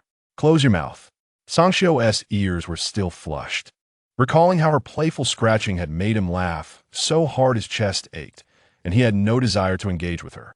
Had it not been for the fear that she might feel cold while sleeping tonight, he would not have bothered to listen to her insincere flattery. So fierce? Her tone resembled that of teasing a youngling. Sangxiu shot her a sidelong glance and chose to remain silent. Zhong Fan pressed her lips together, stifling a laugh. Should anyone dare to challenge her to subdue Tsangxiu again, she would deliver a resounding slap. How foolish to provoke the unbreakable bond of camaraderie between her and Tsangxiu. Zhong Fan, while mentally reflecting on past events, kept a watchful eye on Tsangxiu's movements. As soon as he prepared the bedding, he lay down without hesitation, remaining still. Time was of the essence, and the caves were few. Outside, the rain poured, rendering tents useless, while the carts were repurposed to shield food from the downpour. That night, the cavern would be crowded with orcs, young and old alike, sleeping in close quarters. Some orcs snored, but those who fell asleep first remained undisturbed by the sound around them. Good night, wolf leader. Zhong Fan lifted her eyelids, waved at Tsangxiu, and then closed her eyes again, her hands resting peacefully on her abdomen. Tsangxiu found her actions amusing. He removed his beast skin cloak and draped it over her, lying beside her in his beast form to protect her. Lacking a protective spiritual barrier, Zhong Fan's safest option amidst so many beast-shaped orcs was to borrow his power. Noticing that she had no protective barrier whatsoever, Tsangxiu gently curled his paw, retracting its sharpest edges, and tenderly pulled Zhong Fan closer to him, cradling her as one would child. In contrast to his imposing beast form, Zhong Fan seemed like an infant nestled within his embrace, her entire being almost enveloped by the fur on his abdomen. The other orcs, had they not witnessed the entire scene, would have been oblivious to Zhong Fan's presence. In another corner of the cave, Suan Yuze observed the scene with slitted pupils, his crimson tongue flickering in the air. Soon after, Wu Hei approached Tsangxiu, crouching beside him to speak in hushed tones. Leader, the abdomen is vulnerable. Are you truly going to sleep beside the fox leader like this? He was genuinely concerned that the fox leader might inadvertently harm their leader in her slumber. Surely, if the leader sought to court the fox leader, it need not be so perilous, he mused. Evidently, Tsangxiu shared Wu Hei's concern for Zhong Fan's safety, which is why he placed her in the most secure spot beside him. Leader? Wu Hei called again, assuming Tsangxiu had not heard him. However, his voice had not been quiet, and both Tsangxiu and the still-awake Zhong Fan had caught his words, though she chose to ignore him. Tsangxiu remained silent, flicking an ear in acknowledgement. At that moment, Zhong Fan lay quietly in his embrace, resembling a soft, warm ball of dough, kneaded in warm water. For some inexplicable reason, he felt an intense heat radiating from himself, lacking the energy to engage with Wu Hei, desiring only to fall asleep quickly. Observing Tsangxiu's growing impatience, the male orcs courting their mates were truly relentless. Wu Hei reflected on this as he returned to the fire to continue listening to the elders' tales. Suan Yuze also withdrew his gaze, closing his eyes to mask the resentment within. He would willingly perform any task for her if given the chance. He could not comprehend what made Tsangxiu so deserving of her attention, allowing him to draw so near without restraint. 4 days later, on a bright morning following the rain, the air felt refreshingly clear after days of being washed clean. The orcs who had been cooped up in the cave for 4 days streamed out for fresh air. Accustomed to rising early, they awoke at the first light. Had it not been for the recent rain making hunting difficult, they would have already set off in pursuit of prey. Tengshan and Wu Hei led their kin in clearing rainwater and fallen leaves from the carts, checking tools, and ensuring that the food within the compartments remained dry. The situation appeared satisfactory on Wu Hei's side. After inspecting the provisions, he signaled to Tengshan, who descended from another cart, reporting, "Everything is fine here as well. The leader has instructed everyone to pack up today and rest one last day before resuming our journey tomorrow morning." The other members of the clan responded in unison, understood. The ground remained damp from the recent rainfall, making it unwise to travel immediately. They would fare much better setting off the following day. Within the cave, the only one still asleep was Zhong Fan, while Tsangxiu simply lay beside her. Although he had awakened, he dared not move. After their first night sleeping in this manner, he had startled Zhong Fan awake the following morning with even the slightest motion. Since that experience, Tsangxiu had silently resolved to remember. Zhong Fan had a light sleep, and he must not disturb her. As he contemplated this, Zhong Fan rolled over and tumbled away from his chest. Just as Tsang Xiu reached out to pull her back, he heard her hoarse voice. Freshly awakened. If you have things to do, go ahead. I'll sleep a bit longer. Call me when it's time to eat. With that, she pulled his cloak over her head, muffling her ears to block out the world. Tsang Xiu inferred that she had likely been roused by the sounds of others waking up. Then, I shall scout ahead. I will come to call you when it's time to eat, he informed her in his human form as he dressed, preparing to leave. He genuinely had matters to attend to, and could not continue to keep her company and sleep. Zhong Fan murmured indistinctly, rolling from side to side, clenching his cloak tighter around her, pressing its edges beneath her to keep out the chill. Only when she felt secure from drafts did she settle down to continue sleeping. Tsang Xiu stood beside the bedding, observing her twisted form resembling a curled-up worm, unable to refrain from rubbing his forehead in exasperation. The longer he watched, the more uneasy he felt about her sleeping alone. It seemed entirely possible that she could be snatched away by a beast in her slumber. Yet, her sleep was indeed very light. Even the slightest disturbance could awaken her, creating a paradox. As Tsang Xiu pondered whether he ought to guard her while she slept, he heard the sound of footsteps approaching the cave entrance. He turned to look, raising his hand to halt Tingshan, who was about to speak. Tingshan's intended words caught in his throat.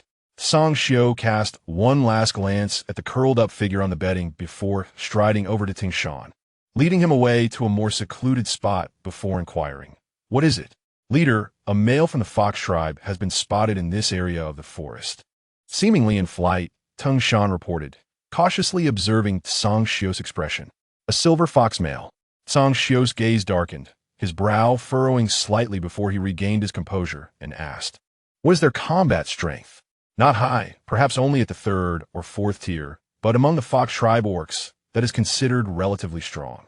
Since witnessing Zhong Fan in action, they no longer dared to underestimate any fox tribe orc. Noticing Tsang Xiu's displeasure, Tingshan ventured, "Leader, if necessary. Shall I lead a group to drive them away?" Tsang Xiu interjected, "No need. If they pose no threat, let them be." Although he was aware she was not a fox tribe orc, he remembered every word she had spoken. Tingshan was taken aback by Tsang Xiu's reaction and added after a moment's thought, "Leader, I saw members of your beast mother's tribe among the silver fox orcs that were spotted." As soon as the words left his mouth, Tingshan noticed Tsang Xiu's expression darkened visibly, a mix of indifference and hatred. Just when Tingshan thought Tsang Xiu would command the expulsion of all silver fox orcs within a 10-mile radius, Tsang Xiu spoke instead. "Do not allow anyone near our carts or the cave. Our tribe does not accept any foreign orcs."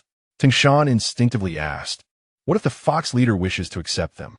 "That is a matter for her tribe. Our tribe will not accept any fox tribe orcs.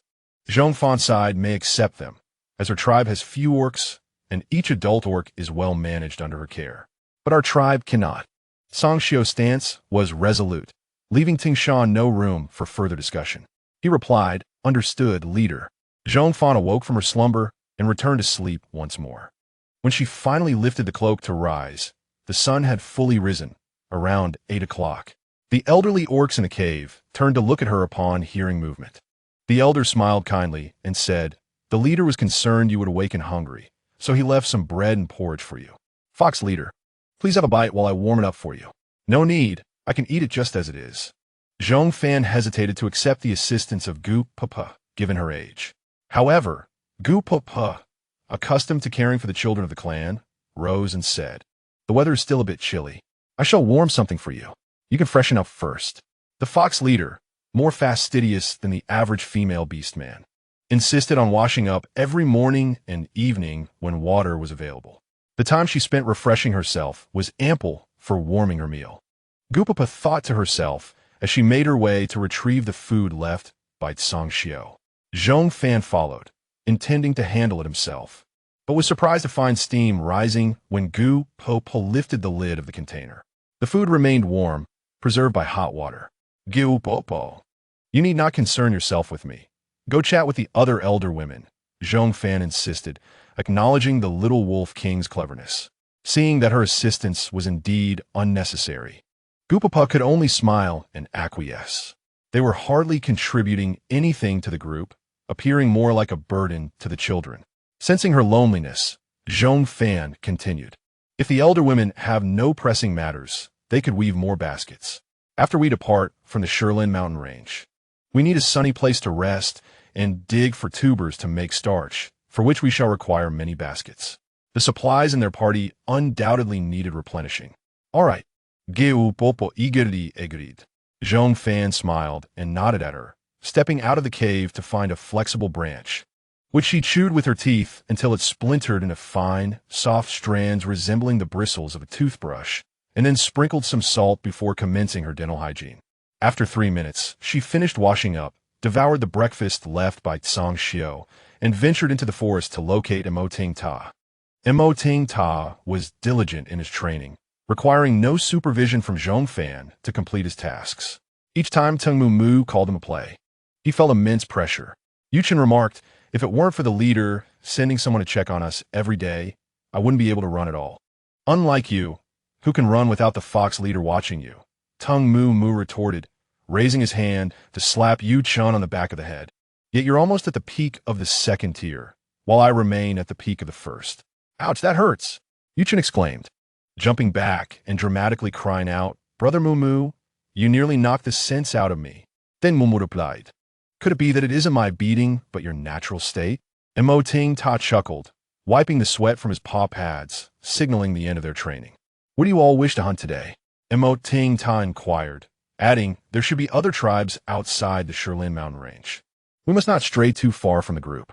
I know there are fox tribe beastmen outside." Teng Mu Mu replied first. Bai Sun looked at him and asked, "Brother Mu, how do you know?" "I can smell them. I'm almost 12, and I can detect the unique fragrance of the female fox tribe, which is quite strong in that direction," Teng Mu Mu pointed. Bei Yiling became interested and eagerly pressed, "Brother Mu Mu, have you reached the adult stage? What does the fox tribe's unique scent smell like? Is it truly that fragrant?" "It's all right. I find it rather ordinary. The scent is pleasant and sweet, but not particularly captivating. It does not induce the dizzying sensation that others described," Teng Mu Mu concluded. "It pales in comparison to the aroma of beggar's chicken or roasted meat." Bai Sun asked, "Can you detect the unique scent on the fox leader?" "My father says the scent on the fox leader is the most fragrant, akin to that of the leader's beast mother, and upon first whiff, one feels a softening sensation throughout the body." As the conversation turned to Zhong Fan, Mo Ting Ta interjected, "Weren't we supposed to find a hunting location today? What idle chatter about the fox tribe is this? Discussing our leader behind her back could lead to trouble." Teng Mu Mu stood between them, separating Mo Ting Ta and Bai Sun. "Indeed, there's nothing remarkable about it. You'll be able to smell it yourself when you grow a bit more. I believe the unique scent does not affect our combat abilities. As long as one does not inhale too deeply, the dizzying sensation can be easily managed." This diversion caused Teng Mu Mu to forget to mention that he had not truly detected the fox tribe's unique scent on the fox leader. The youngest, Bai Xing, showed no interest in the fox tribe's unique scent and urged them, "Come on, let us go find a place to hunt. I'm bored. Let us go hunting."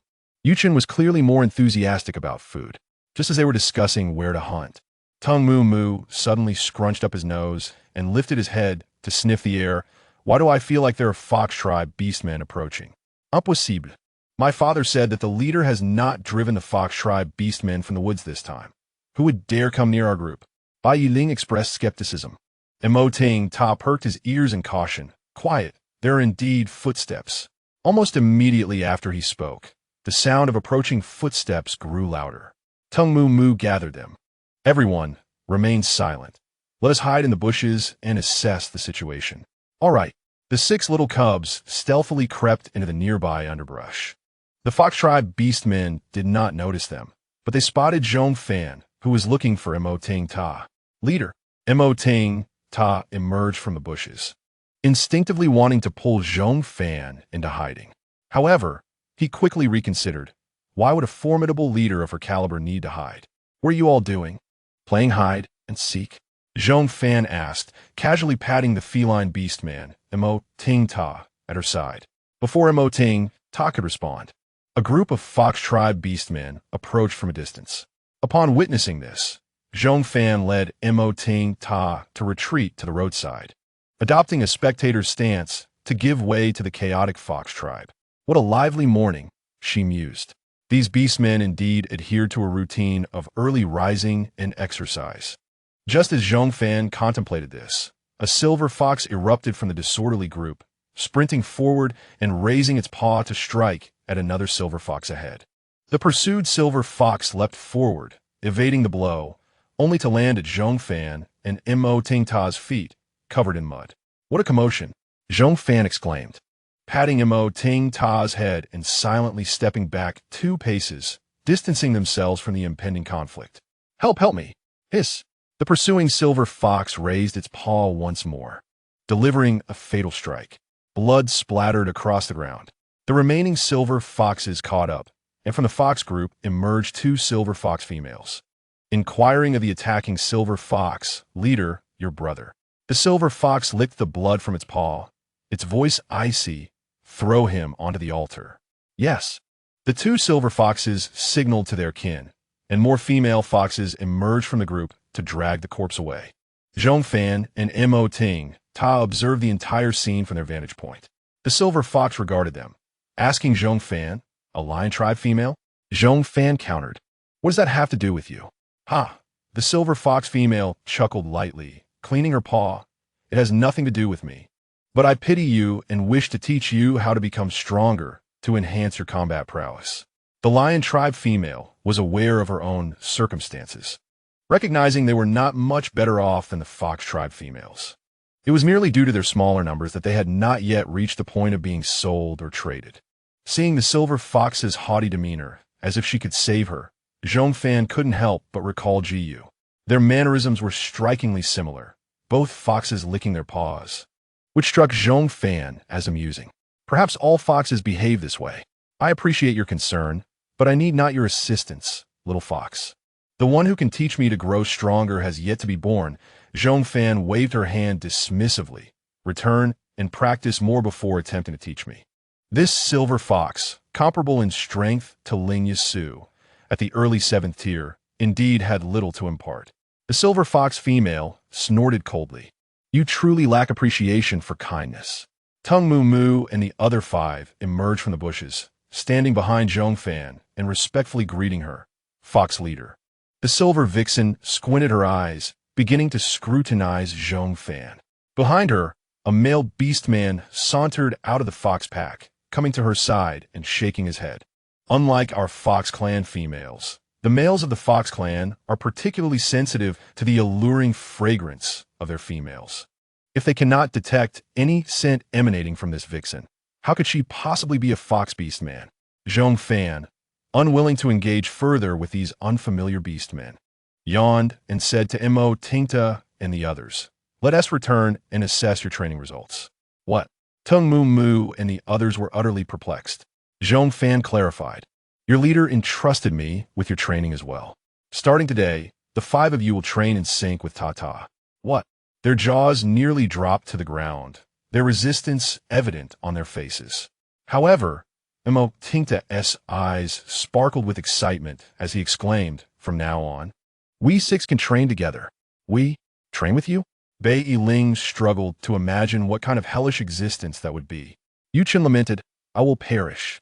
"No." Yuan Ti. Zhong Fan reassured him with a gentle pat on the head, promising, "Rest assured, I will train you without exhausting you." Yuchen felt as though he might collapse on the spot. "Let us go back and check," Zhong Fan commanded like a child leading a group. Mo Tingta felt no pressure at all, eagerly anticipating the opportunity to showcase his training progress. The 5 trailing behind, Tung Moo Moo and the others, moved sluggishly. The silver vixen observed Zhong Fan's departure, watching her silhouette until it vanished from view. Only then did she slowly regain her composure. "How did the Jin Shi and Bai Lang clans come to unite?" she inquired. A male silver fox behind her replied, "Leader, it may be due to the beast tide. Many tribes are allying together to migrate to the beast god city. Tribes in a temporary alliance would allow their young to become so familiar." Those 6 cubs were clearly well acquainted. This group of Jin Shi and Bai Lang is definitely not a fleeting alliance formed due to migration. Moreover, why did they refer to that female as the fox leader? The silver vixen was evidently more curious about this. The silver fox beastmen behind her whispered among themselves, shaking their heads. Clearly, they were just as puzzled. One of the beastmen from the fox pack stepped forward to remind her, "Leader, forget about that female. I heard that the Dabai Lang tribe has already arrived in this area." Oomph. The Dabai Lang tribe. The silver vixen sharpened her claws against the ground, recalling that those Bai Lang cubs must belong to the Bai Lang tribe. They should be. Let us return to the tribe. Everyone prepare. I intend to avenge the humiliation my aunt suffered years ago. I will slay every male beastman from the Bai Lang tribe that survived. Meanwhile, Tung Moo Moo tugged at Zhong Fan's clothing and asked, "Fox leader, why did those silver foxes say you don't resemble a Fox Clan female?" Zhong Fan, maintaining her composure, replied nonchalantly, "Perhaps, like you, they have never encountered such a formidable female." Tung Moo Moo pressed on, "But Fox leader, you didn't even take action just now, and I can't smell any alluring fragrance from you." Hearing his query, Zhong Fan retorted, "Little radish head, are you quite concerned about my private affairs?" Tung Moo Moo quickly shook his head, not daring to pry further. He admitted, "Fox leader, my mother and uncle both say the leader holds great affection for you, yet they wonder why he hasn't pursued you." Yu Chun's eyes widened in surprise. "So, Fox leader, if you aren't a Fox Clan beastman, could you become our leader's mate?" Zhong Fan smacked both of their heads in admonishment. "Have you both overindulged in food? How dare you tarnish the pure and innocent bond between me and Song Xiao?" Mo Tingta recoiled, wincing at the sight. Tung Moo Moo and Yu Chun were dazed from the blows, moving in unison to distance themselves from Zhong Fan. Bai Yiling and Bai Xing swallowed their words, having just been about to ask when the fox leader might become their leader's mate. In the midst of it all, only Bai Sun contemplated the serious matter at hand. Those silver fox beastmen won't be living just outside the Shilin Mountains, will they? "We plan to leave the mountains tomorrow. The warriors in the tribe said we need to find a place to settle first. If the silver fox tribe is indeed outside, won't we be forced to battle them for territory?" Zhong Fan responded, "Even if the outside is their territory, whether by borrowing or seizing, I will ensure that you cubs have a place to sleep. Don't burden your little minds with unnecessary worries. Focus instead on how to handle my assessment." At Zhong Fan's reminder, Tung Moo Moo and the others were flooded with melancholy thoughts about today's unfortunate events. "Fox leader, are we really going to train with Mo Tingta from now on?" Tung Moo Moo sought confirmation once more. Zhong Fan cast a glance at him, her smile tinged with a frosty demeanor. "Your leader and your parents have all agreed. Do you think I'm jesting with you?" "But we didn't agree," Yu Chen muttered under his breath. Zhong Fan crossed her arms, shooting him a sidelong glance. "Cubs training with Tata will have the same food rations as him." "Really?" Yu Chen perked up, his eyes sparkling. "Will there be rewards like roasted chicken and honey-glazed pork chops?" "Eat, eat, eat. That is all you think about." Tung Moo Moo scolded him in exasperation. Zhong Fan smiled knowingly and nodded at Yu Chen. "Of course, if you can perform as excellently as Tata, there will be rewards." "All right." Yu Chen inched closer to Zhong Fan and looked at Tung Moo Moo with an innocent tone. "Brother Moo Moo, the old ladies say I'm still growing. They also said that raising a pudgy cub is the greatest affirmation of a tribe's strength. With a chubby cub out in the open, it will be evident that our tribe is formidable." The following morning, before dawn, Zhong Fan was roused from her slumber by Song Xiao. "Would you like to sleep in the carriage?" Song Xiao suggested, nudging her to change locations. Zhong Fan sat up abruptly, yawning and rubbing her eyes as she peered outside the cave at the dim light. The glow outside was unmistakably moonlight. At that moment, Zhong Fan could only marvel at the Beastman's lifestyle. "My formidable Wolf King, in order to maintain your splendid physique, would you care to engage in some exercise?" Zhong Fan inquired. Song Xiao shot her a glance. "Speak in terms I can comprehend." Zhong Fan extended her arm. "I find you particularly imposing and handsome in your human form, perfectly suited to carry me out." Song Xiao remarked, "After 22 years of living, meeting you has truly broadened my horizons." Holding back a laugh, Song Xiao transformed into his human form, simply draping a hide around his waist, then squatted with his back to her. "Get on." Zhong Fan swiftly climbed onto his back and flattered. "Is it any wonder our Wolf King has such well-defined abs?" "Close your mouth." Song Xiao felt his ears heat up at her words. All right, I'll be silent now. Zhong Fan was still drowsy. Song Xiao's shoulders were broad, and his steps steady. In a short distance of 200 to 300 meters, Zhong Fan nearly dozed off again on his back, summoning her last ounce of willpower. She forced her eyes open as Song Xiao set her down at the carriage. She immediately collapsed onto the carriage and fell asleep. The other elder and young beastmen aboard were in similar states, sprawled out in disarray. They were set to leave the mountains today, needing to not only travel, but also find a place to settle once they exited.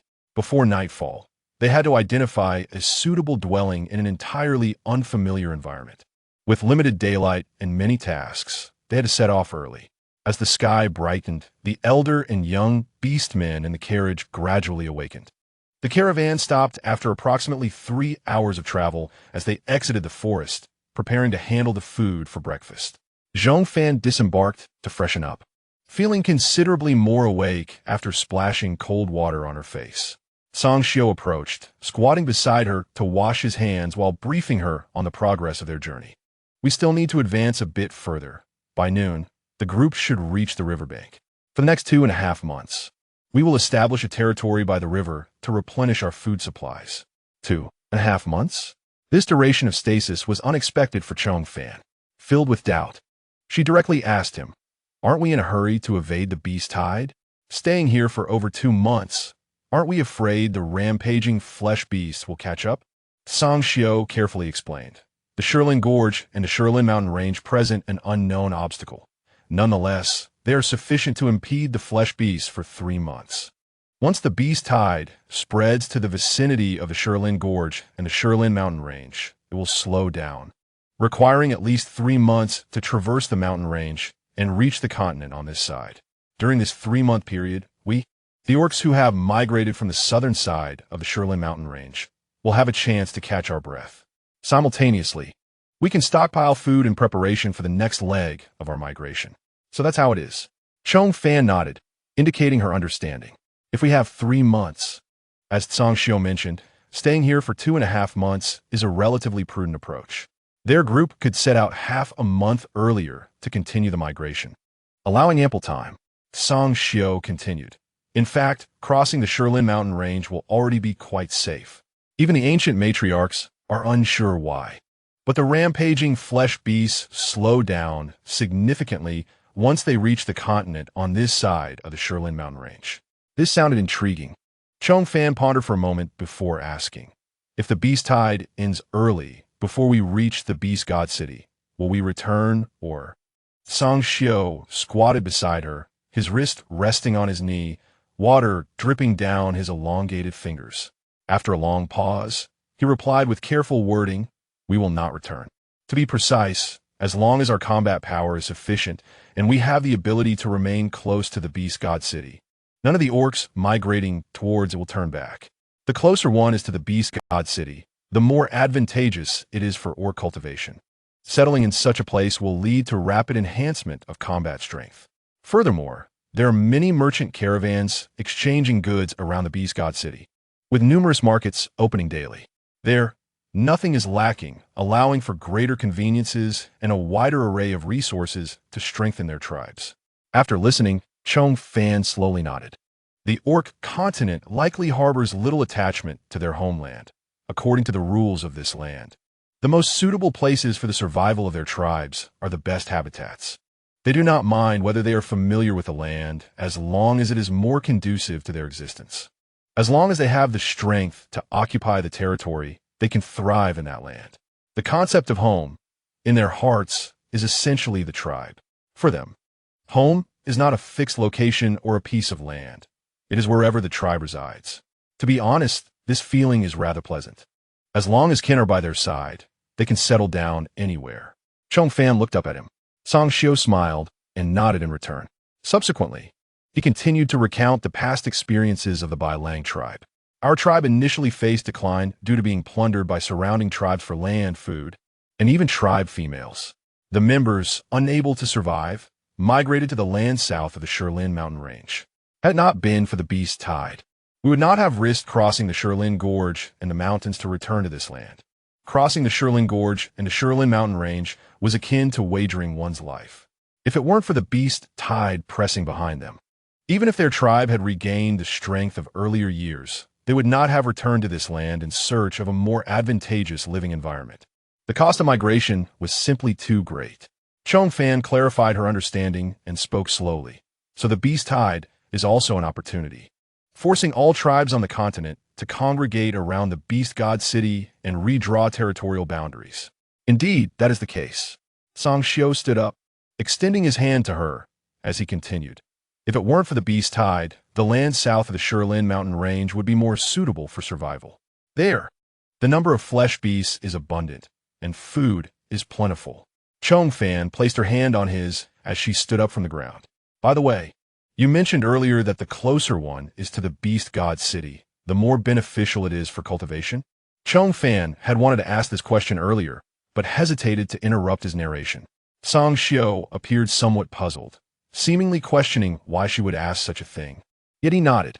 Yes, the closer one is to the beast god city, the faster the spiritual energy cultivation progresses, which is one of the reasons many tribes strive to remain near the beast god city after the beast tide. The tribes closer to the beast god city grow stronger. And conversely, stronger tribes can occupy territories surrounding the beast god city. Noticing that Zhong Fan was deep in thought, forgetting that she was still holding his hand, Song Xiu refrained from reminding her. After they had been holding hands for a while, Zhong Fan suddenly realized and let go with a slight gasp. This minor incident quickly passed without affecting Zhong Fan. She summarized what he had just said.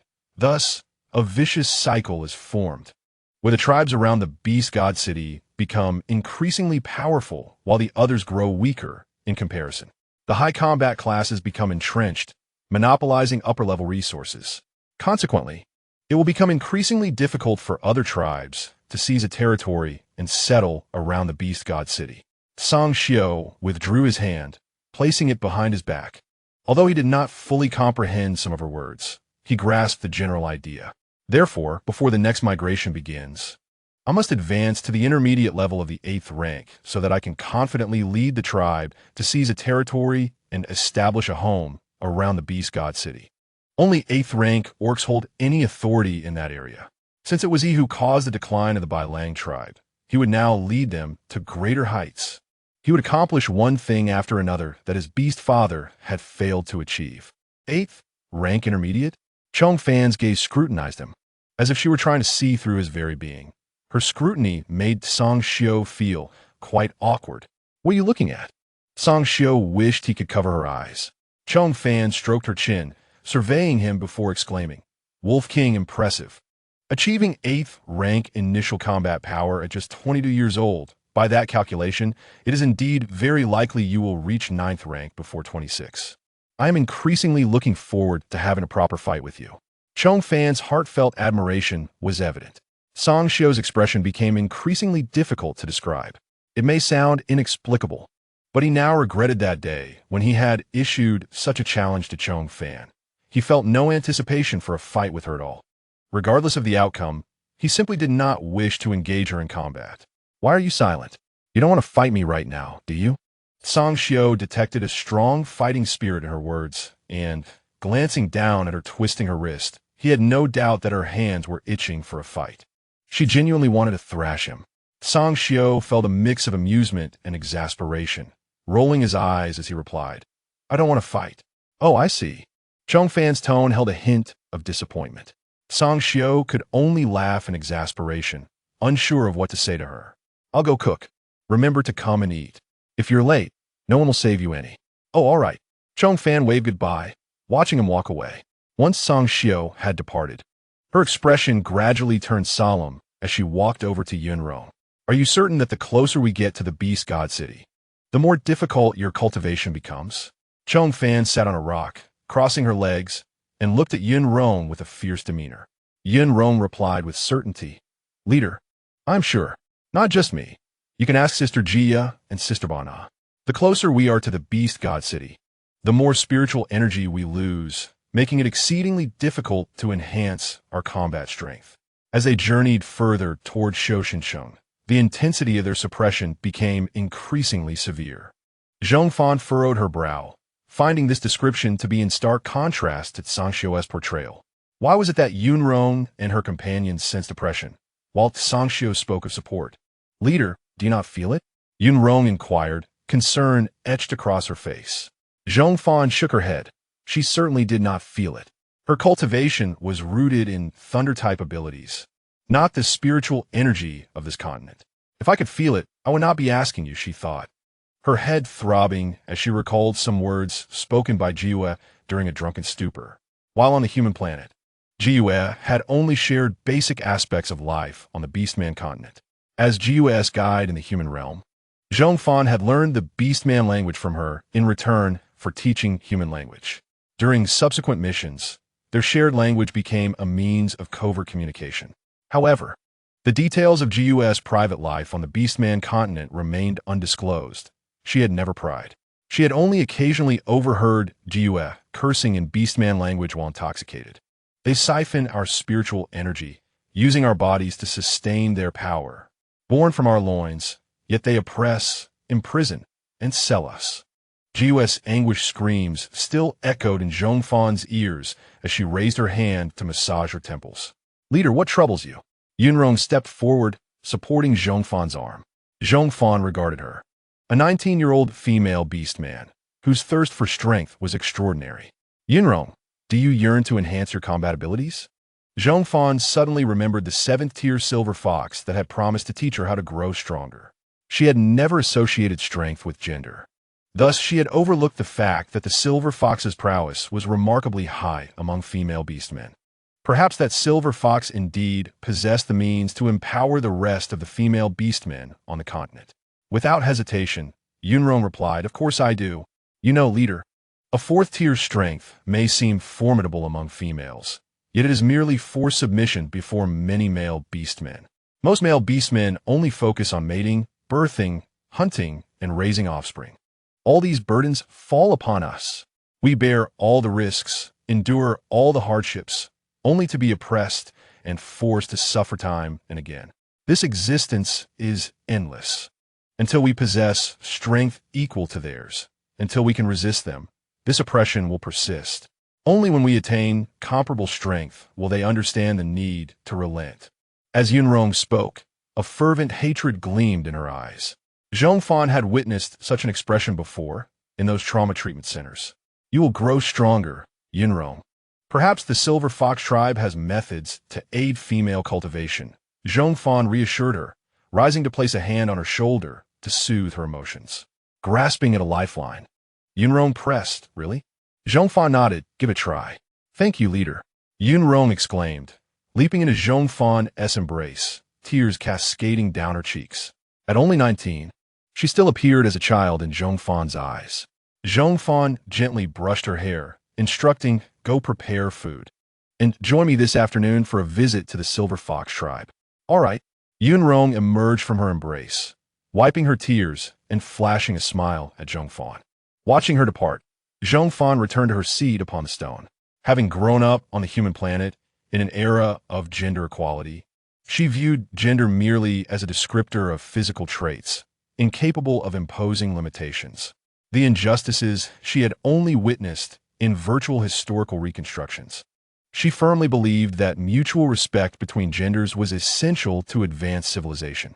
If one side truly faced invisible oppression, they must first shatter that oppression, dismantle the inequity. Zhong Fan's plan was to take Yunrong to the Silver Fox tribe in the afternoon. She informed Tsangxio of their destination and timing to alleviate the concerns of the other members of their party. However, she did not anticipate that the Silver Fox beastmen would seek them out first, and in an unfriendly manner. "Leader, the Silver Fox tribe has dug spike pits nearby, unleashing frenzied beasts to attack us. Many of our kin have been injured, and some Silver Fox beastmen have used a special fragrance to incapacitate and abduct our tribesmen." Wuhe reported back to Tsangxio, bearing numerous injuries himself. Wulo stepped forward to assist him as he continued. "Beitong is leading a team to rescue those who fell into the spike pits. The fate of those taken remains uncertain." "Damn the Silver Fox tribe." "An izet bailang Beastman Guset."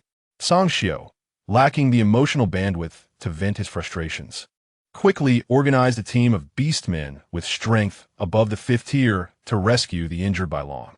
The remaining beastmen were tasked with securing the group and protecting their kin. After delegating responsibilities, Sangxiu turned to Zhong Fan and Yunrong, stating, "I must accompany you to the Silver Fox tribe." Zhong Fan discerned the underlying meaning in his words. If the Bai Long encountered trouble within the Silver Fox tribe, animosity between the two tribes would undoubtedly ensue, prompting Zhong Fan to reconsider her collaborative approach with the Silver Fox tribe. "Let us go. Saving lives takes precedence." Zhong Fan affirmed with a nod. Sangxiu shed his garments, transforming into his beast form, and crouched before her. Zhong Fan effortlessly mounted his back. "Yunrong, follow closely." "Oh, right." Yunrong snapped back to reality, quickly shifting into her beast form to trail behind Sangxiu. 10 miles away, at the Silver Fox Hills, an aged silver fox sat upon a circular altar, with a stone carving of a fox prominently displayed. The base of the sculpture bore runes. Had Zhong Fan been present, she might have marveled at the pictographic symbols. Yet, more unsettling was the outer ring of the altar. Surrounding the circular platform was a circle of grooves filled with a desiccated, red-black substance, faintly exuding the scent of rust. "Miaobua, I have returned." A young female voice roused the elder silver fox from a reverie. The silver fox who had vowed to empower Zhong Fan now led a group dragging back several unconscious Bai Long beastmen. Miaobua descended from the altar to inspect the fallen Bai Long. "Leader, your actions this time were somewhat impulsive," she sighed. Observing the Bai Long, she noted their resurgence. Having proven their combat capability by traversing the stone forest gorge upon returning from the south. "So what? I have set enough traps within our territory. This time, they shall not return, serving as nourishment for our tribe's female cultivation." Wei momentarily silenced Miaobua, unsure how to convey the intricacies of the situation. "Miaobua, it was Aunt Yao who protected so many of our tribe's females. The suffering she endured in the Bai Long tribe and in Shoshan Qing must not be forgotten. One day, she will walk the path that Aunt Jiyue traversed, accomplishing what Aunt Jiyue could not." Realizing events had reached their conclusion, Miaobua could not dissuade her. "What the Bai Long beastmen? Kill them, drain their blood. I seek to ascend to the 7th tier intermediate." Wei Er's voice was icy. "As long as I reach the 7th tier intermediate, combined with the enchanting talents of the other tribe members, that wolf cub cannot pose any threat to us.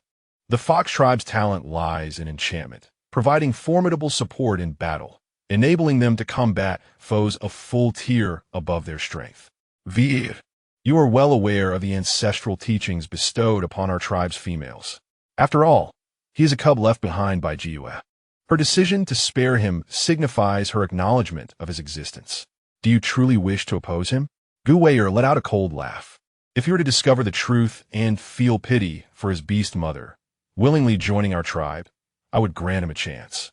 However, if he chooses to side with the Bai Lang beastmen, even if Aunt Yao acknowledges him as her cub, I shall not recognize him as my clan brother." From behind the fox pack, a female beastman stepped forward, reminding her, "Leader, the Bai Lang beastmen are awakening. Let's act swiftly. Cut their throats and limbs to let them bleed." Boom! Just as Gu Weier issued her command, a sudden thunderbolt struck between the Silver Fox beastmen and the Bai Lang beastmen. The shockwave sent the beastmen reeling to the ground. The unconscious Bai Lang beastmen, startled by the thunder, regained consciousness. "Who goes there?" Gu Weier positioned herself protectively in front of the injured Silver Fox beastmen, scanning her surroundings. "Why hide? Show yourselves." Sangxiu and Zhong Fan emerged into view. Zhong Fan directed him to avoid the traps along the way, following the scent of his kin and the peculiar fragrance of the fox tribe in the air to arrive here. "Leader, fox leader."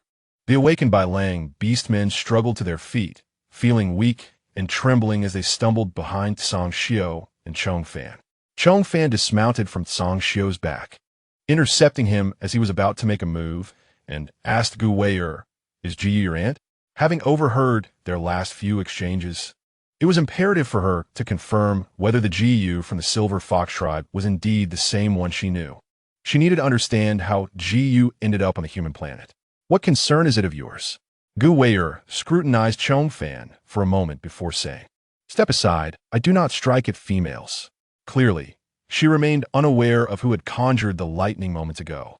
Zhong Fan, hearing such words for the first time, chuckled and shook her head. Just as she was about to speak, Song Xiao gently nudged her aside. He then turned to Gu Wei'er and inquired, "What truth are you to reveal to me? What opportunity do you offer?" He was eager to learn about events from over a decade ago. He had aided her in fleeing, hoping she would find freedom after leaving the Bailang tribe, and she had permitted him to call her mother. Yet, in an instant, she had commanded other male beastmen to slay his beast father. He did not expect her to harbor feelings for his father. But did she ever pause to consider his predicament at the moment of her betrayal? Probably not. Since you seek to know, I shall tell you. The air crackled with tension as Gu Wei'er and Song Xiao faced off, neither willing to yield. Zhong Fan stood by, observing Ji Yu's son and her niece. Exchanging a glance with Yun Rong, she raised her hand, palm down, signaling Yun Rong to crouch. Yun Rong approached and knelt beside Zhong Fan, her bare form resembling a soft, plush hill. Zhong Fan perched herself on Yun Rong's back, waiting for Gu Wei'er to unveil what she deemed the truth. Years ago, your beast father bartered for your beast mother with food and the tribe's protection from the then leader of the Silver Foxes. It was a vile transaction. Did you truly expect your beast mother to remain in that filthy tribe for your upbringing? Gu Wei'er's voice was fierce as she began to speak. That former leader of the Silver Foxes deserves damnation. Your beast father was no saint either. The dozen or so Bailang beastmen behind Song Xiao seethed with anger. Had they possessed their strength, they would have charged at the Silver Fox beastmen in a fury. I'm aware of this. I do not expect her to sacrifice herself for me. Perhaps recalling the past has become second nature for me. Song Xiao's tone remained calm. All I wish to know is, I set her free, and she killed my beast father. Shouldn't these grievances have been resolved long ago? Why do you use this as justification to slaughter the remaining beastmen of our tribe? Because you released her, and she acknowledged you as her cub.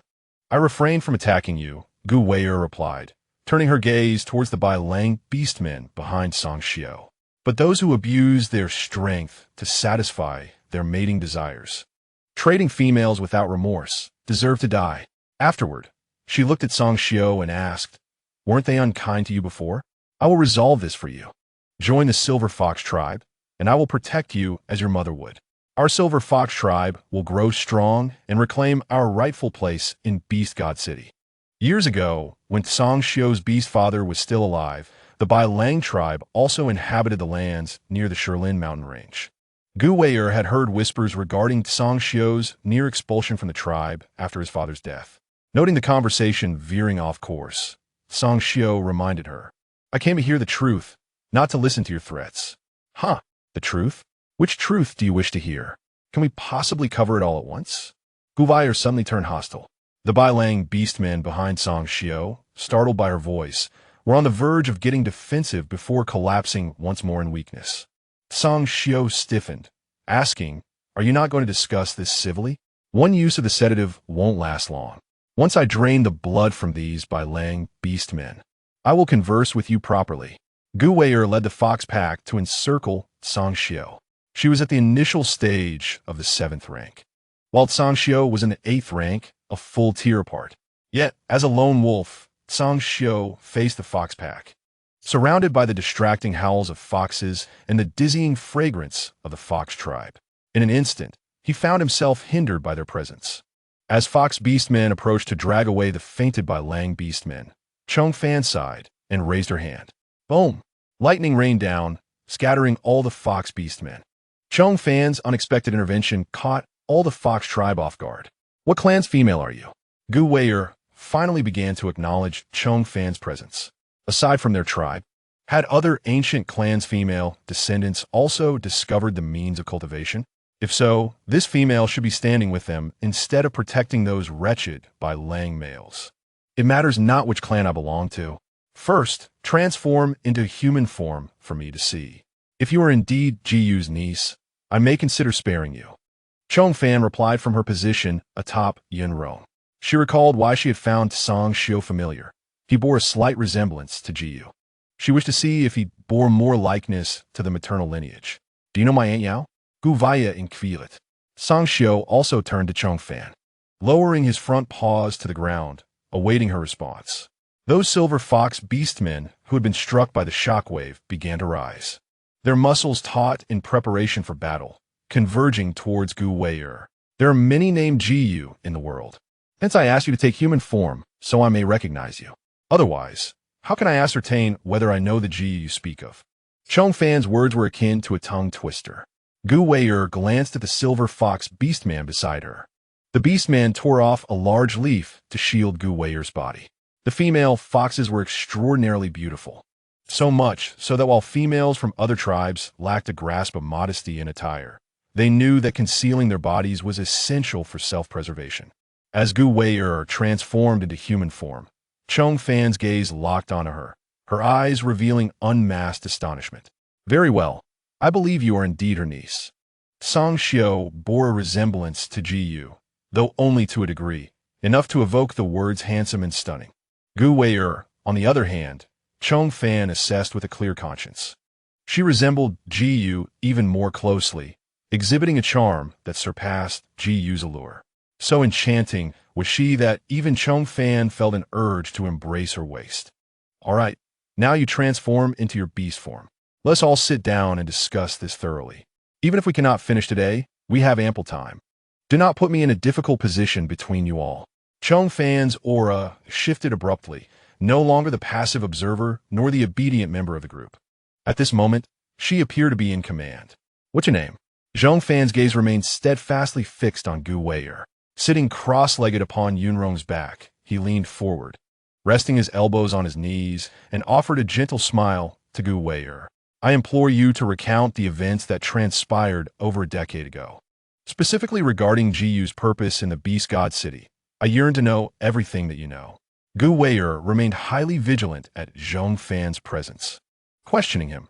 Since you are acquainted with my aunt, why do you still inquire about me? What is your relationship with her? My connection to her is currently akin to that of kin. She has been part of my tribe for 17 years, and we share a strong friendship. Now, I wish to discover how she entered my tribe 17 years ago. How could this be? Gu Wei'er's expression shifted dramatically. Everyone had claimed she was deceased. Could she truly still be alive? Why has she not returned? At the moment he heard of Jiyu's demise, Song Xiao's countenance also transformed. He had long believed Jiyu to be living in the Beast God City, relying on the formidable strength of male beastmen, enjoying a carefree existence. How could she be dead? As Gu Wei'er is Jiyu's niece, Zhong Fan exhibited a measure of patience towards her. Regardless of your remaining questions, please address mine first. Enlighten me about the occurrences within the Beast God City. Song Xiao's eyes grew increasingly frigid, the claws he pressed against the ground becoming ever more forceful. When he turned to Zhong Fan, an uncontainable fear flickered within his gaze. In the Beast God City, there exists no tribe for her. Yet there lies a means for her to return. Then where is her tribe located? Very well, I shall disclose this to you. Gu Wei'er commanded the battle-ready fox tribe beastmen to step aside, and she asked Zhong Fan, do you dare descend the altar with me? There, you will find the answers you seek, as well as the truth I wish for the entire continent to know. It is not a matter of whether I dare, but rather whether you dare. You are Jiyu's niece. I would not easily harm you. However, if you deceive me and I discover it, Jiyu's reputation will not shield you. Zhong Fan's tone was unexpectedly gentle today as he slowly raised his hand, the thunderclouds overshadowing the sacrificial ground. Thunder rumbled, and the earth trembled. A bolt of lightning, as thick as a barrel, struck the ground, sending dust flying and mud splattering. The impact left a deep pit, with the surrounding soil cracking open, dark fissures threatening to consume all life. The dozen or so unconscious white wolf beastmen were jolted awake once more. All the fox tribe beastmen lowered their ears, curled their tails, and instinctively trembled. Little fox, do you still intend to bring me down the altar? Think carefully before you respond. Zhong Fan's patience with Gu Wei'er was palpable. Were it anyone else, he would not have extended a second chance. You could be assured, I do not deceive you. What lies beneath the altar, I wish for all beastmen on the continent to witness. Gu Wei'er replied with utmost certainty. Addressing Zhong Fan, I desire even more than you for every female beastman to become aware of these truths, to stand with me in achieving what my aunt could not complete years ago. Very well, I shall accompany you. Zhong Fan dismounted from Yunrong, offering one last reminder. If what lies beneath the altar is not the answer I seek, it will become the grave of your entire tribe. Agreed. Gu Wei'er responded without fear. Zhong Fan raised his hand, dissipating the gathering thunderclouds in the sky, and turned at Song Xiao, asking, "Will you lead these tribesmen back? Or will you await my return here?" Song Xiao's voice was icy enough to freeze, each word deliberate. "I will descend with you. I too wish to uncover the entirety of what transpired years ago." His latter statement felt somewhat forced, as he seldom volunteered explanations, typically opting to directly convey his decisions. Furthermore, Zhong Fan detected a hint of anger in his tone. Angry are we? This was understandable, given that Gu Wei'er had injured the White Wolf beastmen in their party, and she had stepped forward to protect her. It was only natural for Song Xiao to be incensed. Then let us descend together. First to unveil the truth of those past events before deciding your stance towards Jiyu. Zhong Fan extended her hand towards Song Xiao. Lightning struck a beast skin banner hanging from the altar, which fell into Zhong Fan's grasp. Song Xiao stepped forward, his paw curling around the banner. A silver light flickered as Song Xiao, in his humanoid form, stood before Zhong Fan, wrapping the beast skin banner around his waist. Let us proceed. Just as Zhong Fan intended to retract her hand, Song Xiao's movements were swifter. As if fearing she would withdraw, he grasped her hand firmly. This instinctive action surprised even Song Xiao himself. "You?" Zhong Fan glanced down, taken aback by his gesture. Observing the eerie altar and reflecting on Song Xiao's age, Zhong Fan pondered momentarily. Then, as if enlightened, she grasped his hand in return. "It's all right. Hold on to me." Since confirming Song Xiao as Ji Yu's son earlier, Zhong Fan found it challenging to view the playful camaraderie between her and Song Xiao. Now, when she looked at him, she unconsciously associated him with Ji Yu, instinctively viewing Song Xiao as a younger relative, even feeling a peculiar tenderness in her gaze. She was no longer simply a companion to Song Xiao. She was now his elder, a guardian of Ji Yu's offspring. Contemplating this, Zhong Fan tightened her grip on Song Xiao's hand, advising, "Should anything arise, call for me." It was natural for a young man of his age to feel apprehensive in the presence of such a sinister altar, and she understood this. Song Xiao held her hand, the warmth of her palm enveloping his senses. However, Zhong Fan's overly tender tone perplexed him. Zhong Fan's unusually kind demeanor was striking. Song Xiao could not ignore her. Nodding in acknowledgement, "Yes.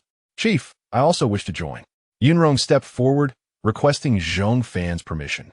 Zhong Fan glanced at Gu Wei'er, who was entirely unperturbed, stating plainly, "Come along, and those White Wolf beastmen too.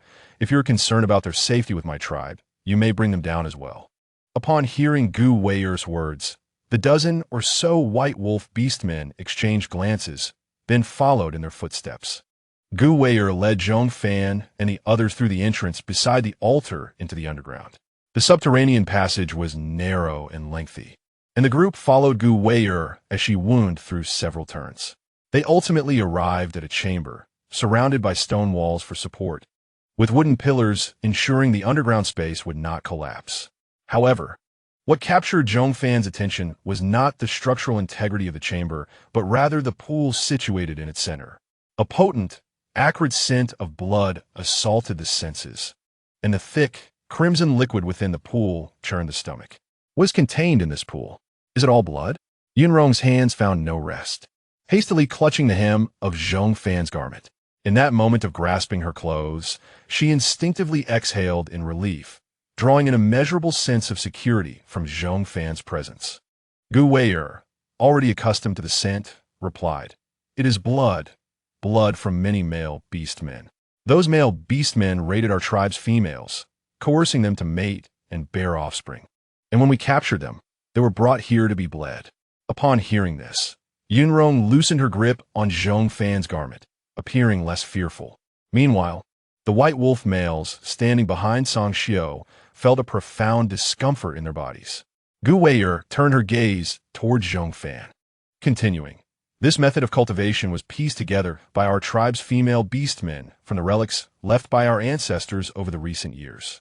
By immersing oneself in the blood of male beastmen, one can resist the draining of our spiritual energy by the Jin Yin crystal. Jin Yin crystal? Zhong Fan inquired. What is the Jin Yin crystal? Did Aunt mention nothing to you? Gu Wei'er sensed that Zhong Fan, despite possessing such formidable combat prowess, was entirely uninformed about these matters. Zhong Fan cautioned her. I shall ask questions, and you will answer. Regardless of your inquiries, please wait until I have finished. Gu Wei'er took a deep breath, responding. Very well, I shall wait. Now, please explain, what is the Jin Yin crystal? Jin Yin Jing is a colossal crystal utilized by the male inhabitants of Shoshancheng to suppress the combat prowess of the females. It drains the spiritual energy of all female beastmen across the continent, preventing them from attaining power equivalent to their male counterparts, thereby forcing us to endure the oppression of male beastmen. At this point, Gu Wei'er's emotions became fervent. There was no need for Zhong Fan to inquire further. She continued to speak passionately. In a time long past, not just the Fox tribe, but nearly the entirety of the continent was governed by female beastmen leading their clans. Females held the power of life and death, and matriarchal clans thrived on this foundation. During that era, females possessed combat abilities equal to those of males. The will of the females was fundamental to the clan's ability to thrive and grow. If Gu Wei'er had not recounted this history, none of the present beastmen would have been aware of it. Even after her revelation, many male beastmen remained skeptical, clinging to their beliefs. From their earliest memories, whether through the accounts of the elder beastmen or their own observations, they had always perceived male combat strength as superior. According to their established hierarchy, male beastmen hunted and provided for their clans, elevating their status above that of female beastmen. Thus, when the Jin Yin Jing emerged, the combat capabilities of females diminished sharply. The matriarchal society transitioned to a patriarchal one when female strength waned. Consequently, it was no longer the will of the females that determined reproduction, but rather the might of the males. The act of reproduction transformed from a voluntary choice into an imposition, did it not? When Gu Wei'er articulated that the existence of matriarchal clans relied on the reproductive capabilities of females, Zhong Fan had already glimpsed this outcome through the history she had studied. Upon hearing Zhong Fan's words, Gu Wei'er's expression grew somber as she nodded in agreement. Reproduction should merely be one of the many facets of female's worth, not her sole or most significant value. Gu Wei'er, what you mentioned about matriarchal clans existing on the basis of reproduction, I shall enlighten you on what those clans truly depended upon. They relied on their combat prowess, their strength being on par with that of male beastmen. It was upon this foundation that they possessed the freedom to reproduce, deciding whether their clans would flourish according to their own will. The matriarchal clans thrived through their strength, wisdom, and governance of their clans. They could even rely on their gentleness, patience, emotional intelligence, and the emotional value they brought, but they must never rely solely on one organ within their bodies. Females deserve respect for any of their attributes, but they cannot be respected merely because of that one organ. Such respect, when given, is not genuine. It amounts to being treated as mere commodities, subject to use and trade. Zhong Fan released Song Xiao and approached Gu Wei'er, raising his hand to gently wipe away the tears from her eyes as she gazed at him with confusion. Respect cannot be demanded. It cannot be bestowed as a gift from males. Once a female loses the ability to protect herself, reproduction brings not respect, but oppression, burden, and a depletion of her vitality. I do not deny that some males understand the essence of respect for mothers and partners. However, females must not rely on their charity to attain respect. Not all males comprehend the true meaning of respect. When we set aside female reproductive capabilities, be it combat prowess, knowledge, creativity, or other abilities, these are far more significant than mere reproduction. These elements are what truly instill fear in males and earn respect for females. Zhong Fan placed his hands on Gu Wei'er's shoulders, affirming her efforts. As she spoke these words, her tears flowed more abundantly. However, I also mentioned that not all male beastmen are adversaries. There are still some who understand respect. This is not a struggle between the sexes. It is a battle between civilization and primal instincts. Gu Wei-er's voice grew hoarse as she asked, "But to gain a voice, we must become powerful, must we not?" "Yes," Zhong Fan acknowledged. "Personal strength is indeed fundamental to possessing a voice." Now, if I were to tell you that only the blood of males could help us bypass the suppression of Jin, Yin, Jing, and enable females to possess the same cultivation speed as our ancestors, Zhong Fan responded, "That would depend on which males you deemed worthy of such action. I cannot deny that some males deserve death. To plunder females, to coerce them, to trade them, if such acts do not warrant death, then the threshold for mortality is set exceedingly high. But we have not done anything to them. It was the beastmen of their clan who attacked us first. Fox leader, you are aware that our clan strictly forbids the inclusion of Fox tribe beastmen. The leader despises any association with Fox tribe beastmen. What could we possibly do to them? At most, we would expel them if they approached."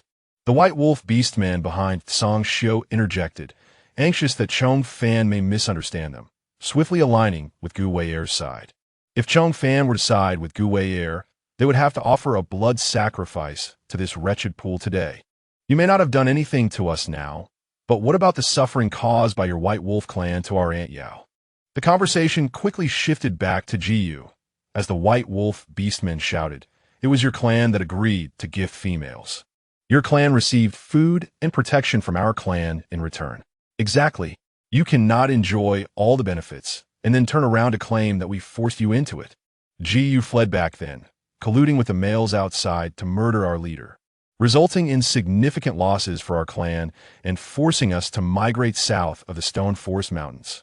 If we were to truly account for these grievances, who would be held accountable is still up for debate. The white wolf beastmen grew increasingly agitated.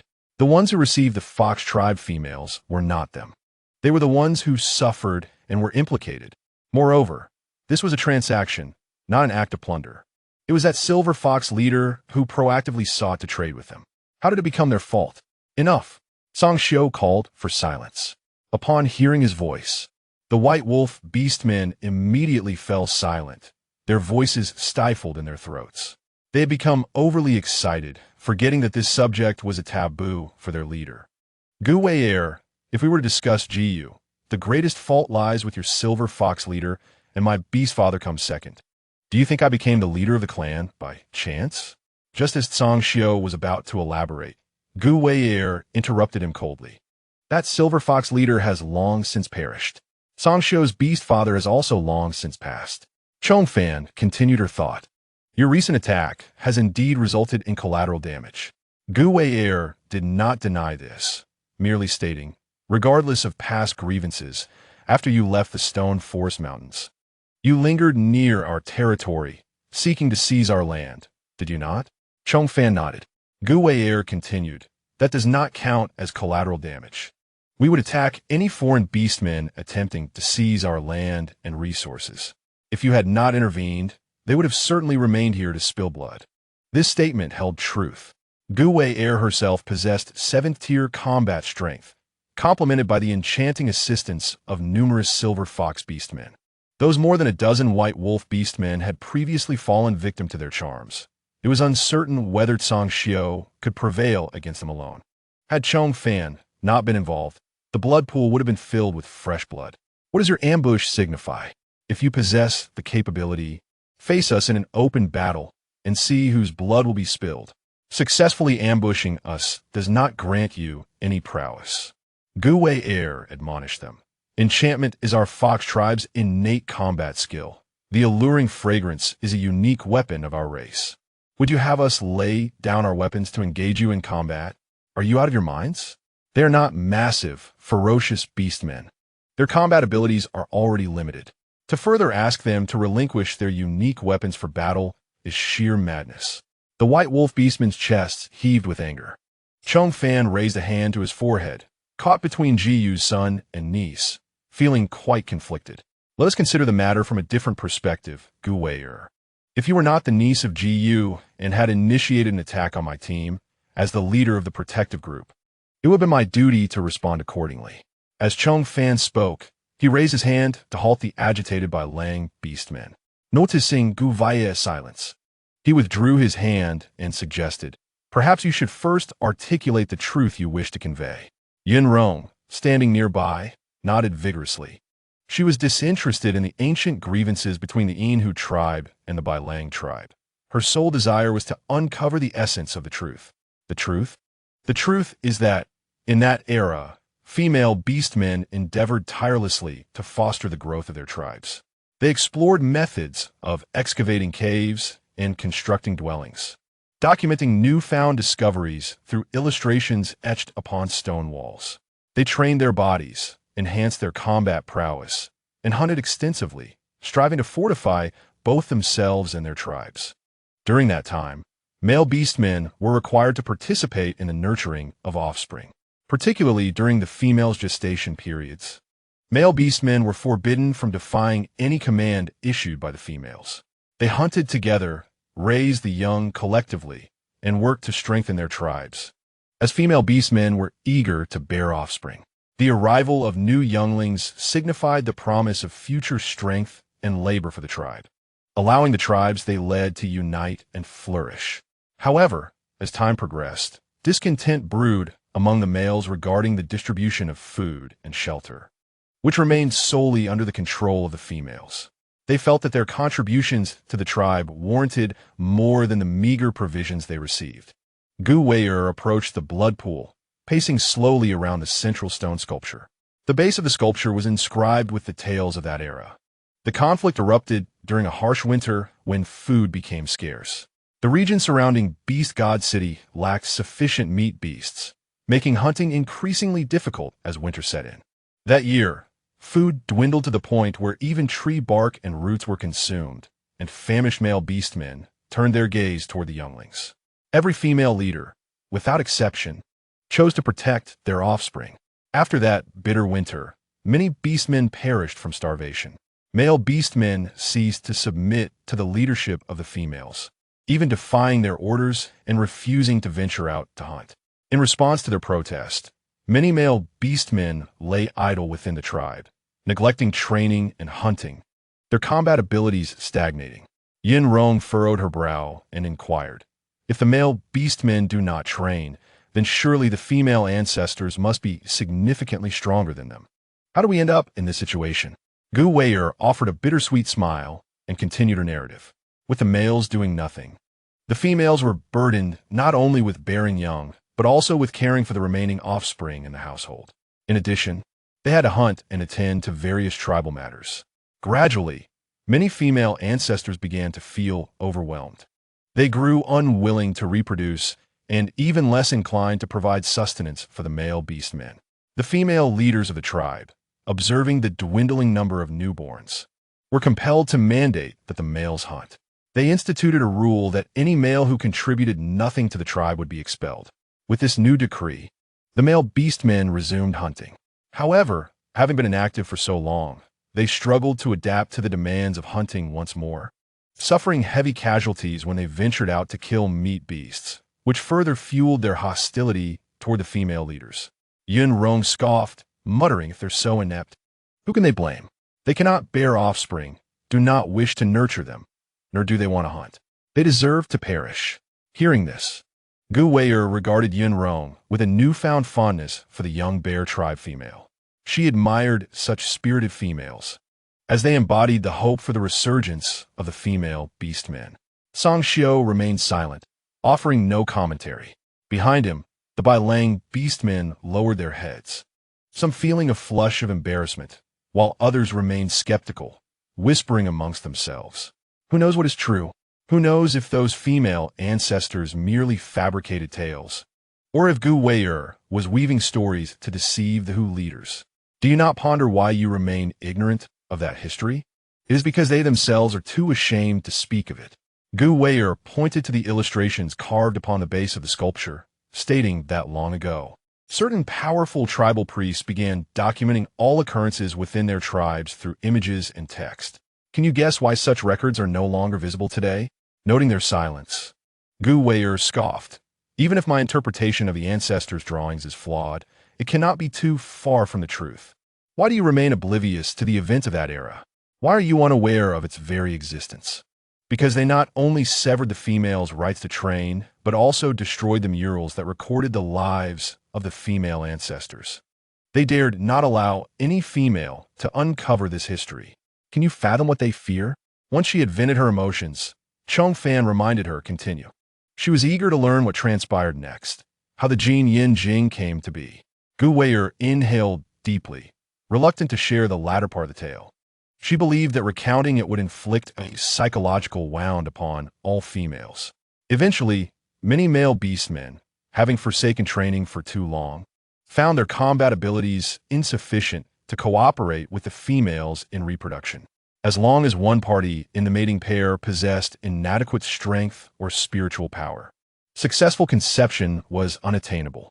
When the combat prowess of the females far surpassed that of the males, the stronger bodies instinctively rejected the weaker offspring.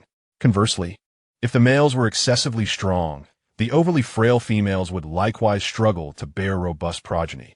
During that time, the female ancestors were far more formidable than the male beastmen, and the inability to reproduce became a source of great distress for the female leaders.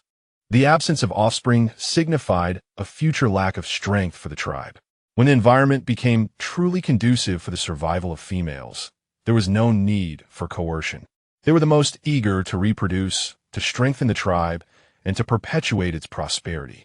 In truth, everyone is aware of the benefits of proliferation. Gu Weier, having circled the blood pool and traversed nearly half the circumference of the stone sculpture's base, continued to recount the history recorded upon it. At that precise moment, a male beastman discovered the Jin Yin Jing. This crystal possessed the ability to absorb the spiritual energy of the beastmen, and they sought to employ it to suppress the combat abilities of the female ancestors, thus alleviating the need for arduous training. Initially, it was merely a brief suppression to facilitate reproduction. However, they gradually realized that when the females were weakened, the decision-making power of the tribe could be transferred to their hands.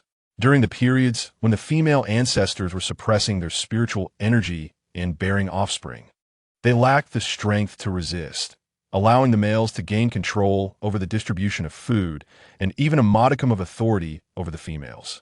Such power intoxicated them, driving them to madness.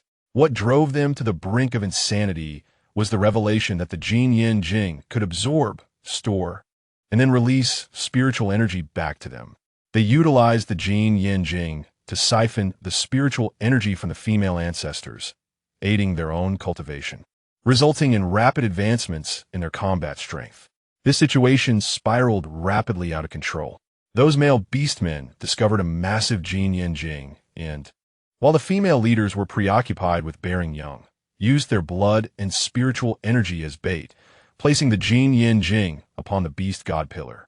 With the aid of the beast goddess power, they disseminated this suppression throughout the continent. All female beastmen across the land had their spiritual energy drained, their combat abilities plummeting. The closer one was to Beast God City, the more severe the suppression. Conversely, the male beastmen experienced accelerated cultivation the nearer they were to Beast God City. Gu Weier's eyes glowed crimson as she glared at Song Xiao and the male Bai Lang behind him, her words emerging through clenched teeth. You are siphoning our spiritual energy. Do you understand? This is the truth. This reveals the harsh truth that female beastmen on the continent seem perpetually weaker than their male counterparts. It is not that they lack strength, but rather that their inherent spiritual energy has been surreptitiously siphoned away. At this moment, the silence of Song Xiao and the others is deafening, leaving them speechless. If this is indeed the truth, although they are not the perpetrators, they are all beneficiaries of this injustice. Yin Rong rushed to the side of the blood pool, straining to discern the intricate carvings and inscriptions upon the stone pedestal at its center. The overwhelming stench of blood could not deter her, even a fraction. At that time, the combat prowess of female beastmen was severely suppressed. Even those who had not yet borne offspring found their abilities stifled. A female leader, sensing something amiss, sought to shatter the golden rock crystal. Yet she, along with the unborn child within her, was brutally slain. Many male beastmen gradually realized that, stripped of their combat capabilities, females ceased to be the primary bearers of offspring. They could be subdued, imprisoned, and even coerced into reproduction. Thus began an era of oppression, domestication, and commodification of females on the continent. Gu Wei'er turned to Song Xiao and the others, inquiring if they were aware of this. They were not, for they had obliterated all records of their female ancestors inscribed upon the stone walls. After perusing the final few images on the pedestal, Gu Wei'er comprehended their meaning without needing to scrutinize them further. These illustrations were familiar to every female beastman in the tribe, having gazed upon them countless times while cultivating in the blood pool. The tragic fate of their female ancestors, who perished in droves as they became mere vessels for reproduction, was a steep price for the temporary retreat of those wretched beings, who begrudgingly granted the remaining female beastmen a modicum of power. The ancestral priestess of the Silver Fox tribe escaped from the Beast God City and, far from its reach, excavated her own burial cave to document these crimes. Gu Wei'er's voice echoed throughout the underground space, hoarse and filled with indignation. Yin Rong extended her hand, almost instinctively, into the blood pool. The moment her fingers brushed against the viscous liquid, she felt a surge of vibrant spiritual energy flood into her body. The barriers of combat rank she had struggled against countless times crumbled effortlessly. Fifth-tier novice, how ironic. She had never anticipated that the elevation of her combat rank would evoke such disgust. As Yin Rong stood there, the White Wolf beastmen were left utterly speechless. Those who had previously harbored doubts could not utter a single word, their voices caught in their throats, their faces burning with shame. Do you like it? If so, join us in cultivating here, little female of the Bear Clan. One day, our Silver Fox tribe will return to the Beast God City to complete what our ancestors and Annie have left unfinished. Gu Wei'er's attitude towards the female beastmen was undoubtedly friendly, indeed exceptionally so. She hoped for all females to rise together. Before Yin Rong could respond, Zhong Fan, who had remained silent until now, spoke up. So, Ji went to the Beast God City to shatter the golden rock crystal. Indeed, Gu Wei'er replied, directing her gaze at Song Xiao. Your beast mother, due to years of captivity and forced reproduction, reached the zenith of her hatred for the golden rock crystal. Prior to her journey to the Beast God City, she returned to the tribe. Both I and Granny Meow advised her against impulsiveness, suggesting she wait until she had gathered the graves of all past ancestors to piece together the methods for female cultivation and enhance her combat power before proceeding. However, she did not heed our words, knowing that your beast father would pursue her and capture her to continue her imprisonment. She did not wish to be recaptured or to burden us, so she went directly to the Beast God City. Within a year, news of her death emerged from the Beast God City. We do not know what transpired there, but thereafter, the Beast God City expelled all female foxes, barring them from entry. All female foxes on the continent, because of her, avoided the fate of being sold into the Beast God City, becoming playthings for those high-ranking males. All the beastmen of the White Wolf tribe believed that Jiyu's escape was a pursuit of stronger male beastmen, seeking a life of ease within the Beast God City. They never considered the brutal reality of her demise. Gu Wei'er approached Song Xiao, enunciating each word. Your beast mother is the savior of all females on this continent. I will not allow anyone to insult her, especially not you. Song Xiao's expression was as cold as iron, silently regarding Gu Wei'er without a word. Their commotion brought Zhong Fan back to reality. Is this all you know?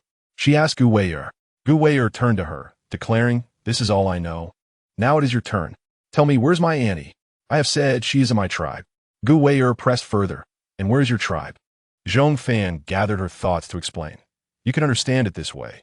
There are many different continents inhabited by various races and tribes. When a potent surge of spiritual energy erupts, it opens the door connecting these continents. I do not know what transpired with her in the Beast God City. Perhaps when she attempted to shatter the golden rock crystal, a spiritual energy riot occurred, inadvertently opening the door to my tribe. As Zhong Fan spoke, she made a resolution.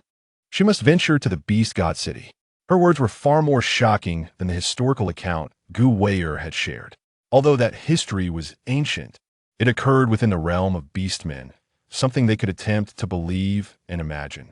However, the door Zhong Fan spoke of, leading to an entirely different continent, was beyond their comprehension and imagination.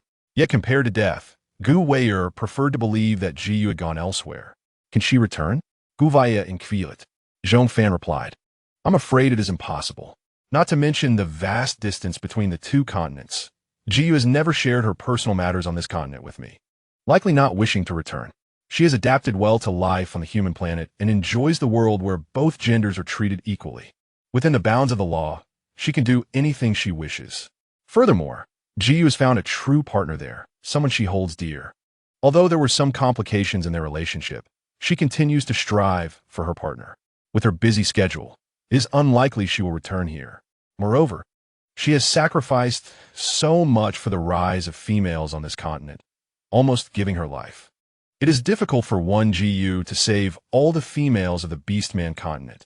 It requires countless Gu Wei'ers to rise together. Reluctantly accepting this, Gu Wei'er lowered her gaze, her thick, curled lashes obscuring the disappointment and sorrow in her eyes. If she is happy, then that is enough. You can rest assured. She is quite fond of her new tribe and has adapted well there. Zhong Fan approached Yun Rong, gently patting her head, and continued the previous topic. Yun Rong, do you wish to stay? Yun Rong lifted her head to look at her, still in a daze, asking, Leader, did you not say that to leave our tribe? One must go sideways? Zhong Fan chuckled, replying, You can leave vertically. However, Yun Rong hesitated. Leader, I cannot bear to part with you, nor with Jieya, and Bana, and Ming Ti, and Tata. Then why not have them all join my tribe? I will take them with me to cultivate and strengthen them. Gu Wei'er spoke bluntly. I see you will return to your continent sooner or later, and you will no longer be able to protect them. Let that Jieya, and Bana, and Ming Ti all come. I will take on the role of their leader. Little Fox, do you have any manners? Were it not for Jiyu's reputation, Zhong Fan would have taught her how to behave as a junior. The conclusion of this assault ended with both tribes taking a step back. In a precarious situation, Zhong Fan found herself caught in the middle, torn between two factions. In the absence of her intervention, should the two tribes engage in earnest conflict, the outcome would invariably result in mutual destruction, an eventuality that none wished to witness. Gu Wei'er and her companions initially intended to employ traps and fragrant mist to neutralize the Bailang orcs while incurring minimal losses. However, with Zhong Fan's meddling, their tribe lost the element of surprise. For the Silver Fox females, who had only trained for a few years, confronting the Bailang orcs head-on was far from a prudent decision. Yet, while retreating was a simpler task for them, compelling the injured Bailang orcs to withdraw proved to be quite a challenge. Through Zhong Fan's mediation, food, territory, and portions of their resources were relinquished by the Silver Fox tribe, barely assuaging the fury within the Bailang orcs. What a wretched situation! We gained not a single advantage, while suffering all the detriments. Wu He, upon hearing the grievances of his kin, began to enumerate with an agitated tone. Look at how long we have resided south of the Shilin mountain range. Even if it has aided the male orcs around the beast god city, when has it ever benefited us? Oh, in the end, whenever they mention this, it's always the males who are to blame, and they slaughter us as offerings for their pitiful rituals. Wui's frustration only intensified. After our tribe's tragic defeat, if only a single female had stepped up, not necessarily one of the caliber of the Fox leader, even someone of Gu Wei'er's rank, I would have been grateful. I longed for them to train. Had they begun earlier, would we have to toil so relentlessly every day? If they could hunt and safely return with prey, I would raise their young. I could manage 10. If I could give birth without taking on human form, I would bear 10 for each of them. The agony of birthing in human form is excruciating. The narrow hips and the disproportionately large heads of the offspring make the process slow and tormenting. In contrast, the pain of birthing in beast form, as my sister says, is perhaps less than a tenth of that in human form. Wu He's impassioned declarations were evidently fueled by the discontent expressed by the tribe members. Those unreasonable Silver Fox females should not drag him into their troubles. What had he done to deserve this? Today he inexplicably fell into a trap and emerged wounded, yet he remained silent. Nearby, the The Bai Lang orcs raised their thumbs in approval of Wu He. If only we possessed your eloquence, we could have retorted at the altar earlier. They had felt utterly humiliated. Hearing Gu Wire's words, witnessing Yun Rong's expression of disdain, especially the unfamiliarity and hostility she directed towards them, rendered them speechless. Though it wasn't tea their doing, they still felt embarrassed. Alas, with the fox leader's protection, they were at a disadvantage. Wu Ye's discontent grew. The fox leader had previously favored their tribe, aiding them in raiding others. Now, with Gu Wire's emergence, she had usurped their position in the fox leader's esteem. The expressions of the Bai Lang orcs varied as they murmured, "Let's not mention the fox leader. Our leader is still here. What now? Can I not even mention the fox leader?" Wu turned to them, irritated. "She hasn't harmed us nor sacrificed us to the blood pool. What is the matter with you all? Just moments ago, you were lamenting how Gu Wire would strike us down, and now you wish to strike the fox leader as well?" The Bai Lang orcs hastily shook their heads. They lacked the courage. Moreover, the fox leader had treated them well. How could they entertain such thoughts? Their silence was clearly linked to their leader's displeasure since returning. They dared not mention the fox leader or the other continent, lest they wound their leader's heart. The Bai Lang orcs exchanged glances, urging Wu He to keep quiet for the moment. "What do you mean? Is there something that cannot be said? Have you all turned mute?" Wu He was oblivious to the underlying tension. Song Xiao, who had been lost in thought beside them, was now pained by the noise and rose to leave. Observing Song Xiao's retreating figure, Wu He asked, "What's wrong with the leader? She seems rather displeased." Could it be that she was coerced into collaborating with the Silver Fox tribe after being reprimanded by the fox leader? After all, the notion of their leader cooperating with the Silver Fox tribe for their next migration would have been unthinkable in the past. He suspected that the fox leader had given Song Xiao a good thrashing, hence his current demeanor. With a swift motion, a Bai Lang orc, seeing Song Xiao had distanced himself, smacked Wu He on the back of his head. "Your tongue is far too quick." Wu He raised his hand to his head, frowning as he inquired, "What on earth is happening?" The Bai Lang orc sighed and finally divulged the matters they had previously withheld regarding Zhong Fan and the other continent. Upon hearing, Wu He's eyes widened in shock. "What shall we do about our leader?" Everyone had observed the affection their leader held for the fox leader, a sentiment that perhaps only the fox leader remained unaware of. Meanwhile, within Jia's tent, after discussing the Silver Fox tribe's affairs, Yin Rong broached the subject of Zhong Fan. "We cannot perpetually rely on the leader's protection. Eventually, she shall return to her tribe.